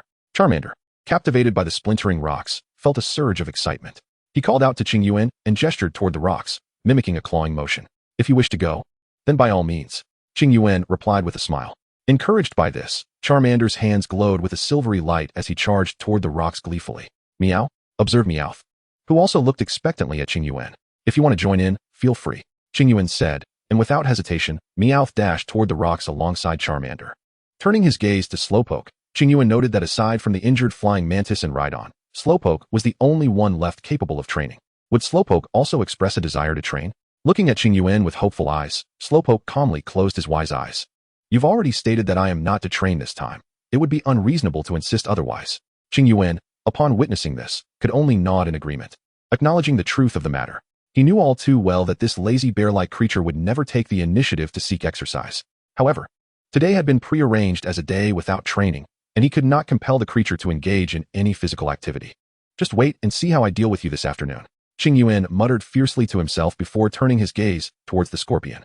"Look, a Pokémon I've never seen before. I must collect it." The scorpion had just shattered 3 massive reef stones and was resting on a smaller one when an irksome voice pierced the air, followed by a red and white Pokeball hurtling towards it. Since the scorpion was already captured, the Pokeball simply ricocheted off. Upon witnessing this, the voice expressed confusion and promptly threw another Pokeball. Qingyuan turned to the direction of the voice and beheld a figure adorned with a red hairpin, clad in a black short-sleeved hoodie and black leggings, making it difficult to discern their gender. The individual stood on a rock, throwing yet another Pokeball at the scorpion. Without a moment's hesitation, Qingyuan instinctively rushed over and landed a punch squarely on the person's head. He recognized this individual as the one who had marred his journey. Ultimately, he had only managed to watch the final episodes of the battle before bidding farewell to Ash. This was the infamous Dogeo, a colossal fool. "Ah, what are you doing?" Dogeo screeched as he tumbled to the ground from Qingyuan's strike, unable to restrain himself at the sound of that piercing voice. Qingyuan lifted his foot and delivered 2 swift kicks to Dogeo's head. "How dare you attempt to steal my Pokémon and then question my actions? I have my early morning classes to attend." It is because of people like you that this world is so rife with discord. As he berated him, Qingyuan relentlessly kicked Dogeo's head. Dogeo, clutching his own head, found himself receiving kicks to his stomach instead. Regardless, Qingyuan was determined to impart a profound lesson upon Dogeo today. Having endured countless frustrations while watching anime, now, he finally had the opportunity to retaliate. Oh! Dogeo cried out in agony as Qingyuan unleashed a flurry of blows. He wished to explain himself, but could only wail in pain. Xiaoho! Suddenly, a feminine voice rang out. Qingyuan turned towards the sound, recognizing the daughter of Dr. Sakuragi from the anime of his past, known as Xiaochun. Xiaochun, please save me. He is going to kill me. Dogeo, the insufferable character, shamelessly pleaded for assistance from the girl. Though somewhat frightened at the sight of Qingyuan pummeling Dogeo, Xiaochun mustered her courage and spoke up. Could you perhaps let him go? He didn't mean it. Hearing her words, Qingyuan continued his assault without pause, responding, young lady, when standing up for a friend. You must first understand what wrongdoing they have committed. Timidly, Xiaochun inquired, what did Xiaoho do wrong? Without ceasing his movements, Qingyuan declared, he dared to attempt to steal my companion. Such actions can only be perpetrated by a malevolent organization like the Rockets. I shall turn him over to Miss Junsha. At the sound of these words, Xiaochun instinctively took a step back in fear. How could you do something like this, Xiaohao? Upon hearing this, Doghao immediately sought to defend himself, shouting, I bang. Before he could finish his sentence, Qingyuan delivered a swift kick to his mouth. I 1T bang. Is your mouth so stubborn? Observing Doghao's swollen lips, Qingyuan thought to himself. Seeing that Doghao was still attempting to argue, Qingyuan landed several more kicks to his mouth.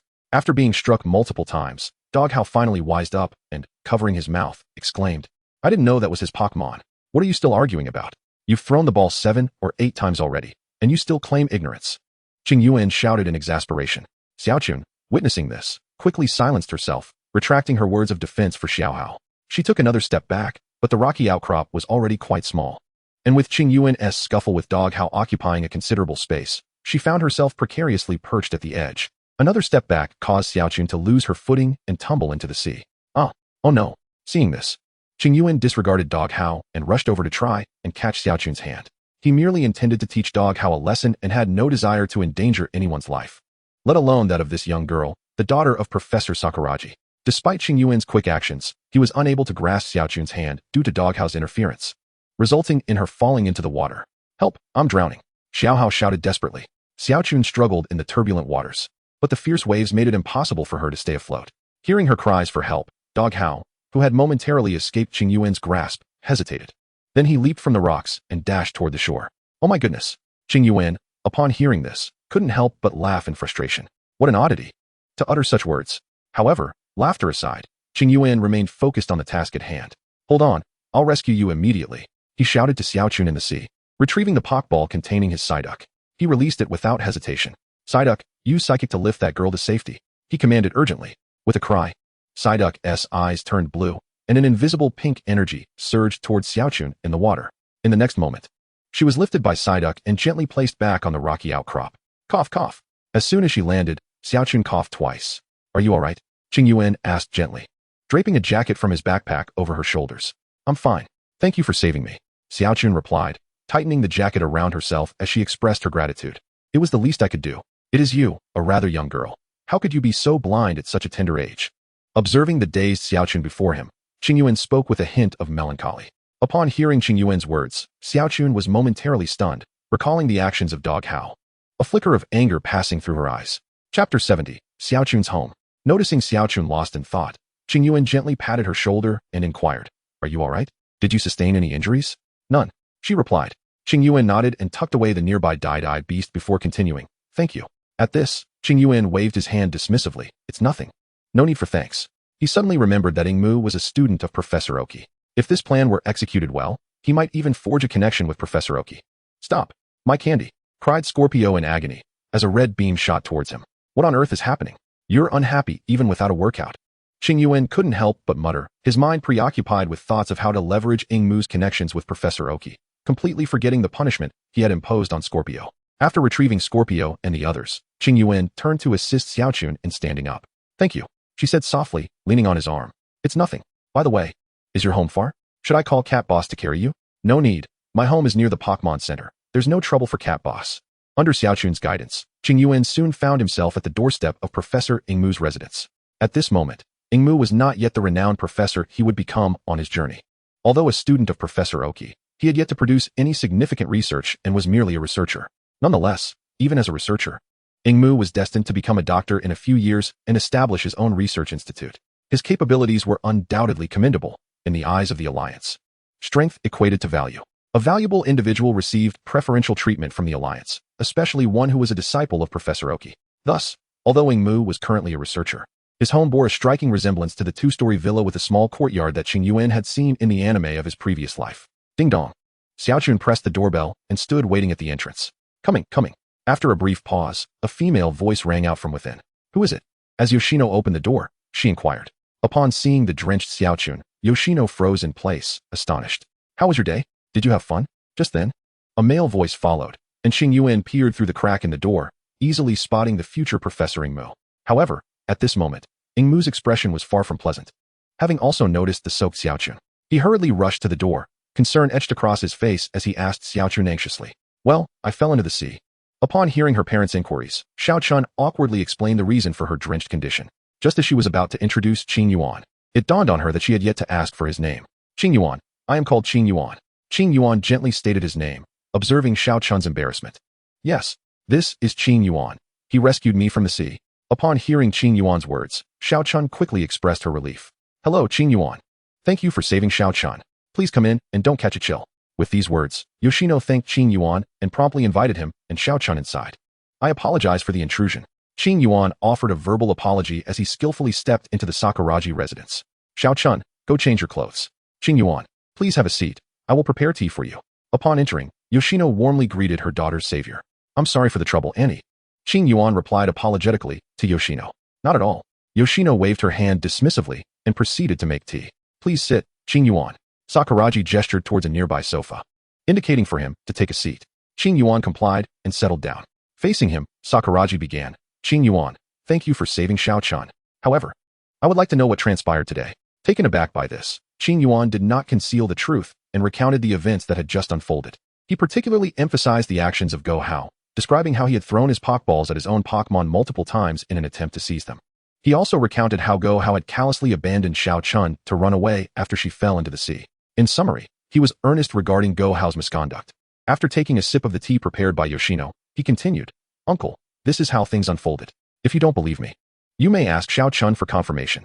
Gazing at the earnest expression on Qingyuan's face, Yoshino found it hard to believe. I never expected that Xiao Hao could behave in such a manner. Meanwhile, Sakuraji silently sipped his tea, choosing not to comment. Where is Xiaochun? Why hasn't she changed yet? Yoshino, could you please check on her? After taking a sip of tea, Sakuraji glanced at the clock and addressed Yoshino. Upon hearing this, Yoshino gave him a quick look, checked the clock, and nodded before heading upstairs. Qingyuan remained silent, taking another sip of tea. He understood that Sakuraji had sent Yoshino upstairs to confirm the situation with Xiaochun. After all, how could it be mere coincidence that a boy appeared just as their daughter was nearly drowned?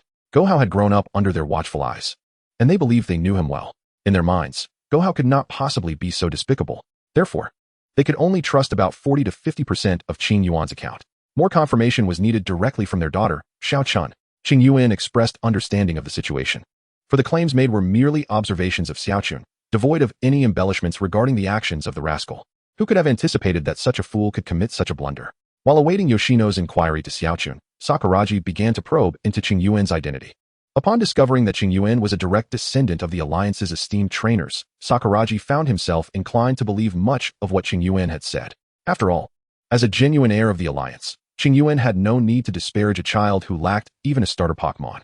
In Chapter 71, Training at the Rocky Beach, Qingyuan engaged in a delightful conversation with Professor Sakuraji. Their dialogue flowed effortlessly, with Sakuraji enthusiastically promising multiple times to introduce Qingyuan to Professor Okido.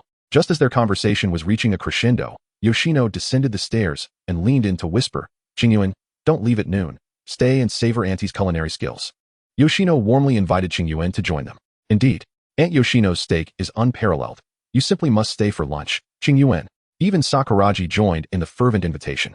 Seeing this, Qingyuan surmised that Yoshino had learned the details from Xiaochun, so he feigned a hint of shyness and replied, Then I shall graciously accept your invitation. During lunch, Qingyuan had the opportunity to meet Xiaochun's brother, Esta.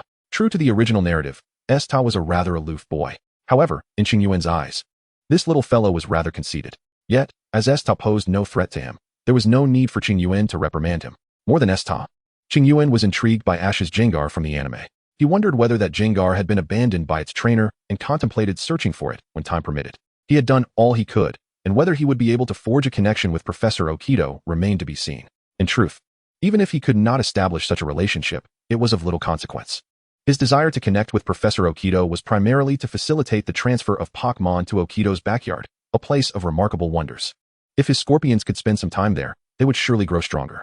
Of course, if that did not work out, Qingyuan could always seek a breeding facility. By paying a monthly fee, he could send his scorpions there, though the quality of such facilities would undoubtedly pale in comparison to that of Professor Okido's backyard. However, for Qingyuan at present, the most pressing matter was training his Pokémon. Raising Pokémon would become essential once he surpassed 6, but currently, with fewer than 6 Pokémon, training remained his priority. Upon returning to the Pokémon Center, Qingyuan entrusted his scorpions to Nurse Joy for recovery. Scorpion, refrain from using acrobatics to break stones this afternoon.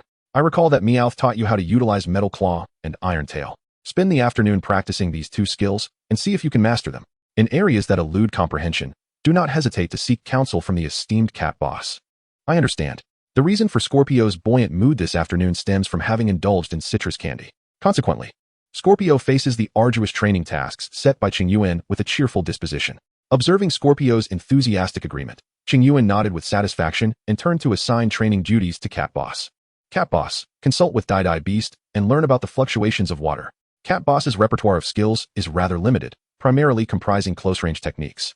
With such a restricted skill set, Cat Boss would find it challenging to contend with swift Pokémon or those with unique physical attributes, like the lava snail.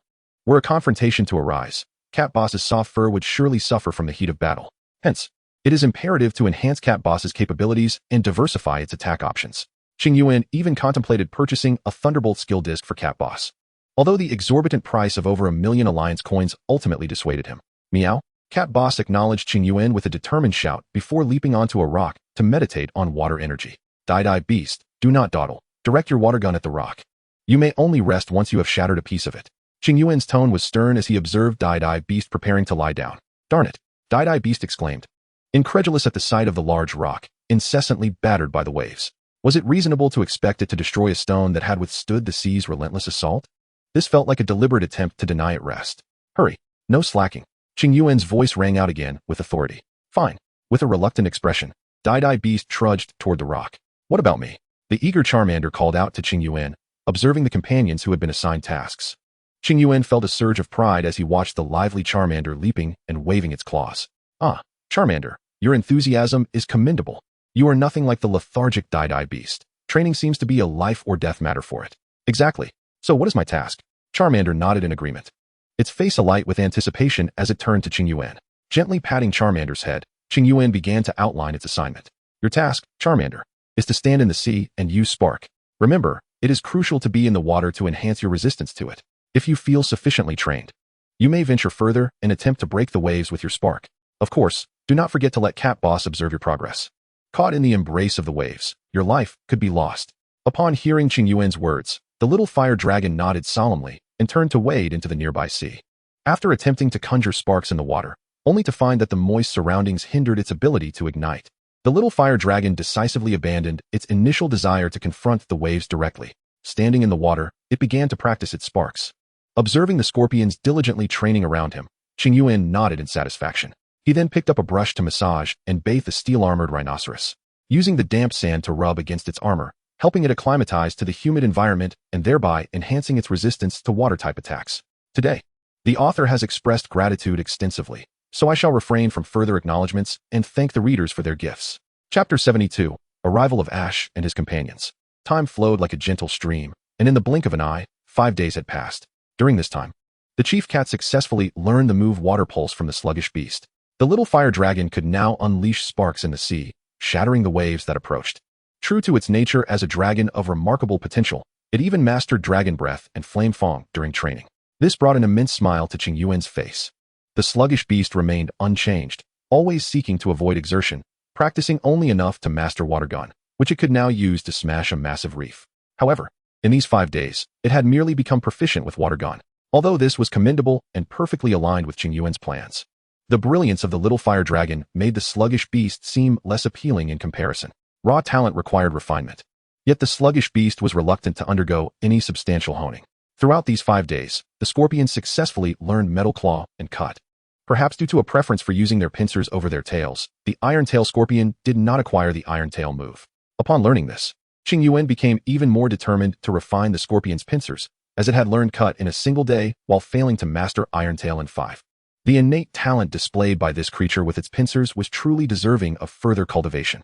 During its recuperation over the past few days, the mantis had grown significantly, aided by the abundant calcium supplements provided by Qingyuan. Upon measuring, Qingyuan found that the mantis had grown a remarkable 12 centimeters taller.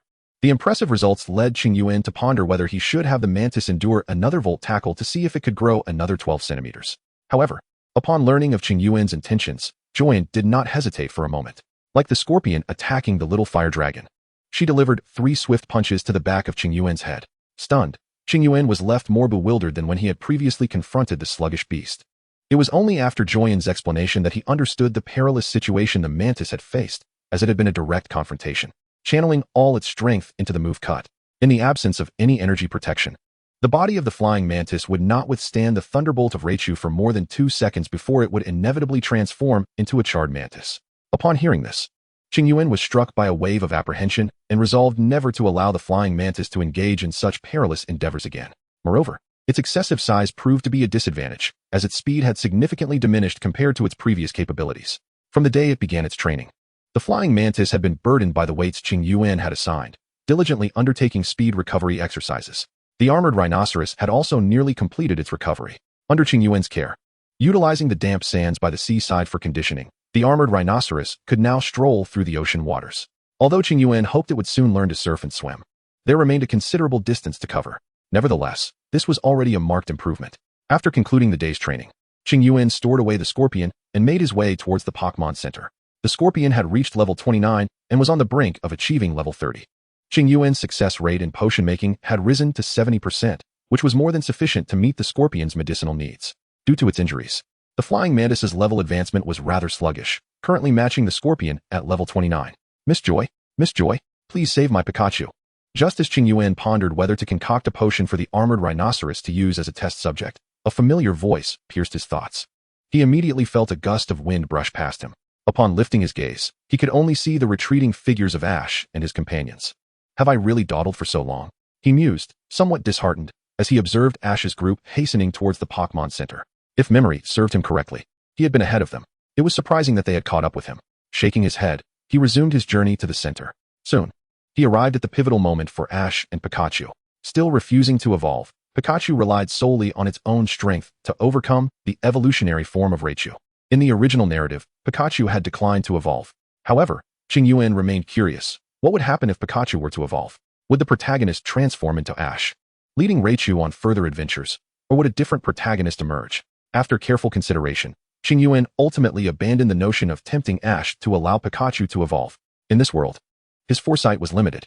If a significant change were to occur in the protagonist, he was uncertain whether the resultant butterfly effect might spell disaster for him. Upon arriving at the Pokémon Center, Qingyuan found Ash, Misty, and Brock in the waiting area, their faces etched with worry. Approaching the counter, he discovered that Nurse Joy was absent. Presuming she was fully occupied with saving Pikachu, Qingyuan temporarily set aside his thoughts of restoring the scorpion's energy. Hello, good afternoon, Ash, Misty, and Brock. Qingyuan greeted as he waved to them in the waiting area. Brother Qingyuan, is that you? Who are you? The trio, comprising Ash, Misty, and Brock, exhibited markedly different reactions upon encountering Qingyuan. Ash was astonished to unexpectedly meet Qingyuan in this place. Misty expressed her surprise that Qingyuan still remained in the Withered Leaf City, while Brock, perplexed, wondered who Qingyuan was. The disparities brought about by their differing identities and environments were vividly highlighted in that moment. Brother Qingyuan, what brings you here? Ash inquired, a hint of confusion in his voice as he regarded Qingyuan. During my challenge at the Withered Leaf Gym, my Scyther sustained severe injuries. So I stayed here for a few days to recuperate, Qingyuan explained. Oh, even your Pokémon suffered such grave injuries? Ash exclaimed, taken aback. Indeed, the gym leader, Master Ma, was previously a colonel in the army. His prowess is formidable, Qingyuan affirmed, nodding gravely in response to Ash's comment. A colonel in the army? No wonder Ash's Pikachu was critically injured. There exists a significant gap in levels. Brock mused, glancing thoughtfully towards the treatment room after hearing Qingyuan's words. Rest assured, everything will be fine. Sister Aran's medical skills are exceptional. Moreover, Chansey is no slouch either. Qingyuan reassured Ash, who appeared anxious. Thank you, Brother Qingyuan. Ash replied. visibly relieved, yet still unable to shake off his concern for the treatment room. Chapter 73. Conversation. Qingyuan, thank you for your blessings for the Hualan Gym. You are the first trainer to offer such wishes since my father went missing. Misty suddenly expressed her gratitude while Qingyuan was conversing with Ash. Misty, you are affiliated with the Hualan Gym? Qingyuan feigned surprise upon hearing her words. Though he had seen the anime in his past life and knew Misty's connection to the Hualan Gym, in this life, he was unaware. Misty had never mentioned it to him, thus his feigned astonishment seemed entirely plausible. Yes, I am the fourth member of the Hualan Gym and am currently traveling with the goal of becoming a master of water-type Pokémon. Misty affirmed, nodding at Qingyuan's words. Keep it up. I believe you will restore the glory of the Hualan Gym. Qingyuan encouraged her, offering words of support. Thank you. Misty expressed her gratitude once more. Ash. Misty, who is this? Brock interjected suddenly. Oh right, Brock, this is Qingyuan, a remarkably strong trainer. Misty promptly introduced Qingyuan to Brock. Yes indeed. Qingyuan single-handedly repelled an attack on the Pokémon Center by Team Rocket in the city of Tokyo. Ash eagerly added to Brock's introduction of Qingyuan. Brother Qingyuan. This is Brock, the gym leader of the Nibi Gym, who is now traveling with us. Ash then turned to introduce Brock to Qingyuan. Upon hearing this, Qingyuan smiled and extended his hand towards Brock. Perhaps the gym leader was preoccupied and forgot, but I previously challenged the Nibi Gym with my Scyther and Sizer. Upon hearing those words, Xiao Gang's face displayed a look of realization. Ah, it is you. As a trainer challenging the Nibi Gym with a scorpion Pokémon, which is rarely seen in the Kanto region, Qingyuan had left a profound impression on him. However, due to Xiao Gang's daily responsibilities of caring for his younger siblings and the fact that a novice trainer did not warrant much attention, he had forgotten who Qingyuan was. Now, with Qingyuan's gentle reminder, Xiao Gang's memory was jogged. He grasped Qingyuan's hand and, feeling somewhat shy, said, "It's nothing." In response, Qingyuan waved his hand and said, "Please have Ash from Shinshin Town come to the counter." Just then, the voice of Nurse Joy echoed through the Pokémon Center's announcement system. "We should go together. I need to treat my scorpion Pokémon as well," Qingyuan remarked. Exchanging glances with Ash and the others, nodding in agreement, they followed Qingyuan towards the counter of the Pokémon Center. Pikachu is out of danger, but it still requires some rest. It should recover by tomorrow, Nurse Joy stated while registering Ash's Pokédex, having prioritized treating Pikachu immediately due to the severity of its condition. "Thank you, Nurse Joy," Ash replied gratefully as he accepted the Pokédex. "Nice to meet you. My name is Xiao Gang." He introduced himself, but was abruptly interrupted by a loud thud. "Ouch, what are you doing?" Qingyuan looked bewildered at Xiao Gang, who had been inadvertently knocked to the ground. Instinctively, he had reacted in such a manner. As he extended his hand toward Xiao Gang, he spoke. Seeing this, Misty paused, her hand poised to tug at Xiao Gang's ear, feeling a bit awkward in the moment. Xiao Gang, unfazed by Qingyuan's words, was preparing to kneel and continue with what he had initially intended to say to Nurse Joy. However, Misty, quick on her feet, seized Xiao Gang's ear and began to lead him away. "All right, that's enough. No need to be so lecherous." Nurse Joy chuckled, covering her mouth as she watched Xiao Gang being pulled away. "Please help me heal my scorpion Pokémon." Qingyuan skillfully retrieved a tray from the counter, placing the Pokeballs atop it and handing it to Nurse Joy. "Sure," she responded, taking the tray, but then seemed to recall something as she turned to Ash. "By the way, Ash, Pikachu's room is number 321. You may go take care of it, but remember not to let it engage in any strenuous activity." "Thank you, Nurse Joy," Ash exclaimed excitedly, rushing off towards Pikachu's room. Observing this, Qingyuan chose not to follow, but instead headed to the dining area for a meal. He had become somewhat acquainted with Ash and the others. He had tasks to attend to with his scorpion Pokémon in the afternoon, and he couldn't afford to waste time here. Initially, he had planned a week-long training regimen. Although the scorpions have exceeded their tasks over the past 5 days, the armored rhinoceros has fully recovered and is ready for training. Qingyuan plans to devise a training regimen for the armored rhinoceros in the coming days, while also fostering a rapport between them. Scorpion, continue to hone the skills you have just acquired with Cat Boss. On the rocky beach, Qingyuan stood atop a boulder, addressing Cat Boss and Scorpion. Meow. Scorpion and Cat Boss responded in unison, eagerly rushing towards the rocks to practice their skills. Mantis. I shall add some additional weight to hasten your return to speed. Observing the mantis already burdened with a set of weighted gear, Qingyuan affixed 2 more weights to its legs. Swish. The mantis nodded at Qingyuan and then brandished its dual blades, letting out a spirited cry. Excellent. Your enthusiasm is commendable. Now go and train. Qingyuan encouraged, giving the mantis a reassuring pat on the shoulder. The mantis nodded and began to jog along the beach. Charmander. Continue to practice your Ember and Dragon Breath. It is imperative that you master them. Grr. Upon hearing Qingyuan's words, Charmander let out a fierce cry before dashing off to continue its training. Next, Qingyuan's gaze shifted to Slowpoke, who sat on the beach with an air of wisdom, stubbornly avoiding eye contact with him. Slowpoke, remain where you are and use your psychic powers to lift the sand. This will enhance your telekinesis. Qingyuan remarked with a hint of exasperation at the slowpoke's feigned ignorance. This creature's laziness truly posed a challenge when it came to training. Chapter 74. The Exhausted Armored Rhinoceros. In an effort to prevent Slowpoke from resisting training, Qingyuan, out of sheer necessity, devised a method that would allow it to train while remaining stationary. Telekinesis requires Slowpoke to simply lie in place, unlike the water gun training that necessitates standing.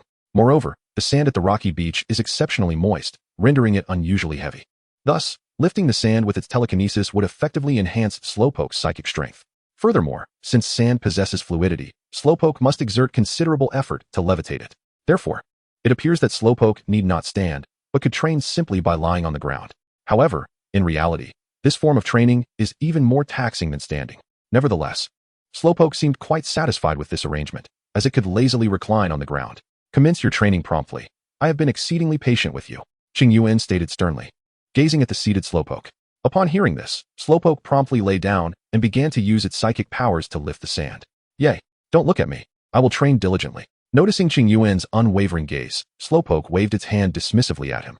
Seeing this, Qingyuan chuckled and turned his attention to the armored rhinoceros. Come forth, armored rhinoceros. Today I shall train alongside you. Let me witness your limits. Hua. Upon hearing Qingyuan's words, the armored rhinoceros let out a mighty roar, expressing its indomitable spirit. After several days of meticulous care from Qingyuan, the rhinoceros had grown familiar with him and his companions, due to their shared attributes. The scorpion was also in sync with the armored rhinoceros. Moreover, Qingyuan had intentionally encouraged the rhinoceros to teach the scorpion the moves Earthquake and Sandstorm. Although at present, the two little creatures remained evenly matched due to the rhinoceros's forelegs being hooves. Qingyuan speculated that once the armored rhinoceros evolved into a steel tyrannosaurus, the dynamics would undoubtedly shift.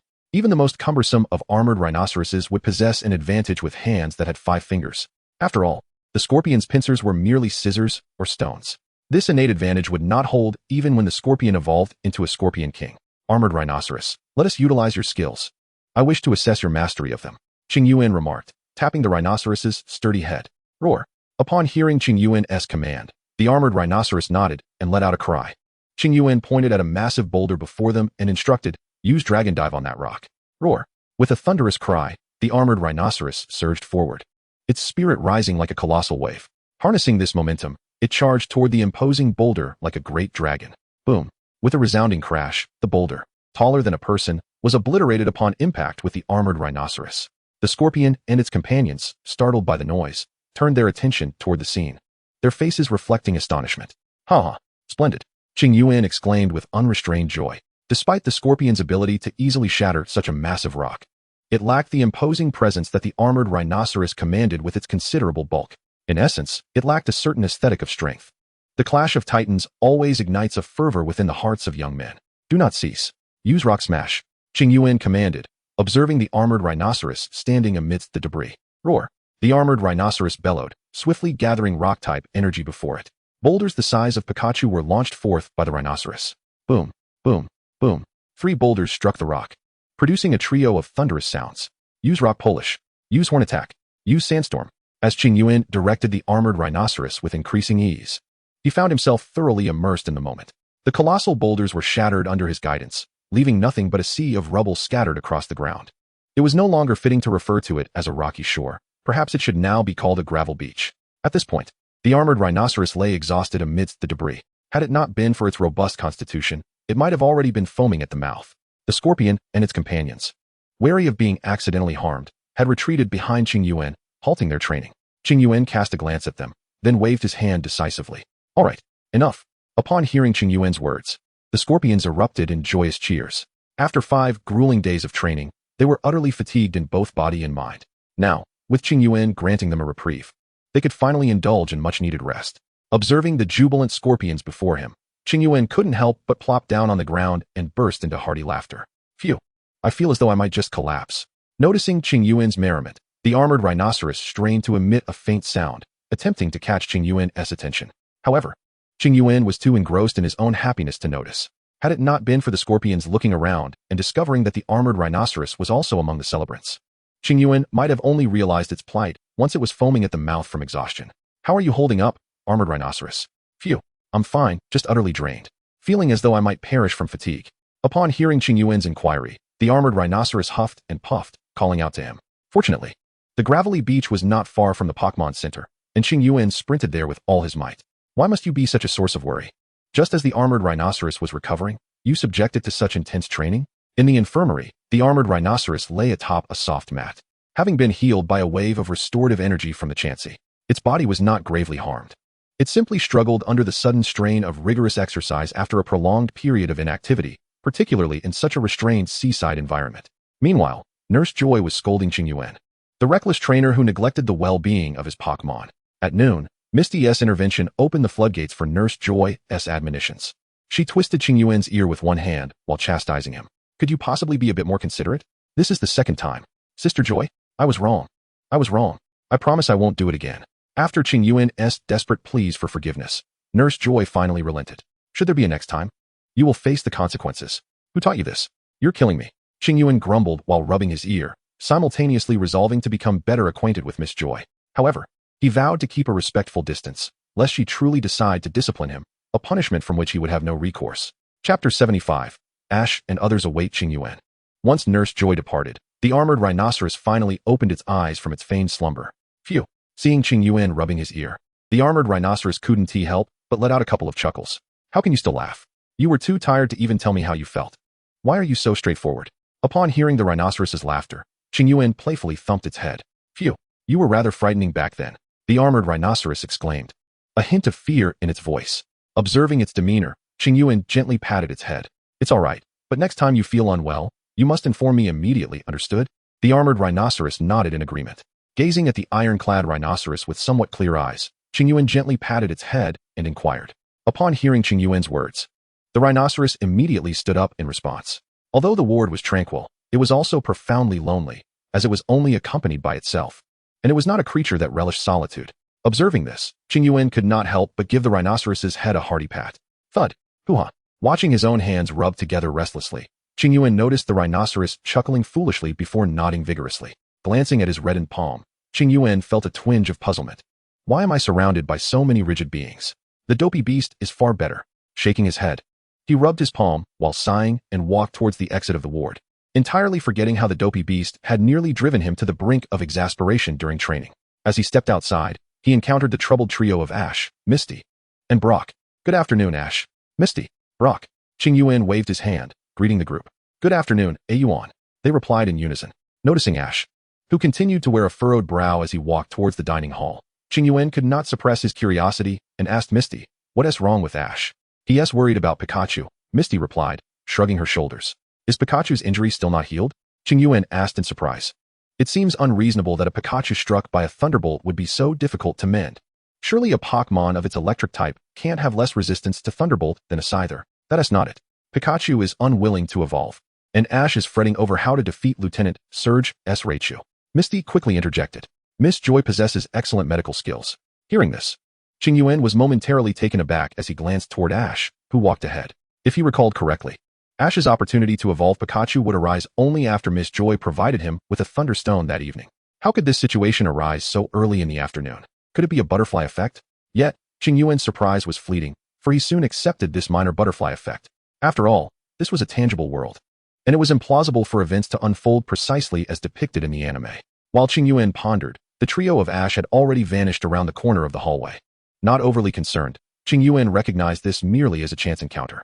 He had more pressing matters at hand, as he had just received a message from Xiaochun. Sakuragi had invited him to visit this evening and would introduce him to Professor Oak. During their previous conversation, Qingyuan had expressed his admiration for Professor Oak on multiple occasions. This evening, Sakuragi planned to have a conversation with Professor Oak, providing an opportune moment to introduce Qingyuan to the esteemed professor. Now, Qingyuan intended to purchase a gift, as it was only fitting to bring something when visiting. After all, Sakuragi was introducing him to his mentor. A thoughtful present would convey his respect. After dinner that evening, Sakuragi would engage in a call with Professor Oak. Under the introduction of Sakuragi, Yuan successfully familiarized himself with Dr. Okido. Next, during their time in Lamper, he planned to meet Dr. Okido through Ash and his companions, thereby establishing a rapport. Once the foolish Deshagu captured those fossil Pokémon, he could leverage these creatures to connect with Dr. Okido. With Dr. Okido as a supportive base behind him, he could embark on his journey without any worries. As Yuan pondered this, he made his way to the Pokémon Center, soon arriving at its entrance. Yuan. Suddenly, just as Yuan was in a good mood and about to push open the door, a voice startled him. Turning towards the source of the sound, he spotted Ash crouched in the shadows, looking at him. Ash, you nearly scared me to death. Do you not realize that frightening someone can be deadly? Yuan quickly relaxed upon recognizing Ash and began to tease him. Sorry about that, Yuan. Ash replied, standing up and scratching his head in embarrassment. Yuan, observing Ash, felt a twinge of confusion and asked, what are you doing waiting for me at this late hour? With a bright smile, Ash stepped out of the shadows, his excitement palpable. I was hoping to learn from you. Yuan, taken aback by Ash's enthusiasm, instinctively took a step back and inquired further. What do you mean by that? Ash, oblivious to Yuan's discomfort, took 2 steps closer and grinned. I just thought I could learn a thing or two from you. Realizing Ash's intentions, Yuan lowered his defensive posture. Does Pikachu not wish to evolve? Yeah, I'm not sure why, but Pikachu seems very resistant to evolving. Ash replied earnestly, nodding in understanding. Yuan entered the Pokémon Center. It's quite windy outside. It feels rather uncomfortable. Ash paused for a moment, then quickly followed Yuan inside the center. Chapter 76, The Changing Dynamic of Ash. Upon entering the Pokémon Center, Yuan first purchased 2 bottles of orange juice from the vending machine. After taking a sip from one, he handed the other to Ash. Thank you. Ash accepted the drink with gratitude. You're welcome, Yuan replied, settling down on a nearby chair. Seeing this, Ash joined him. Glancing at Ash, Yuan took another sip of orange juice and casually remarked, you know, Pikachu can indeed defeat Raichu without evolving. It merely requires some training. Ash's expression brightened with excitement as he looked at Yuan. How can we do that, Yuan? All it takes is targeted training for Pikachu. However, Ash, don't you wish for Pikachu to evolve? Qingyuan inquired, observing Ash's excited demeanor with a hint of curiosity. Upon hearing this, Ash's expression turned somewhat bashful. But he eventually replied, well, Pikachu seems quite resistant to evolution. I believe it's best not to force it into something it doesn't desire. Satisfied with this response, Qingyuan nodded approvingly and patted Ash on the shoulder. Indeed, this was Ash, someone who wholeheartedly respected the wishes of his Pokémon, refusing to compel them to undertake actions they disliked. In contrast, that fool Dogeo deserved to be submerged in a filthy ditch, allowing the stench of muck to pervade his foolish mind. Casting his gaze upon Ash, Qingyuan began to elucidate the advantages and disadvantages of Raichu compared to Pikachu, emphasizing the need for Ash to focus on enhancing Pikachu's speed through specialized training. Majishar's Raichu was overly fixated on the power of its techniques, resulting in a speed that paled in comparison to Pikachu's. Ash could potentially defeat Majishar's Raichu by honing Pikachu's velocity. Although the Raichu he faced during their battle was no slouch in speed, capable of keeping pace with a flying Scyther, it was unlikely that Majishar would deploy such a swift Raichu against Ash's adorable Pikachu. Contemplating this, Qingyuan glanced at Ash's youthful visage. Majishar isn't that malicious. He probably won T. The following morning, as Qingyuan exited the Pokémon Center, he found Ash diligently training Pikachu at the training grounds. Perhaps adhering to the philosophy that if one Pokémon was trained, all should be trained, Ash had released all of his Pokémon. In addition to his well-known trio from the Kanto region, a Beedrill and a Butterfree were also present in the training area. Qingyuan was taken aback upon seeing Ash's Beedrill, genuinely surprised, as he had thought Ash did not possess one. Could this be the result of a butterfly effect he had inadvertently caused? Ash, did you catch a Pidgey in the Viridian Forest? Qingyuan directly asked, observing Ash as he trained Pikachu. Ash seemed momentarily stunned by the question. Upon realizing the implication, Qingyuan nodded in understanding. Since Ash had indeed caught a Pidgey, the Beedrill must be an additional Pokémon. But what could have led Ash to capture another Beedrill? Surely it wasn't due to him having thoroughly trounced the warrior boy? Qingyuan pondered the circumstances surrounding Ash's Beedrill. What's wrong, Yuan? Do you have a question? Ash inquired, noticing Qingyuan's intense gaze fixed on his Beedrill. Not at all, but I believe you should have Beedrill spar with Pikachu to enhance Pikachu's speed. If I recall correctly, while Beedrill is renowned for its social behavior, it is indeed quite swift. Let Beedrill and Pikachu engage in training, for not only will it hone Pikachu's speed, but Beedrill shall also benefit from the exercise. Upon hearing Qingyuan's words, Ash donned a contemplative expression. All right, ponder it well. I shall go train Scyther and the others. With that, Qingyuan patted Ash's shoulder and strode towards the rocky beach. The rocky beach seemed ripe for a name change. Qingyuan mused that before departing from Leaf City, he could create a splendid beach for the populace to enjoy. Upon reaching the rocky beach, Qingyuan released Scyther and the others.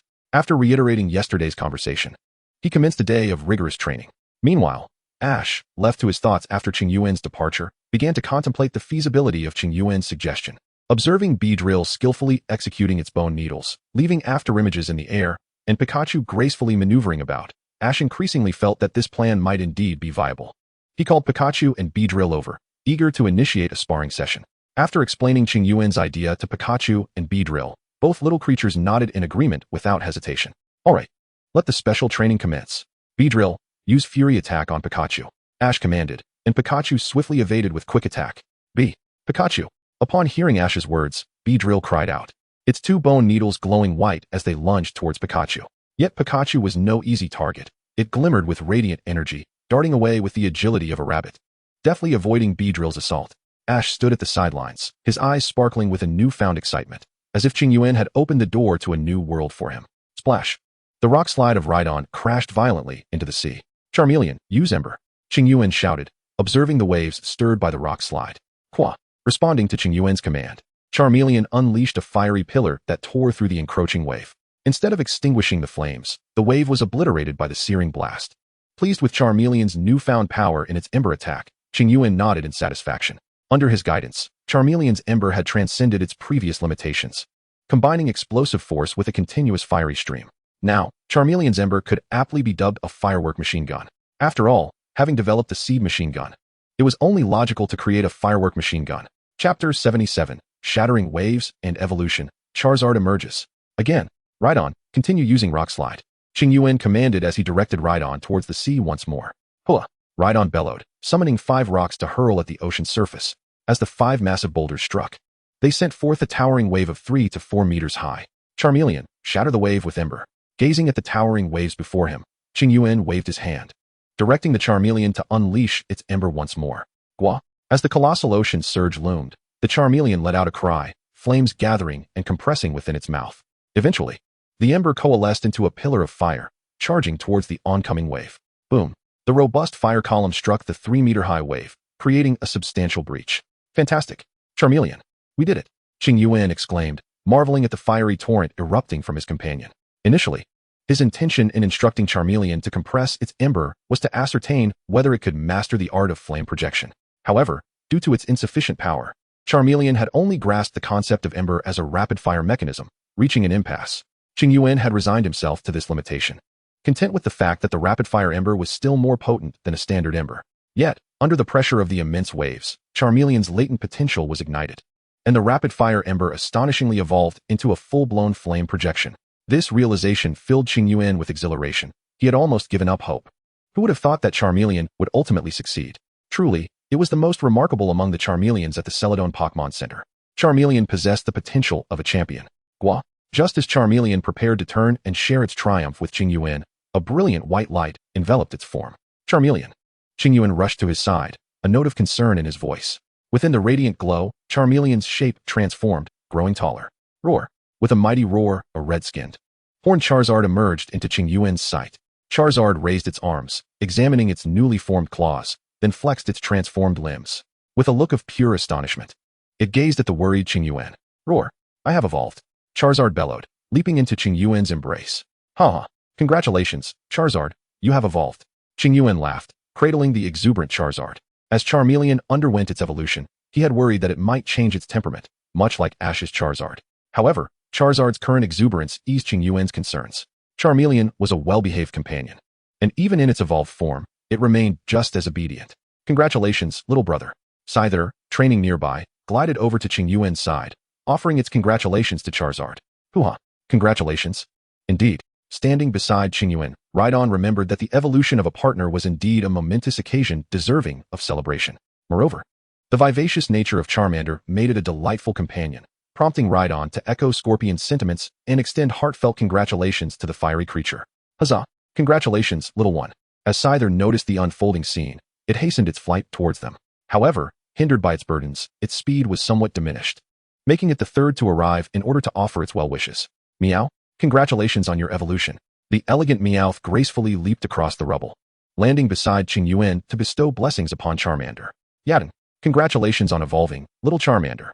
Slowpoke levitated over to Qingyuan's side using its psychic powers, personally offering congratulations to the fiery creature. After a prolonged period of contemplation on the beach, it ultimately decided to extend its blessings directly to Charmander, for after all, Charmander was its first friend in the team, and it felt compelled to acknowledge such a significant milestone in person. Roar! Thank you all. Charmander emerged from Qingyuan's embrace, expressing its gratitude loudly towards Scorpion and the others. Subsequently, it unleashed a burst of flames into the sky, a jubilant display of its elation. As the orange-red flames erupted in the heavens, Scorpion and the others erupted into even more exuberant cheers. After a while, as their cheers began to subside, Qingyuan, with a smile, declared, "Today's training concludes here. I will go procure supplies, and for lunch, we shall feast on barbecue to celebrate Charmander's successful evolution." Upon hearing Qingyuan's words, Scorpion and the others erupted into yet another round of cheers. Charmander's evolution was indeed a momentous occasion. Not only did it signify the end of training for the day, but it also promised a delightful meal ahead. As this thought crossed their minds, Scorpion and the others couldn't resist tossing Charmander high into the air, only to catch it safely. Qingyuan looked on, his face adorned with a broad smile at this scene. Holding the Pokeball containing Charmander, Qingyuan retrieved his Pokédex from his pocket. Pokémon evolution is not only an opportunity for a Pokémon to grow stronger, but it also serves as a prime moment for acquiring new skills. He pondered whether this evolution would grant Charmander any new abilities. With anticipation swelling within him, Qingyuan gently placed the Pokeball into the recess of the Pokédex. A horn-like protrusion sprouted from the top of Charmander's head. Its mouth took on a sharper form, resembling that of a bird's beak. Its limbs and tail elongated, with flames still flickering at the tail's tip. Charmander's temperament was notably fierce, its explosive nature driving it to perpetually seek out opponents for battle, rendering it unable to remain still.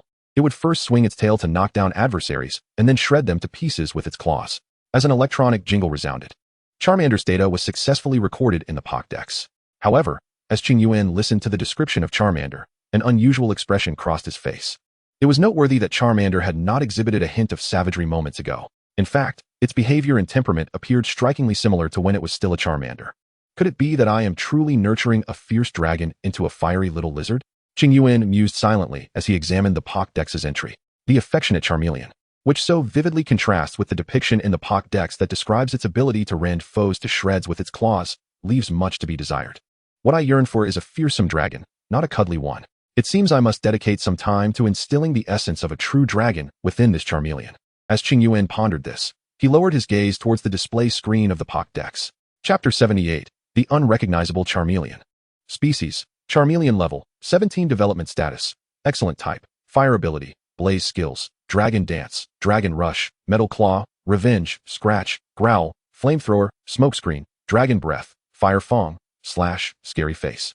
Overheat. With high enough intelligence, this Pokémon can learn some skills in advance. Consider it an alternative setting. Upon observing the information displayed about Charmeleon, Qingyuan nodded in satisfaction. Indeed, Charmeleon proved to be the most promising Pokémon within his team. After evolving, it had not only acquired 3 new skills, but had also mastered powerful fire-type moves such as Overheat. In retrospect, Charmeleon had saved him several million Alliance coins. Truly, Charmeleon possesses the makings of a champion. With admiration swelling within him, Qingyuan stowed Charmeleon's Pokeball and departed from the rocky beach. Making his way to the seafood market in Withered Leaf City, he needed to procure ingredients for the barbecue party planned for noon. Since it would be held at the Pokémon Center, Joy and Ash were expected to attend as well. If possible, he even wished to extend an invitation to the Sakuragi family. Thus, acquiring a substantial amount of ingredients was imperative. In the evening, at the training grounds outside the Pokémon Center, Chefs Brock and Yoshino busily prepared the dinner required for the upcoming barbecue party. Qingyuan and Ash stood by, overseeing Pikachu and Beedrill as they engaged in specialized training. Joy, finally enjoying a moment of respite, sat nearby with Meowth nestled in her arms. Misty and Kasumi, meanwhile, were tucked away, sharing secrets in hushed tones. The boastful little brat, Songtai, was enamored with Qingyuan's Scyther, the proud and striking creature having effortlessly captured the young boy's admiration at first sight. Sakuragi, seated at a table, sipped tea while perusing research reports. Yet, influenced by the warm atmosphere surrounding him, an indelible smile graced his face. As the star of the barbecue party, Charmeleon, who aspired to be the chef, was currently grilling skewers alongside Ash's Charmander. Watching the skewers transform into a tantalizing hue beneath the flames, Charmeleon nodded in satisfaction. In contrast, Ash's Charmander stood nearby, casting a disdainful glance at Charmeleon. Having endured abandonment, it longed for greater power. This fellow of its kind, however, wasted formidable strength on mere barbecue affairs. This Charmeleon was beneath its notice, deserving no respect whatsoever. Charmeleon could distinctly sense the psychological shift emanating from its counterpart. Nevertheless, as today marks the day of its evolution, Qingyuan wishes to celebrate it. He does not want any disturbances to mar his barbecue party. Thus, as long as the Charmander refrains from any outrageous behavior, the Charmeleon can tolerate its presence. Furthermore, this little creature is so feeble that Charmeleon could easily subdue it with a single hand, rendering any response unnecessary. In fact, in Charmeleon's eyes, the Charmander's significance pales in comparison to the skewers in its grasp. However, unbeknownst to Charmeleon, There are moments when indifference can be perceived as weakness, which is precisely the case now. Confronted with its battle spirit, Charmeleon finds itself without any means of response. Charmander becomes increasingly convinced that this fellow of its kind is nothing more than a pushover, a target to be bullied. Thus, as Charmeleon prepares to present the nearly finished skewers to Qingyuan, Charmander's mischievous spirit ignites. Sensing Charmeleon's intent, it swiftly snatches the skewers away and takes a quick bite. Roar! Those were meant for Qingyuan. Upon witnessing this scene, Charmeleon lets out an enraged cry. Given that this is a barbecue party in its honor, Charmeleon manages to restrain its temper. Otherwise, its usual fiery disposition would have resulted in a resounding slap to teach Charmander a lesson about being a Pokémon. Charmeleon could swear that if Charmander were to apologize, it would still be willing to forgive it for the sake of the party's smooth proceedings. However, upon hearing Charmeleon's words, Charmander becomes even more convinced of Charmeleon's docility. Thus, instead of offering an apology, it defiantly exhales flames through its nostrils, challenging Charmeleon. Unable to tolerate this provocation any longer, Charmeleon resolves not to let itself be bullied. With a swift motion, it raises its hand to deliver a resounding slap towards Charmander. Anticipating Charmeleon's attack, Charmander leaps up and deftly evades the blow. Since Qingyuan is relatively close to Charmeleon, and given the conspicuous nature of their actions, it is easy for him to discern the situation. Qingyuan intervenes to halt Charmeleon's impending assault, gently inquiring about the matter. Just as Charmeleon is about to explain the situation to Qingyuan, it is unexpectedly interrupted by Ash, who fails to restrain Charmander. A spark shoots towards Charmeleon. Roar! Seeing this unfold, Charmeleon lets out a furious roar, swatting the approaching spark into oblivion. After this altercation, Qingyuan's expression darkens. "I'm sorry, Qingyuan," Ash exclaims, holding Charmander tightly in his arms, his face filled with remorse. Qingyuan, witnessing this, casts a helpless glance at Ash, intending to wave dismissively, signaling that all is well. However, he soon realizes that the Scyther and its companions have encircled him, issuing furious cries at Ash. Ash's Pokémon, not to be outdone, stand resolutely by Ash's side, their expressions grave as they confront the Scyther. Observing this, Qingyuan massages his temples, feeling a headache coming on. Trouble has arisen. Both Qingyuan and the Pokémon under Ash's command are incensed. In such a predicament, a peaceful resolution seems implausible, and a confrontation is inevitable. Furthermore, Ash's decision to launch an attack with his Charmander has genuinely irked him. Contemplating this, Qingyuan lifted his gaze to Ash, who bore a similar expression of difficulty, and proposed, "How about a battle, Ash? This will not only resolve our grievances, but also serve as an assessment of your recent training endeavors." Upon hearing Qingyuan's suggestion, Ash readily accepted. The desire to battle Qingyuan had long been festering within him. However, circumstances had conspired to prevent their confrontation until now. With the opportunity presenting itself, Ash could not let it slip away. After all, as a trainer, how could he decline a challenge from another trainer? Thus, without a moment's hesitation, he embraced Qingyuan's challenge. Nearby, Joy and her companions sighed with relief. For trainers, matters that can be settled through battle are hardly significant. Chapter 79, A Swift Defeat. Qingyuan and Ash stood on the battlefield at the Pokémon Center, with Brock serving as the referee, holding two flags on one side of the arena.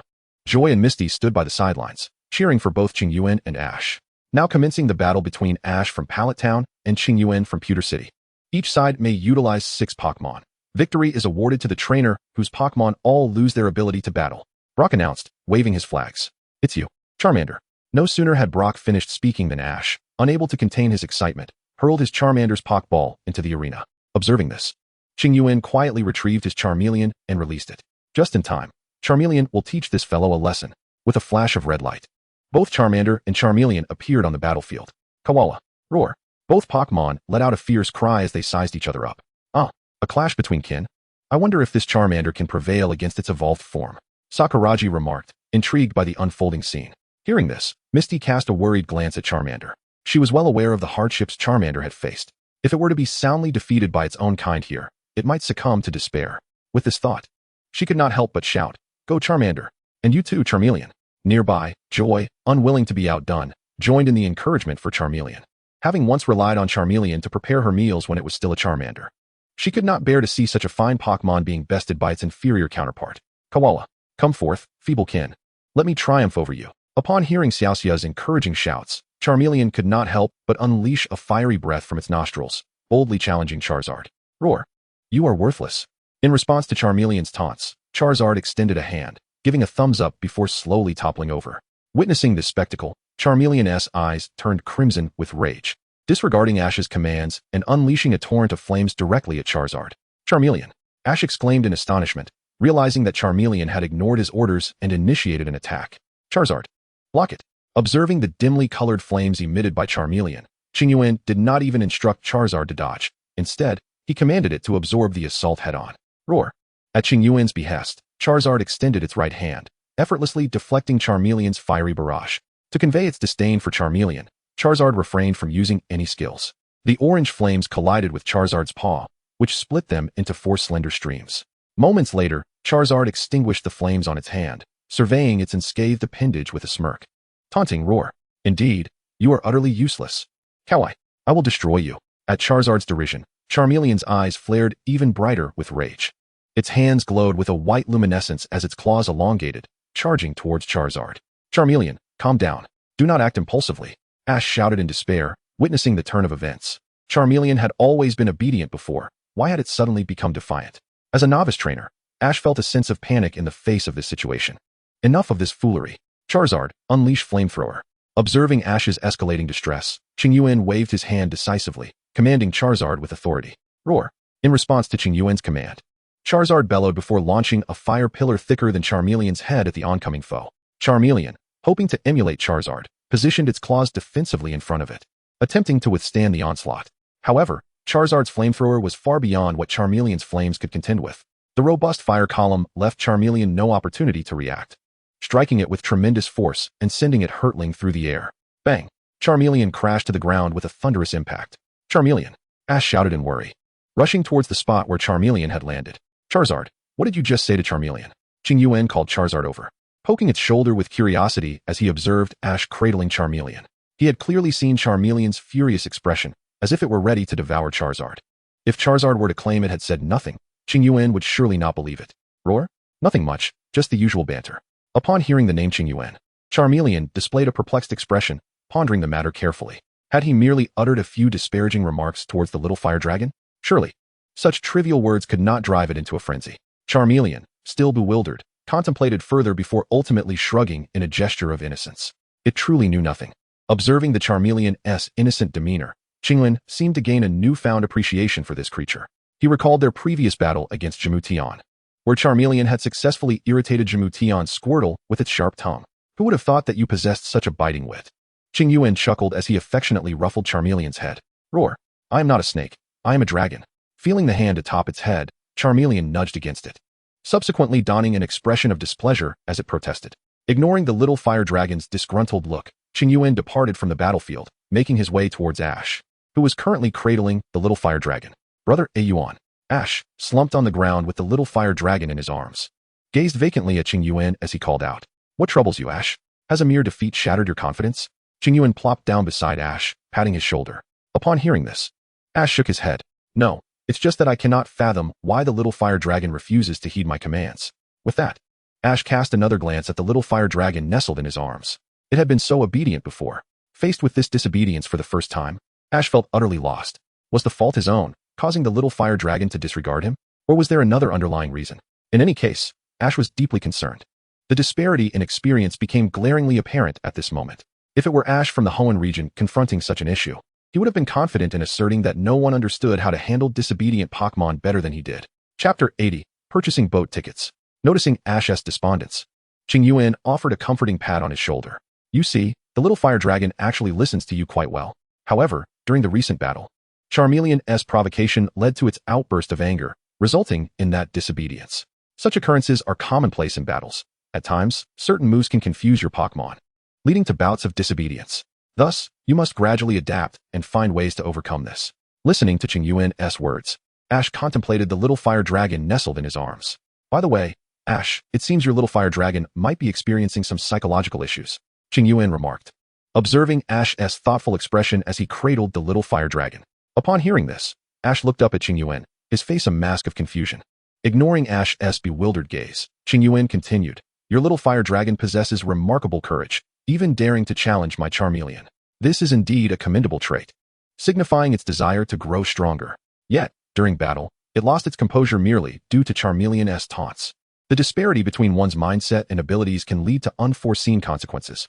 Once the Charmander evolves, it may very well defy your commands, or even turn against you. It is prudent to prepare in advance, ideally by training its mentality prior to evolution. Upon hearing Qingyuan's words, Ash gently wiped Charmander's face, gazing at that endearing visage. A flicker of confusion crossed Ash's expression. If you are uncertain, you might consider consulting Brock. Relay my words to him. He will surely provide you with valuable insights. Observing Ash's bewilderment, Qingyuan reiterated his advice. Ash nodded in agreement. Though his time traveling with Brock had been brief, he had already developed a reliance on him. Brock had truly become the steadfast maternal figure of their trio. Come, let Yenran attend to Charmander's needs. We shall indulge in a barbecue feast. I have procured a substantial amount of ingredients for tonight, so prepare to feast heartily. With that, Qingyuan rose and extended his hand toward Ash. After recalling Charmander into its Pokeball, Ash grasped Qingyuan's hand for support in standing up. Brock and the others, observing Ash and Qingyuan walking shoulder to shoulder, exhaled a sigh of relief. The battle had come to a close, largely due to Charmander's unwillingness to heed Ash's commands. Upon returning to the training grounds, Ash entrusted Charmander's Pokeball to Joy. Given the earlier concerns surrounding potential discord between Qingyuan and Ash, the preparations for the barbecue party were still underway. Reluctantly, in order to expedite dinner, Qingyuan took it upon himself to assist. Charmeleon, eager to showcase its culinary skills, worked diligently at the grill.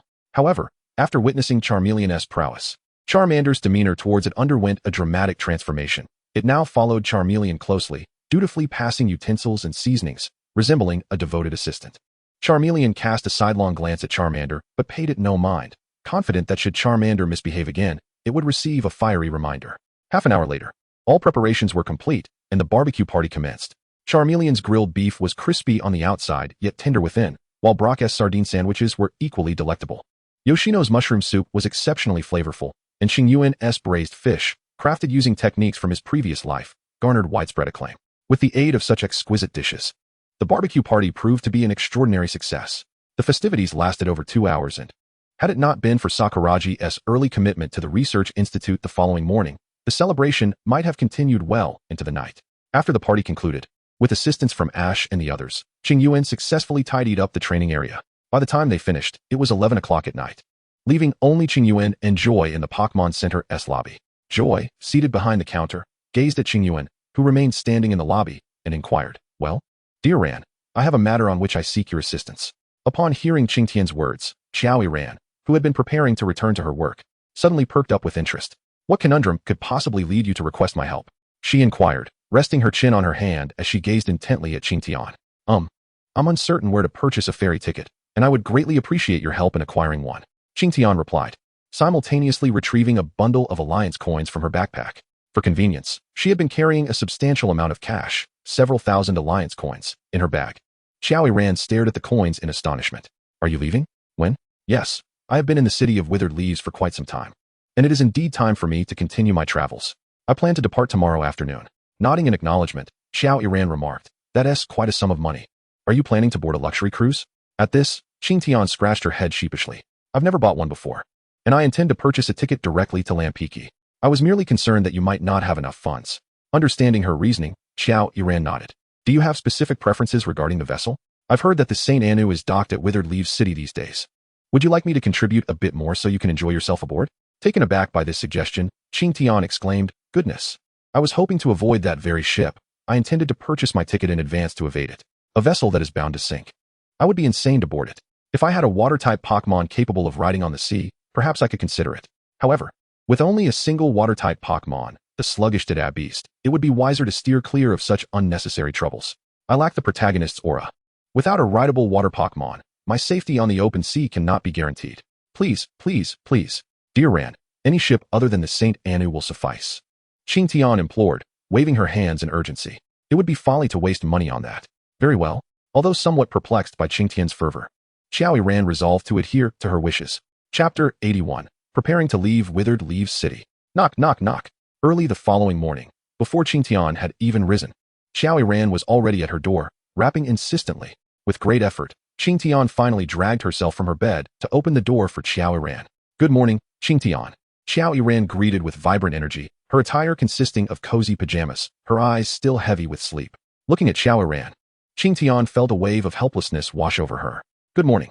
Observing the listless Qingyuan before her, Joran extended her hands and gently kneaded Qingyuan's face. It was already 7:30. Why on earth was he still asleep? Qingyuan, his face clouded with sleepiness, allowed Joyran to amuse herself with his visage. I'm not a university student. Why should I rise so early? He protested. What do you mean you're not? Joran inquired, pulling his cheek sideways. Ouch, that hurts. Qingyuan swatted her hands away, rubbing his cheeks in mild indignation. Good, let that pain rouse you.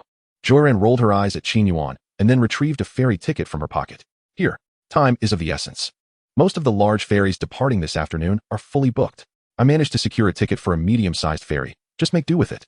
With that, she thrust the ticket into Qingyuan's hands. The ferry departs at 3 o'clock. Be sure not to miss it. After this, she walked away. Qingyuan glanced at the ticket in his hands, feeling a bit dazed. Hadn't he just asked Joran for this last night? How had she procured the ticket so swiftly? Her efficiency was astonishing. By the way, the 10,000 Li coins you gave me still has 3,000 left. Consider it my fee for running errands. Joran's voice piped up once more. Qingyuan turned to see her waving the coins with a triumphant expression on her delicate face. Unable to suppress a smile, he replied, Thank you, Joran. With that, he waved the ferry ticket in his hand in acknowledgement. Upon returning to his room, Joran's antics had completely dispelled Qingyuan's sleepiness. Watching his Pokémon, the scorpions, still lost in slumber, he sighed and began preparing their breakfast. Although the Pokémon Center offered complimentary meals, Qingyuan's Pokémon food was specially crafted. Compared to the generic food provided by the center, his offerings were far more nutritious. After the scorpions finished their meal, Qingyuan tidied up and took out the trash before exiting the room. After disposing of the rubbish, he grabbed 2 sandwiches for breakfast from the dining area and approached the counter to return his room key to Joran. Safe travels. And remember to contact us if you encounter any trouble, Joran said, eyeing him with concern as he held a sandwich in his mouth. Accepting the key, Qingyuan reassured her. Oh, don't worry, Joran. If I run into any issues, I'll definitely reach out. Besides, I've been traveling for quite a while. Don't treat me like a NA-VE rookie. As he spoke, he took a bite of his sandwich. Heh, your lack of reliability is no different from those novice trainers just starting their journeys. Joran scoffed, handing him a glass of water. Qingyuan took the cup and gulped down a few large sips. After stuffing the remaining sandwich into his mouth and washing it down with water, he finally spoke.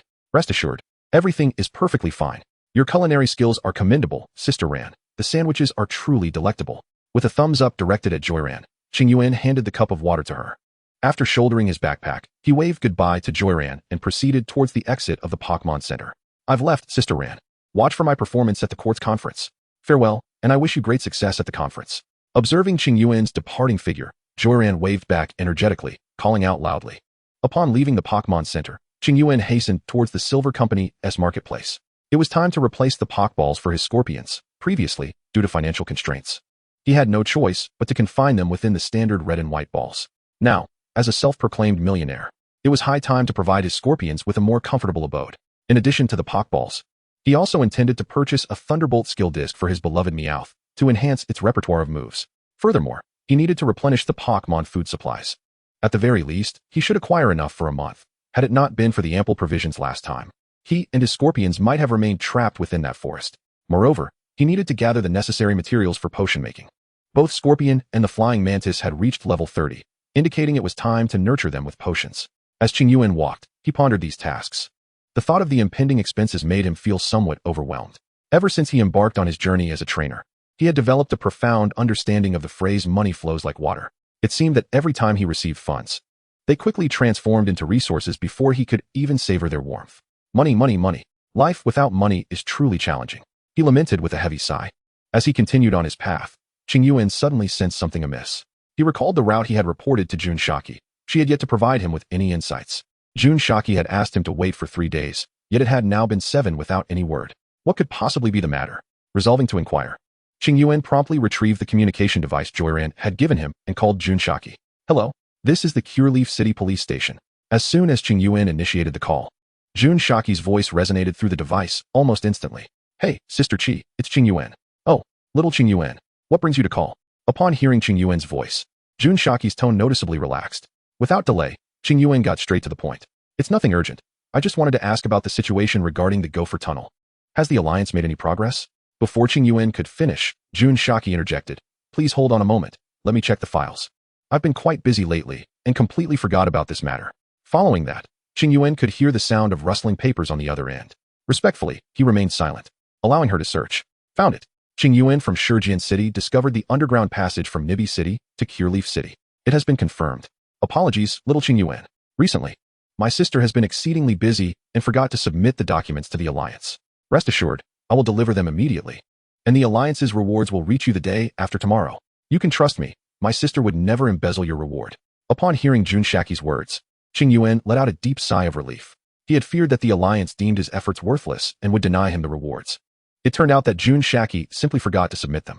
This situation is not entirely unfavorable. A slight delay is preferable to receiving nothing at all. Chapter 82. The Iron Lobster. After concluding his conversation with Jun Shaki, Qingyuan proceeded towards the Silver Company's marketplace. His call with Jun Shaki was merely a minor interlude.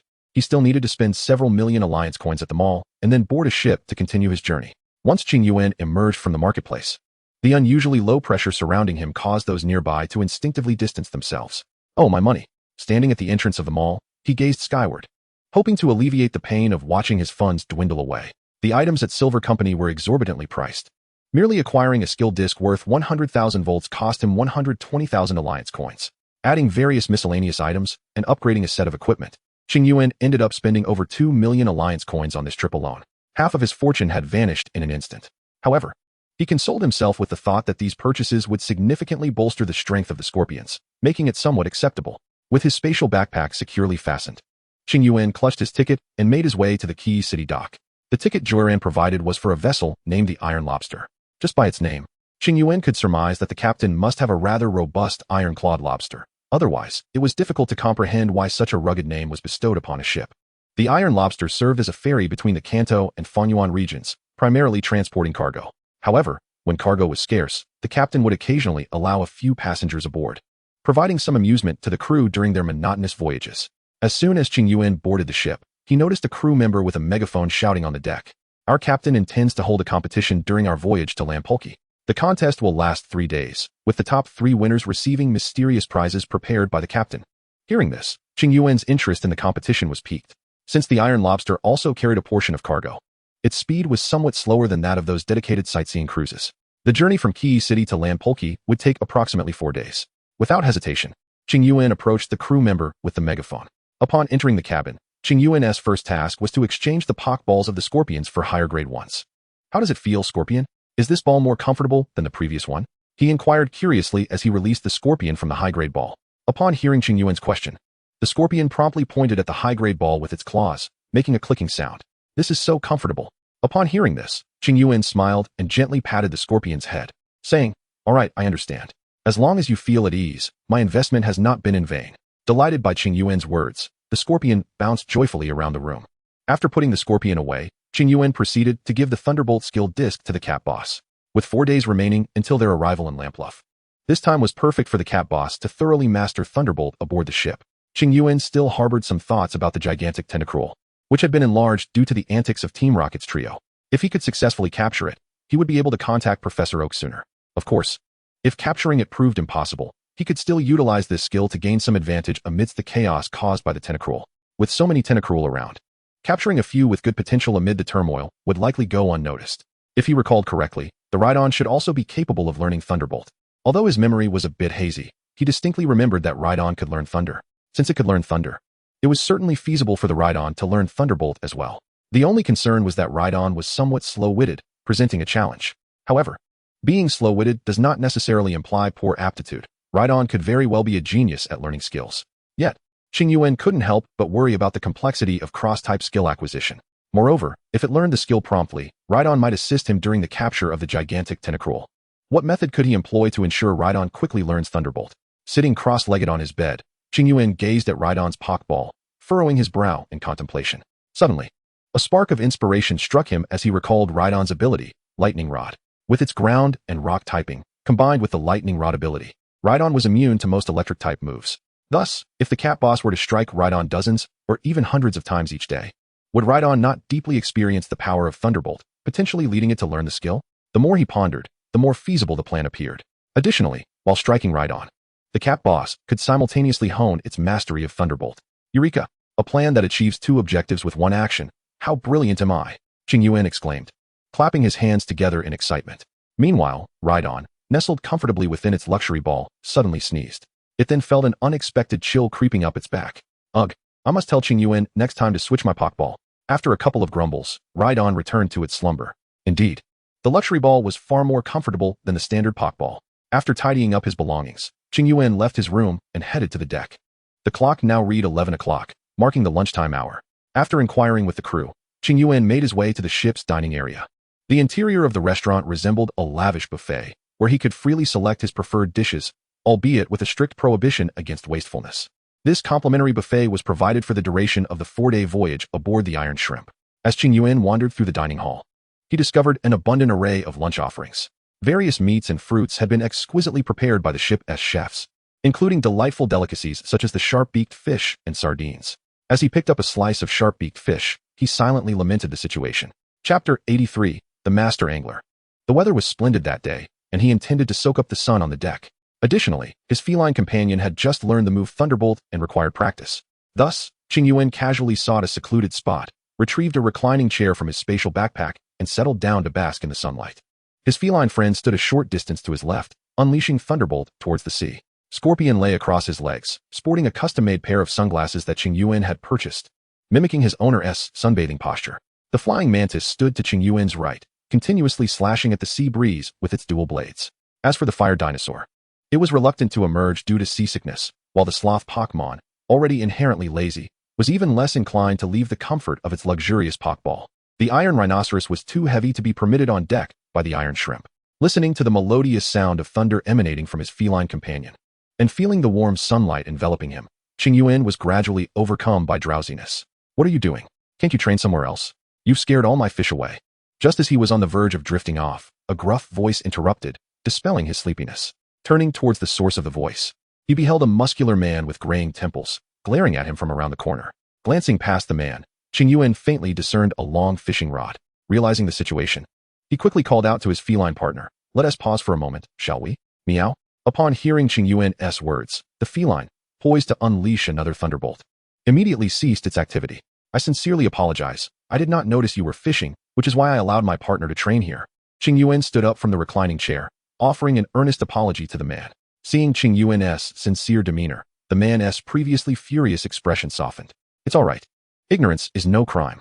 Besides, this place is indeed remote, making it a fine training spot." Watching the man fish, Qingyuan felt a surge of excitement. He too wished to try his hand at fishing, hoping to catch a rare Pokémon. With that thought in mind, he retrieved the high-quality fishing rod he had purchased in Hualan City from his spatial backpack and sat down not far from the elderly man, ready to fish. Upon observing Qingyuan's actions, the older gentleman cast a fleeting glance at him before resuming his focus on his fishing rod.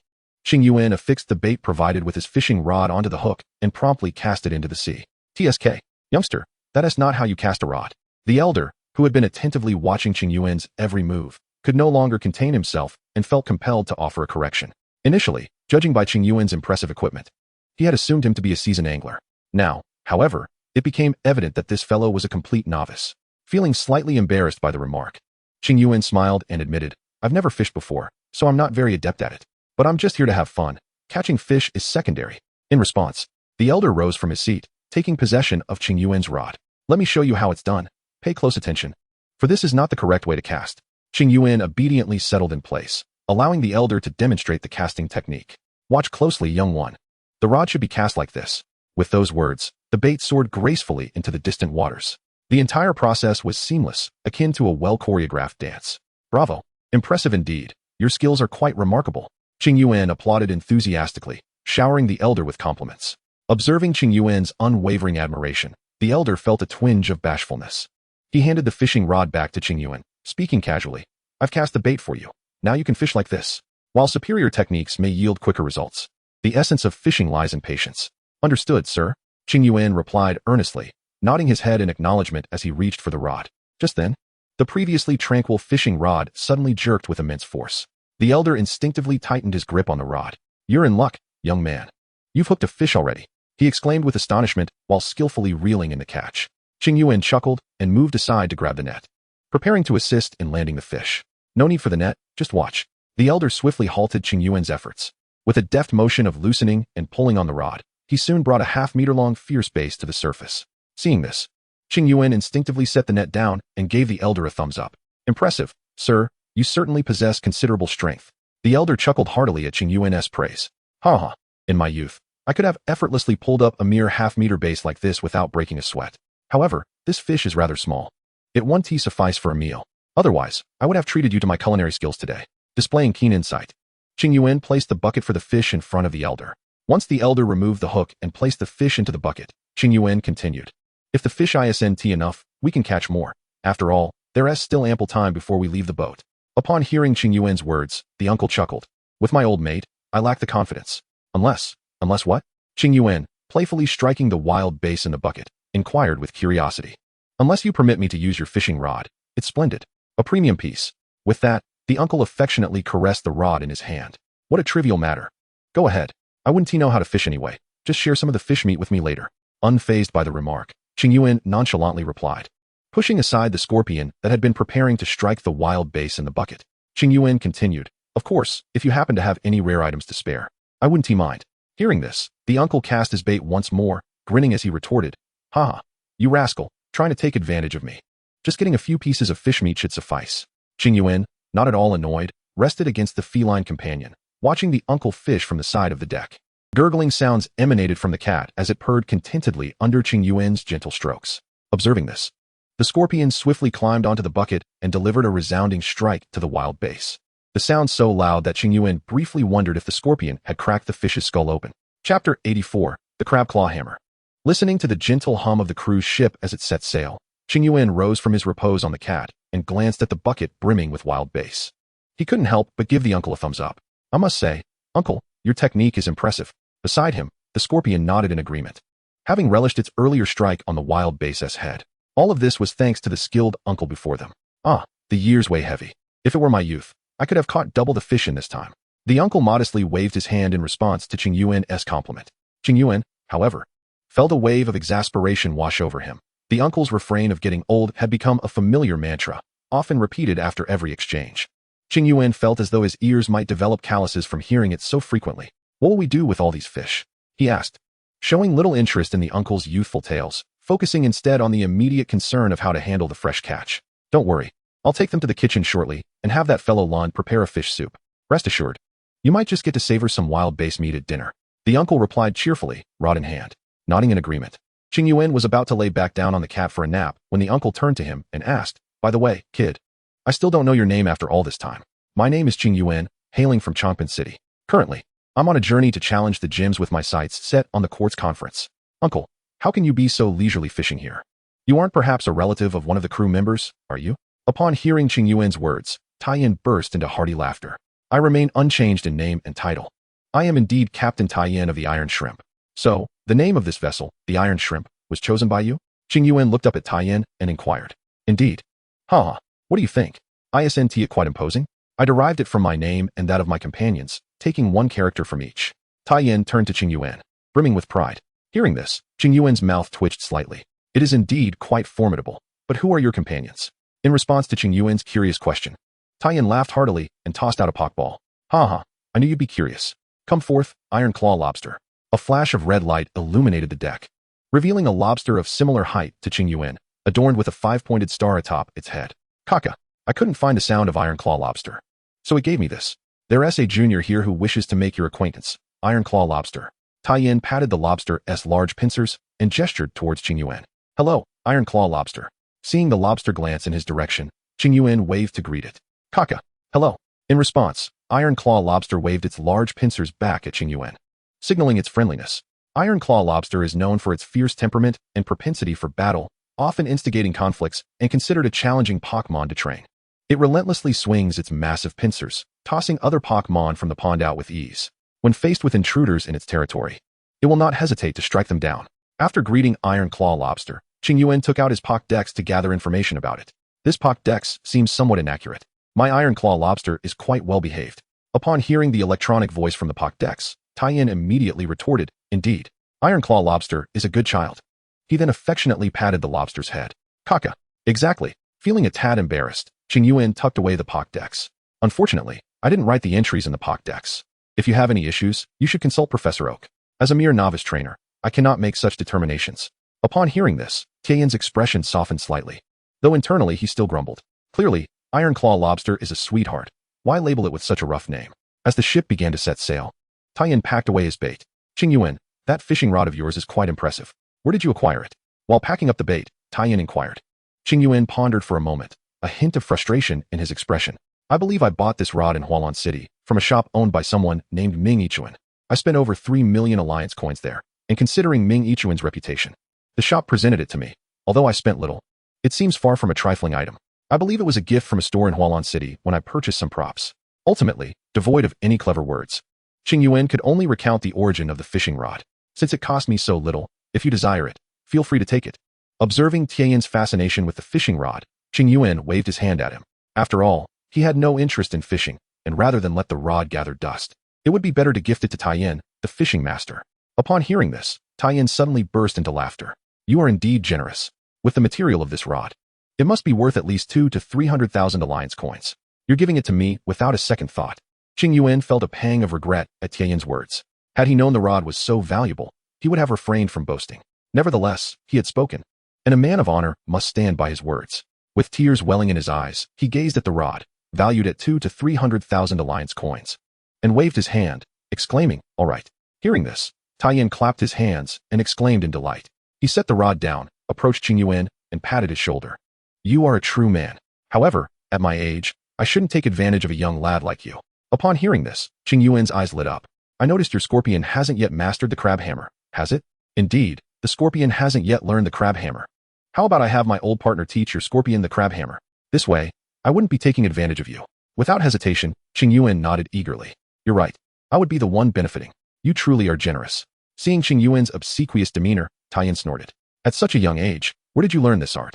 You still need to practice. Your thoughts are written all over your face. Unfazed by this remark, Qingyuan continued to follow Tian, smiling ingratiatingly. A skill disc for the crab hammer costs over 1 million alliance coins, so he could only play the sycophant. There are some Pokémon calls that I genuinely cannot recall, so dear readers, please bear with me. Of course, if you know the correct calls, feel free to share them in the comments, and I will make the corrections upon seeing them. Chapter 85, Training Room. Qingyuan accompanied Tian as they transported all the caught barbaric base to the kitchen. After placing the fish barrel down and chatting briefly with head chef Lund, Tian led Qingyuan out of the kitchen. Following closely behind Tian, Qingyuan twisted and turned until they arrived at a training room. This is the training facility I've prepared for the Kingler and its kind. The materials in this room are specially crafted. No full-force attack from Pokémon below level 50 can leave a mark here. Training in this environment ensures that the Kingler won't accidentally destroy the ship. As Tian removed his coat and hung it on a nearby rack, he spoke to Qingyuan. Upon hearing this, Qingyuan nodded in understanding. Originally, he was puzzled as to why no spirits like the ironclad rhinoceros were permitted on deck. Where, then, was the ironclaw lobster trained? Judging by the formidable aura exuded by that lobster, it was clear that its level was at least 40 or higher. Although this level is quite impressive, without regular training to maintain its condition, it would not be long before the ironclaw lobster's combat prowess would significantly decline. The sea is not like the land. In the interior, there are constraints imposed by Junsha and the police, which force criminal organizations to operate underground, too fearful to act openly. However, the ocean truly embodies a realm where the weak are devoured by the strong. Countless pirates thrive on plunder, with merchant ships disappearing from the seas daily. In such circumstances, if Iron Rock lacked formidable combat strength, the cargo-laden iron shrimp would be a prime target for pirates. At that point, not only would the cargo be seized, but the crew aboard would also meet a grim fate. The fact that Iron Rock now stood before Qingyuan indicated that the Ironclaw lobster was likely subjected to rigorous training on a daily basis. Come forth, Ironclaw lobster. With a click, Iron Rock stepped into the center of the room and released the Ironclaw lobster from its pockball. Qingyuan, witnessing this, promptly summoned his scyther. Clack! Upon seeing the Ironclaw lobster, Scyther chirped energetically. Qingyuan had just informed it that today it would learn a new skill from the imposing lobster before it, filling its heart with immense excitement. As the nominal elder brother of Qingyuan's team, it was subject to the dominance of the true elder brother, the formidable cat leader, while also competing with the equally matched Scyther and ironclad rhinoceros. Moreover, the fiery Charizard beneath it seemed to covet its esteemed position. Filled with indignation, Scyther wondered when it would truly become the leader of the team. In light of all these factors, Scyther's desire to grow stronger was exceedingly fervent. Ironclaw lobster, please instruct this little one on how to wield the crab claws. I shall bring you some barbaric-based soup tonight. Iron Rock gently stroked the back of the Ironclaw lobster while speaking softly.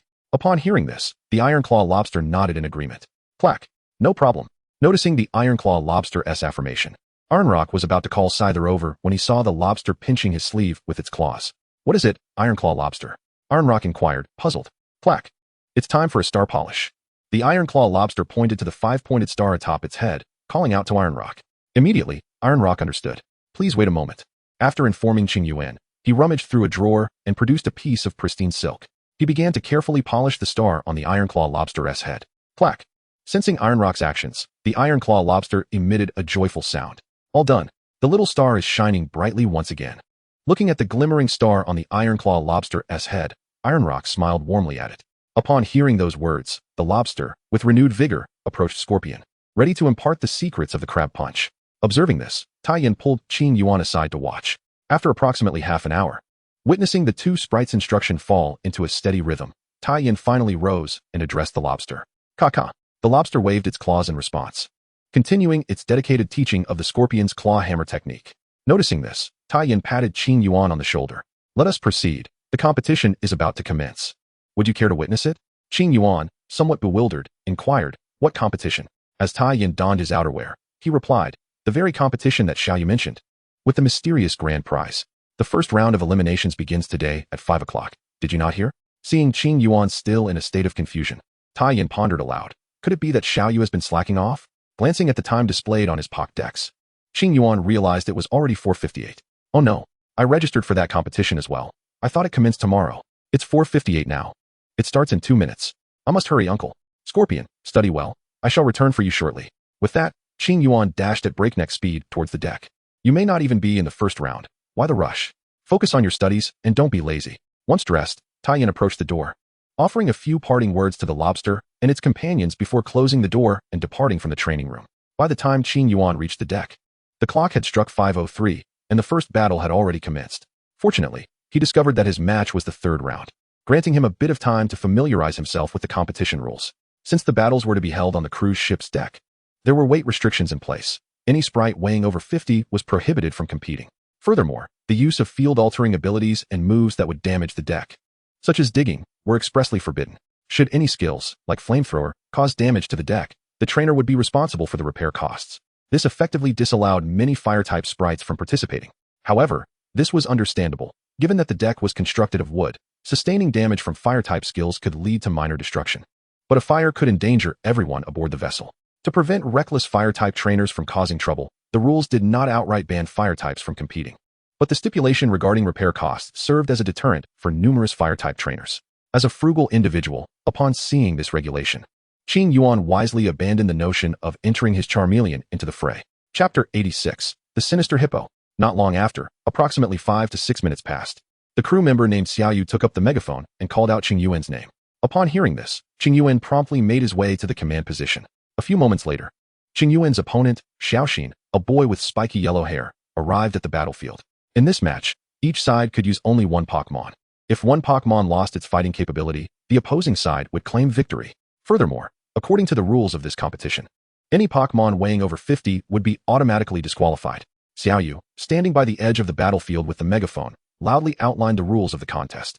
Both Qingyuan and Xiaoxin nodded in acknowledgement. Seeing this, Xiaoyu continued, now, let the battle commence.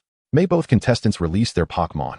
After speaking, perhaps concerned that Qingyuan's Pokémon might inadvertently harm him during the battle, Xiaoyu subtly stepped back. Come forth, Daze Beast, and embrace your inaugural battle, Qingyuan declared, tossing Daze Beast's Pokeball into the arena. With a flash of red light, the adorably bewildered Daze Beast emerged, accompanied by its fierce dragon roar learned from Charizard. Oh, so cute, exclaimed the spectators. To their surprise, Daze Beast exuded an unexpected charm. This display successfully stirred the hearts of some young passengers nearby. Hearing their remarks, Daze Beast, who had initially intended to intimidate its opponent, now stood in the arena, utterly bewildered. What is happening? This narrative is unfolding incorrectly. Charizard had assured me that a fierce roar upon entering would be imposing, striking fear into others. I am, after all, an evil pink hippo. How could I be labeled as cute? Humph. Such a pink Pokémon clearly lacks strength. It feigns adorability, truly a sinister pink hippo. Step forth, Loud Red, and let everyone witness what true might looks like. This is the Pokémon a real man should use.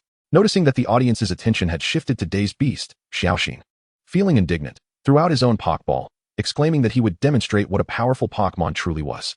With a flourish, Loud Red burst onto the scene, living up to Xiaoxin's expectations by letting out a resounding shout aimed directly at Daze Beast. If one were to overlook its beady little eyes, it might have had a semblance of majesty. However, the sight of those tiny eyes utterly ruined the effect, making Loud Red appear comically adorable instead. Instantly, the arena erupted with another wave of delighted exclamations from onlookers. Such a cute little sprout. They cooed. Just look at those tiny eyes. They are simply adorable. Even Qingyuan, Upon hearing Xiaoxin's childish remarks, and then seeing Loud Red, couldn't help but chuckle. Frustrated by the crowd's reactions, Xiaoxin shouted, "How can you not see Loud Red's might? I will prove that Loud Red is the most formidable Pokémon in the world." The spectators, upon hearing Xiaoxin's childlike declaration, burst into laughter. Xiaoxin is quite adorable too. After all, he is just a child. Upon hearing those words, Xiao Xian's face flushed crimson, though it was not out of embarrassment. Instead, he was incensed that others could not witness the might of his beloved Budu. At that moment, he silently vowed to vanquish Qingyuan and the Drowsy, to vindicate Budu's strength, and to showcase its prowess to all. Frustration coursed through him. When would the valiant Budu finally rise to its feet? Drowsy gazed at Xiao Xian from the command position with sympathetic eyes. It understood all too well the pain of being misunderstood by the world. Thus, in light of Xiao Xian's earlier self-proclamation as an evil pink hippo, it decided to show a modicum of mercy. Budu's yellow head resembled a trumpet. Its flower bud bore a striking resemblance to a human face, leading to whispers of it being a legendary plant. With its small black eyes and a mouth edged in pink, its arms were composed of delicate green leaves, while its legs resembled brown roots, culminating in a slightly thicker stem. After indulging in laughter, Qingyuan promptly retrieved his Pokédex to gather information on Budu. After all, it was a rare encounter, and not collecting data would be a missed opportunity. Moreover, this served as a delay, allowing his opponent to make the first move. He did not wish for word to spread that he, Qingyuan, was so desperate as to need to seize the initiative against a mere novice. Ultimately, after much procrastination on Qingyuan's part, Xiao Xian, the naive young trainer, finally reacted. With a grand gesture, he shouted, "Go, Budu! Show everyone your magnificent form. Use Vine Whip." With a triumphant cry, Budu elongated its arms and swung them towards Drowsy. "Drowsy, show some respect and block with Psychic. Then play with it using Water Gun," Qingyuan declared, deciding to grant the fledgling trainer a small concession. He felt it essential for Xiao Xian to savor the joy of battle. Upon hearing Qingyuan's command, Drowsy nodded in understanding. Its thoughts aligned with Qingyuan's. It had intended to give the one who called it an evil pink hippo a bit of leeway, allowing for a slower defeat. Now, with Qingyuan's directive, Drowsy felt unburdened in executing this task. As the Vine Whip approached, Drowsy pushed its small hand forward, rendering Budu's attack ineffective. Drowsy effortlessly flung Budu's Vine Whip aside, causing the slender Budu to spin in place to dissipate the force. In response, Drowsy feigned exerting itself to the utmost, releasing a tiny jet of water aimed at Budu. And then, there was nothing more to follow. Whether Budu was dizzy from spinning too much or Drowsy's lack of battle experience led to a miscalculation in the water gun's power, Budu was struck and collapsed, its eyes spiraling in disorientation. "Budu!" Xiao Xian cried, rushing towards his fallen companion. The dazed creature stared blankly at its own hands, bewildered by its newfound prowess. Shaking its head, the creature intended to apologize to Xiaoxin, expressing regret for underestimating their abilities and unintentionally defeating them so easily. However, it was interrupted by Xiaoxin's vehement exclamation. Filled with frustration, "Curse it! Truly, the evil pink hippo lives up to its reputation, possessing such formidable strength. I failed in my command. I apologize, General Loudspeaker Bud." Upon hearing this, the dazed creature froze, momentarily taken aback. Ultimately, having vented its frustrations on the creature, Xiaoxin decided against offering an apology, reasoning that an evil pink hippo need not adhere to such conventions. With a huff, the creature turned and strode toward Qingyuan. "Come forth, Qingyuan, and welcome your formidable evil pink hippo general." Chapter 87, Meditation Training Method. A sharp crack echoed above, jolting the dazed creature back to reality. Looking up, it saw Qingyuan, hands on his head, wearing a look of indignation. "Look at you. I've told you to train regularly, yet you've neglected it. Now, you can't even harness the power of your skills. I advised you to take it easy so we could enjoy ourselves, but you annihilated your opponent in an instant. Doesn't that strip them of their dignity?" "Io. No, please." The dazed creature, realizing the gravity of Qingyuan's words, ceased cradling its head and promptly knelt, clutching Qingyuan's pant leg in a desperate plea for mercy. "Io. You can't blame me. Who could have anticipated that this loudspeaker butt would be so weak?" As it clung to Qingyuan's leg, the creature began to wail loudly. The weakness of its opponent was beyond its control. "Get up. I'm telling you, there's no escaping this additional training. No amount of pleading will save you," Qingyuan retorted, looking down at the creature still gripping his trousers. "Io. No, please." The dazed creature tightened its grip on Qingyuan's leg, shaking its head fervently. "Get up, quickly," Qingyuan insisted, attempting to shake off the creature. "Io. If you make me train, I want to get up," the creature protested, still clinging desperately. "You think you can play the rogue? Fine, don't get up. Your additional training is a certainty." Even the arrival of Jesus Wu changed that. After calling out to the stubborn creature a few more times with no response, Qingyuan began to drag it away from the battleground, all the while hurling threats in its direction. Determined to have Qingyuan cancel the extra training, the creature clung tightly to his leg, refusing to relent. As Qingyuan dragged the creature along, Iron Rock chuckled heartily, a glimmer of nostalgia in his eyes. Your bond is truly remarkable. I remember when I often had similar moments with the lobster soldier. How swiftly these 20 years have flown by. Hearing this, Qingyuan gave the dazed creature a firm poke on the head. This fellow cannot be compared to your lobster soldier, uncle. During routine training sessions, it often indulges in laziness. Now, as previously mentioned, I suggested a gradual approach, allowing it to save some face. However, this foolish creature failed to manage its own abilities and was swiftly defeated. The child was nearly in tears. Can't you show a little more awareness? Qingyuan exclaimed, suddenly feeling a surge of frustration. He crouched down and began to knead the cheeks of the dopey creature incessantly. Yadong, this isn't my fault. Who could have anticipated that fellow would be so weak? Yadong, I barely exerted a third of my strength. How could I have known it would be knocked out so quickly? Hearing Qingyuan's words, the dopey creature retorted while pushing Qingyuan's hands away, clearly uncomfortable with the treatment. Seizing the opportunity, Qingyuan gently set it down from his lap and cradled it like a pillow in his arms. Observing the playful antics of Qingyuan and the dopey creature, Taiyin took a sip of the tea delivered by the crew and spoke with earnest conviction. One cannot speak in such a manner. Each Pokémon requires its own unique nurturing approach. Tailoring an appropriate training method for each Pokémon is the true duty of a trainer. Upon hearing this, Qingyuan paused and glanced at the dopey creature in his embrace. However, surely the nurturing methods outlined in the manual must be correct. In response to Qingyuan's rebuttal, Taiyin continued. The nurturing manual obtained from the League is undoubtedly authoritative. Yet, every Pokémon is a distinct individual, and the training prescribed in the manual does not apply universally. There is a saying, to trust the book too much is worse than having no book at all. As a trainer, one must be adaptable. With that, Taiyin took another sip of tea. To trust the book too much is worse than having no book at all, Qingyuan muttered absently, glancing at the squirming, dopey creature in his arms. His journey thus far had been remarkably smooth, aside from the few hours spent in the Diglett cave, which had left him somewhat disheartened. Throughout the rest of his travels, he had encountered no setbacks. Moreover, during this prolonged journey, the strength of his Pokémon, such as the Sky Scorpion, had been steadily increasing. This led to Qingyuan, lacking in experience, treating the manuals exchanged from the League as treasures, diligently studying them each day. However, Pokémon are not machines. Each possesses its own personality and thoughts. How could manuals redeemable for merely a few hundred contribution points possibly be suitable for all Pokémon? A true trainer should formulate their own developmental plans based on the material provided by the manuals. Previously, Qingyuan had approached it the other way around, using the manual as the primary guide while supplementing it with his own training plans. Tailoring individual training according to each Pokémon's character traits is the mark of a seasoned trainer. Seeing the realization dawn on Qingyuan's face, Taiyin smiled and asked, "Have you come to understand?" "I have. Thank you, uncle." Qingyuan nodded, flashing a bright smile revealing his 2 rows of teeth. "All right, I acknowledge your dazzling smile. But there is no need for it to be flaunted every day. Be cautious, lest the sea breeze spoils it." Iron Rock teased as he took a sip of his tea, observing Qingyuan's broad grin revealing 2 rows of large teeth.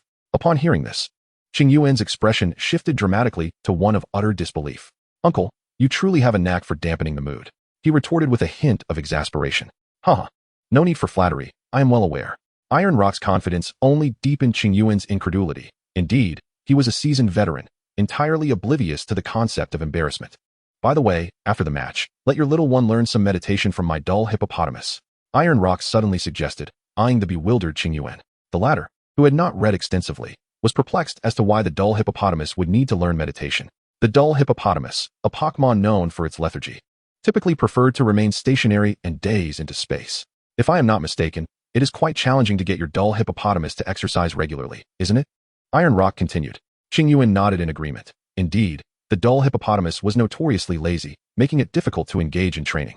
However, the connection between meditation and the dull hippopotamus's exercise eluded him. Noticing Qingyuan's nod, Iron Rock cleared his throat and elaborated. Prolonged practice of meditation can enhance the psychic abilities of the dull hippopotamus. Furthermore, once the meditation concludes, it will feel invigorated and devoid of fatigue.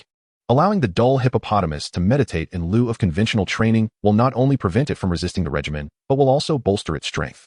It is an exceptionally efficient training method. And most importantly, Iron Rock lowered his voice, prompting Qingyuan to lean in closer to catch every word.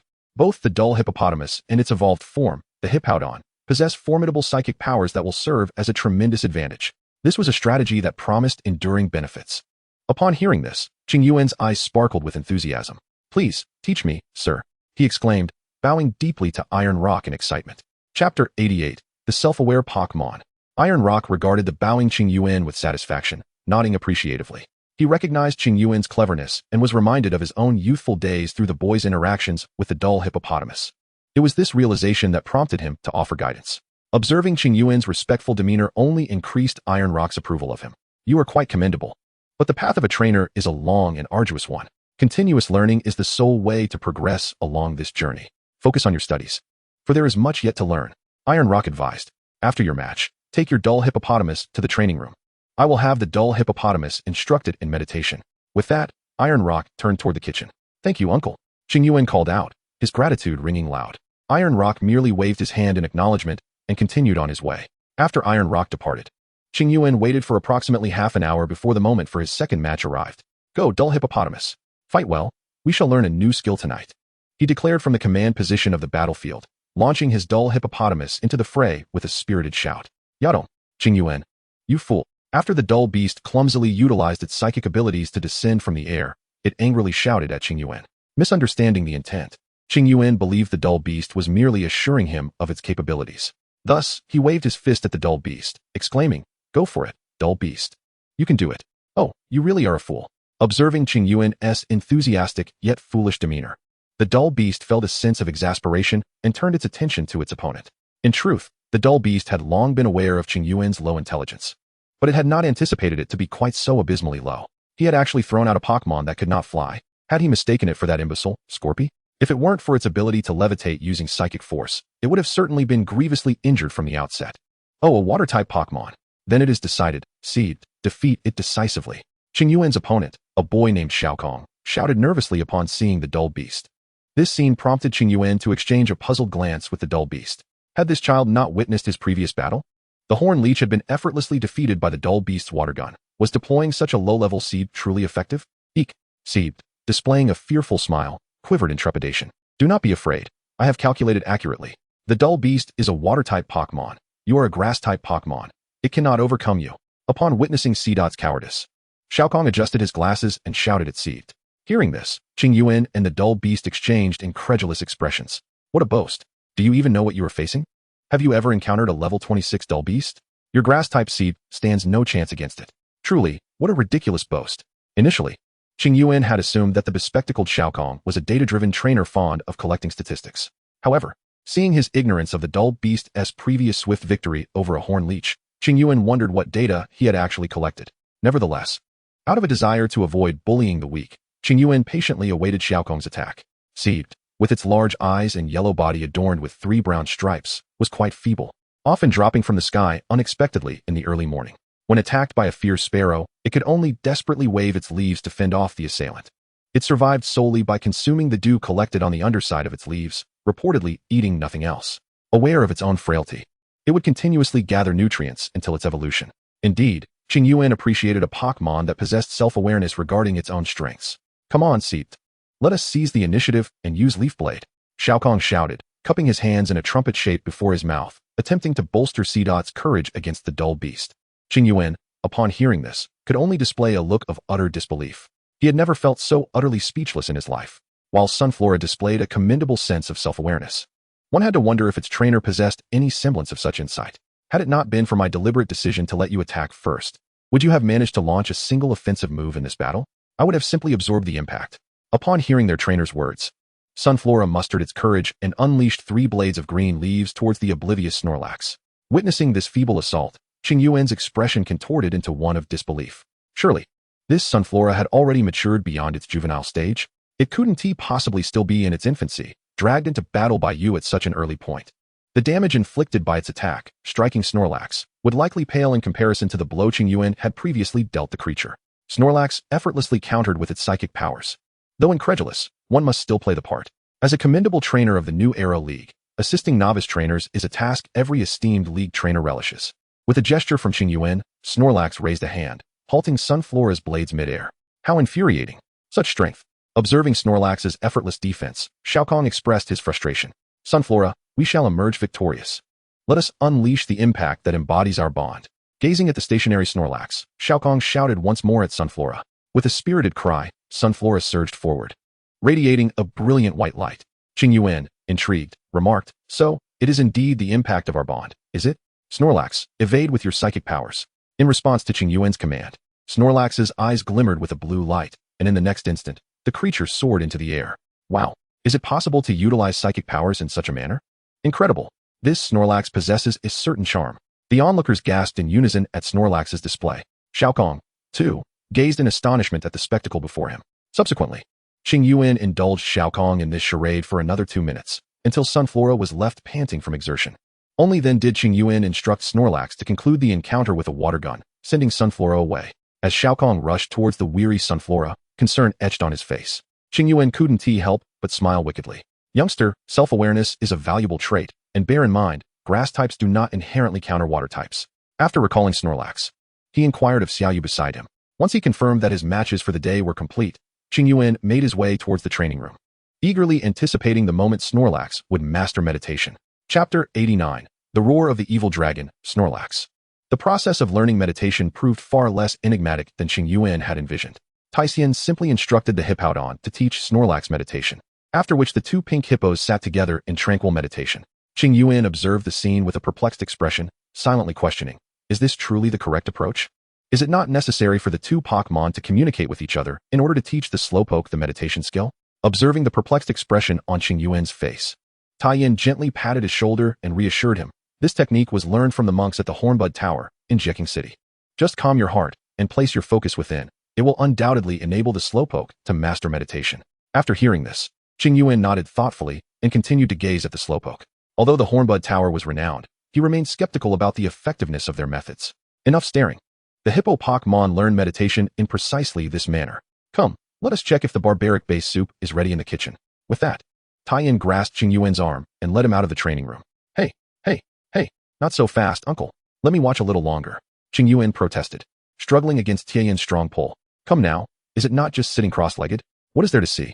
Hurry up and let us see if the fish soup is ready. I assure you, Lun's fish soup is extraordinary.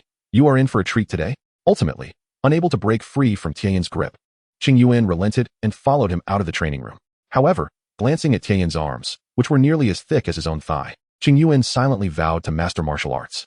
In the future, should he encounter a similar situation, he would ensure that others understood the meaning of being as immovable as a mountain. Ah, delicious, Qingyuan exclaimed, having finished the last drop of fish soup in his bowl at the crew's dining area. Ha ha ha, how was it? Did I not tell the truth? Lunde's culinary skills are unmatched. Taiyan laughed heartily beside him. Could I trouble you for another bowl, please? Qingyuan requested, handing his empty bowl to a nearby crew member. He then turned to Lund and gave a thumbs up. Uncle Lund, your cooking is amazing. Upon hearing this, Lund smiled back at Qingyuan before returning to his tasks. By the way, could I pack a portion for Scorpion and the others to try? Qingyuan adjusted the fish soup that the server had brought and asked Taiyan. Upon hearing this, Taiyan waved his hand grandly and declared, feel free to pack as much as you wish. There is an abundance of this fish soup. Thank you, uncle. Qingyuan responded to Taiyan's generosity before resuming his battle with the remaining fish soup. The next morning, Qingyuan awoke, stretched lazily, and after freshening up, he left his room and headed to the dining area to partake in the breakfast prepared for the passengers aboard the Iron Shrimp. The breakfast consisted of weak-fin fish sandwiches accompanied by freshly squeezed soy milk. Just as he was enjoying his meal, a crew member named Xiaoyu suddenly announced through a loudspeaker in the dining area, esteemed trainer Qingyuan, your first match is today. Please make your way to the deck battle area within 2 minutes, or you will be deemed to have forfeited. Upon hearing this, Qingyuan quickly gulped down the soy milk, grabbed the weak-fin fish sandwich, and dashed towards the deck. When Qingyuan arrived at the battlefield, his opponent was already waiting for him. I apologize. I'm late, Qingyuan said, offering a quick apology to the referee as he stepped onto the arena. Upon seeing Qingyuan's arrival, the referee promptly began to announce the rules of the match. After a lengthy recitation of the regulations, the referee waved his flag and proclaimed loudly, the match begins. Please summon your Pokémon. Charming, come forth. My sweet. As the referee's words echoed, Qingyuan's opponent, a little girl with purple hair, was the first to throw her Pokeball. A flash of red light revealed a brown EV on the battlefield. Snorlax, you go too. Qingyuan called forth his trusty Snorlax. With a mighty roar, Snorlax charged onto the field, having spent an entire night honing its roar under the guidance of Charizard. Though still adorably plump, the impact of its presence was unmistakable. Perhaps due to Eevee's timid nature, it cowered in place, intimidated by Snorlax's bellow. Is this really that effective? Snorlax tilted its head in confusion, observing the frightened Eevee lying on the ground. Indeed, Charizard was a formidable Pokémon, and a roar should convey absolute power. Believing it had mastered Charizard's dragon roar, Snorlax stood proudly with its hands on its hips, gazing confidently at Eevee. Eevee, don't be afraid, believe in yourself.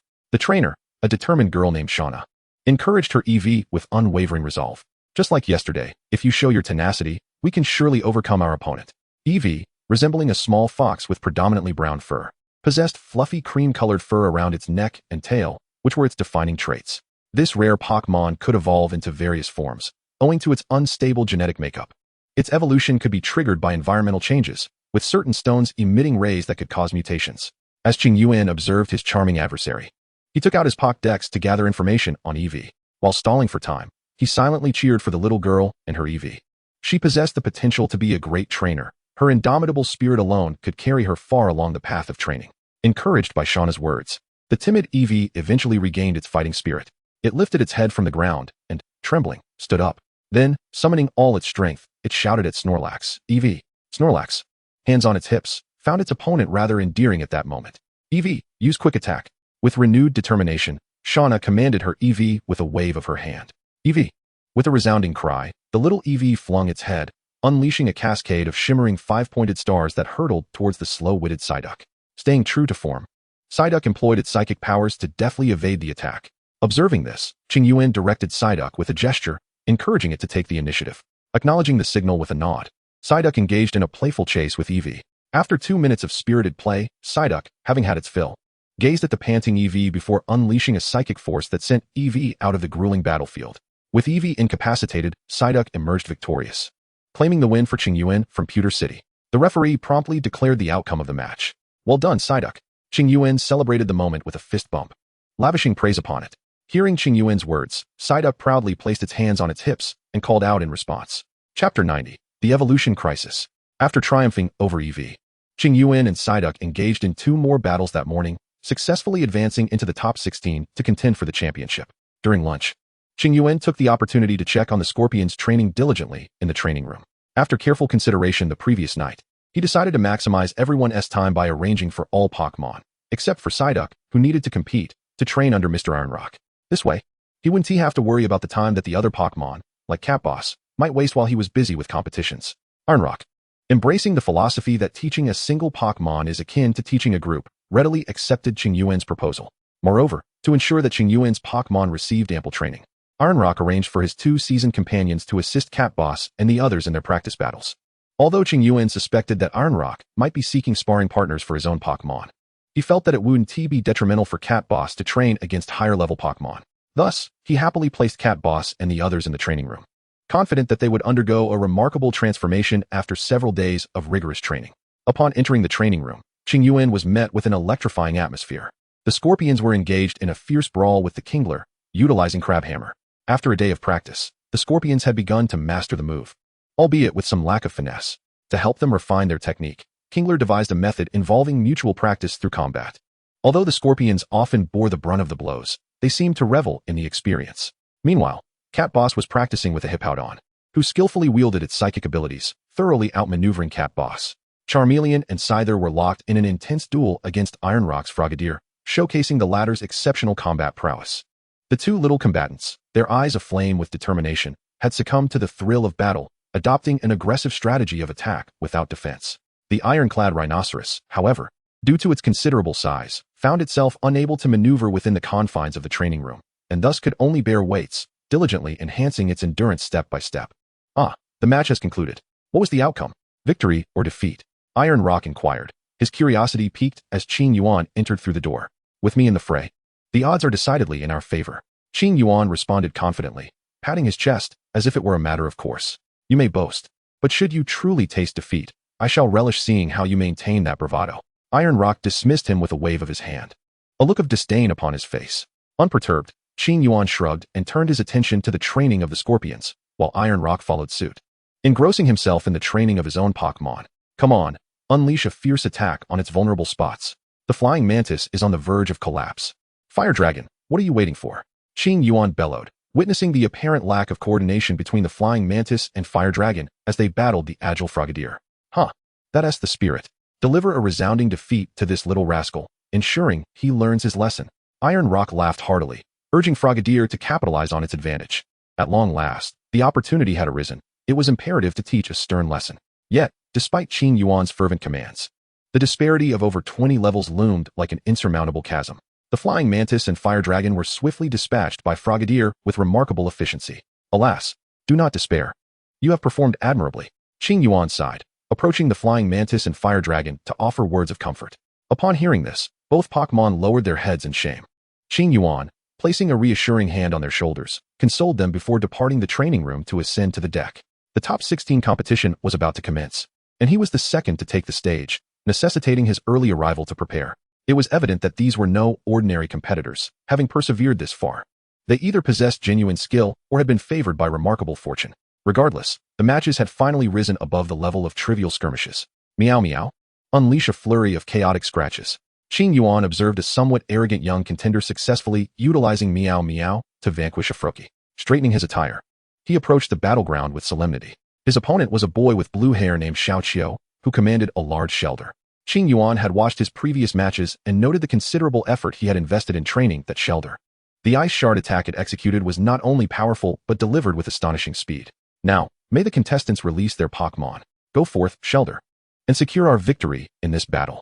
With a flash of crimson light, a Shellder adorned with a blue shell and a protruding tongue materialized on the battlefield. The structure of the tongue shell is akin to that of the clam, encased within a pair of sharp, hard shells, each adorned with two pointed spines. While the interior surprisingly remains quite soft, its eyes reside within the black mantle of the shell, and its large tongue perpetually protrudes. This particular attribute of the tongue shell indeed poses a potential threat to the slow-witted beast. Thus, before the match commenced, Qingyuan promptly retrieved his Pokédex to gather information on the tongue shell. Go, Slowpoke. After collecting the data, Qingyuan stowed away the Pokédex and threw forth the Pokeball containing Slowpoke. With a flash of crimson light, the drowsy Slowpoke materialized onto the battlefield. However, upon sighting its adversary, it immediately shook off its lethargy. Hey, its gaze is unsettling, Qingyuan. It intends to bite me, Slowpoke exclaimed, pointing frantically at the menacing tongue shell. Do not fret. Slowpoke is fine. We will execute a swift attack. It will be over in no time. Qingyuan reassured the anxious Slowpoke. Upon hearing this, Slowpoke managed to calm down somewhat. Use Ice Shard. Xiaoqiu disregarded Qingyuan's exchange with Slowpoke, recognizing it was the opportune moment for a preemptive strike. In his quest for victory, he commanded the tongue shell to launch an attack. However, to his bewilderment, the usually obedient tongue shell disregarded his command entirely. Xiaoqiu, puzzled, watched as the tongue shell's eyes glowed red, charging straight towards Slowpoke's tail. Wait. He suddenly remembered that the tongue shell is attracted to Slowpoke's tail, which could lead to its fusion into a hippopotas. He was about to lose the tongue shell. Slowpoke, use Psychic. Qingyuan, startled by the tongue shell's sudden advance, quickly instructed Slowpoke to defend itself. He had aspirations for Slowpoke to evolve into a Slowking, not into a hippopotas here. Hearing Qingyuan's words, Slowpoke, yearning for the evolution into Slowking, summoned all its strength. With a powerful thrust of its hands, the tongue shell was sent flying, crashing to the ground, its eyes spiraling into dizzy circles. Tongue Shell. Chapter 91, Shauna. After narrowly overcoming the tongue shell, Qingyuan wiped the cold sweat from his brow. He had been genuinely frightened. Who could explain how such a shell could unleash such rapid speed? Thankfully, Slowpoke's tail remained unscathed, or Qingyuan would have surely sought a quiet place to weep. After defeating Xiaoqiu, Qingyuan engaged in 2 more matches, both of which proceeded without significant mishaps. He triumphed effortlessly, successfully advancing to the finals. As the championship battle would commence the following day, Qingyuan had no further matches to contend with today. The training of the Scorpios continues unabated, with one notable difference. At this moment, the armored rhinoceros endures the electrifying onslaught of 100,000 volts from the formidable cat boss. Iron Rock stands nearby, watching this spectacle with great interest. Was this method devised by you? He inquires curiously as he observes the glowing armored rhinoceros, fully charged with electricity. Indeed, the armored rhinoceros possesses the ability of lightning rod, and it is both rock and ground type. 100,000 volts won't inflict significant harm upon it. Hence, I thought it prudent to have the cat boss electrify the armored rhinoceros, to see if it might learn Thunderbolt. Qingyuan explains, nodding in response to Iron Rock's question. Iron Rock, upon hearing Qingyuan's rationale, finds himself somewhat speechless. Although it is true that 100,000 volts would not pose a grave threat to the armored rhinoceros due to its lightning rod trait, some damage is still inevitable, and that slight discomfort would certainly be felt. Nevertheless, observing the contented expression on the armored rhinoceros's face as it is electrified, Iron Rock ultimately refrains from voicing his thoughts. The bizarre pairing of the armored rhinoceros and the reckless trainer truly seems to be a match made in heaven. After watching the cat boss zap the armored rhinoceros for a while, the time for dinner arrives. Qingyuan, having developed a penchant for mooching meals. Obediently trails behind Iron Rock into the kitchen. Uncle Lund, I'm here to mooch again, Qingyuan exclaims, boldly taking a seat opposite Iron Rock and greeting Lund, who is busy preparing dinner. Haha, you're always welcome, but wastefulness is not permitted. Lund responds with a cheerful smile. How could there be waste? Uncle, your culinary skills are exceptional. Only those with poor taste would waste food. Qingyuan quips, taking a sip of the tea on the table. Ha, you rascal. Lund laughs heartily, pointing at Qingyuan. Upon seeing Qingyuan's playful demeanor, he chuckles and returns to his cooking. Seeing this, Qingyuan decides not to disturb Lund further and resumes his conversation with Iron Rock. What was that saying? A treasure in the house is an elder. With Iron Rock being a high-level trainer, even a casual suggestion from him can save Qingyuan from numerous detours.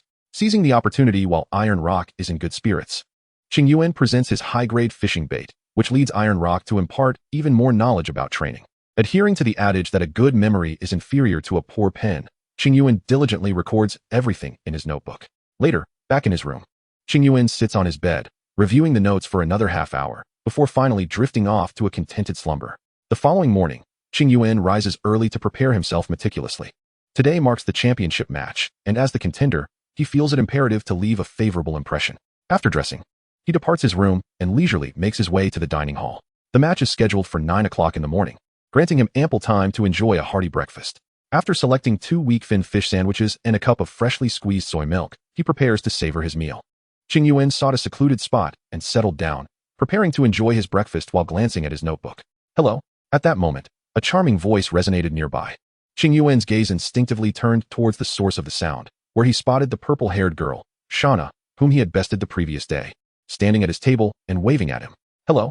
Qingyuan was taken aback for a moment, but quickly regained his composure and greeted Shauna in return. Let us get to know each other again.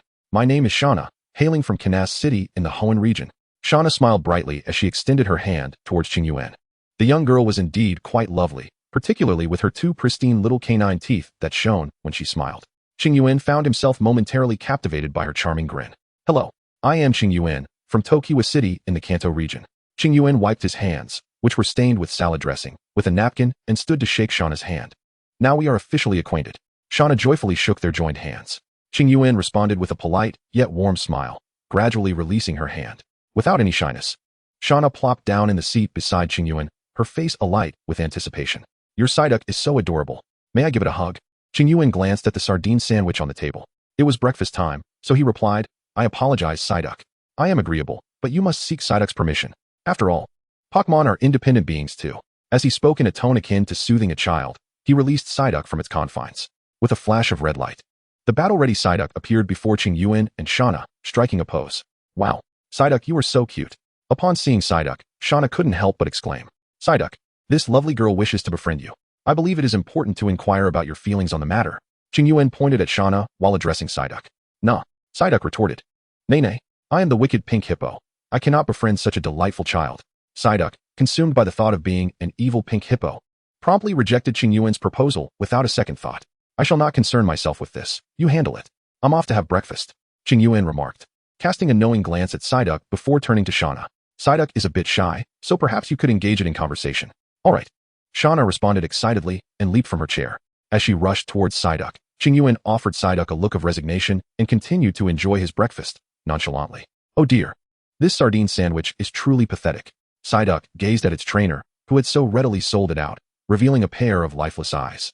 Nay, Qingyuan, I despise you, Psyduck cried out in desperation as it faced Shauna.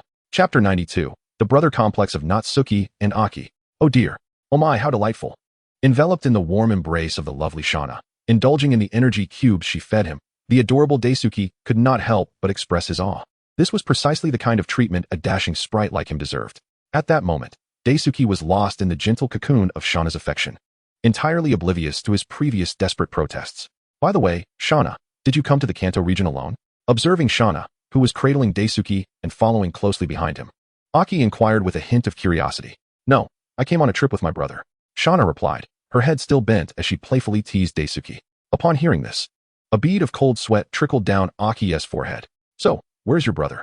Upon this question, Shauna suddenly lifted her head, gazing at Aki with a perplexed expression. I think I left him behind in the restaurant, Shauna said, looking rather dazed. Smack. Aki slapped his forehead in realization. Fortunately, he had thought to ask, or else Shauna's brother might have suspected him of abducting a child. Shauna. When Aki finally located Shauna's brother, a purple-haired boy named Aki.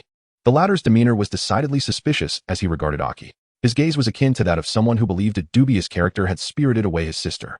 However, the true culprit behind Shauna's disappearance was not Aki, but rather the mischievous pink hippo, Daisuke. Ahem. Greetings, I am Aki. Hailing from the city of Qingyuan in the Kanto region. Sensing the awkward atmosphere, Aki took the initiative to extend his hand towards Aki, hoping to alleviate the discomfort. Aki. Shauna's brother. Aki replied, giving Aki's hand a light touch, his tone icy. Aki felt a bit flustered, rubbing his nose awkwardly. Don't mind him, Aki. My brother has been dealing with ghost-type Pokémon for so long. He is a bit peculiar. Shauna emerged from behind Daisuke, pointing to her head as she spoke to Aki. Bang! With a sharp sound, Aki delivered a light smack to Shauna's head. Aki had to admit, despite her tender age, Shauna possessed a keen intellect. After all, being charming is a sign of a good head. Brother, why did you do that? Shauna exclaimed, cradling her head and gazing up at Aki with tear-filled eyes. You deserved it. Aki coolly retorted, observing his sister's pitiful expression. I shall tell mother tonight that you bullied me, Shauna declared indignantly. Upon hearing this, Aki maintained his frosty demeanor, yet as a brother. He certainly knew how to manage his sister. Well then, the great Natsuki has graciously chosen to forgive you. After Aki's comment, Shauna muttered sincerely. Aki frowned at Shauna upon hearing this. Daisuke, protect me. Witnessing this scene, Shauna promptly hid behind Daisuke. Oh dear. As he gazed into Xiaochio's piercing eyes, the dull beast met his gaze with a pair of lifeless orbs. Xiaochio, however, had no intention of locking eyes with the dull beast. He swiftly diverted his attention towards Qingyuan. Let us go, the match is about to commence. I am your opponent in this battle. He cast a surprised glance at Shauna, who, noticing his expression, sheepishly smiled and playfully stuck out her tongue. I forgot to mention, my brother is your opponent in the finals, and he is exceptionally strong. I doubt you can match him. Upon hearing this, Qingyuan's demeanor shifted dramatically. Dull beast.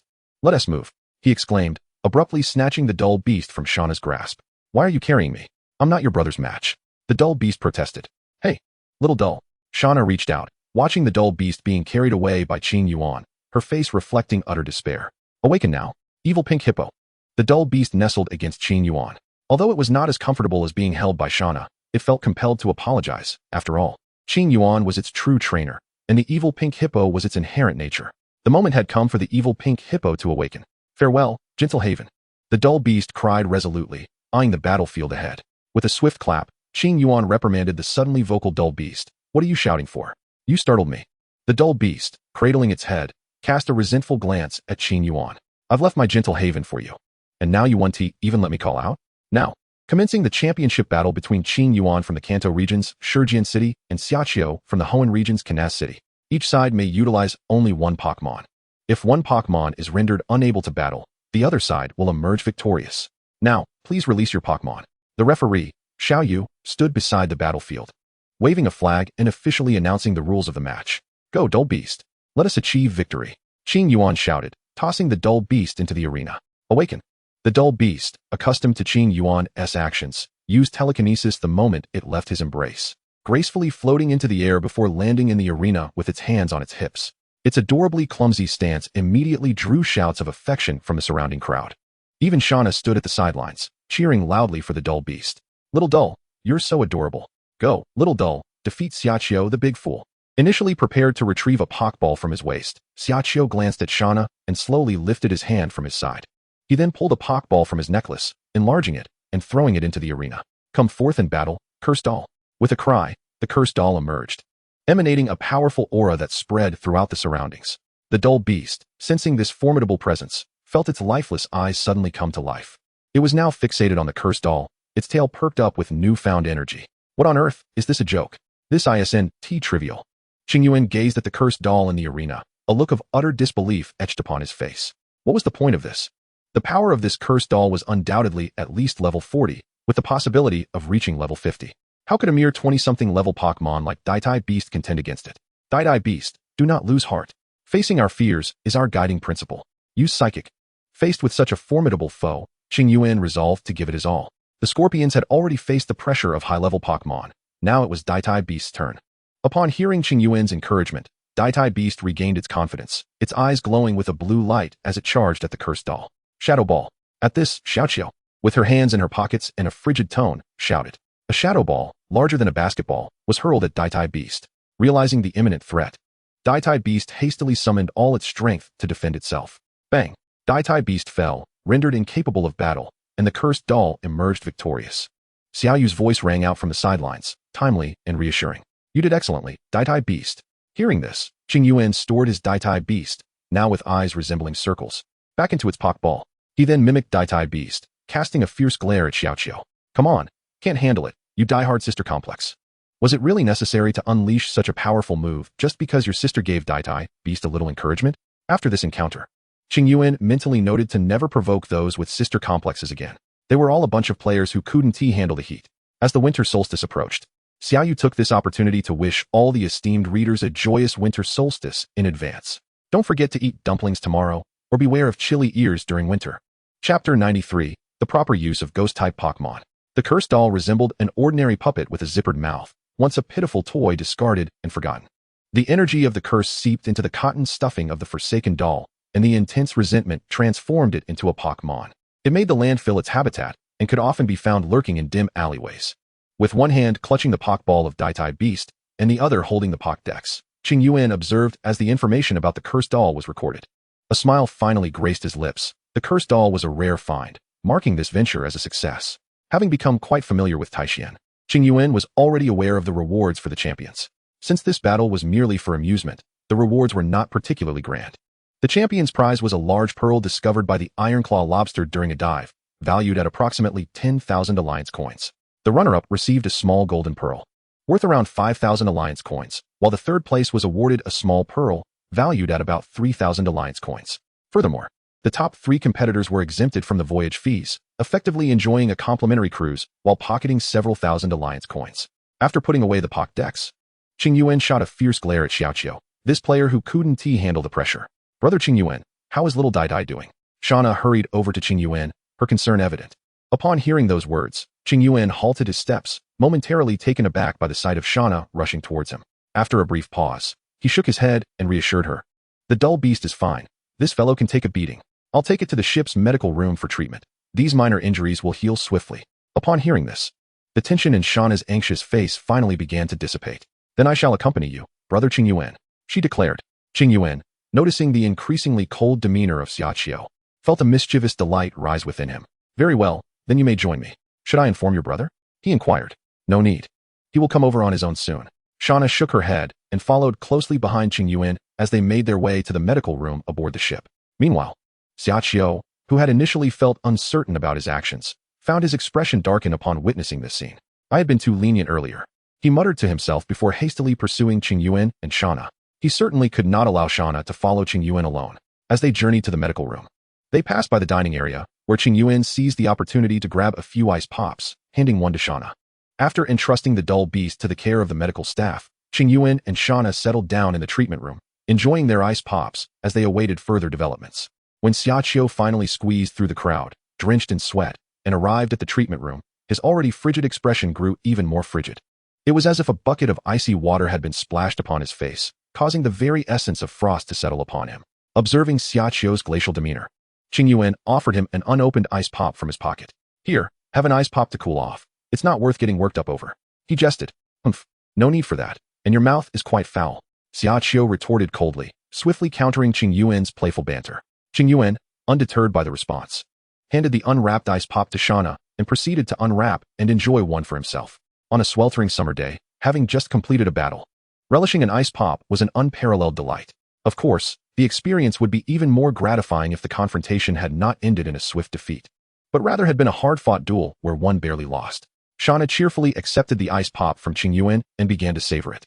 As for Xiao, Shauna felt somewhat distant and decided to enjoy her ice pop while contemplating her thoughts, observing the two indulging in their icy treats. Xiao felt an increasing warmth enveloping him. However, he possessed an effective method for cooling down. He summoned a dream demon. The dream demon, upon noticing its surroundings, let out a perplexed sound. I feel a bit hot, Xiao admitted sheepishly in response to the dream demon's confusion. Upon hearing this, the dream demon displayed an expression of sudden understanding and obediently nestled into Xiao's embrace. Phew! Holding the dream demon close and drenched in sweat, Xiao let out a sigh of relief. The dream demon's body was a deep green, its hairstyle reminiscent of phosphorescence, with red irises, and it wore a striking necklace of red beads around its neck. In the daylight, The dream demon slumbers in the shadows, relishing the startled expressions of humans. It delights in suddenly tugging at or biting their hair, deriving amusement from their astonishment. Embracing the dream demon, Xiaoqiu was just about to close her eyes and savor the refreshing chill it bestowed when a sudden burst of electronic music interrupted her reverie. Frowning, she turned towards the source of the sound, where Qingyuan, savoring a popsicle, held up a Pokédex, scanning the dream demon with keen interest.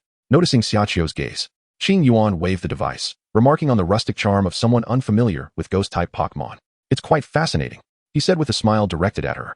"Brother, could you let the cursed doll hold me?" At that moment, Shauna, seated nearby, tugged at Xiaoqiu's sleeve, pouting. "The cursed doll is a bit upset because you didn't cheer for it earlier. Can I apologize to it? Please let it come out so I can cool off."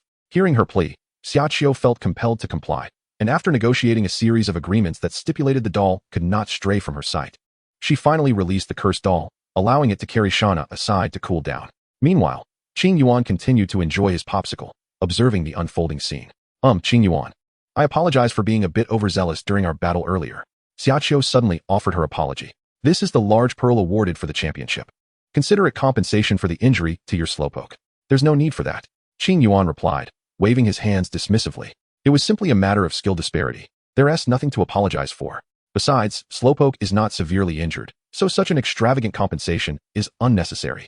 To Qingyuan's surprise, not only did Xiaoqiu maintain her stoic demeanor, but she also proved to be quite obstinate. After several rounds of polite refusal on his part, he finally managed to dissuade her from her insistence. "Why are there so many stubborn individuals in this world?" Qingyuan mused silently, observing the slightly unnatural expression on Xiaoqiu's face.